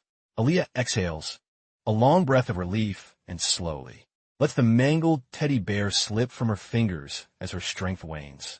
Chanting softly, she weaves a spell to mend the damage and restore the scene. She curses her own recklessness, knowing that without Helmet, the academy would have been in ruins. He notes that such a violent outburst was overkill, but admits it was time to end the farce. With a soft smile, she thanks him for stepping into the fire on her behalf. Helmet turns to her with an unyielding gaze, ready to settle a question that's been lingering for far too long.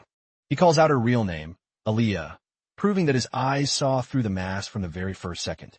She's paralyzed in a state of pure shock, unable to fathom how he pierced through her perfect illusion.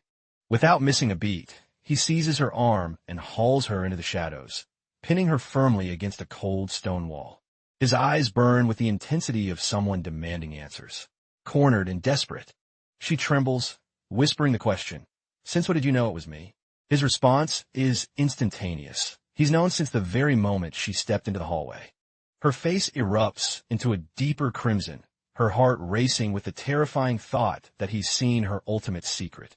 But then he tilts his head and asks if this costume was her way of preparing for the Academy's cross-dressing pageant. The sheer absurdity of his guess leaves her utterly speechless, her brain short-circuiting from the embarrassment. She's so mortified that the words die in her throat, leaving her fumbling for a response. With her skin burning as if on fire, a wave of shame washes over her. The scene shifts as the moon rises high. The festival atmosphere reaches a fever pitch as the host takes the stage, announcing that the Academy miscontest is finally about to explode into life. Far from the roaring crowd, two classmates exchange worried glances, wondering if Asuka has actually managed to pull himself together. A quick flashback reveals his sister using him as a fashion guinea pig, with a result that can only be described as haunting. Back in the present, they finally reach the stage, but the moment they catch sight of the contestant, their jaws hit the floor in a state of absolute, traumatized shock. As the masses swarm the stage, Helmet and Aaliyah arrive to witness the chaos. She mutters that the turnout is far beyond her wildest expectations, questioning the madness. Helmut asks if she's managed to untangle herself from the official registration list yet. She sighs, admitting she spun a story to the staff, but firmly believes it's safer to just disappear from the roster. Her tone turns deadly serious as she begs him to take her secret to the grave. With a flustered expression, she whispers that having him as her sole confidant is more than enough for her to handle. Helmet studies her face for a quiet beat, his expression a mask of his usual unshakable calm. Suddenly, a blinding spotlight pierces the dark, signaling the start of the main attraction. The host roars a welcome to the crowd, officially igniting the annual Greta Academy Miss Contest. He issues a mock warning about potential identity crises before unveiling the first victim, contestant number 1. The first participant sashays onto the stage, parading in a flamboyant, high-slit red dress. The male cadets erupt into a frenzy of cheers and blushing faces, but as the camera zooms in, the beauty is revealed to be Asuka, caked in bizarre, terrifyingly thick makeup. The sight is enough to cause a collective system failure. The duo and the crowd are left in a stunned silence. She asks if this is supposed to be funny, but Helmet deadpans that she shouldn't force herself to laugh. The host screams, proclaiming that this beautiful disaster is the true soul of the festival. Then, the second contestant glides onto the stage, momentarily stealing everyone's breath away. With flowing blue hair and features that seem carved from porcelain, she glows with an enchanting radiance. The square thunderously erupts in a standing ovation. Even Helmet and Aaliyah find themselves leaning in, mesmerized by the sheer elegance. But as the light shifts, it reveals a body built like a fortress, ripped and muscular beyond belief. The audience recoils in horror, their expressions twisting into masks of pure, unfiltered despair. The host, sweating under the awkward tension, asks if she has any special charms to win the judges over. She looks confused by the prompt, but he hisses that it's in the script and tells her to improvise on the fly. After a pause, she fixes the crowd with a sharp, intimidating glare. Suddenly, she unsheathes a gleaming sword, proving her talent is of the lethal variety. The spectators panic, shielding their eyes as she moves with predatory speed. With one lightning strike, she shreds Asuka's dress into a flurry of scarlet ribbons. The fabric falls away in tatters, exposing Asuka's monstrous, hulking physique to the entire, traumatized student body. With a triumphant smirk, she spins around and asks if that display was charming enough for them. The crowd revolts against the carnage, raining a nonstop barrage of trash and snacks onto the stage. Aaliyah watches the riot with a look of pure disgust, baffled by the primitive display. Helmut then casually remarks that it wouldn't have been fair if she had competed against those beasts. The unexpected praise catches her off guard, sending a strange, awkward flutter through her chest. She jumps slightly in surprise, prompting him to ask if something's wrong. Her face turns a brilliant red as she complains that he says the most heart-stopping things without a second thought. But Helmet remains an island of tranquility, unable to fathom why she's suddenly so agitated. Meanwhile, the stage descends into a glorious, no-holds-barred brawl between the ruffled contestants. When the dust finally settles, the pint-sized Sion is crowned the unlikely winner. The scene fades to black, signaling the official end of the Wild Academy Festival. After the storm has passed, Aaliyah stands alone on a quiet street, lost in a pensive daze. Helmet approaches from the shadows, asking if Asuka has recovered from the public humiliation yet. She sighs, saying he was busy trying to snap Dino's neck, business as usual for him. He mentions he enjoyed the festivities, but is now heading to the library to catch up on his studies. He offers a polite farewell, noting their paths split here. She gazes at him, her face still flushed, while he meets her eyes with his trademark serene stare. Struggling with her nerves, she calls his name, determined to start a conversation that actually matters, but Helmet cuts her off, his eyes widening with a sudden, sharp alarm. His iris flares as he detects a monstrously powerful presence closing in on their position at high speed. In a flash, he grabs her arm and bolts, dragging her away before she can even blink. The girl is completely bewildered, her head spinning as she tries to keep up with his frantic pace. He ducks into a narrow, lightless alley, shielding her from view. It's then revealed that the high priest and a procession of followers were just seconds away from spotting them. The arrival of such a holy figure confirms that the air has become thick with lethal danger.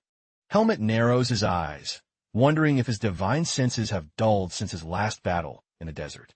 The holy procession marches past their hiding spot, blissfully unaware of the two students in the dark. They remain frozen in the shadows, holding their breath until the danger finally vanishes into the night.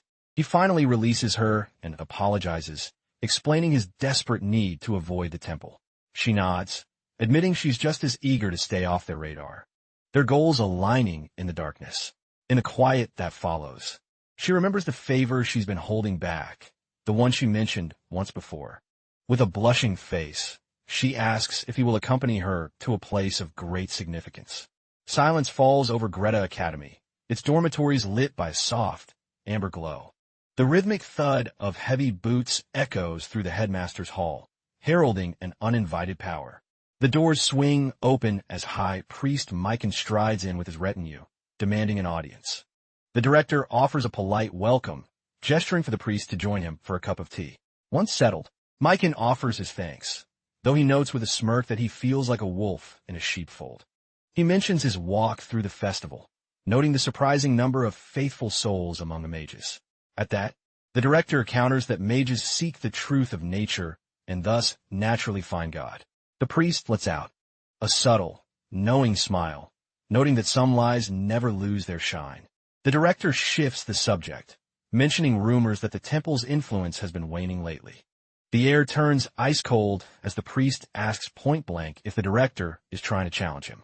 The priest retorts that the academy is a vast, sprawling place, perfect for burying little secrets. Insulted by the veiled threat, the director demands he stops speaking in riddles. Mycon remains chillingly calm, stating he has no desire to excavate the academy skeletons for now. The director isn't fooled. He recognizes a clear, predatory blackmail attempt when he sees one. He replies with biting irony, noting the temple has a very unique way of making allies. Suspicious. The director asks what favor could possibly be worth such a dramatic entrance.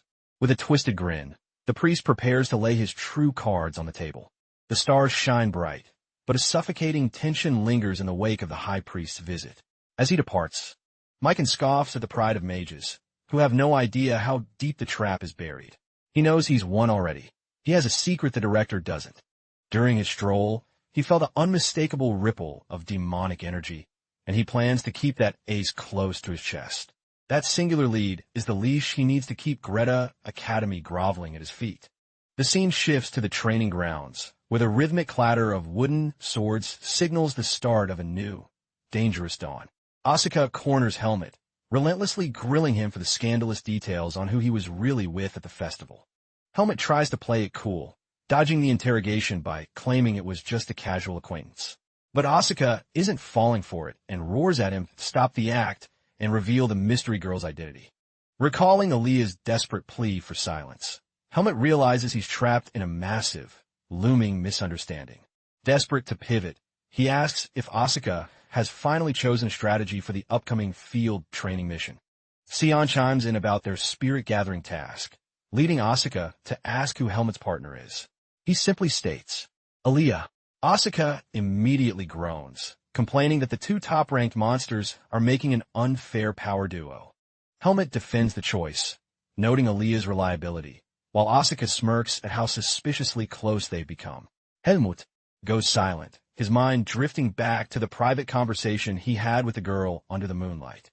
In a flashback, Aaliyah pulls him aside, confessing there's a legendary site he wants to explore together. With a faint blush creeping up, he officially asks Helmet to be his guardian for the field task. Back to reality. Aaliyah reveals their target is the long-lost, trap-filled laboratory of the great mage Lapon. Helmet tilts his head, unfamiliar with the term, and asks for a clear definition of what a dungeon actually is. As they trek through the dense forest, Aaliyah explains these are secret havens where mages hide their forbidden research. With eyes gleaming with ambition, he notes that Lapon's legacy is worth a king's ransom. Helmet asks if they're basically looters, but Aaliyah clarifies it's a trial to prove his magical worth. The swordsman then questions his purpose, seeing as he knows next to nothing about the arcane arts. Aaliyah promises to handle the magic, but warns that these tombs are built to crush large raiding parties. Normally, it takes a small army of mages to stand a ghost of a chance against a dungeon of this caliber. He asks if Helmet can pull the weight of 100 men, suggesting they split the impossible burden 50-50. He offers a rare compliment, admitting he'd rather trust Helmet's blade than risk a leak to a larger team. Aaliyah emphasizes that this mission must remain completely off the grid. Helmut nods, fully grasping the high stakes and agreeing to dive into this reckless gamble. Aaliyah suggests a retreat if things get ugly, but Helmet's eyes harden. He intends to finish this in one go. He issues a final warning that they're crossing the threshold and tells Helmet to stay glued to his side. Suddenly, a surge of raw magical pressure washes over Helmet, catching the warrior off guard. A massive teleportation array ignites under their feet, and a pillar of light whisks them across the continent. He blinks his eyes open, feeling the world spin as he tries to process the breathtaking new scenery. The scene shifts to a coastline, where the two silhouettes walk across a pristine beach bathed in the dying light of the sun. Helmet stares at the horizon in awe, seeing the infinite expanse of the ocean for the very first time. Suddenly, Aaliyah stumbles, asking Helmet to set up the mat because he pushed his mana reserves to the absolute limit. Collapsing onto the mat, he explains the teleportation drained him, but a short rest should fix everything. He identifies the location as the sea, an endless body of water that claims most of the world. Helmet struggles to wrap his head around such scale, having spent his life in a landlocked region. Aaliyah reminds him that their entire kingdom is just a tiny speck on a massive map. Helmet remains pensive, silently measuring his own existence against the vastness of the world. Completely spent from the spellcasting, Aaliyah drifts into a deep sleep right there on the shoreline. Helmet stands guard, watching over his partner while he recovers the strength needed for the trial ahead. The scene transitions to night. The moon is high and Aaliyah is finally stirring from his slumber. He sits up in the sand, blinking at the starlit sky and the glowing full moon, still slightly dazed. He realizes he's slept the entire day away, an expected side effect of such high-tier magic. Searching the darkness, he wonders where his protector has vanished to. Just then, Helmet emerges from the shadows, and Aaliyah announces he's ready to move, though they need to eat first. His jaw drops when he sees a shirtless Helmet hauling a monstrous sea creature he caught with his bare hands. The warrior casually mentions he brought a rock to crack the shell, leaving Aaliyah looking utterly flustered. He blushes, realizing his sophisticated plan only included a few simple sandwiches from the bag. Helmet apologizes for snooping through the supplies, but Aaliyah waves it off, still recovering from the sight. The swordsman argues that bread won't fuel a real fight, while horrified Aaliyah asks how he expected to eat the beast. Helmet suggests eating it raw, prompting a panicked Aaliyah to take over the cooking duties immediately. Soon, the two are huddled around a crackling campfire, roasting their catch on makeshift skewers. Noticing a parchment in Aaliyah's hand, Helmet asks if that contains the final testament of the mage Lapon. Aaliyah explains it's a cryptic riddle about the dungeon's location, provided by the Mage Association. Helmet scans the text, which speaks of life blooming where the vegetation meets the tide. Aaliyah is stumped by the poetic language, but Helmet tells him he's overthinking the obvious. He deciphers the cradle of life as the sea and the shining orb as the arrival of the full moon. Aaliyah asks why the top mages couldn't solve it, and Helmet bluntly states that they actually did. The young noble realizes the catch. There are thousands of beaches under the full moon across the world. Helmet notes that the experts looked for a complex hidden meaning and missed the simplicity of the truth. He reveals this specific beach was the muse for Lapon's greatest magical breakthroughs. Stunned, Aaliyah asks how he knows the mage's private history when the experts don't. Helmut averts his eyes, claiming he just did some thorough independent research before the trip. He quickly shifts focus, pointing out that the real challenge is the cryptic mention of 6 stars. Helmet explains that under a full moon, the sky is too bright for most stars to be visible. He concludes that the stars they seek aren't hanging in the heavens at all. Aaliyah recalls a famous Lapon quote about how true human destiny is rooted in the soil. He adds that the mage cherished the land where civilization actually breathes. Then, the puzzle pieces click for Helmet. The clues aren't above them, but right beneath their feet. Aaliyah asks how starlight could exist on the ground, and Helmet tells him to wait for the moon's peak. The full moon reaches its zenith, casting a spectral light over the landscape. Aaliyah declares the time has come, and asks Helmet to take his hand to share the vision. Suddenly, a violet shimmer surrounds them, and the two begin to levitate high above the beach. They soar over the terrain, which now glimmers with a supernatural light rising from the earth. From their bird's-eye view, Aaliyah points toward a specific ridge and tells Helmet to sharpen his gaze. There, he sees 6 brilliant points of light embedded in the mountainside, shining like fallen stars. Helmet is floored by the sight, finally witnessing the literal fulfillment of the ancient riddle. Aaliyah explains these are rare crystals that only reflect the moon's light at this exact, fleeting angle. Helmet feels a bit redundant, but Aaliyah admits he actually found the spot earlier when he scouted alone. The noble gets flustered by Helmet's quiet intensity and asks if he's ready to face the unknown. The duo treks through the undergrowth, reaching the hidden site Aaliyah had marked. Once there, he presses his palm against a concealed mana circle etched into the bedrock. A heavy rumble echoes as a secret stone door slides back, revealing a dark staircase leading into the abyss. At the mouth of the tomb, Aaliyah looks at his partner and asks if he's ready to begin the raid. They descend into the darkness and find themselves before a colossal stone gate embedded with a pulsating orb of light. Aaliyah warns that they are now officially in uncharted territory. Even he hasn't dared to cross this threshold. Aaliyah notes that most dungeons only grant one chance at entry, making this a do-or-die moment. Suddenly, the orb on the door flares with a blinding, celestial radiance. The massive gates groan open, revealing a shimmering portal of pure golden energy. The portal swirls like a golden vortex, beckoning them into Lapan's final challenge. Aaliyah remarks that a mage of this caliber wouldn't make things easy and urges Helmet to step through. With a final nod, the two prepare to cross the threshold and begin their dungeon crawl.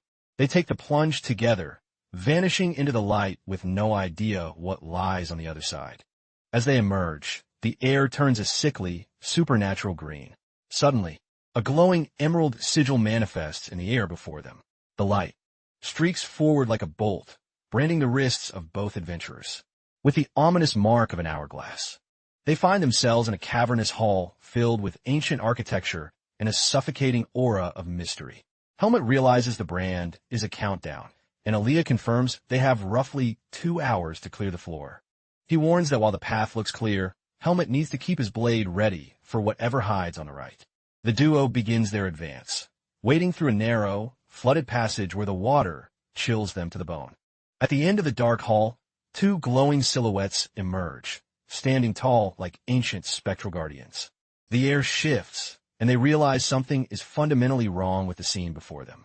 Baffled by the glowing figures, Aaliyah mutters a question, trying to make sense of the strange obstruction. Suddenly, Helmet gestures toward the ceiling, spotting a cryptic inscription etched into a floating panel. They look up to find a complex mathematical equation, disguised in archaic Roman numerals.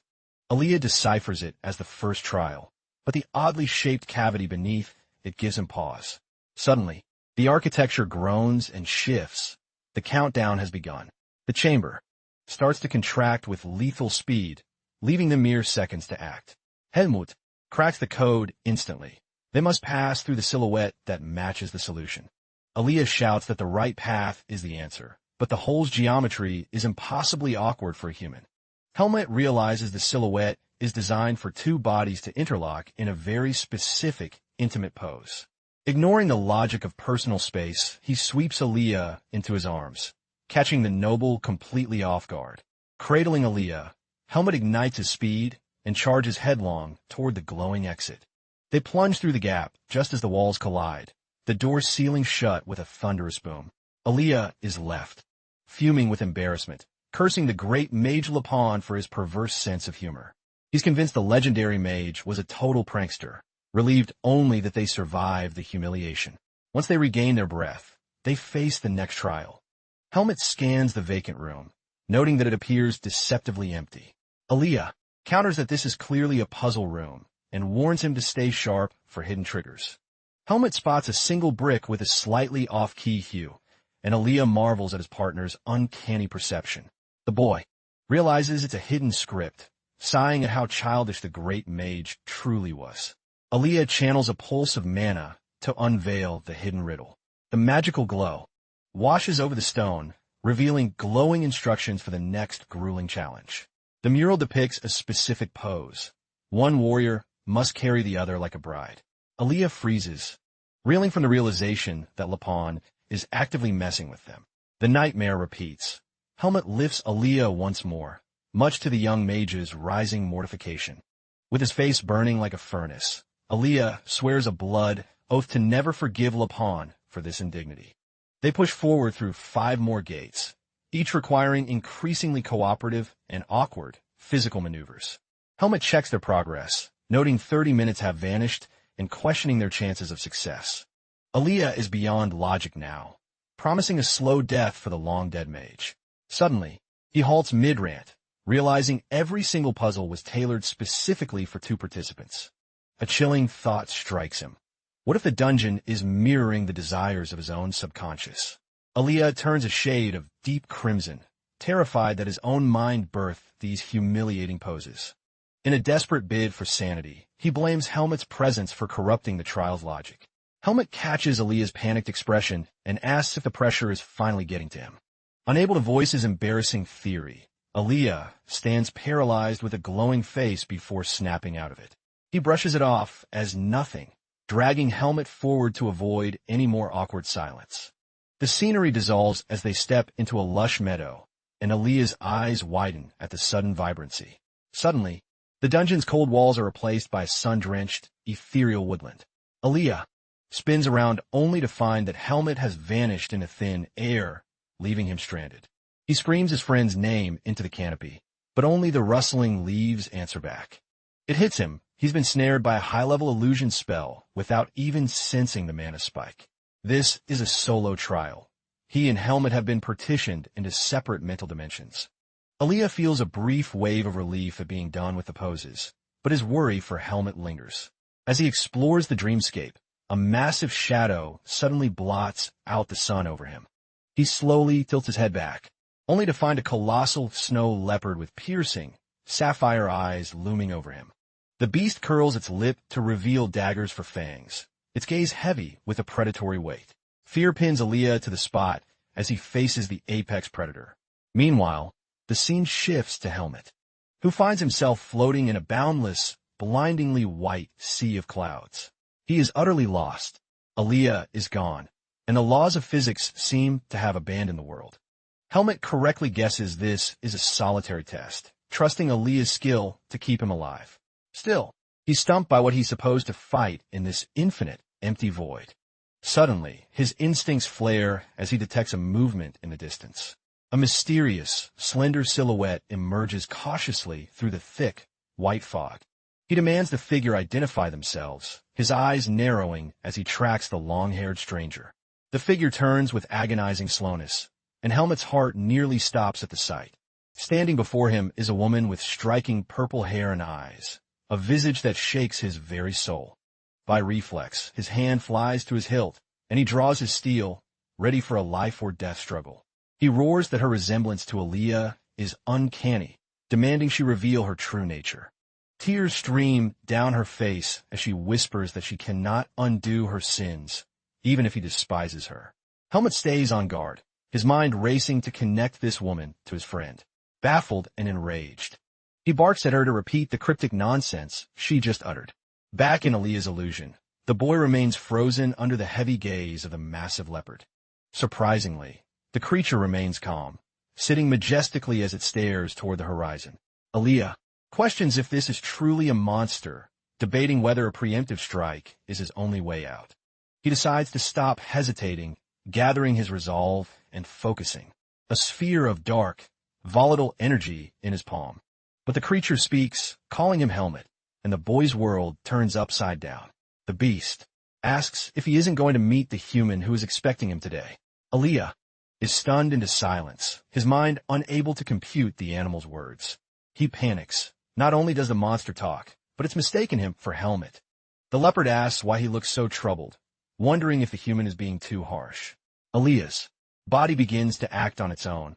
His voice betrays him, replying that the training is simply grueling. Terror takes hold as he realizes he's become a mere passenger in his own body. The leopard's eyes seem to soften, radiating a sense of deep, ancient understanding. It asks if his desire to leave the forest and gain power is truly worth the price. Aaliyah remains a prisoner in his skin, trapped in an absurd role play he didn't sign up for. The leopard sighs, telling him to forget the question, as it already senses his choice is made. Aaliyah struggles for control, realizing this monster treats him as if you're the real Helmet. He starts to piece it together. This trial isn't about him, it's about Helmet's origins. Then, Leopard senses a presence and bids him farewell, wishing him luck on the path ahead. Baffled, the boy wonders what kind of human would be lurking in this primordial woods. He watches the beast vanish into the trees, leaving him alone in the shifting shadows once more. Suddenly, a rugged man with snow-white hair appears, swinging a wooden bucket. He shouts for Helmet to move it, barking that they have a mountain of chores to finish. Against his will, Aaliyah's mouth opens and breathes a name, Darien. He recoils internally. If this is Darien, then he's standing face to face with a legend. This is Darien, the divine swordsman and former commander of the legendary Knights of Basor. Aaliyah looks down at the blade in his hand and recognizes the familiar steel, the very same sword Helmet carries every day. The final pieces of the puzzle lock into place as he recalls every quirk of his swordsman friend. The blade, the feral combat style, and Helmet's strange empathy for beasts, it all makes sense. He realizes Lapon's dungeon has swapped their souls. He is living through Helmet's memories. Meanwhile, the real Helmet is still locked in a confrontation with the mysterious woman. Weeping, the woman begs Aaliyah for forgiveness, her voice crackling with years of suppressed grief. Helmet realizes she must be Aaliyah's mother or relative. The resemblance is too strong to be a coincidence. He opens his mouth to demand her identity, but the dream world begins to fracture and peel. A violent force yanks him backward as the illusion warps into a kaleidoscopic blur. The white void explodes into light, dragging him into a memory that is distinctly not his own. The scene shifts violently, dropping him right in front of a grand manor engulfed in roaring flames. He scans the wreckage, his mind reeling from the devastation and the roar of the inferno. Then, his eyes lock onto the priests of Lumen, standing amidst the ash with a chilling, predatory indifference. He tries to dismiss it as a mere phantasm, yet his blood runs cold as he realizes these aren't just images.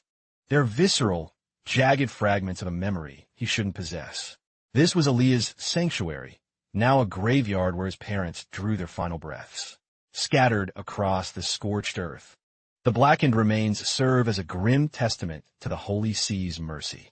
Suddenly, hot tears begin to track through the soot on his face, moving entirely of their own volition. He realizes with a start that this grief isn't his. He is a passenger in a heart breaking from a tragedy he never lived. A suffocating weight crushes his ribs, a symphony of sorrow so profound it transcends his own stoicism. The truth hits him like a blade. These are young Aaliyah's tears.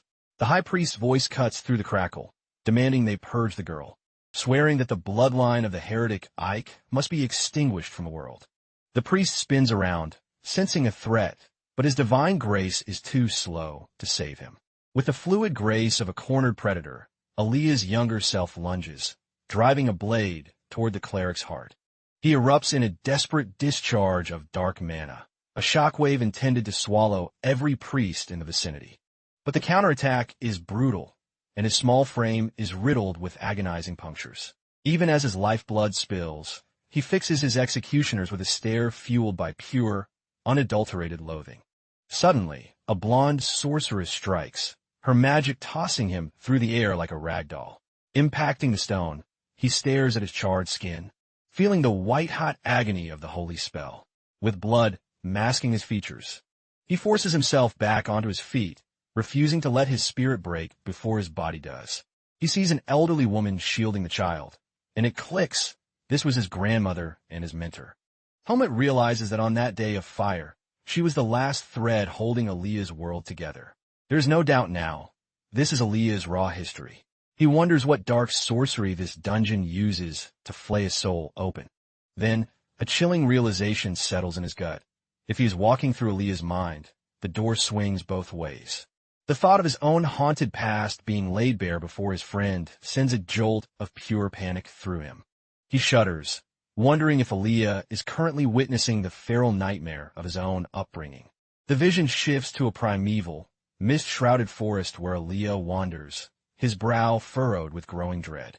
Back at a familiar rugged cabin, Darien barks a question about his distraction, but Aaliyah can only stammer a denial. He tries to stay focused on the trial, but the weight of Helmut's memories is starting to drown him. Darien's eyes narrow, his sharp instincts telling him the boy standing before him is an imposter in spirit. He mocks him, asking if the spirit cat stole his tongue, but Aaliyah is busy battling his own internal crisis, reminding himself that he is wearing Helmut's skin. Without waiting for a reply, Darien settles onto a stump, his whetstone singing against the steel of his massive blade. Aaliyah retreats, and Darien notes the strange lack of fire, suspecting the boy only responds to the name Helmut. Once clear, the noble wonders if his destiny truly involves escaping this green prison. Inside, the veteran warrior continues his rhythmic work, his gaze never leaving the boy's retreating silhouette. Aaliyah is lost in thought.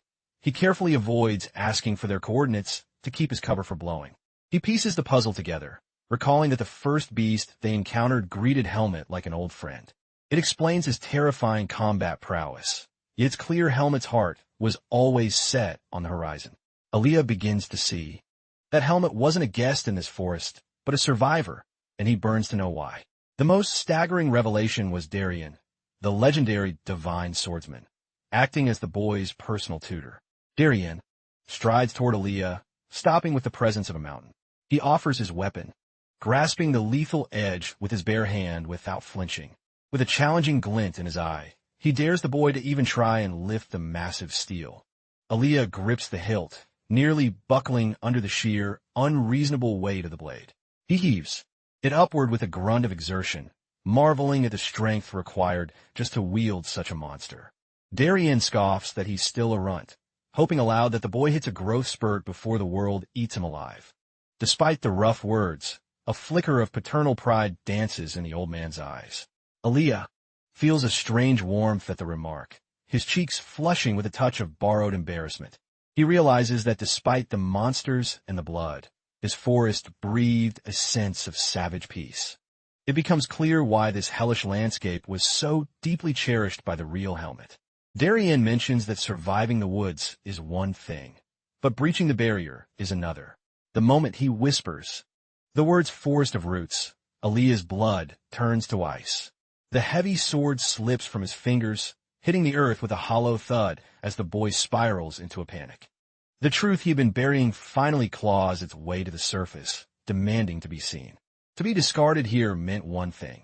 The child was a pariah, born with the seed of darkness. In a tremor, Aaliyah gasped the question, asking if this truly is the forbidden forest of roots. In response, a tidal wave of killing intent explodes from Darien, sending the boy tumbling backward. Aaliyah is bombarded by a sensory overload of Helmut's rawest instincts, leaving his mind fractured and reeling. A voice echoes in his head, mocking that he is slowly becoming human. Gritting his teeth against the psychic tide, he roars his resolve. He will shatter the boundaries of his forest. A brillant émeraude d'aura erupts around him, marking his ascent from a passenger to a participant. Suddenly, the world warps, depositing Aaliyah in a cold, somber hall filled with towering monuments. The boy collapses to his knees, his mind spinning as he tries to orient himself in this new nightmare. A familiar hand extends into his field of vision, and Helmut's steady voice calls him back to reality. Aaliyah looks up, his eyes wide with relief and shock as he breathes out Helmut's name. Helmut asks how he made it through the vision, but Aaliyah admits he just arrived himself. Intrigued, Helmut asks if Aaliyah also bore witness to the ghosts of the past in this strange void. Aaliyah hesitates, the weight of what he saw pressing down on him, before finally nodding in solemn confirmation. But Helmut cuts him off, pointing out that their hourglass hasn't run dry. The trial is still in play. He spins around, his eyes scanning the depths of the hall with a hunter's focus. Aaliyah marvels at Helmut's iron composure, wondering how he remains so steady after seeing such trauma. They survey the massive chamber, finding nothing but two titanic statues standing in silent vigil. They discover an ornate pedestal, which Helmut identifies as an altar for a final offering. Aaliyah finds it odd. For a hero's tomb, he expected a sarcophagus, not a ritual stone. Without thinking, he brushes the surface of the altar, and the room instantly ignites with a blinding light. Both jump back as the brilliance swells, their senses overwhelmed by the sudden magical surge. A violent shockwave of pure mana erupts from the pedestal, throwing them both into the stone walls. From the fading light, the ethereal form of a bearded patriarch slowly manifests. With eyes that have seen the rise and fall of eons, the specter asks if Aaliyah is the sorcerer who dared to overcome his labyrinth. He muses that even in his long afterlife, he is stunned that such a beautiful mage possessed the strength to finish. Aaliyah is momentarily paralyzed, stammering the name of the legend himself, Lapon. The ghost nods, declaring he has manifested to personally oversee the final, true test. Helmet barks a protest at being ignored, making the spectral encounter even more tense. Lapon offers a thin apology, but clarifies that only the most gifted mage is permitted to behold the final truth. With a flick of his wrist, he snaps his fingers, and the very fabric of the dungeon begins to warp at his command, and an irresistible gravitational force yanks Aaliyah backward. Aaliyah is sucked into the glowing altar while Helmet can only watch in helpless frustration. Lapon then turns his cold gaze toward the swordsman, telling him his journey ends here. Desperate, Helmet roars Aaliyah's name as the golden portal begins to collapse into a pinprick of light. His face twists into a mask of pure rage, his hand flying to his dagger as his killing intent spikes. But before he can strike, a shadow detaches itself from the statues and lunges, a forced duel that he must win to survive. He unleashes a violent, purple-black aura, dropping all pretenses of restraint. With his teeth bared, he realizes his gut was right. The real danger wasn't the traps, but the guardian. Meanwhile, Aaliyah is whisked away into a surreal realm where books fly like birds within a golden vortex. The portal deposits him in an infinite, sprawling archive where the shelves stretch into eternity. Aaliyah stands frozen in awe, his mind struggling to grasp the sheer scale of the knowledge surrounding him. But Lapon puffs out his chest, explaining this is his personal sanctum, the sum total of his life's work. He tells the boy to savor the moment, as no other living soul has ever been permitted entry. Aaliyah finally snaps out of his daze, snapping back that kidnapping is a pretty rude way to start a final exam. Lapon realizes the absolute depth of the boy's trust, and the revelation leaves Aaliyah visibly flustered. The ancient mage wears a cryptic smile, admitting that it wasn't mere luck that brought them this far. Curious, Aaliyah asks what the final trial was truly measuring, since he only saw a replay of his past. Suddenly, the truth hits him. The test was a psychological trap designed to see if their mutual trust would shatter. Lapon explains that a mage's true calling is to forge unbreakable bonds, even when the world is crumbling. By reaching for the altar without a shred of doubt in his partner, Aaliyah proved himself worthy of this sanctum. Lapon's smile widens as he confesses the outcome was far more interesting than he had anticipated. Aaliyah clarifies if the objective was simply to maintain unwavering faith, and the old specter nods in agreement. Exhaling a sigh of relief, the boy finally grasps the logic behind the ordeal. But then, the archmage's aura shifts violently, turning cold, predatory, and suffocatingly dark. He muses that his grand experiment wasn't a waste, especially since it brought him a vessel as exquisite as Aaliyah. The boy asks if there's a reward for finishing, but Lapon tells him to settle down. Patience is a virtue. He reveals his sinister intent. They are to become one single entity, so their research can continue for eternity. Aaliyah's heart skips a beat as the chilling phrase "one body" echoes like a death knell in his mind. The initial shock is replaced by a glacial stare. The young mage realizes he's walked into a lethal trap. He glares at the legend, demanding to know exactly what kind of twisted game he's playing. Lapon towers over him, his silhouette twisting into something far more demonic than a mere ghost. Without a word, Aaliyah attempts to incinerate him with a spell, but the spirit snuffs it out with a casual wave of his hand. Shackles of pure light erupt from the floor, pinning the boy down with crushing, inescapable force. Panic surges as Aaliyah finds his mana pathways completely cauterized. The mage sighs, explaining his one great regret. that a single human lifespan is a drop in the ocean compared to the depths of magic. He needs a fresh, youthful vessel to outrun death and complete his forbidden chronicles. Aaliyah recoils in horror, accusing him of practicing the blackest of arts, but Lapon scoffs, he calls it his masterpiece, a soul transfer technique of his own design. He leans in, whispering that it's an honor, and promising it will be over before the pain starts. Suddenly, a violent shockwave of brilliance detonates from Aaliyah, blasting the ancient spirit across the hall. Lapon is stunned, his spectral form flickering as he demands to know how a mere boy bypassed his seal. Gasping for air, Aaliyah forces himself upright, cloaked in a protective shroud of flickering energy. With a jagged smirk, he taunts the mage, noting that perfection clearly isn't Lapon's strong suit. The spirit roars, unable to comprehend how his high-tier shackles were shattered so easily. Aaliyah retorts that he didn't do a thing. Perhaps the legendary spell was just fundamentally flawed. Lapon's pride explodes into a murderous rage, branding the boy an insolent whelp. He lunges again, only for the light barrier to repel him like a fly hitting a windshield. The old man's mind races. His calculations were flawless, yet the vessel is rejecting the soul transfer. A realization strikes him like a lightning bolt, and he gasps, asking if Aaliyah isn't actually a man. Aaliyah offers nothing but a look of absolute disdain, refusing to dignify the question with an answer. He mocks the mage's incompetence, pointing out that even after peering into his memories, the genius missed the obvious. He explains the harsh reality. Soul transfer is bound by the biological blueprints of the host. Seething, the old man loses all composure, grabbing Aaliyah by the face with a grip that threatens to crush bone.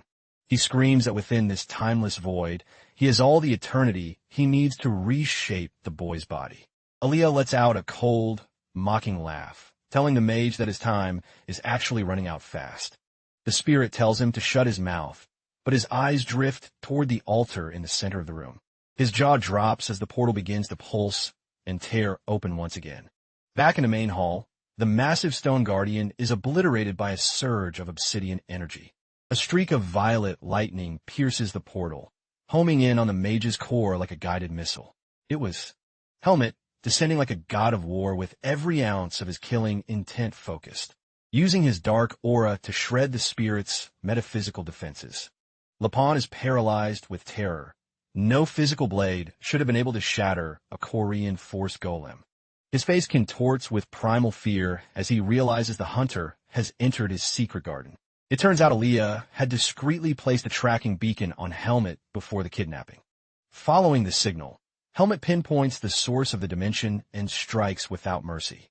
The impact is so cataclysmic that the library's very reality begins to splinter and bleed.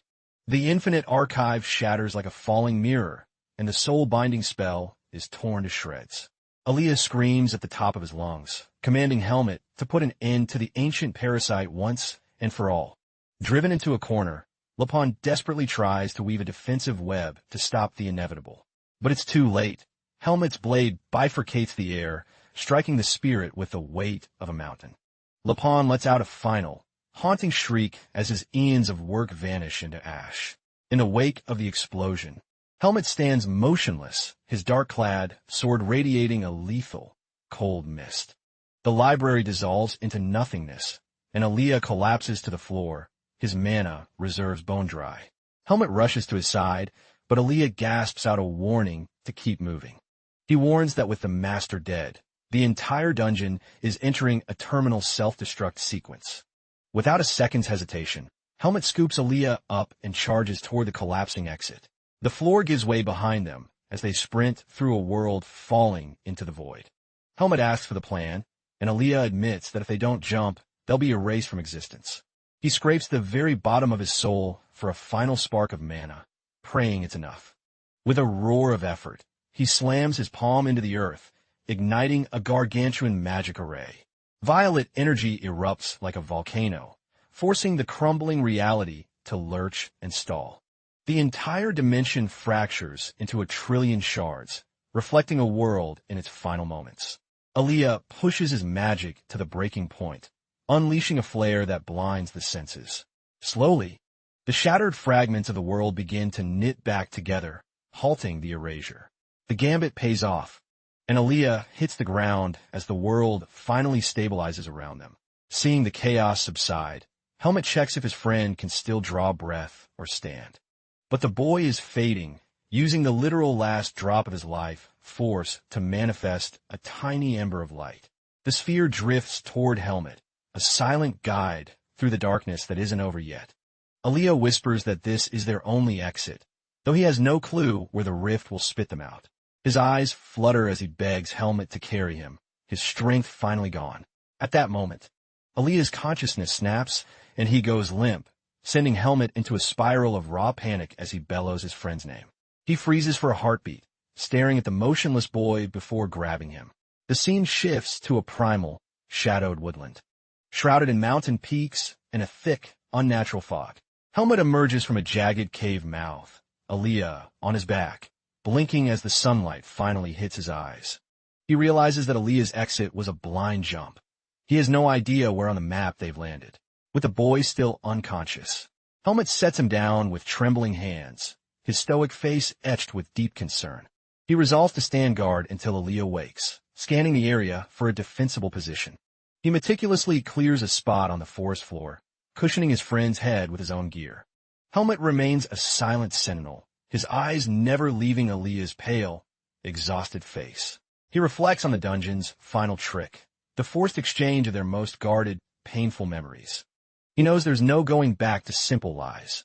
Aaliyah has seen the darkness inside him, and vice versa. A dark, instinctual thought flickers in his mind. Should he silence the one person who knows his secret? Aaliyah remains blissfully unaware, his steady breathing the only sound in the tense silence. But as he watches his friend's peaceful expression, the killing intent dies in his eyes, replaced by hesitation. Suddenly, Aaliyah's stomach lets out a thunderous growl, instantly shattering the dramatic tension. Hearing the noise, Helmet realizes he's the only one who's eaten and decides he needs to find some game. But he stops himself, realizing that leaving a helpless Aaliyah in this unknown mountain range is a death sentence. He settles back down to wait, but his internal radar suddenly screams. A presence is closing in fast. He draws his sword in a heartbeat, dropping into a lethal stance, ready to face the unknown intruder. The seed of darkness in his chest begins to throb painfully, reacting to a wave of holy energy. Emerging from the fog are knights in silver, radiating a blinding divine aura that burns his senses. The knights halt, and their leader demands to know who he is and why a suspicious boy is lurking in this sacred wilderness. Helmet remains a silent observer, his eyes cold and calculating as he dissects the threat before him. One of them steps forward, declaring himself a holy knight of Lumen, though he notes they've cornered mere children. The name rings a bell in Helmet's mind, but this is the first time he's faced these holy warriors in the flesh. The seed of darkness within him pulses in warning, but he gambles that these simple soldiers lack a priest's divine intuition. Adopting a mask of innocence, he claims to be a Greta Academy student resting after an exhausting training session. When a knight points to the motionless Aaliyah, Helmet explains he's a mage who burned through his mana reserves. He stays calm, hoping to avoid a bloodbath. If they just walk away, everyone lives. However, the knights are mesmerized by Aaliyah's ethereal features, openly doubting that such beauty belongs to a boy. One leers, remarking that Aaliyah would be exactly his type if he were a girl, a comment that makes Helmet's blood boil. His patience snaps, and his gaze sharpens into a blade of pure, unfiltered contempt. Suddenly, a chilling voice cuts through the air, questioning their story. It's High Priest Myken, wearing a smile that doesn't reach his eyes. He watches the students with a friendly mask that barely hides his growing suspicion. The knight suggests escorting them back to the temple for a blessing and some much-needed rest. The priest agrees with a sinister edge, claiming he wants to personally examine these two young men. As he draws near, Myken's facade crumbles. His smile rots away, replaced by a mask of grim realization. His divine senses scream as he detects a foul, malignant rot radiating from the boy's very soul. Shock and primal terror wash over him, as if he's come face to face with a great demon. In a desperate panic, he shrieks at his knights to fall back and put distance between themselves and Helmet. The knight falters, his face a mask of confusion as he wonders what could possibly terrify a high priest. But mercy isn't in Helmet's vocabulary today. His blade pierces the knight's chest before the man can even blink.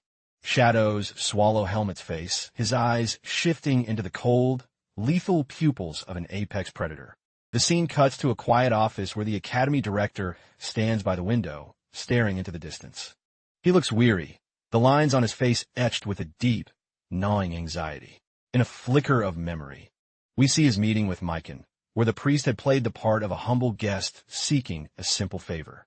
The priest had requested access to the academy's private woods, claiming it was for a routine inspection. Back in the present, the director sits in the harsh light of his desk, regretting the permission he granted.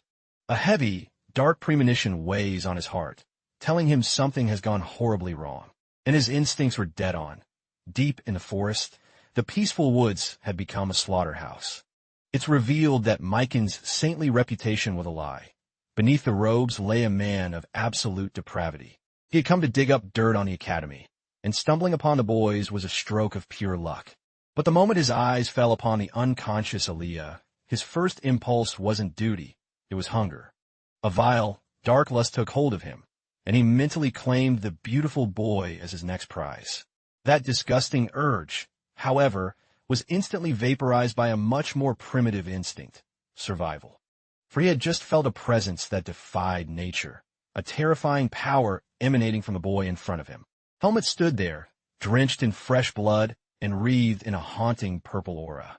Myken, now hysterical, bellows that the boy carries the seed of darkness and orders his men to execute the monster at once. Helmet doesn't wait. He vaults over the dying knight and charges the line with a blade fueled by pure hatred.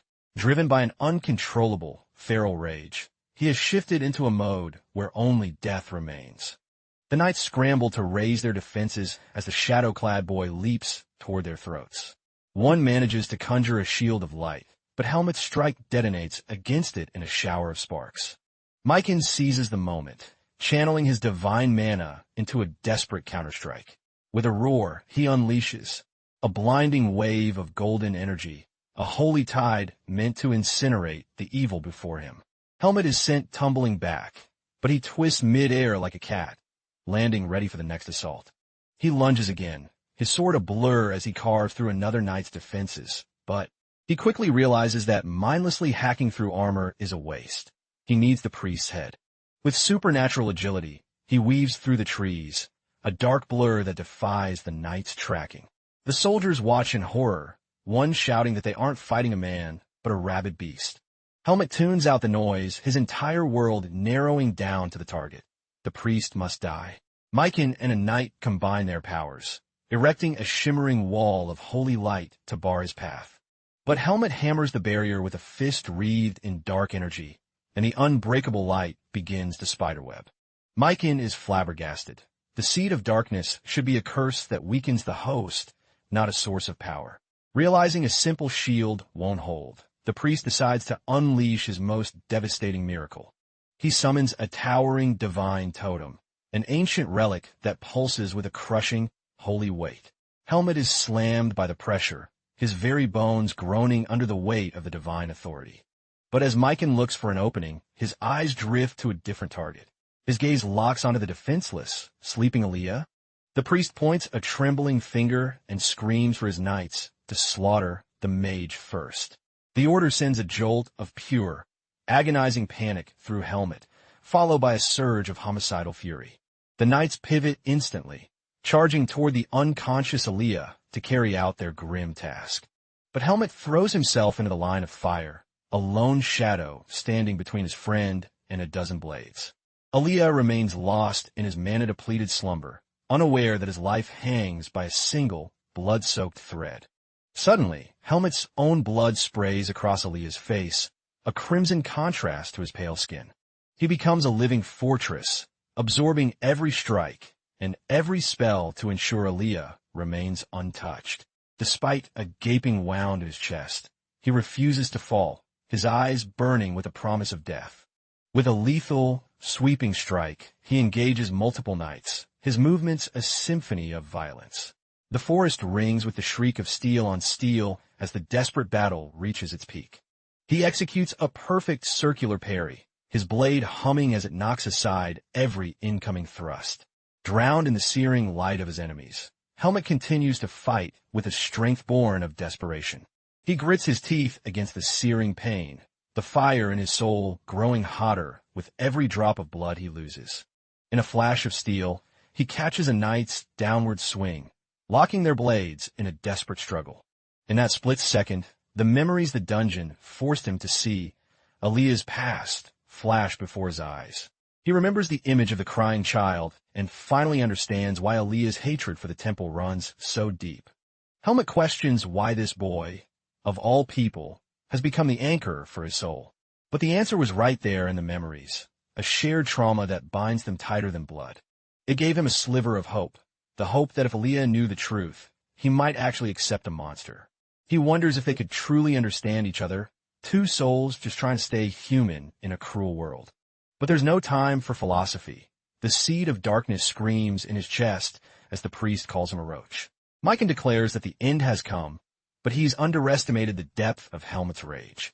A massive explosion of obsidian energy erupts from Helmet, sending the knights flying like autumn leaves. The priest stands frozen, his mind unable to process the sheer volume of darkness pouring from the boy. Fear finally eclipses his pride. He's looking at something that should not exist. Helmet lets out a guttural roar, vowing that no matter the cost, he will not let Aaliyah be taken. Inside his own mind, Aaliyah floats in a sea of magical echoes, drifting through the void. He reflects on the burden Helmet carries, a past far too heavy for any one person to bear alone. He sees the boy who just wanted to be human, trapped in a void of loneliness that threatened to swallow him. Sensing that pain, Aaliyah's spirit stirs with worry even as Helmet's physical rage tears the forest apart outside. The priest watches the transformation with a cold, calculating eye, looking for any sign of weakness.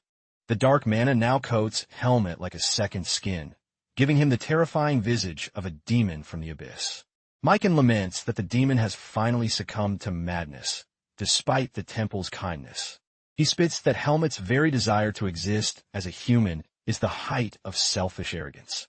But Helmet's eyes ignite within the shroud of shadow, locked onto the priest with lethal intent. The priest stands his ground, surrounded by the broken bodies of his fallen knights. The swirling darkness settles for a heartbeat, revealing the utter devastation Helmet has wrought. Helmet vanishes into a blur, charging the priest with a strike meant to end the world. His blade slams into the holy totem, a collision of divine and demonic forces that sends a shockwave through the earth. The clashing energies of light and shadow explode, making the entire mountain range tremble. Mycon's eyes widen in horror as he sees the darkness physically tearing through the ground toward him. He fires one last desperate bolt of light, but Helmet is already standing in his shadow. Drenched in the searing holy light, Helmet ignores the pain, his face streaked with tears of black mana. The priest is paralyzed, unable to fathom why the boy's heart hasn't turned to ash yet. But as he looks closer, he spots a minute detail that instantly shifts his entire strategic perspective. Chains of celestial light erupt from the void, binding Helmet's wrists in a heartbeat. Multiple luminous restraints anchor him to the spot, leaving him trapped before a towering, radiant gate. Mycon seizes total command of the battlefield, his face contorted into a smug, victorious grin. He channels the sanctuary of Luciel, a sealing ritual of absolute, crushing authority. The priest sneers that Helmet is now a marked target and vows to drag him back to the light of Lumen. However, Helmet refuses to break, igniting every drop of his dark mana to shatter the holy shackles. The old man is begrudgingly impressed. The boy has kept his sanity intact despite the suffocating pressure. But as he peers deeper into the boy's aura, the staggering truth finally dawns on him. It's revealed that Helmet burned his final reserves to forge a desperate barrier around his own heart. In an ironic twist, the priest's divine onslaught was actually helping to keep the seed of darkness suppressed. Even with that unintended aid, the boy was only standing through sheer, terrifying willpower. Mycon chuckles, claiming he's the ultimate counter to the boy's darkness and that the light is inevitable. With a plastic smile, Mycon promises to purify him with as little agony as possible. A burst of divine radiance flares, encasing the boy in a cocoon of pulsating golden energy. The priest begins a ritualistic prayer, calling upon Lumen to reclaim this stray, blackened soul. Suddenly, a sphere of swirling blood and shadow erupts, violently shattering the holy ritual. It was Aaliyah who, even while physically drained, levels a finger to launch a lethal curse at the high priest. The spell streaks through the air like a bolt of dark lightning, tearing through the priest's arm with surgical precision. He howls in agony as blood stains his robes, desperately searching for the unseen assailant. Aaliyah fixes him with a lethal glare, warning that the temple made a fatal error by provoking them both at once. Recognition turns to panic on Miken's face. He realizes he is facing a direct descendant of the traitor Ike. But Aaliyah just offers a cold, mocking smirk, telling the priest he won't live long enough to worry about bloodlines. Helmet seizes the momentary distraction, shattering his chains with a guttural roar of primordial fury. He lunges with his obsidian blade, obliterating the priest's divine aegis in a single, earth-shaking strike. Miken is paralyzed with terror as he feels his absolute defense crumble like dry parchment. Pushed to the brink, he gambles everything on his ultimate miracle, summoning a catastrophic rain of holy spears. Sensing the impending doom, Aaliyah screams out for Helmet, who is currently staring up at the sky with hollow, vacant eyes. Without a hint of fear, Helmet stands his ground against the descending light, bracing for the impact. The celestial lances rain down, triggering a series of massive, blinding explosions that level the forest. A column of thick smoke billows into the atmosphere, marking the spot of the devastating strike. High Priest Miken watches the dust settle with a weary confidence, certain that nothing could have survived. But suddenly, Aaliyah carves a magic circle into the earth, opening a portal that defies the laws of space. He stands, shaken, realizing Aaliyah has manifested a subspace gate, his own private dungeon dimension. Miken breaks into a cold sweat as the reality of the situation turns against him. Suddenly, Helmet emerges from the rift like a demon, his dark sword humming with murderous intent. It's revealed that Aaliyah executed a perfect coordinate substitution, switching places with Helmet at the last microsecond. Helmet unleashes a concentrated wave of purple destruction, venting his bottled rage directly at the priest. The old man tries to summon a final shield, but his divine mana has already hit rock bottom. Shockingly, the attack is intercepted by a magical chain that binds the dark energy mid-air. It was Aaliyah who conjures a shield to deflect the blow, narrowly sparing the priest's life for a different fate. With an exhausted, thin smile, Aaliyah tells the old man to stop struggling and just die in dignified silence. Miken bellows in a fit of righteous fury, branding them both as unforgivable heretics and traitors. The surging tide of purple mana roars forward, erasing everything in its path with terrifying efficiency. The blast cleaves the woods, leaving behind a desolate trail of ash where the forest once breathed. In the distance, a mushroom cloud of debris rises, signaling the end of the struggle. Amidst the settling grit, Aaliyah collapses to his knees, his breath coming in ragged, desperate gasps. He looks up and calls out Helmet's name, his voice trembling with a deep, haunting worry. Helmet stands there, wreathed in a flickering dark aura, his humanity seemingly lost to the void. He leans heavily on his blade, fighting a losing battle to cage the monster screaming inside him. Aaliyah panics, fearing that the demonic corruption has finally passed the point of no return. Terror grips his heart as he realizes the situation is spiraling toward a tragic end. Then, Helmet raises a trembling hand toward Aaliyah, condensing the shadows into a physical mass. He hurls a concentrated cube of pure darkness directly at his only friend. Aaliyah is paralyzed by the betrayal, unable to comprehend the attack. He grits his teeth, realizing he must play his final, most dangerous card. With no other choice, he reaches for the pendant on his chest, which erupts with a brilliant golden glow. A prismatic energy floods the area, and his physical form begins to shift and transform. In a stunning reveal, Aaliyah stands before him with a new appearance, her face flushed but her eyes resolute. She whispers that she isn't his enemy. She is his sanctuary. Helmet's gaze remains cold, but he pauses, the words seemingly cutting through the fog of his madness. With a gentle, sorrowful smile, Aaliyah steps into his personal space to pull him back from the abyss. It's explained that she had planned for this moment for years, preparing for the day the darkness took him. She had lived in fear of repeating the sins of her ancestor, Ike. Holding an energy dagger, she once wondered who could possibly stop her if she ever lost her own way. But now she understands, realizing that this bond is a promise that saves them both. Without a moment's hesitation, Aaliyah closes the distance and pulls him into a desperate, protective embrace. She whispers into his ear that this is a debt, and he'll have his whole life to pay her back. Helmet's rigid posture softens, and the dark veins on his face begin to recede into his skin. The crimson tint leaves his eyes, and his consciousness finally resurfaces from the deep.